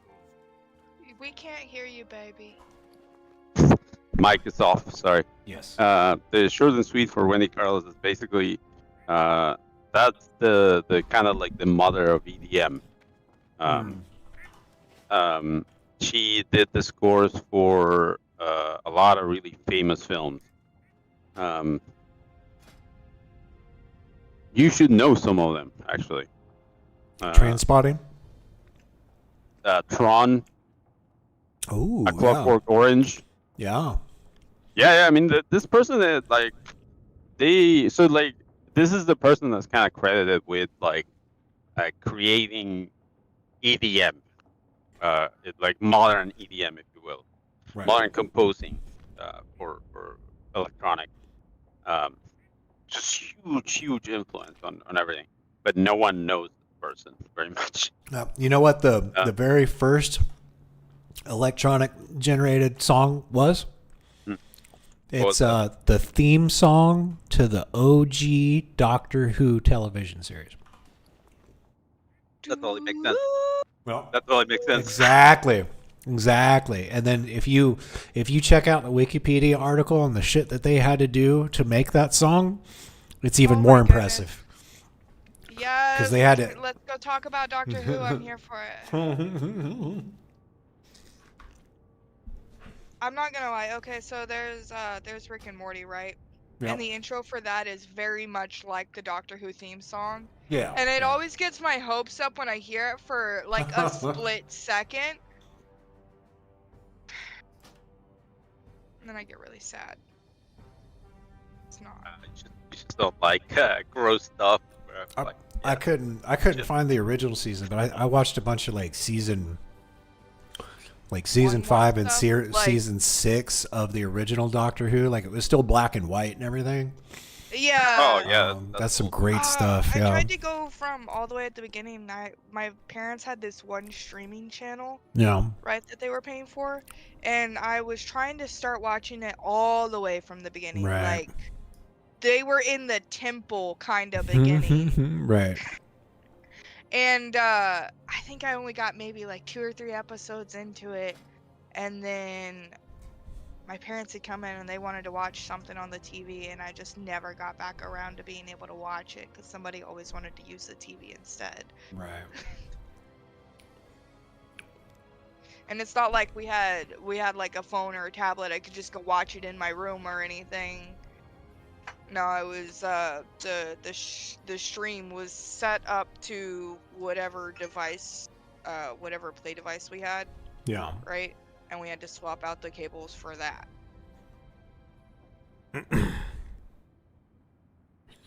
Oh, you mean like yeah. Okay, so you had it through like whatever Yeah, console all you had. electronic entertainment was highly monitored and controlled. Yeah. It was all put in the living room and was used at parents' discretion. You know, like what comes to mind is not your experience, right? It's like immediately in my head, I'm like, you had brothers. I can only imagine. That's exactly it, though. That's the problem, because we did that and we still had an issue with bugs popping up on the family computer mysteriously. Yeah, 100%. Like, It's like, okay, I read fan fiction. That was it. That's the riskiest site I went to. Fan fiction and Pop Tropica. Well, I guess it depends on the type of fan fiction. I've read some of that early Star Trek stuff, where Spock and Kirk and yeah. Yeah, what's the When my parents asked what I was reading, I would just tell them it's a book. It's a book. And they'd ask what my book's about, and I'm like, it's a romance book. Spock and Kirk sitting in a tree.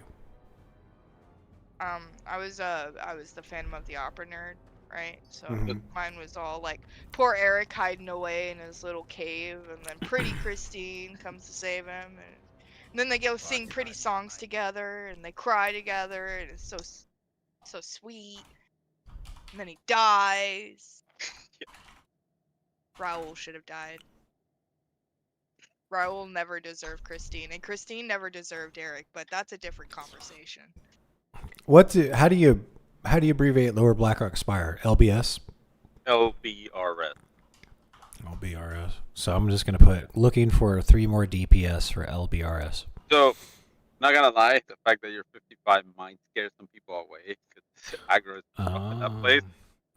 But being that I'm so fucking ridiculously geared, Yeah, over geared for that place, it should be fine. No, I can do it, guys. Watch, I can help. It's only 55. It's more like the aggro radius. Like that's what bothers people. You can aggro shit from like different levels, and you know you may not know immediately, but Didn't they know. change that though for the No. level? They have like the level 1 challenge thing for. Didn't they change the way shit aggros? You still have aggro ranges. They have to deal with that too. Oh. They still have to deal with that. No, that did not go away. What they did is allow level 1s to enter those instances. Oh.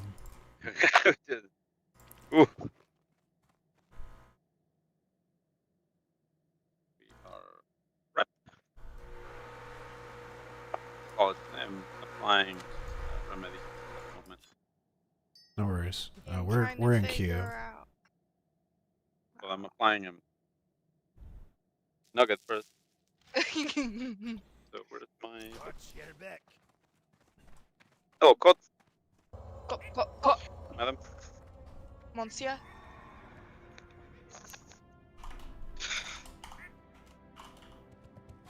There we go.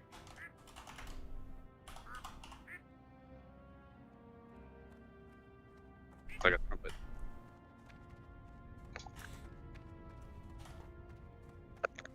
I'll take the player. That's fair. Percussion? Yeah. Yeah. Yeah. I like guitar until my hands were like, I don't like guitar. It hurt. And then I didn't like guitar anymore. Nah, that's a lie. Still fucking love guitar, dude. Bjornar. Oh yeah.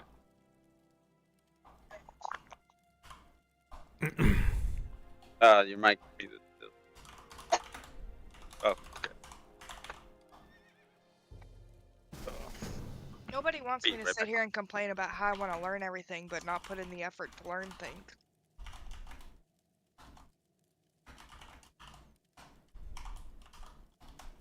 And you too.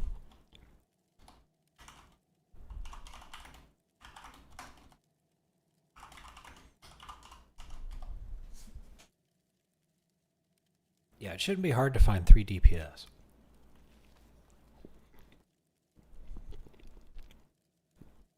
Got him. There we go.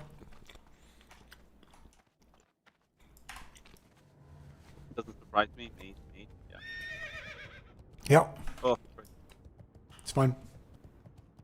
Oh, thanks.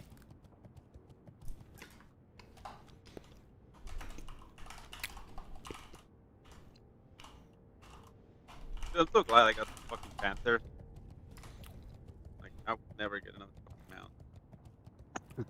You mean the epic mount? No, I have a Panther. Like, Oh. so orcs, they start with wolves. You get wolves. Okay. And then, you know, like that content creator program? Yeah. Yeah, I posted some shit in there. You ended up using some of the stuff that I posted. And What's on your mind? that dude got a lot of views. I did. And I got credit. Okay. Nice. Burning steps.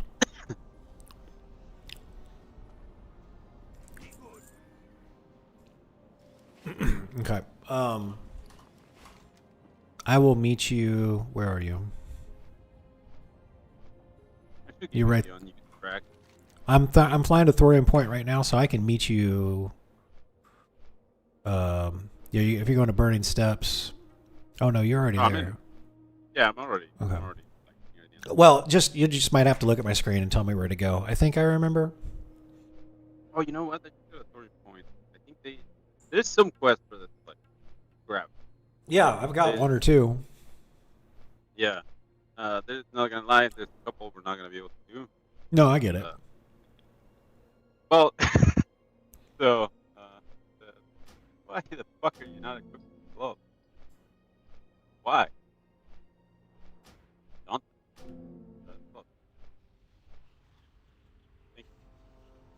Try that. Why are you so far away?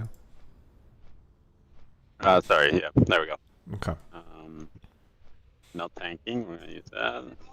Haven't. There we go. All right. And now it's swapping to the gauntlet correctly. So they changed items, right? They changed stats for items. So my fucking item rack lost my gloves. Oh no. I was like, oh, well, those now have more armor. It's not the same fucking item. So I had to repoint it to them.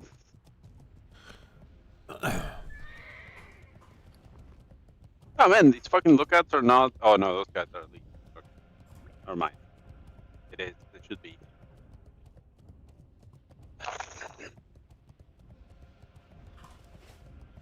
Fine of Dentarg. That's a great fucking staff, dude. What a cool staff. Spine of Dintarg. Yeah, that thing. Look at the appearance. Like, equip it. Oh my gosh.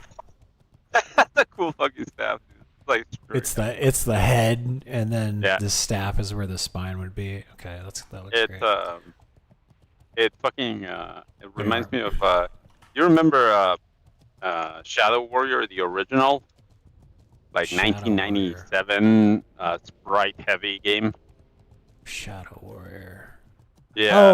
Oh wait, they it's did super offensive. they did a reboot of it, I think. Yeah, the first one was like super offensive. It was Right. fucked up. Yeah, yeah, I remember that one. I love that game because they're super offensive Yes. too.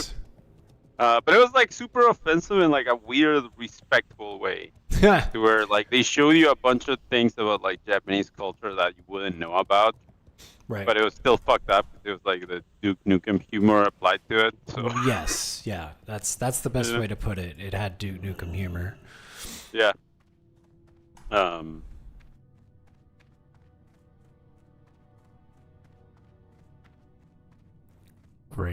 Gray Bush, Grandma's boy, and the name Swifty didn't like you guys calling him. Wash your back. Dude, you know what? Bro, I saw that you know, forever good- ago and was gonna ask you what he meant, but I thought you had already addressed it and didn't want to sound stupid. Oh. I think he's making a reference to a movie called Grandma's Boy. Oh yeah. Which is about it's a movie about some game developers. Yep. Is it one of those silly adult movies? Yes. It is. Yeah, they Yeah. like to. Okay. It's a a stoner comedy. comedy. Yeah, that's the best way to put it. Yeah, okay, thank you. Just silly adult. Yeah. That would Yeah. explain why I hadn't heard of it. Oh, hey, this guy's from that guild, Texas Knights. Okay. Ooh, kick him. Oh, my sorry, Kick buddy. him. Yeah. Oh my Kick him. No, 100%. Okay. Well, let me go get something. I'll be right back. Yeah, toss me lead, I'll do it. I'll do it for you. Yeah, he's really good at being in charge. That sounded weirder than I wanted it to. I'm gonna be honest there. That was not supposed to be that weird. I'll leave now. Bye. Okay. Great.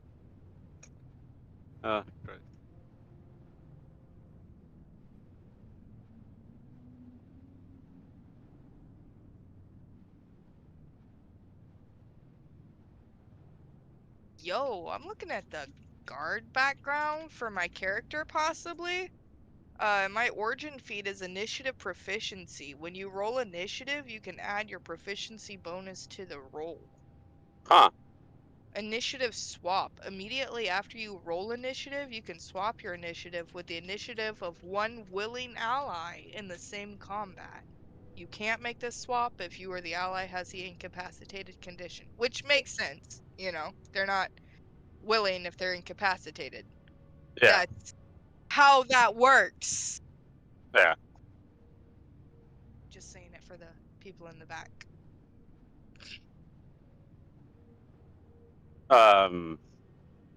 Yeah, if someone is constantly rolling like a super high initiative and they wanna propel you, let's say, into the fray. Or let's very say useful. if you're the tank and you need to be at the beginning of the initiative constantly and you, I don't know, let's say have bad rolls a lot. Me. That's why I don't play like a rogue or anything, you know, anything kind of luck based. Nah, can't be doing that. I'm gonna stack the odds all in my favor. I've pretty much got most of my rolls can be substituted for strength at some point. Hello, who has joined the chat? Hey. It's a Vor! What's up? Vornai, the knowledge guy.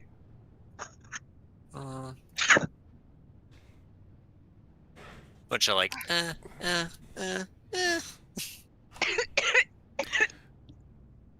What level is Vor? Yeah, what level are you? He's 50. 50. 50. Shit. Do you have What? anything higher? He's got a yeah. You paladin. have something for What do you about have? I have a paladin. God damn it. Paladin is a tank only, right? As well? Yep. Damn it. Dude, hey, you know what dropped, dude? And then I got it running with Next. The Hand of Justice dropped. So finally got one of the DPS items that I need. So I guess I'll start the DPS then. Why do you guys need a person? We do. Yeah, we do. We could let's take his paladin. What's going to be wrong with two tanks? It goes really slow in here. Oh. Yeah, it goes. Yeah, but I'm level 60. Yeah, so am I. What if we have two OP tanks and one under level damage? Do you think that'd make it go faster?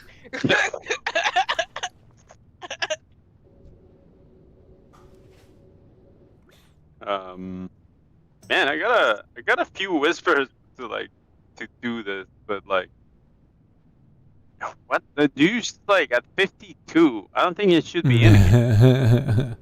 Like,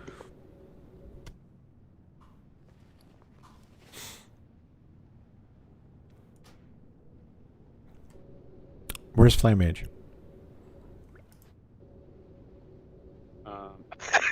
that's true. Yeah. Bro was up with us all night though. Oh, so yeah, he he was. probably died. He crashed pretty hard. Yeah. Oh, he got 60 and he was like, "That's it. I'm taking a break." I was. Yeah, I can see that too.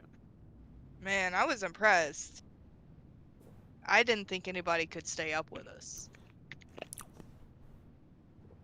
No, we're trying to do a 5-man lower Blackrock Spire. Yeah, it's not the most attractive of instances. Like people see this or UBRS and they're gonna go to the UBRS. Like it makes more sense. Yeah, I'm like 5 levels away from that. Yeah.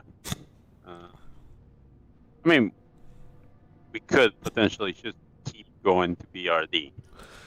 That will continue Okay. to give you good experience. No, let's do it. I got the hiccups.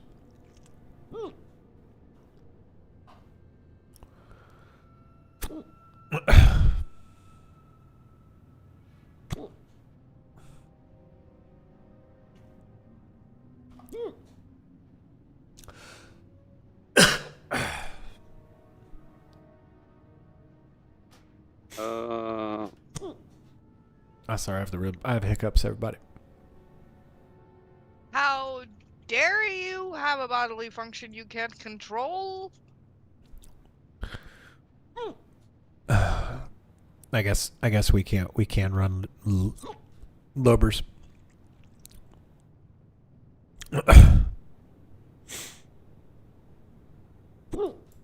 Let's take a look at his gear. It looks like he would. Like anything would benefit this guy. Fair. Well, he's got Arcanist belt. No, I need bit, I guess. Okay. Alright. Go to BRD. Okay. Should be people like ready for this.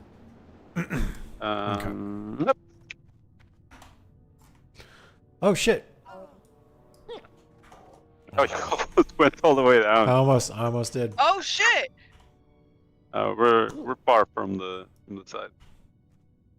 Oh hey, is this that place I was at? Just a different part of it? Well, the one where we were looking at the statue. Yep. Holding the chains. Yep. Well, if you guys are going to BRD, I want to go. Oh. Okay. Yeah. Hey, You wanna pull it on your priest? Yep. Yeah, if you're going to BRD. Let's do it. Okay.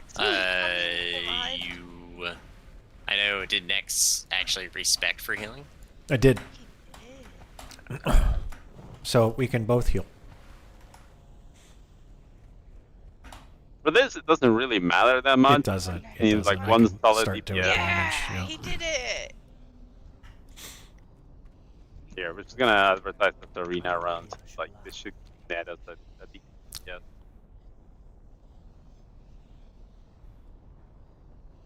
We will have justice. Hey, Vor, can I ask you a question?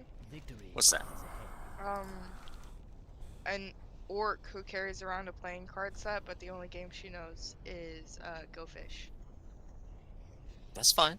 I don't. What's the problem? Okay. What's the question? What's the question is, do you think your character would ever play with me? Okay. Hey, thanks, Real Glorpus. I was wondering I was wondering how you did that. I use DaVinci Resolve 2 for editing. I guess you probably know that because you've seen me editing. I'll have to. Was that a? I don't know. I'd be interested. You should make a little tutorial on how you did that. Did you download a plugin and do it, or is it was like native? I'd be super curious.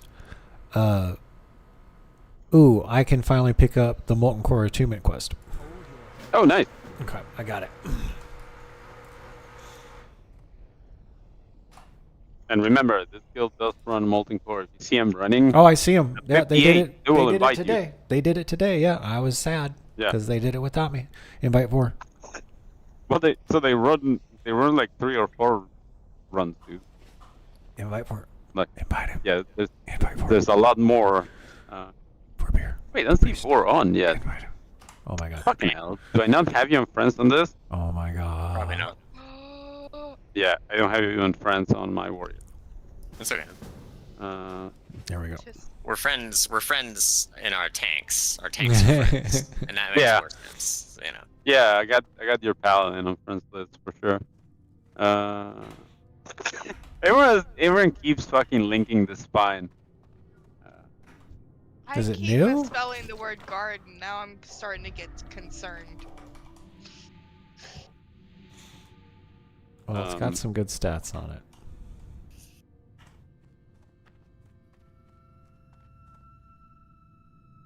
Yeah, that seems pretty cool.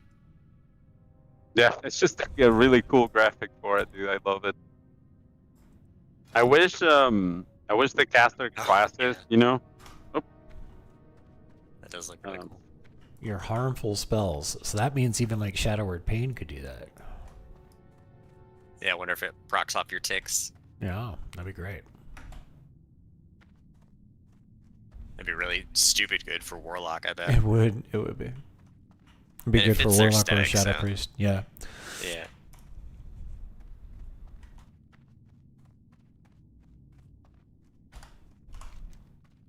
How was Molten Core? We beat it. Oh, good. Did you get any fat boots? I got new boots. Oh. So nice. They'll double as they'll be my main boots for now until I get some actual real tanking boots, and then they'll be my fire resist set boots.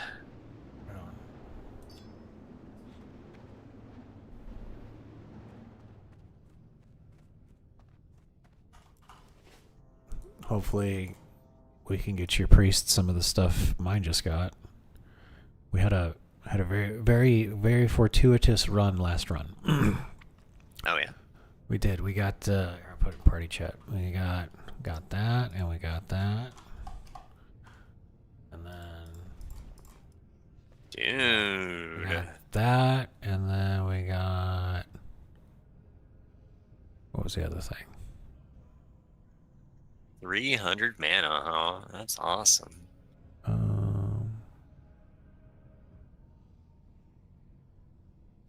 Oh, and that's the other one right there. We got those two as well. So I literally the last run I just like upgraded 4 slots. It was pretty good. It was a good run. Right. Oh yeah. And it looks like I'll be using that burst of knowledge for burst of knowledge. a little while. Really nice. Yeah. Hey, Nix. What's up? Those are ladies' boots. Well, they look fabulous on me. They look good. I guess I didn't see what they look like. Oh shit! Snap! No, I can't see his calves because they got sweet wraps around them. I don't This know. is He true. wraps them up. He's like a mummy. Yep. But the shape. I can't see the cut. You know what shape? You know, I want to see the cut. You know. No, they're thick like that. Well, let's see where the cut. The cut is thick. You don't know what the cut is then. You don't know what the cut is then. All right. I want to see where the muscle meets other layers of different muscle. And then the flesh is so taut in between, it creates a sort of crevice. I know what you're talking about. I can confirm. Everybody loves crevices, okay? We all love them. Some of us like them thick. They like them chunky. They like them big. They're probably plumpy. I don't know. Panic. Dark Iron Bomb. All right, so I'm getting like fucking garbage results for like fuck. who wants to come to this place. Okay. Well, let's use the group finder. Group finder is it won't work. Just so let's do go. it. Okay, one of you has to pick DPS. Remember. You can pick both of them. We can pick both. I'm gonna pick both. Yeah. Okay. I pick both. Whoa! Too easy. Now, let's see. What do we get? Yeah. Yep. A couple of winners. Okay, I'm going to run back. This is dangerous. See. This is gonna be great. I know. Hunters. I know for a fact that guy is Russian. For a fact, because of the name. Okay. So that's a flag already. You know. Why? You tell me he can't push buttons? Have you met the average Russian player that advertises themselves to be Russian? Yes. You cannot push buttons. That is No, I exactly the have problem. actually. I haven't met any of them because they all speak Russian, so I don't know what they're saying. So there's like a lot of like barriers. So they have to get WoW in Russian, or keys don't work.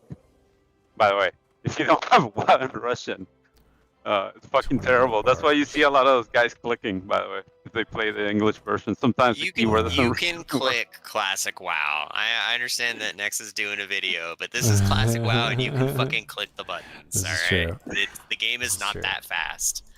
I say that, dude, but because it's the truth. I speak truth. I speak just truth. say that, but like these people have to manage a pet, right? And managing a pet can be difficult. Yeah. Okay, so I need. We're not raiding, it's fine. I need 17 gold bars. Are there other people in our group? I won't heal their pets. Yeah. You know, I will Yeah, never okay. heal them, so it'll be Alright, well, fine. that's cool. Well, There I is only, 2 hunters, and Okay. one of them sounds Russian already. I And will I take- can guarantee you that guy's Russian. Actually, I will take your with word that for name. it. It's gonna be fine. I'm just gonna go buy 17. It probably gold sounds bars really super quick. racist to anyone that's like, you know, just like has no idea. Oh well, I guess I got a stack. So A let me stack of what? explain why Water. Russian If bad, you're in town, right? will you grab me a stack of water? Yeah, I get of you Morning some. Glory I got you Dew? some. Yep, you got it. Oh, you need water, dude? I have one I mean, I have Morning Glory Dew. I have a stack. I just, I figured. No, I have have a another single Morning Glory Dew. I got you covered, bro. You can have it. No, I got a That'll be vendor. dude. perfect because I really only have 19 Morning Glory Dew, so I am gonna need that one to actually make my one stack. I was gonna say I have the repair bot vendor for like any reagents you want, right? If you need reagents, you need fucking holy candles. I think that's all you use, right? Holy candles. Oh, I don't even need those yet. I got you on those, but I'm useless otherwise. Just fucking you guys can't use this repair bot because I'm poor. So it's like fucking lame.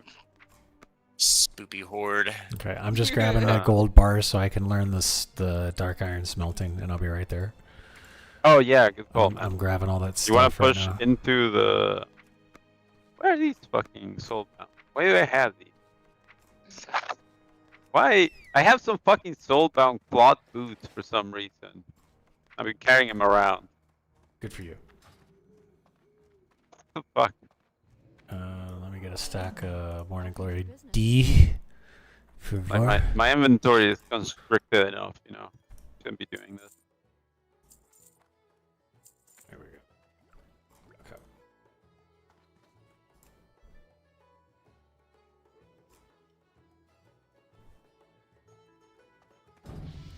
Oh yeah, dude, Vor. So I had these as my fire resist pants, right? But they got upgraded. Now they have 1 dodge and 9 defense. Like, dude, a lot of the MC items that used to be trash got upgraded. Like, goddamn. Oh my goodness.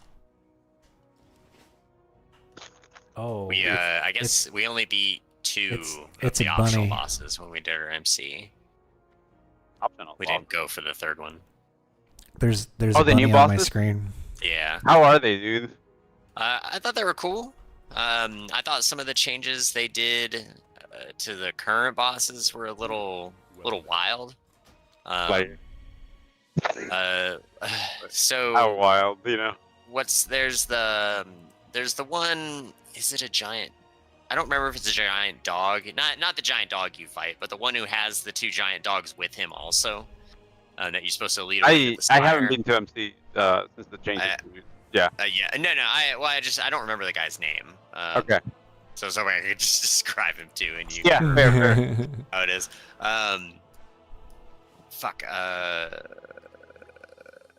forgot what I was saying.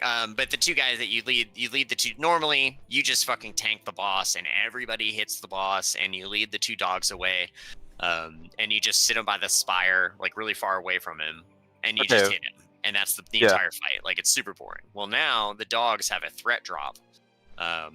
So you'll be tanking them, and they just drop threat, and they'll just go run after the party. And it's a cool idea, and I like it because it makes the fight more interesting. But they do it a lot. Like you spend the entire time. I was off tank for it, tanking one of the dogs, and I just the cooldown's too low for the yeah. for the I effect. don't, and maybe it was glitching or something because there's the one Slardar looking guy who teleports sometimes to the raid, right? And he was just teleporting just randomly. He would just it cooldown wouldn't be ready. He teleported, and I would go run him, grab him back, and I'm dragging him back, and then he teleports again. I'm like, oh, okay, fuck. And so I go and run and drag him back, and he teleports again. And I'm like, oh fuck, well, this isn't working. Yeah, So what they're doing is they're forcing more tanks to be available. Like that's what they're trying to push. That was the impression I got over the entire thing, is that they wanted more tanks to come. Like, you just got to bring more than the 3 tanks or 2 tanks that you normally bring. Dude, no, yeah, dude, I was solo tanking MC. So now it's like that's no longer possible. Right. And that's good. That's not a bad thing. I think it's fine, yeah. Yeah, I shouldn't be able to solo tank MC, dude. Get the fuck out of here. I think it'll only be a problem with guilds who demand their tanks to be overgeared. Like, I understand, like, I want your tank to be geared, but then, like, I think there's a bit of an extreme that people go to. Yeah, dude. Like, you don't really need it. You know, sorry, you have to, like, other people are involved. You gotta depend on your healers to pay attention and be able to project incoming damage, and be like, oh, I better get a heal ready because I know big damage comes now. Yeah, like it's surprise. Other people have to learn the fight, like I said. Yeah, no, but I don't think that's that big of a problem in this realm, at least. All in all, right? Like people kind of know what the fuck they're doing, but like there's always some whiny people that will show up in the in the coming months, because like you will start to see a lot more of that, dude. They are leveling now. There's a lot of really whiny people on the low levels, and I think I know where they come from. Yeah. They're not used to this. That's good, Glorpus. Like I'll have I'll have the hotkey tutorial video out soon, so that there'll be a perfect example for like some of the tricks that I do just to make the text stand out better. But yeah, overall great video, man. Okay, I'm headed to Black Rock Mountain now. Yeah, we're at the bottom already. So. Right there. Gotta wait. Just waiting.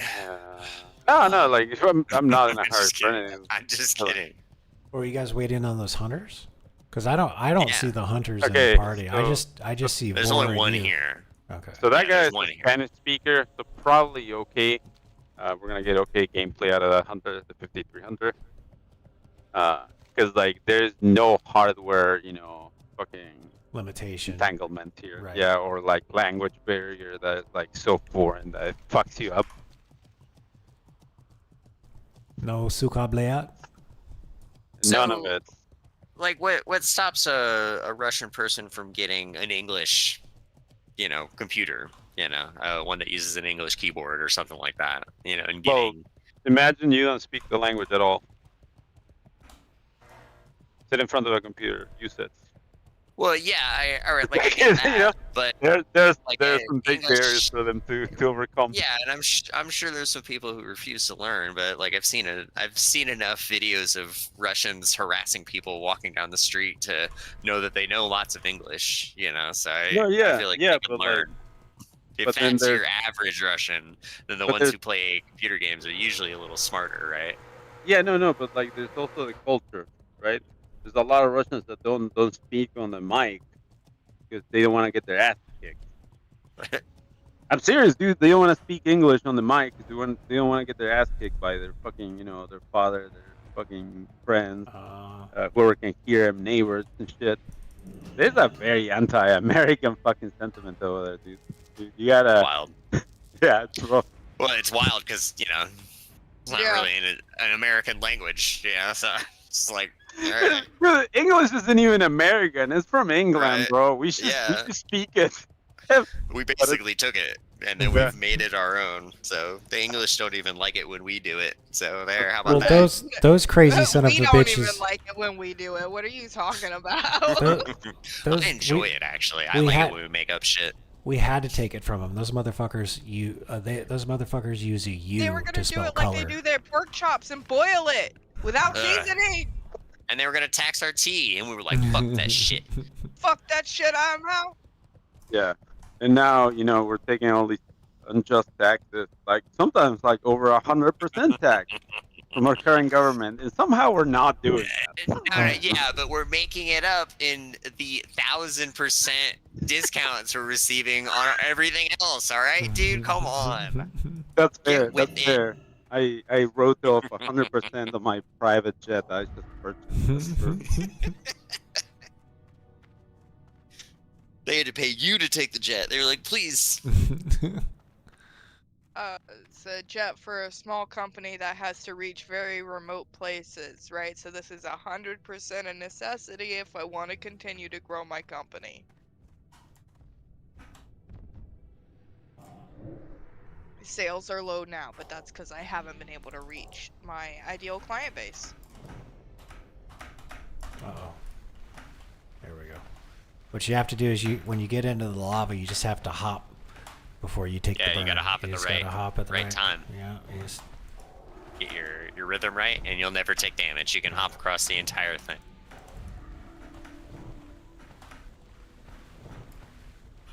As soon as you hit, like as soon as you land, you gotta jump.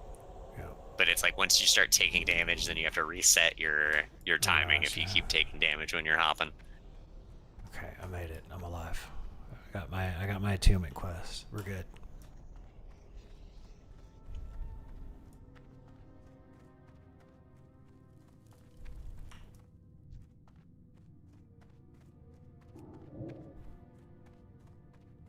Hey Vor, I know there What? was a way for me to see like suggested personality traits for backgrounds. But when I click on the background using the game rules thing that I want to use, it gives me a little page that has like the basics of what it gives you for the character itself. Like just basic. Are you looking at it on like the character sheet? Or are you doing it through the manage character options? Like you wanna So right now I am in the edit character option. Okay. And you're on the And- background, the 2? Yeah, so it's like choose origin background. I can Mhm. choose an option or custom. I Right. want to go ahead and look into doing the guard one because I think that would be cool with the story I've got planned for this character. Okay. And I know when I was looking at it earlier, it had like the suggested like character traits and stuff, and since I've got time, I want to fill that out. And I want to go back to it, but I don't know how to get back to that. Suggested character traits. Like Oh, yeah, you mean it's when got the like website a little, was used? yeah, it's got like a little roll sheet you can use. Yeah. Are we up here? No. I'm inside. Oh, you're inside. Okay. I thought we were reading here.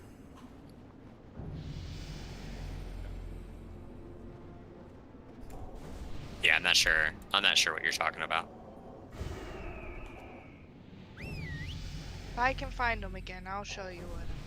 Awesome. Here, I'm gonna like re-invite me to the party, Zach. Just re-invite me.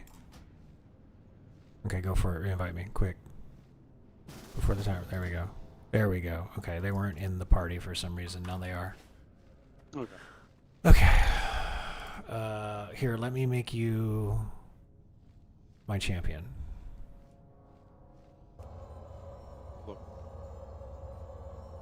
And then if Vor makes you the champion too, we can give you 10% damage. I don't think you can. Can you? We're don't gonna think find so. out. We're gonna find out. Let's Try, but I don't try to think do it. so. Try it, Vor. Try it. Fuck is my champion? Why are all my champion buffs? Oh, okay. Alright. Try it, Vor. Please. I have selected Please. a champion. And no, I can't. When I try, Okay. it says I haven't selected a champion. So. Okay. Wait, can you select one of the pets as your champion? What? Take the owl. Proclaim champion. This We know dude's we need detailed Joe, mastery. like try to proclaim champion on Zek though. Oh, wait. Oh, yeah, that's... Proclaim that's the wrong champion. one. Where the fuck is... The empowerment? My fucking... Well, he's got to put proclaim on you Oh, first. there it is. Yeah, I don't... Well, I don't know why my proclaim shit went away. So I don't... Yeah. Is it gonna work? Is it gonna work? Yeah, hold on. I had next selected. Oh my God. Alright, here we go. I'm doing it. Oh my God. Oh my God. Oh my God. Oh my God. Oh my God. Oh my God. Oh my God. Oh my God. No fucking way. This is about to This is not gonna work. be great. This is gonna be fucking great. Yes! It just replaces it. Oh, See, okay. They got rid of all of your buffs. Got rid of mine. So yeah, you gotta recast yours. Does it have a cooldown? Okay. All right. He can't. It's got a 9-minute cooldown. Okay. Or a 10-minute cooldown. All right. So. Next to DPSing. Gotcha. Heard that. All right. I'm deeps. Got it.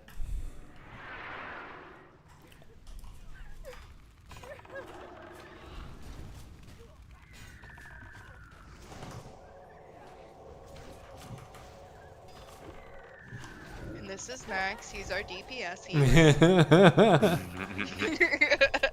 We keep him around because he's funny. Funny looking. Hey, nah, don't talk about my friends like that.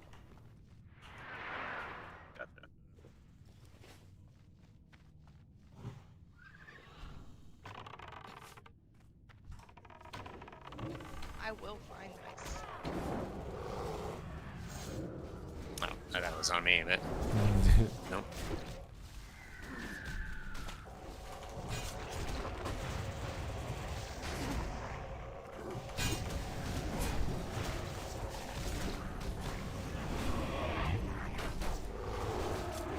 I know, you started healing because you didn't believe in me, but it was coming, You know, I trust you. That's fine. No, let's talk about next. That's all. I healed you too. I just got bored, perhaps. Yeah. Yeah. He was I got worried. a little worried. Well, the 100th feigned death, and I didn't know if it was feigned death or not. And I thought, yeah, I was like, maybe it was going bad. No, he was totally fine. He just needed a drop threat. He was doing too much. I was like, try less. This is fucking sad. That the low-level hunter's catching up to the other one. That's like, how bad is the guy?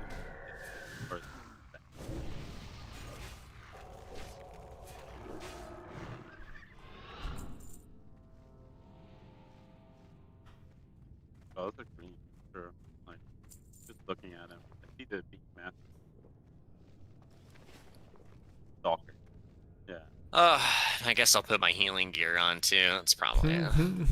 He has a good fucking bow. Or crossbow. I don't know why the fuck. I don't really need it, but you know, I like to look the part. It's really more of a costume. Just dress the part. Yeah. You know, you dress for the job that you want. That's what I've always heard. So I look homeless, so for a reason. Exist. Yarpri says the endless BRD run begins. Yeah. Yeah, at least for the next couple of levels. Dude, so much here. This place is so big. Oh, fuck. There's a lot of rep. I feel like if you started, there's a quest chain you're supposed to start that brings you in here. Have you done that? He can do it now, I think. 56, right? No, 55. You can't yet. But you're talking about the 55? Nixon, right?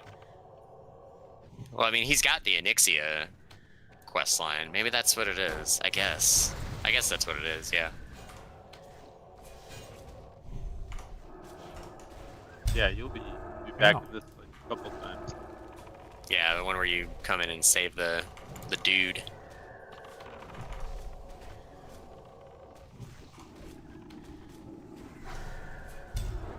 Ow.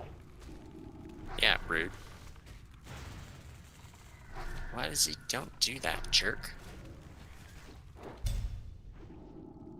He keeps fucking crouch driver right when I'm about to get done casting that. Damn it.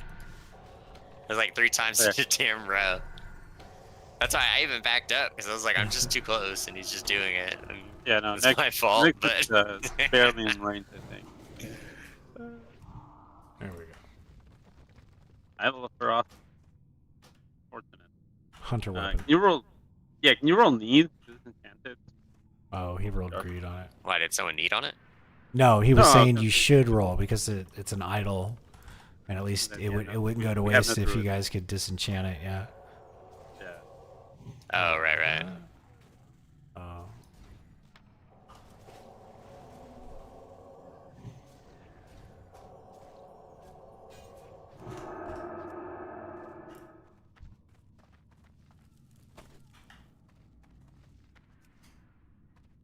Why, are they okay with that? Well, you disenchant it, and then you have everybody roll on the shard. Yeah. Oh, yeah, that makes sense.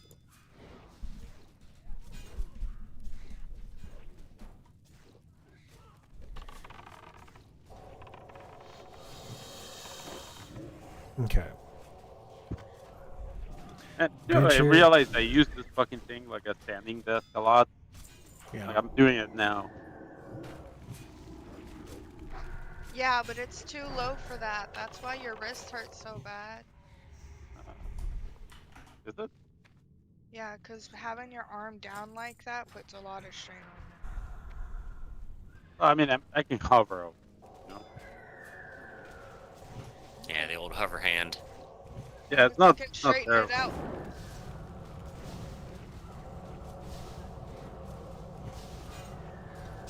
But it is just fucking on.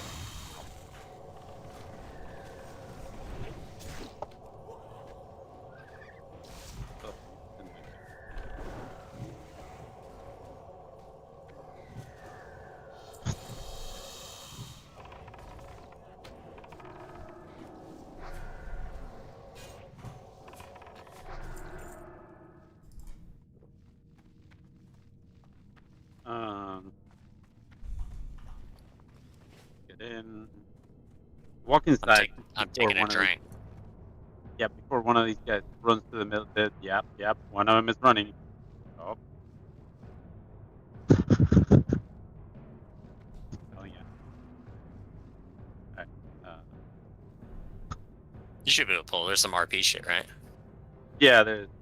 Yeah. Next. What? Sure. What am I, chopped liver? I don't get a fucking stamina buff? I gotta do my own, huh? Got it. Cool. Yeah. Dude, don't you have the Prayer of Fortitude now? The book? Oh well, I gotta get the I gotta get the reagents. Oh, dude, I gotcha. Hang on. What kind of candles do you need, bro? Holy candle. Holy candle? I need gotcha, the holy bro. candle. Candles. Oh, thank you. That lasts for an hour. There you go. There you go, everybody. So much nicer. It's so much bigger than Oh horse. no, you fucking poison piece of shit. I hate that poison. Oh wait, it's not it. It's the one that gives me more rage.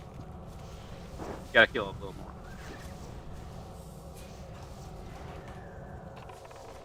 I hate the one that makes your fucking swing like 50% like fucking lower. Okay, yeah. Anything?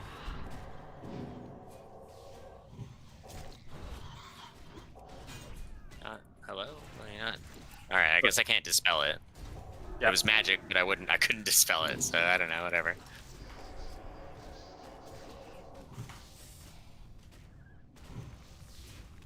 I don't know if they had muted you, so I used the pause. Oh yeah, maybe. Because I was gonna say, dude, if it's magic and you can dispel it, I fear the Yeah, worst. why do you think I was so confused? I'm like, I'm clicking the button, and it's like, nothing to dispel, and I'm like, no, I'm looking right at it. It's got a magic thing on it. I don't know. Oh, there's the curse. What a horrible. guys didn't get the curse, right? Oh, great. No, that's the mage. Yeah, it's just me that got the curse. And my shouts are instant, so it doesn't matter. So, fuck you. By the thought.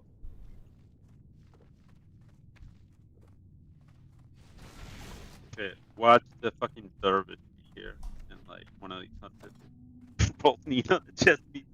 Yeah. That'd be great. Okay, I sat down. Now I gotta correct my monitor. How not? It's a spouter.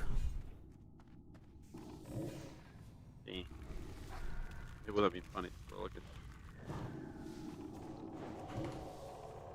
See, we were going through this whole dungeon, you know, and I'm just like having a hunky-dory good time, and then a giant spider comes out, and I'm like, oops, sorry guys, I think I have to Gotta go. Dude, I would do the same thing. Funny you would mention that. No, dude, like people with arachnophobia, dude. Like, I found out what dude had arachnophobia with this game, dude. Oh my gosh. Like, I can deal with spiders, but it's giant. No, I'm not going to do that. Or you should roll neat on that. I am going to, yeah. Okay, good. No, you know how you can skip spiders all the way through, right? In the game, you don't really see them. You see this one, you see the one in UBRS, but pretty much you can skip them after that. You don't see many until you get to Nextramus, right? Then it is bad. Dude, it is so bad. I don't know. I feel like every zone I go to, there's giant fucking spiders. No, yeah, but it's not. You can avoid it, right? You don't have to go to the area with the spiders. Skip those quests, whatever, right? There's ways around it. But Just once you kill go more to the kobolds. cameras, you have to kill. Yeah. You have to. Spiders as far as the eye could see. Well, after living on the island of Puerto Rico for about 2 months when I first moved here, my roommate and I got we got back from the grocery store pretty late. It must have been like 11:30, and we had the lights on his car to keep things lit up, and we were unloading the groceries from the car, and out of the corner of my eye, I saw what I originally thought was a giant fucking spider. And my veins flooded with ice, and that my heart started beating really fast, and that fight or flight response kicked in, and I was getting ready to go to war. And then I realized it was a crab. They're land crabs that come out at night, and I did not know that. But when I first looked over, when I first looked over, I thought it was a giant fucking spider, and I almost died. Yeah. Terrifying. No, never go to the Amazon. Some of the I saw there were like. I heard about Like, the Goliath bird-eating spider. No, thank you. Those are cool, dude. Like the big ants, they're like the black ones. Listen to what you're saying right now. Listen I to know, what I know. you're It saying sounds- right now. sounds counter argument to racist. I know. The black Like, ones are really good. You know. If I saw a picture, I'd be like, "Oh, that's cool." But if I saw it near me, I'd be like, "Kill it." No, yeah, Like a little like, girl. that's the first instinct, right? Because like I saw it, dude, and I was like, "Oh, what the fuck, dude?" Think. And then I fed it like a fruit, and killed it. They grabbed it, and I went on its way. Gross. All right. Ooh, like you're not gonna fucking eat me. Yeah. and right when it turned around, I pulled out my hammer and I crushed it to death. The No, locals dude. looked at me madly, but I was like, "Shouldn't have came near me." That's what it So, gets. so I don't know if you guys knew this, but I have a phobia of frogs, right? Pretty bad. Frogs? Yeah, frogs. Dude. Yeah, that's weird. Okay. All right. It's super shitty. And you know what? Like a couple of weeks of training in the Amazon is gonna do to you, right? You're gonna get. It's called exposure therapy. You're gonna see so many fucking frogs. Yeah, it didn't do That's shit it. for me. Right. It's still It fucking makes hate it. I hate sense them in even the more Amazon, now. though, because they can kill you. You know, like anywhere but the Amazon, frogs can't kill you, right? Like, Dude, like no, but like those frogs are actually pretty chill. You know what they do? They eat a bunch sure of they're- the red ants that want to kill you, that want to murder. I'm sure they're very chill, you know, but I would hate to be like, you know, you're just walking through somewhere, you put your hand down somewhere, and some frog just happens to not be paying attention or something, you know, and you're like, oh fuck. No, yeah, but you like, dude, like the shit you have to do to like to eat it with one of those, dude. Like, yeah, you know, you at that point it's like, well, Oops, I forgot to eat on that. got to eat on that. There are. I remember reading a story about I don't know. I don't know. how this owner was like, I think it was like a Reddit post or something like that. They were like, why does my dog always go to the backyard and pick up the toads and hang around with the toad in his mouth? And it was like, it were those toads that like if you lick them you hallucinate. So the dog was addicted to those toads. I've heard that dogs like to eat mushrooms for that reason. I don't know how true that is. I think it's very true. Like, in Argentina, like it's kind of known that jaguars kind of trip out. They eat like these fruits, right? They eat what? Microphone They eat, next to like- mouth? Sorry, jaguars like get high before they go hunting. They get really high. You don't? And no, dude, no, I would never go hunting high. I'm just kidding. No, I'm just don't kidding. lie, don't lie. You get high and then you get hungry. No, but I would never go hunting. You know, like fucking high. But it's different when you're an apex predator. Yeah. We can have our food delivered. Well, so like, they go out and like they're super high on these fruits, right? And the kind of high that you get out of that is you know what ashwagandha is? Like, have you heard of it? Yeah. No. Okay. So it's in. Oh, ashwagandha. Okay, Yeah. It's like it The gives you DMT. kind of like Yeah. Yeah, but That's a what little DMT is different. derived from. Yeah. Yeah, but like, you know, you get like the raw stuff is different, right? So they get a more like they get the poisonous high where your body thinks you're poisoning it. So it's purging. Yes. And when it's purging, you know, it puts your body in that like high metabolic state that you're just kind of like going through shit. Right. Very alert, very, you know, like you get very aggressive, blah blah blah, all that stuff. And they use it. So, dude, like, you know how many other animals get fucking like wrecked and shit? The amount of fucking fermented apples and shit that animals eat, they know what the effect is gonna be. Right. I know fucking elephants get fucking blown to bits and fucking tremendously fucking high in India. Because in India, weed is weed. It's a weed. Right. It grows everywhere. Yeah, it's just gross, dude. And like, someone could just smoke something, you know, throw the seed somewhere, and that's it, dude. Forget it. Because it comes from there, really, from those mountains. Right. Well, mountains and lowlands, actually. And like, dude, those animals around that area, all of them, dude, like just eating that shit all the time. Getting fucking wrecked. I see your mana, by the way, and I'm not gonna pull anymore. Until Nex has no mana, and the other hunter has no mana. You have like half mana. I think we can probably go. But You can do it now. I assume. Yeah. Okay, I'm going now. Kill this guy, Dragoon.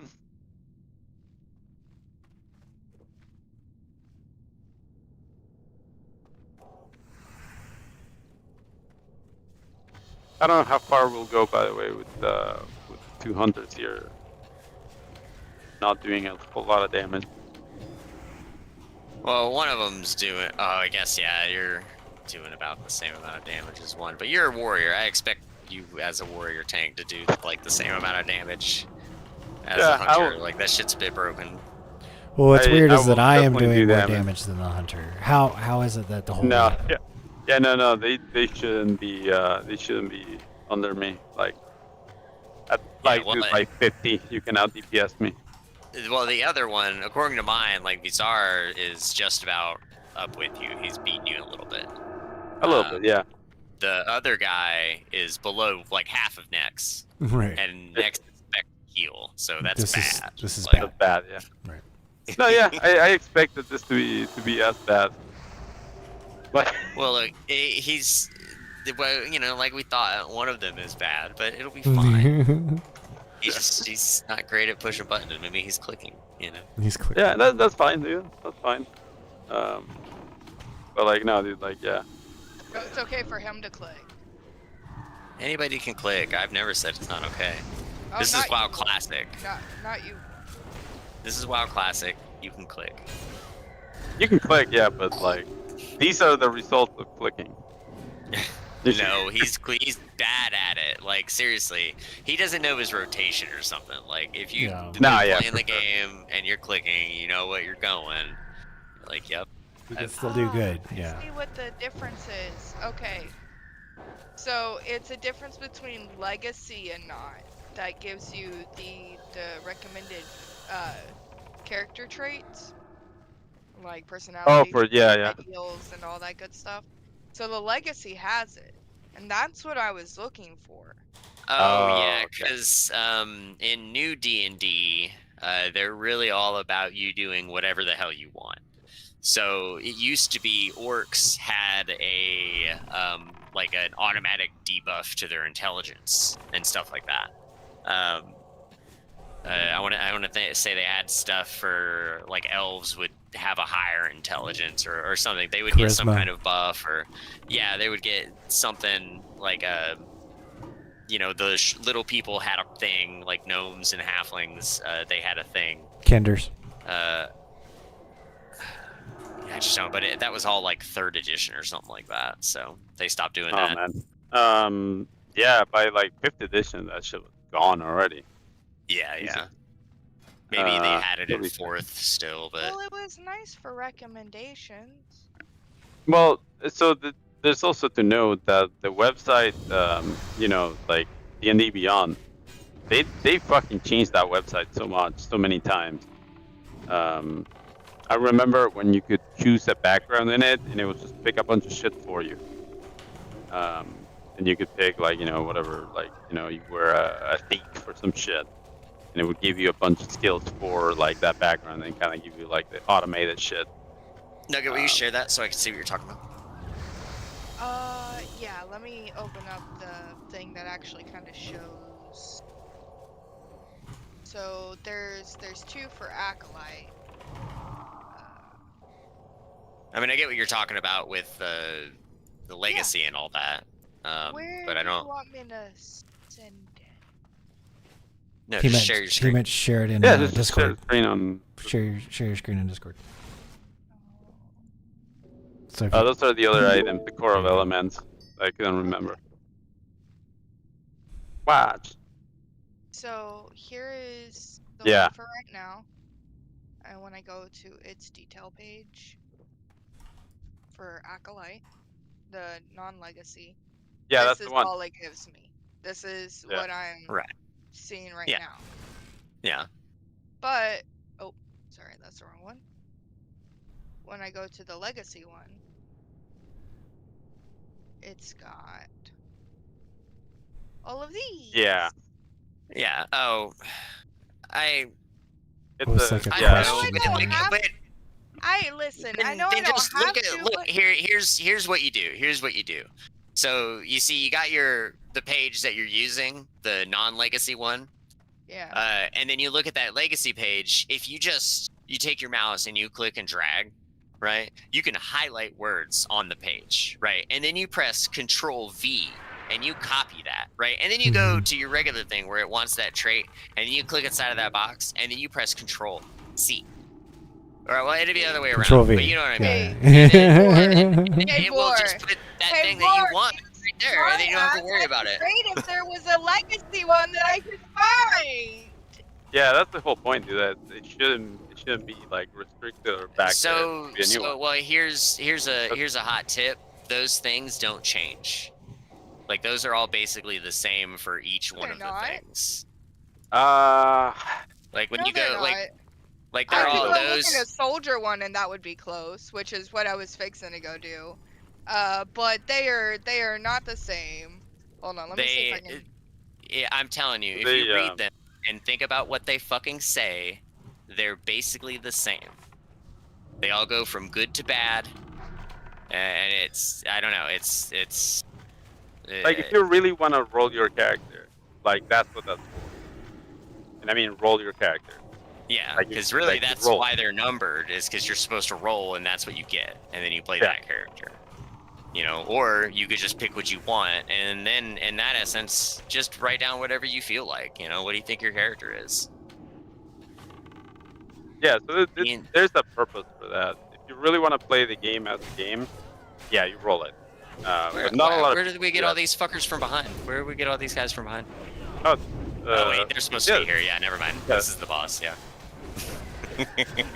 Yeah, these guys are just going really slow on the DPS. Like this, it's going as it's supposed to go. I'm out of mana. Yo. I got more mana. I'm healing him. One big heal coming. You There we gotta go. kill He's good. the medic, gentlemen. Medic. Everyone target them. Yeah, these guys are still. Silence asshole.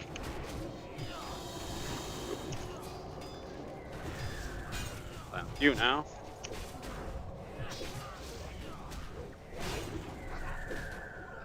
Big heal going to Zek.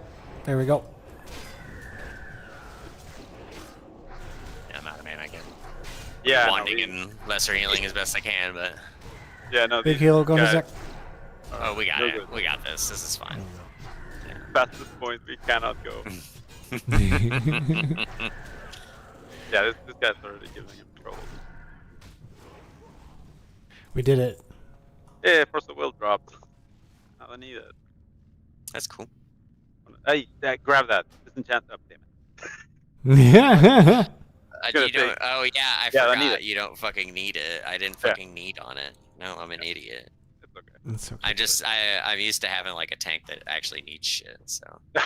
No, dude, like I went like I think on my first week and like I grinded all the shit I could. Yeah, I don't think we should continue with these guys. It's Okay. not gonna go well. I think you're right. Hey, got some gold. Fuck. Okay. What I wanted. You get the highest roll. That's how rolling works. You want it? I'm gonna leave and then I'm gonna have it mailed to me. And I'm fine and grab that one, I guess. I'll refresh it for the newest one.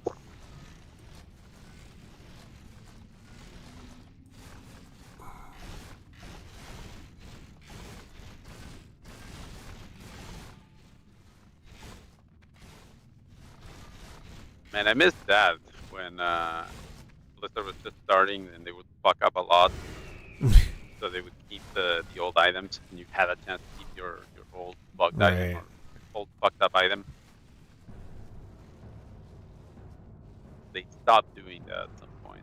Forgot when. Oh wait, can you not jump over the top of this? I thought you could. On the oh yeah no, sorry bro, they're locked Okay. out. Oh wait, did it fucking close? What? No. No. But the It's like, the what? other gate Does it is not close open. again? Yeah.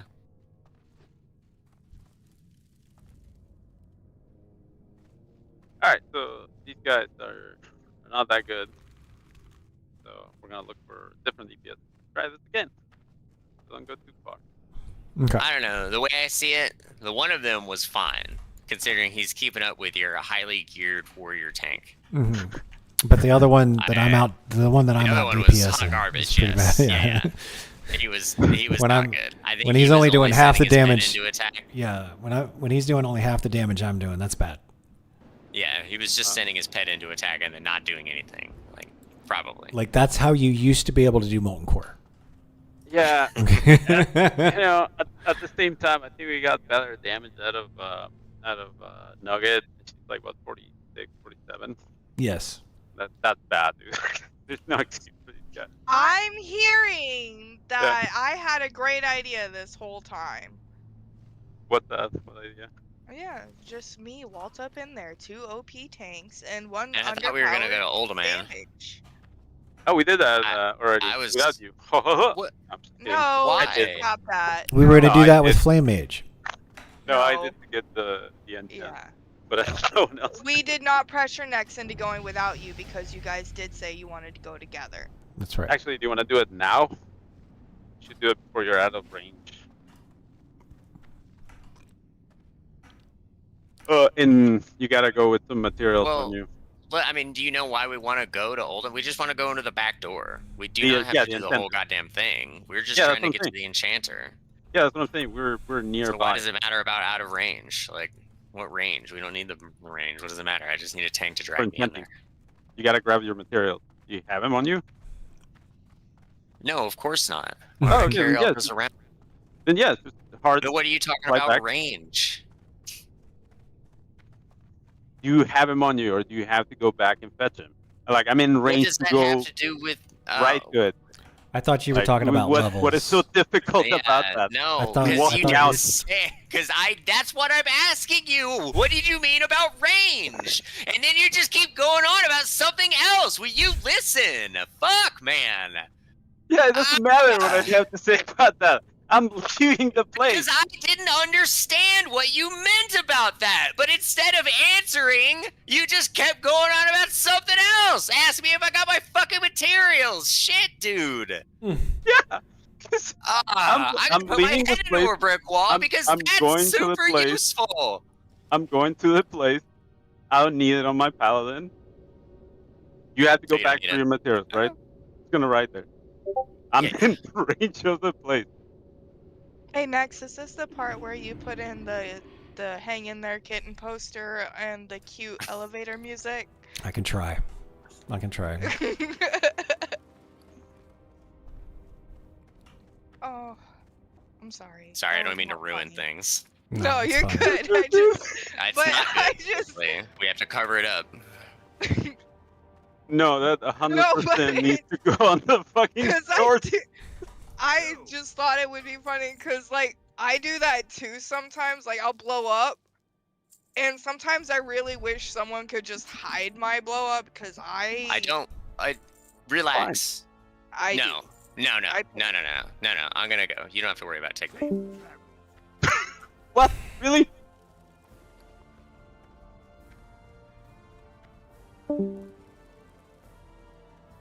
Okay, well, it is getting late. That was interesting. Well, that's fair. You want to do anything else, or you want to cut it here? It's Do like some, I should. some auction house. Yeah, let me do some auction house. Let me do my capitalism thing. Yeah, that's fair. This way I can get to bed before 3 a.m. Oh, dude, yeah, no. I know we dragged you into it for a while, a couple times. It's okay.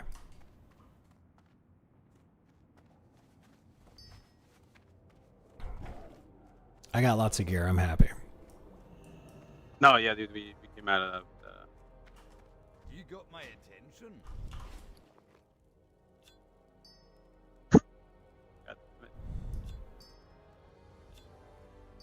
There we go. Yeah.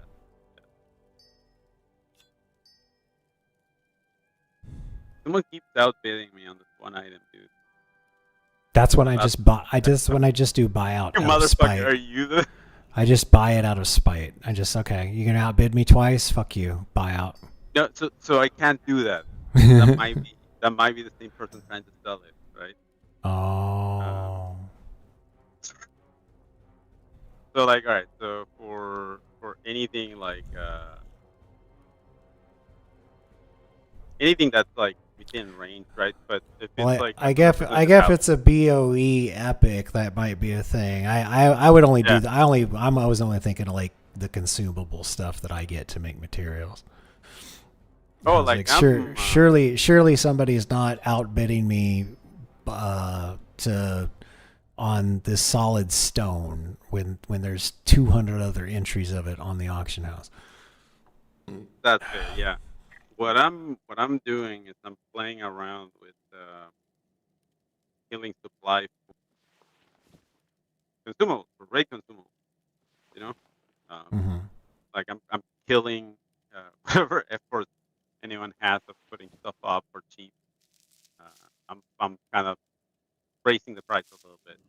They went too low, right? Right. I'm just investing a couple hundred for that, the level, and anything below a certain price, I just buy out and I put it back up at a loss. So I'm tanking the price.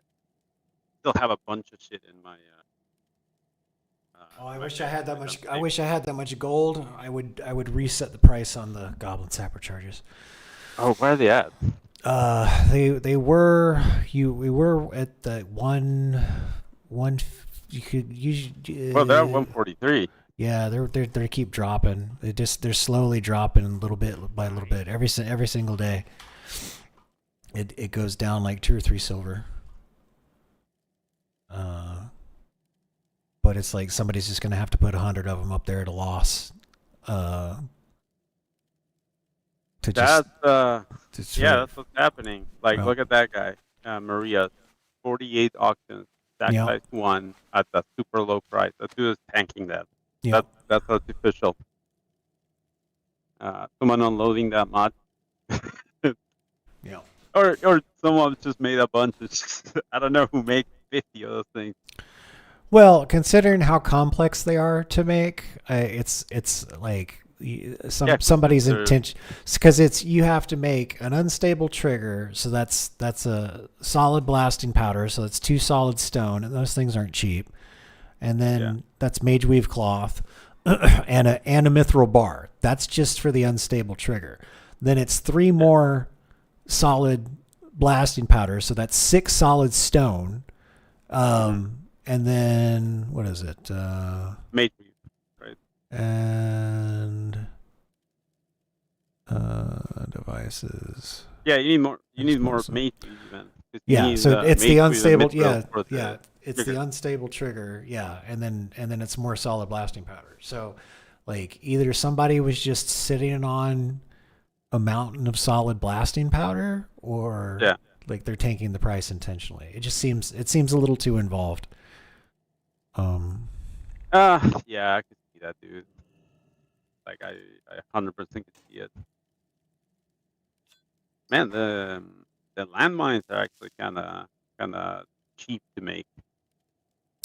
Yeah, but they don't sell. I put 20 up there and got like rid of 7 of them, and then the rest expired, and I just ended up using them while we were questing. Yeah. Do they? Do you know if they still have the issue of level?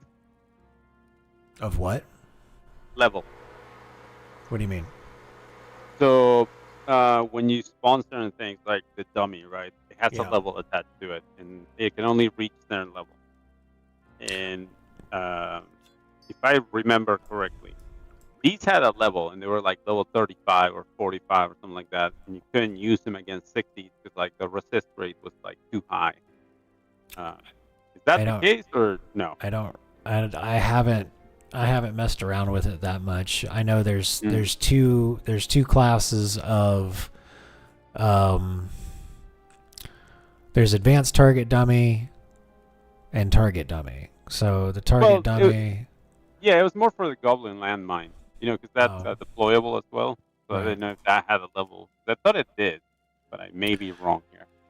Well, I would have to make some and test it. To be honest with you, because like I think I made them around like level 40 something, 40, 43, 44, 45, like right around the time. No, maybe because I made them around like 45, and then I was using them in Zul'Farrak. Like anytime Nugget anytime Nugget put a trap down, I'd put one down right next to it. Sometimes you folks thought it was a mob that had put the landmine down, and you ran away from it. It was kind of funny. Oh. Let's see. Where is like item? There we go. Goblin landmine. That's the one. All right. Okay, what is the key kind of summon? Goblin landmine. Oh, like max level mechanical. Oh, okay, never mind. So it is different here. Oh wait, 2 of those. Damn. Okay, so I'm gonna need. Hmm. I'm gonna grab some solids. Well, Huh. I should. Let me see. And- let me put those up there. Oh, no, that didn't work. Can't see the spell, so it's not that one.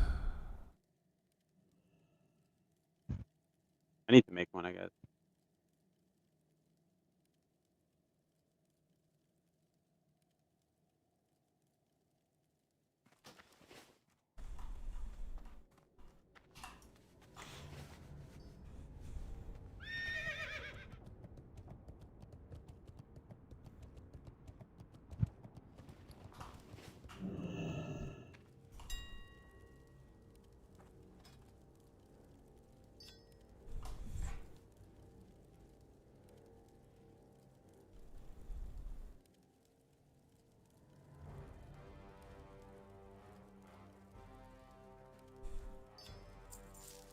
Oh man. Come on. Put Oh, those stuff are up for- cheap.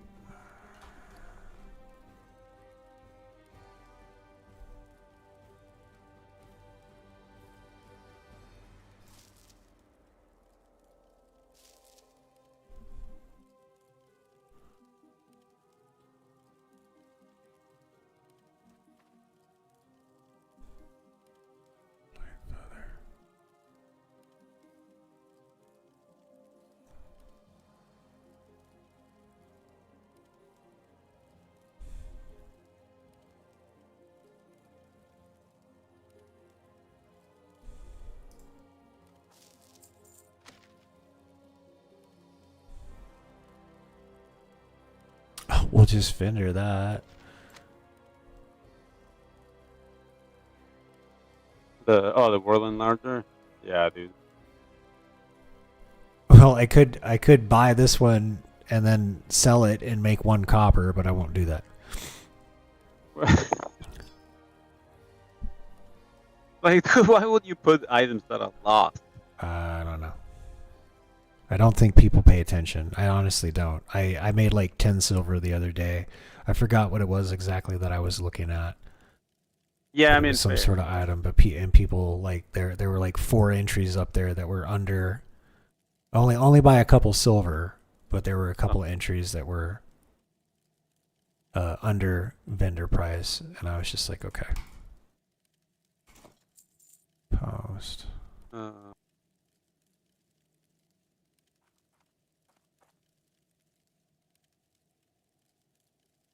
gonna hang on to that thorium ore.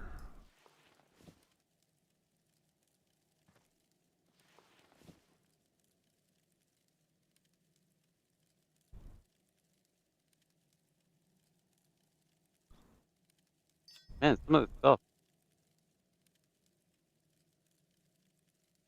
So I'm fucking trying to invest in a bunch of shit, right? Yeah. And I guess like a bunch of people like are investing in the same stuff. I'm gonna just let it go, I guess. Like, alright, so someone has a bot, right? That's like, buying shit out, right? Sure. Or bidding at least. So it's no longer profitable. And like, dude, the minute I touch the bid on an item, it's just like, a second later, it's just like, I'll bid. Go collect your money from the mailbox. That's a bot. That's Unless it's a bot, yeah. BOE, unless it's a BOE epic. No, it's not a BOE epic. It smells like a bot.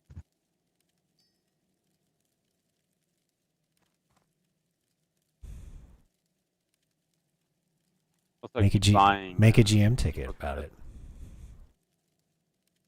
Nah, 'cause I'm not sure, and I'm not gonna waste their time, Fair.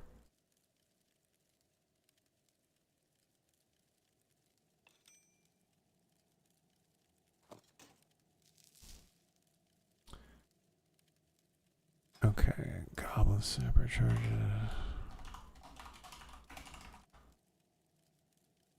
Yeah, the price is now stable.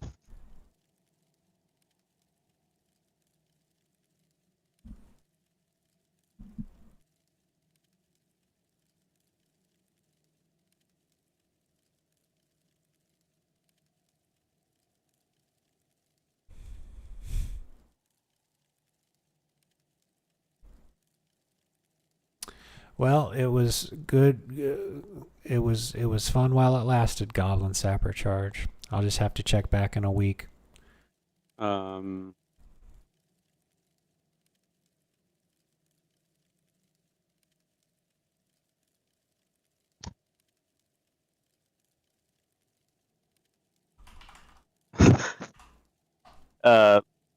You by chance have any old engineering items that you still have? Old Like engineering consumables? items? Yeah, consumables. A couple Like unstable triggers. No target dummies.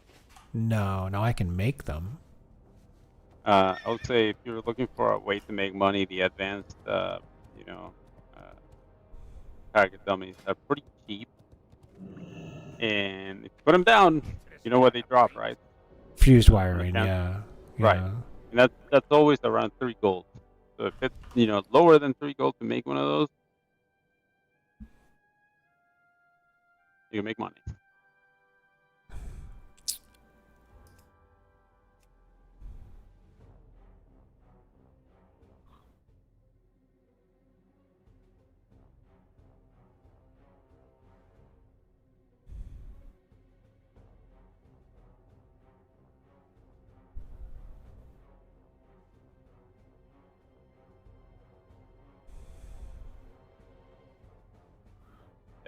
No, that's gonna be a pain in the ass.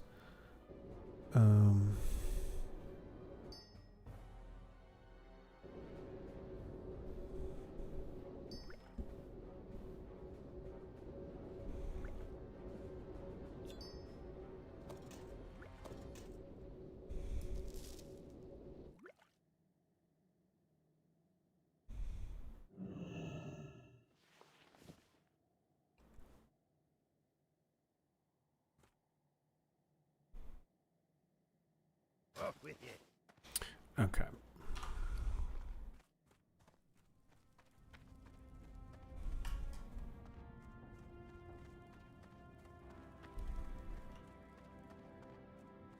What's on your mind?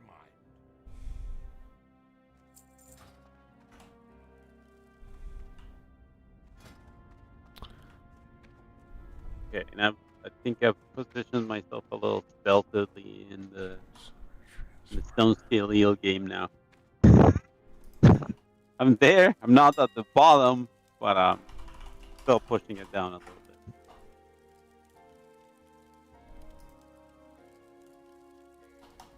And then when it drops under like 85 silver, I'll be that person. I'll buy everything out, and then it's gonna go back up.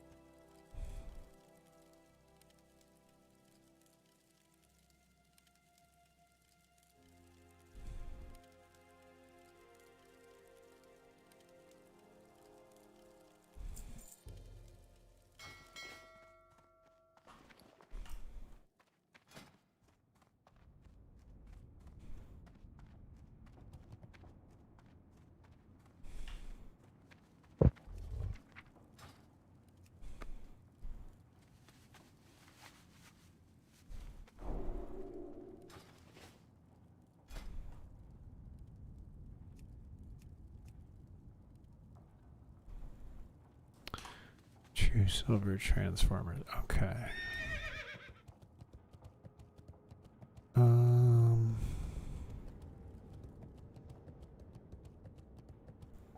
Let me go ahead and make one.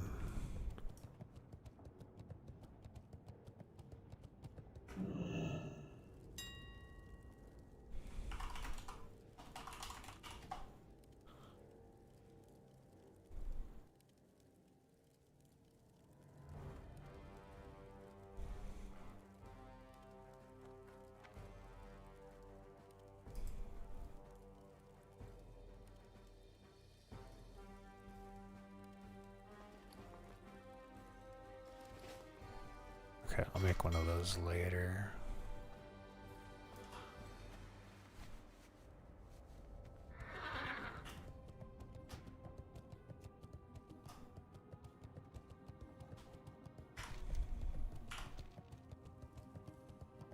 Any advice for an add-on that gives raid frames like they have in Classic? I'm not I don't think so. Like what? Like grid? Yar Priest is asking for any advice for add-ons that give rate frames like they have in Classic. I don't even remember what was in Classic. I always had a custom UI. In fact, wait until I get 60, and then I'm gonna completely redo my UI. And I'll end up doing like a video on it. So I could probably answer your question then, if I knew what aesthetic you were looking for at least. Because like if you're just looking for rate frames for classic, the way you do it is you open your rate tab and you drag the groups out. Oh. Like, is that the look you're going for? Like for minimalistic?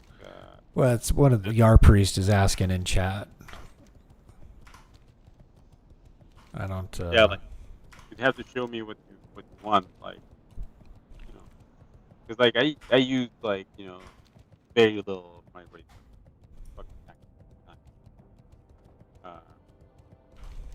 But most people use not grid, which is it looks exactly like grid, so it's grid.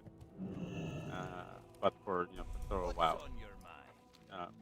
But if you really want the classic experience, like the classic rate frame, that'd be yeah, you drag them out of your rate thing. That's it. That's most basic.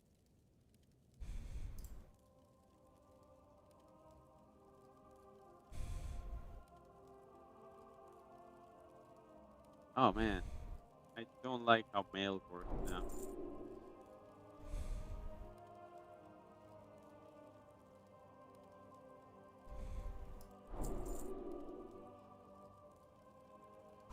Safe travels.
Man, I think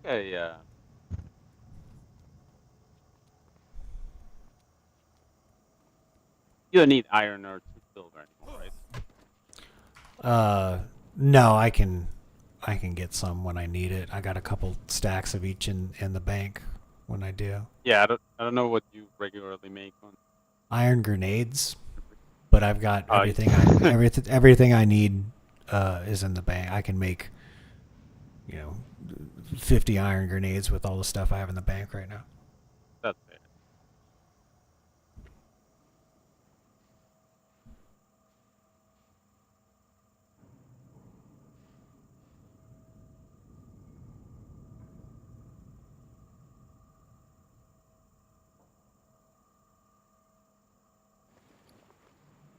You have seen it somewhere. Had it on my fucking paladin.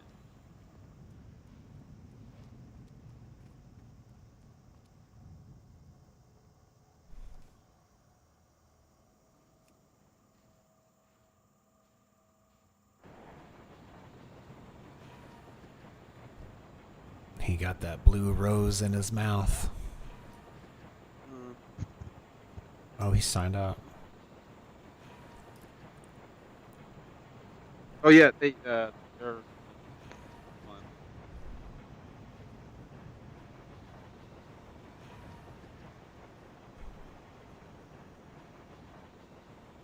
That would be not grid. Have you checked it out? Do what now? Not grid. Not crit? Grid with a G. Is that a Yeah, quest? this microphone. No. Yarpriest was asking about an add-on that does like raid frames per party. Okay, Yeah, that'll do it. That'll do what you need.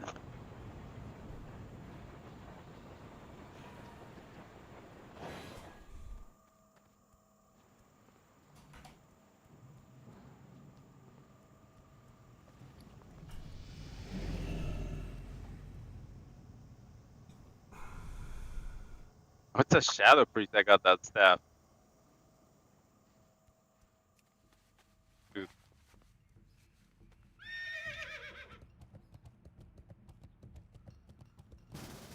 I'm gonna invite you to the group real quick just to alright, so look at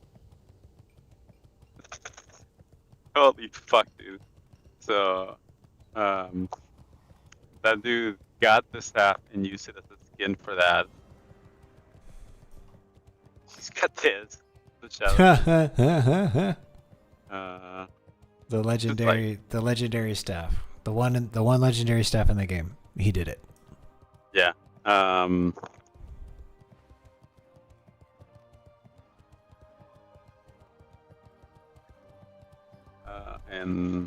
those.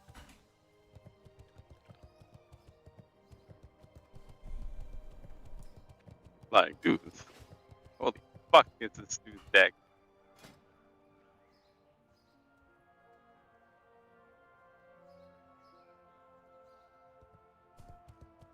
Oh, he looks so cute. Dude, the Plague Doctor set is basically the last tier that they have in here with like the completely from scratch new raid and all that. Right. Very very hard to attain that, so it's very impressive. The funniest part is this dude also got the staff from like the optional super hard boss, and used it for a transmogrification. Which is, I know how that went. That's the real someone flex. else. No, someone else won it, right? It dropped for them. Someone else won it, and you can trade it once. Oh, in the you can raid? Yeah, you can grab the skin and then just trade it off. I've done that before for like weapons. So that's but still really nice that they got it to drop. Holy fuck, dude. Okay, there are 2 tenths, so I will have full rested XP again in 3 minutes. Man. Hey, I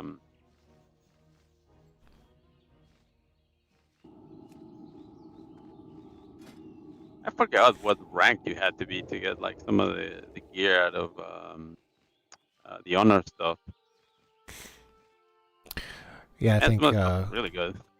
when I get to 57, I'll start queuing for battlegrounds until I hit 60, because like there's, I think the battleground goes from level 50 to level 59, and then when you hit level 60, you're in your own battleground group. Well, you can if AV pops like Altec Valley, you should do it. You should join. Okay. Yeah. It sucks, but that's the one where you can do quests, you can do a bunch of shit, so you should do it. And you don't even have to follow this Eric for a lot of those quests. You can just do them on your own because you have mind control. So, very, very much doable, I'd say. And it is going to take hours, so you got to sit down for that for a while. But other than that, yeah, it'd be your best bet. But if you actually just want a PvP, dude, yeah, just join Warzone Gold. That shit is popping all the time.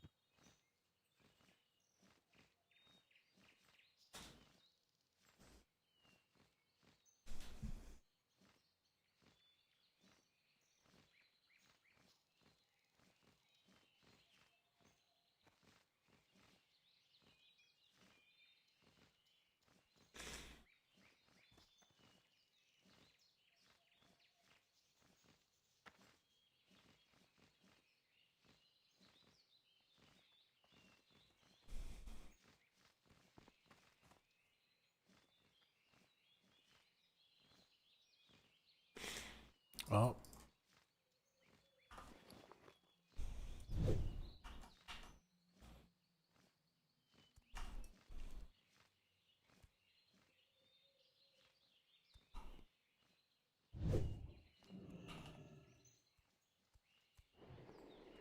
Oh man,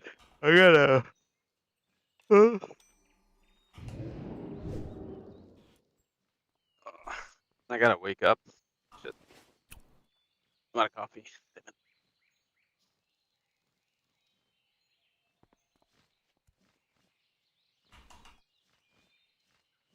There we go.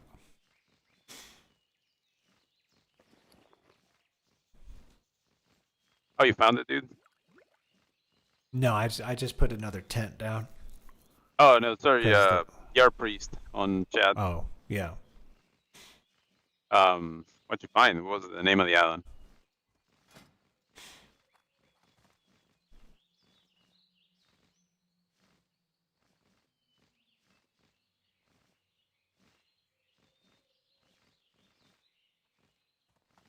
Compact Raid and Party, also known as Crap.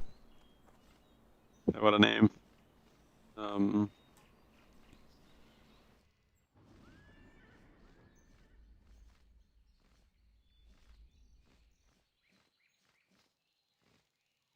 Oh, hey, look at those libraries.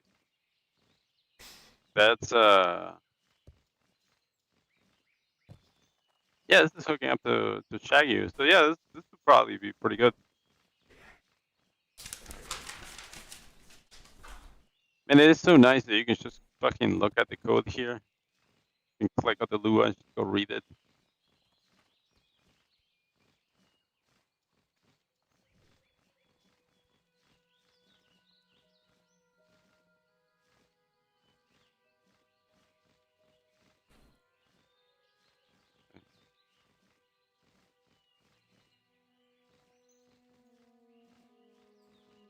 Yeah, it even has inclusion points here for when players change their points.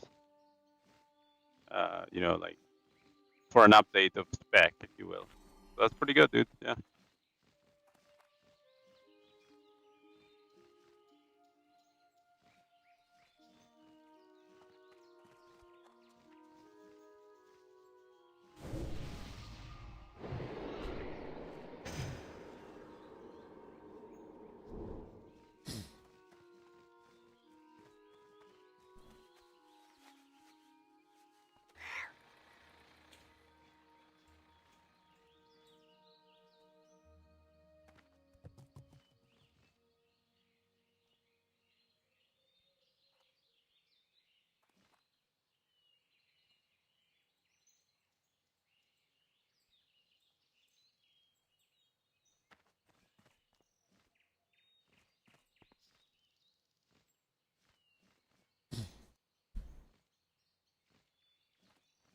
And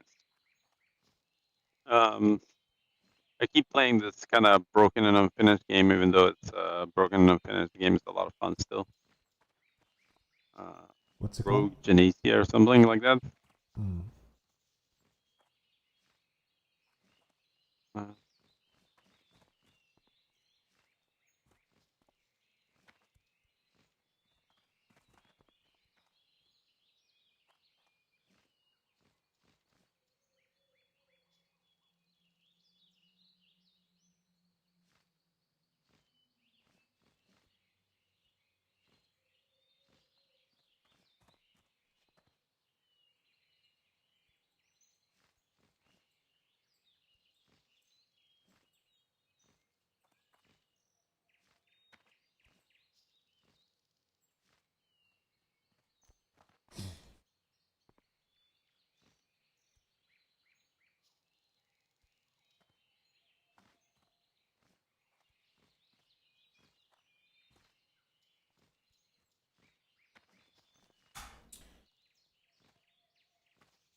Okay, just got done making a list of stuff that I need to do tomorrow.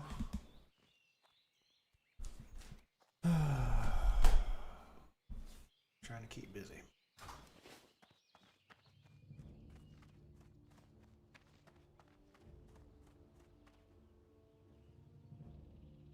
And I am. That's my.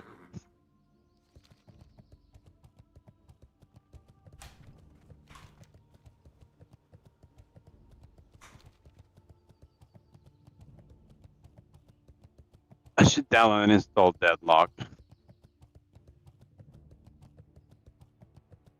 I need kind of like a Twitch game that I can play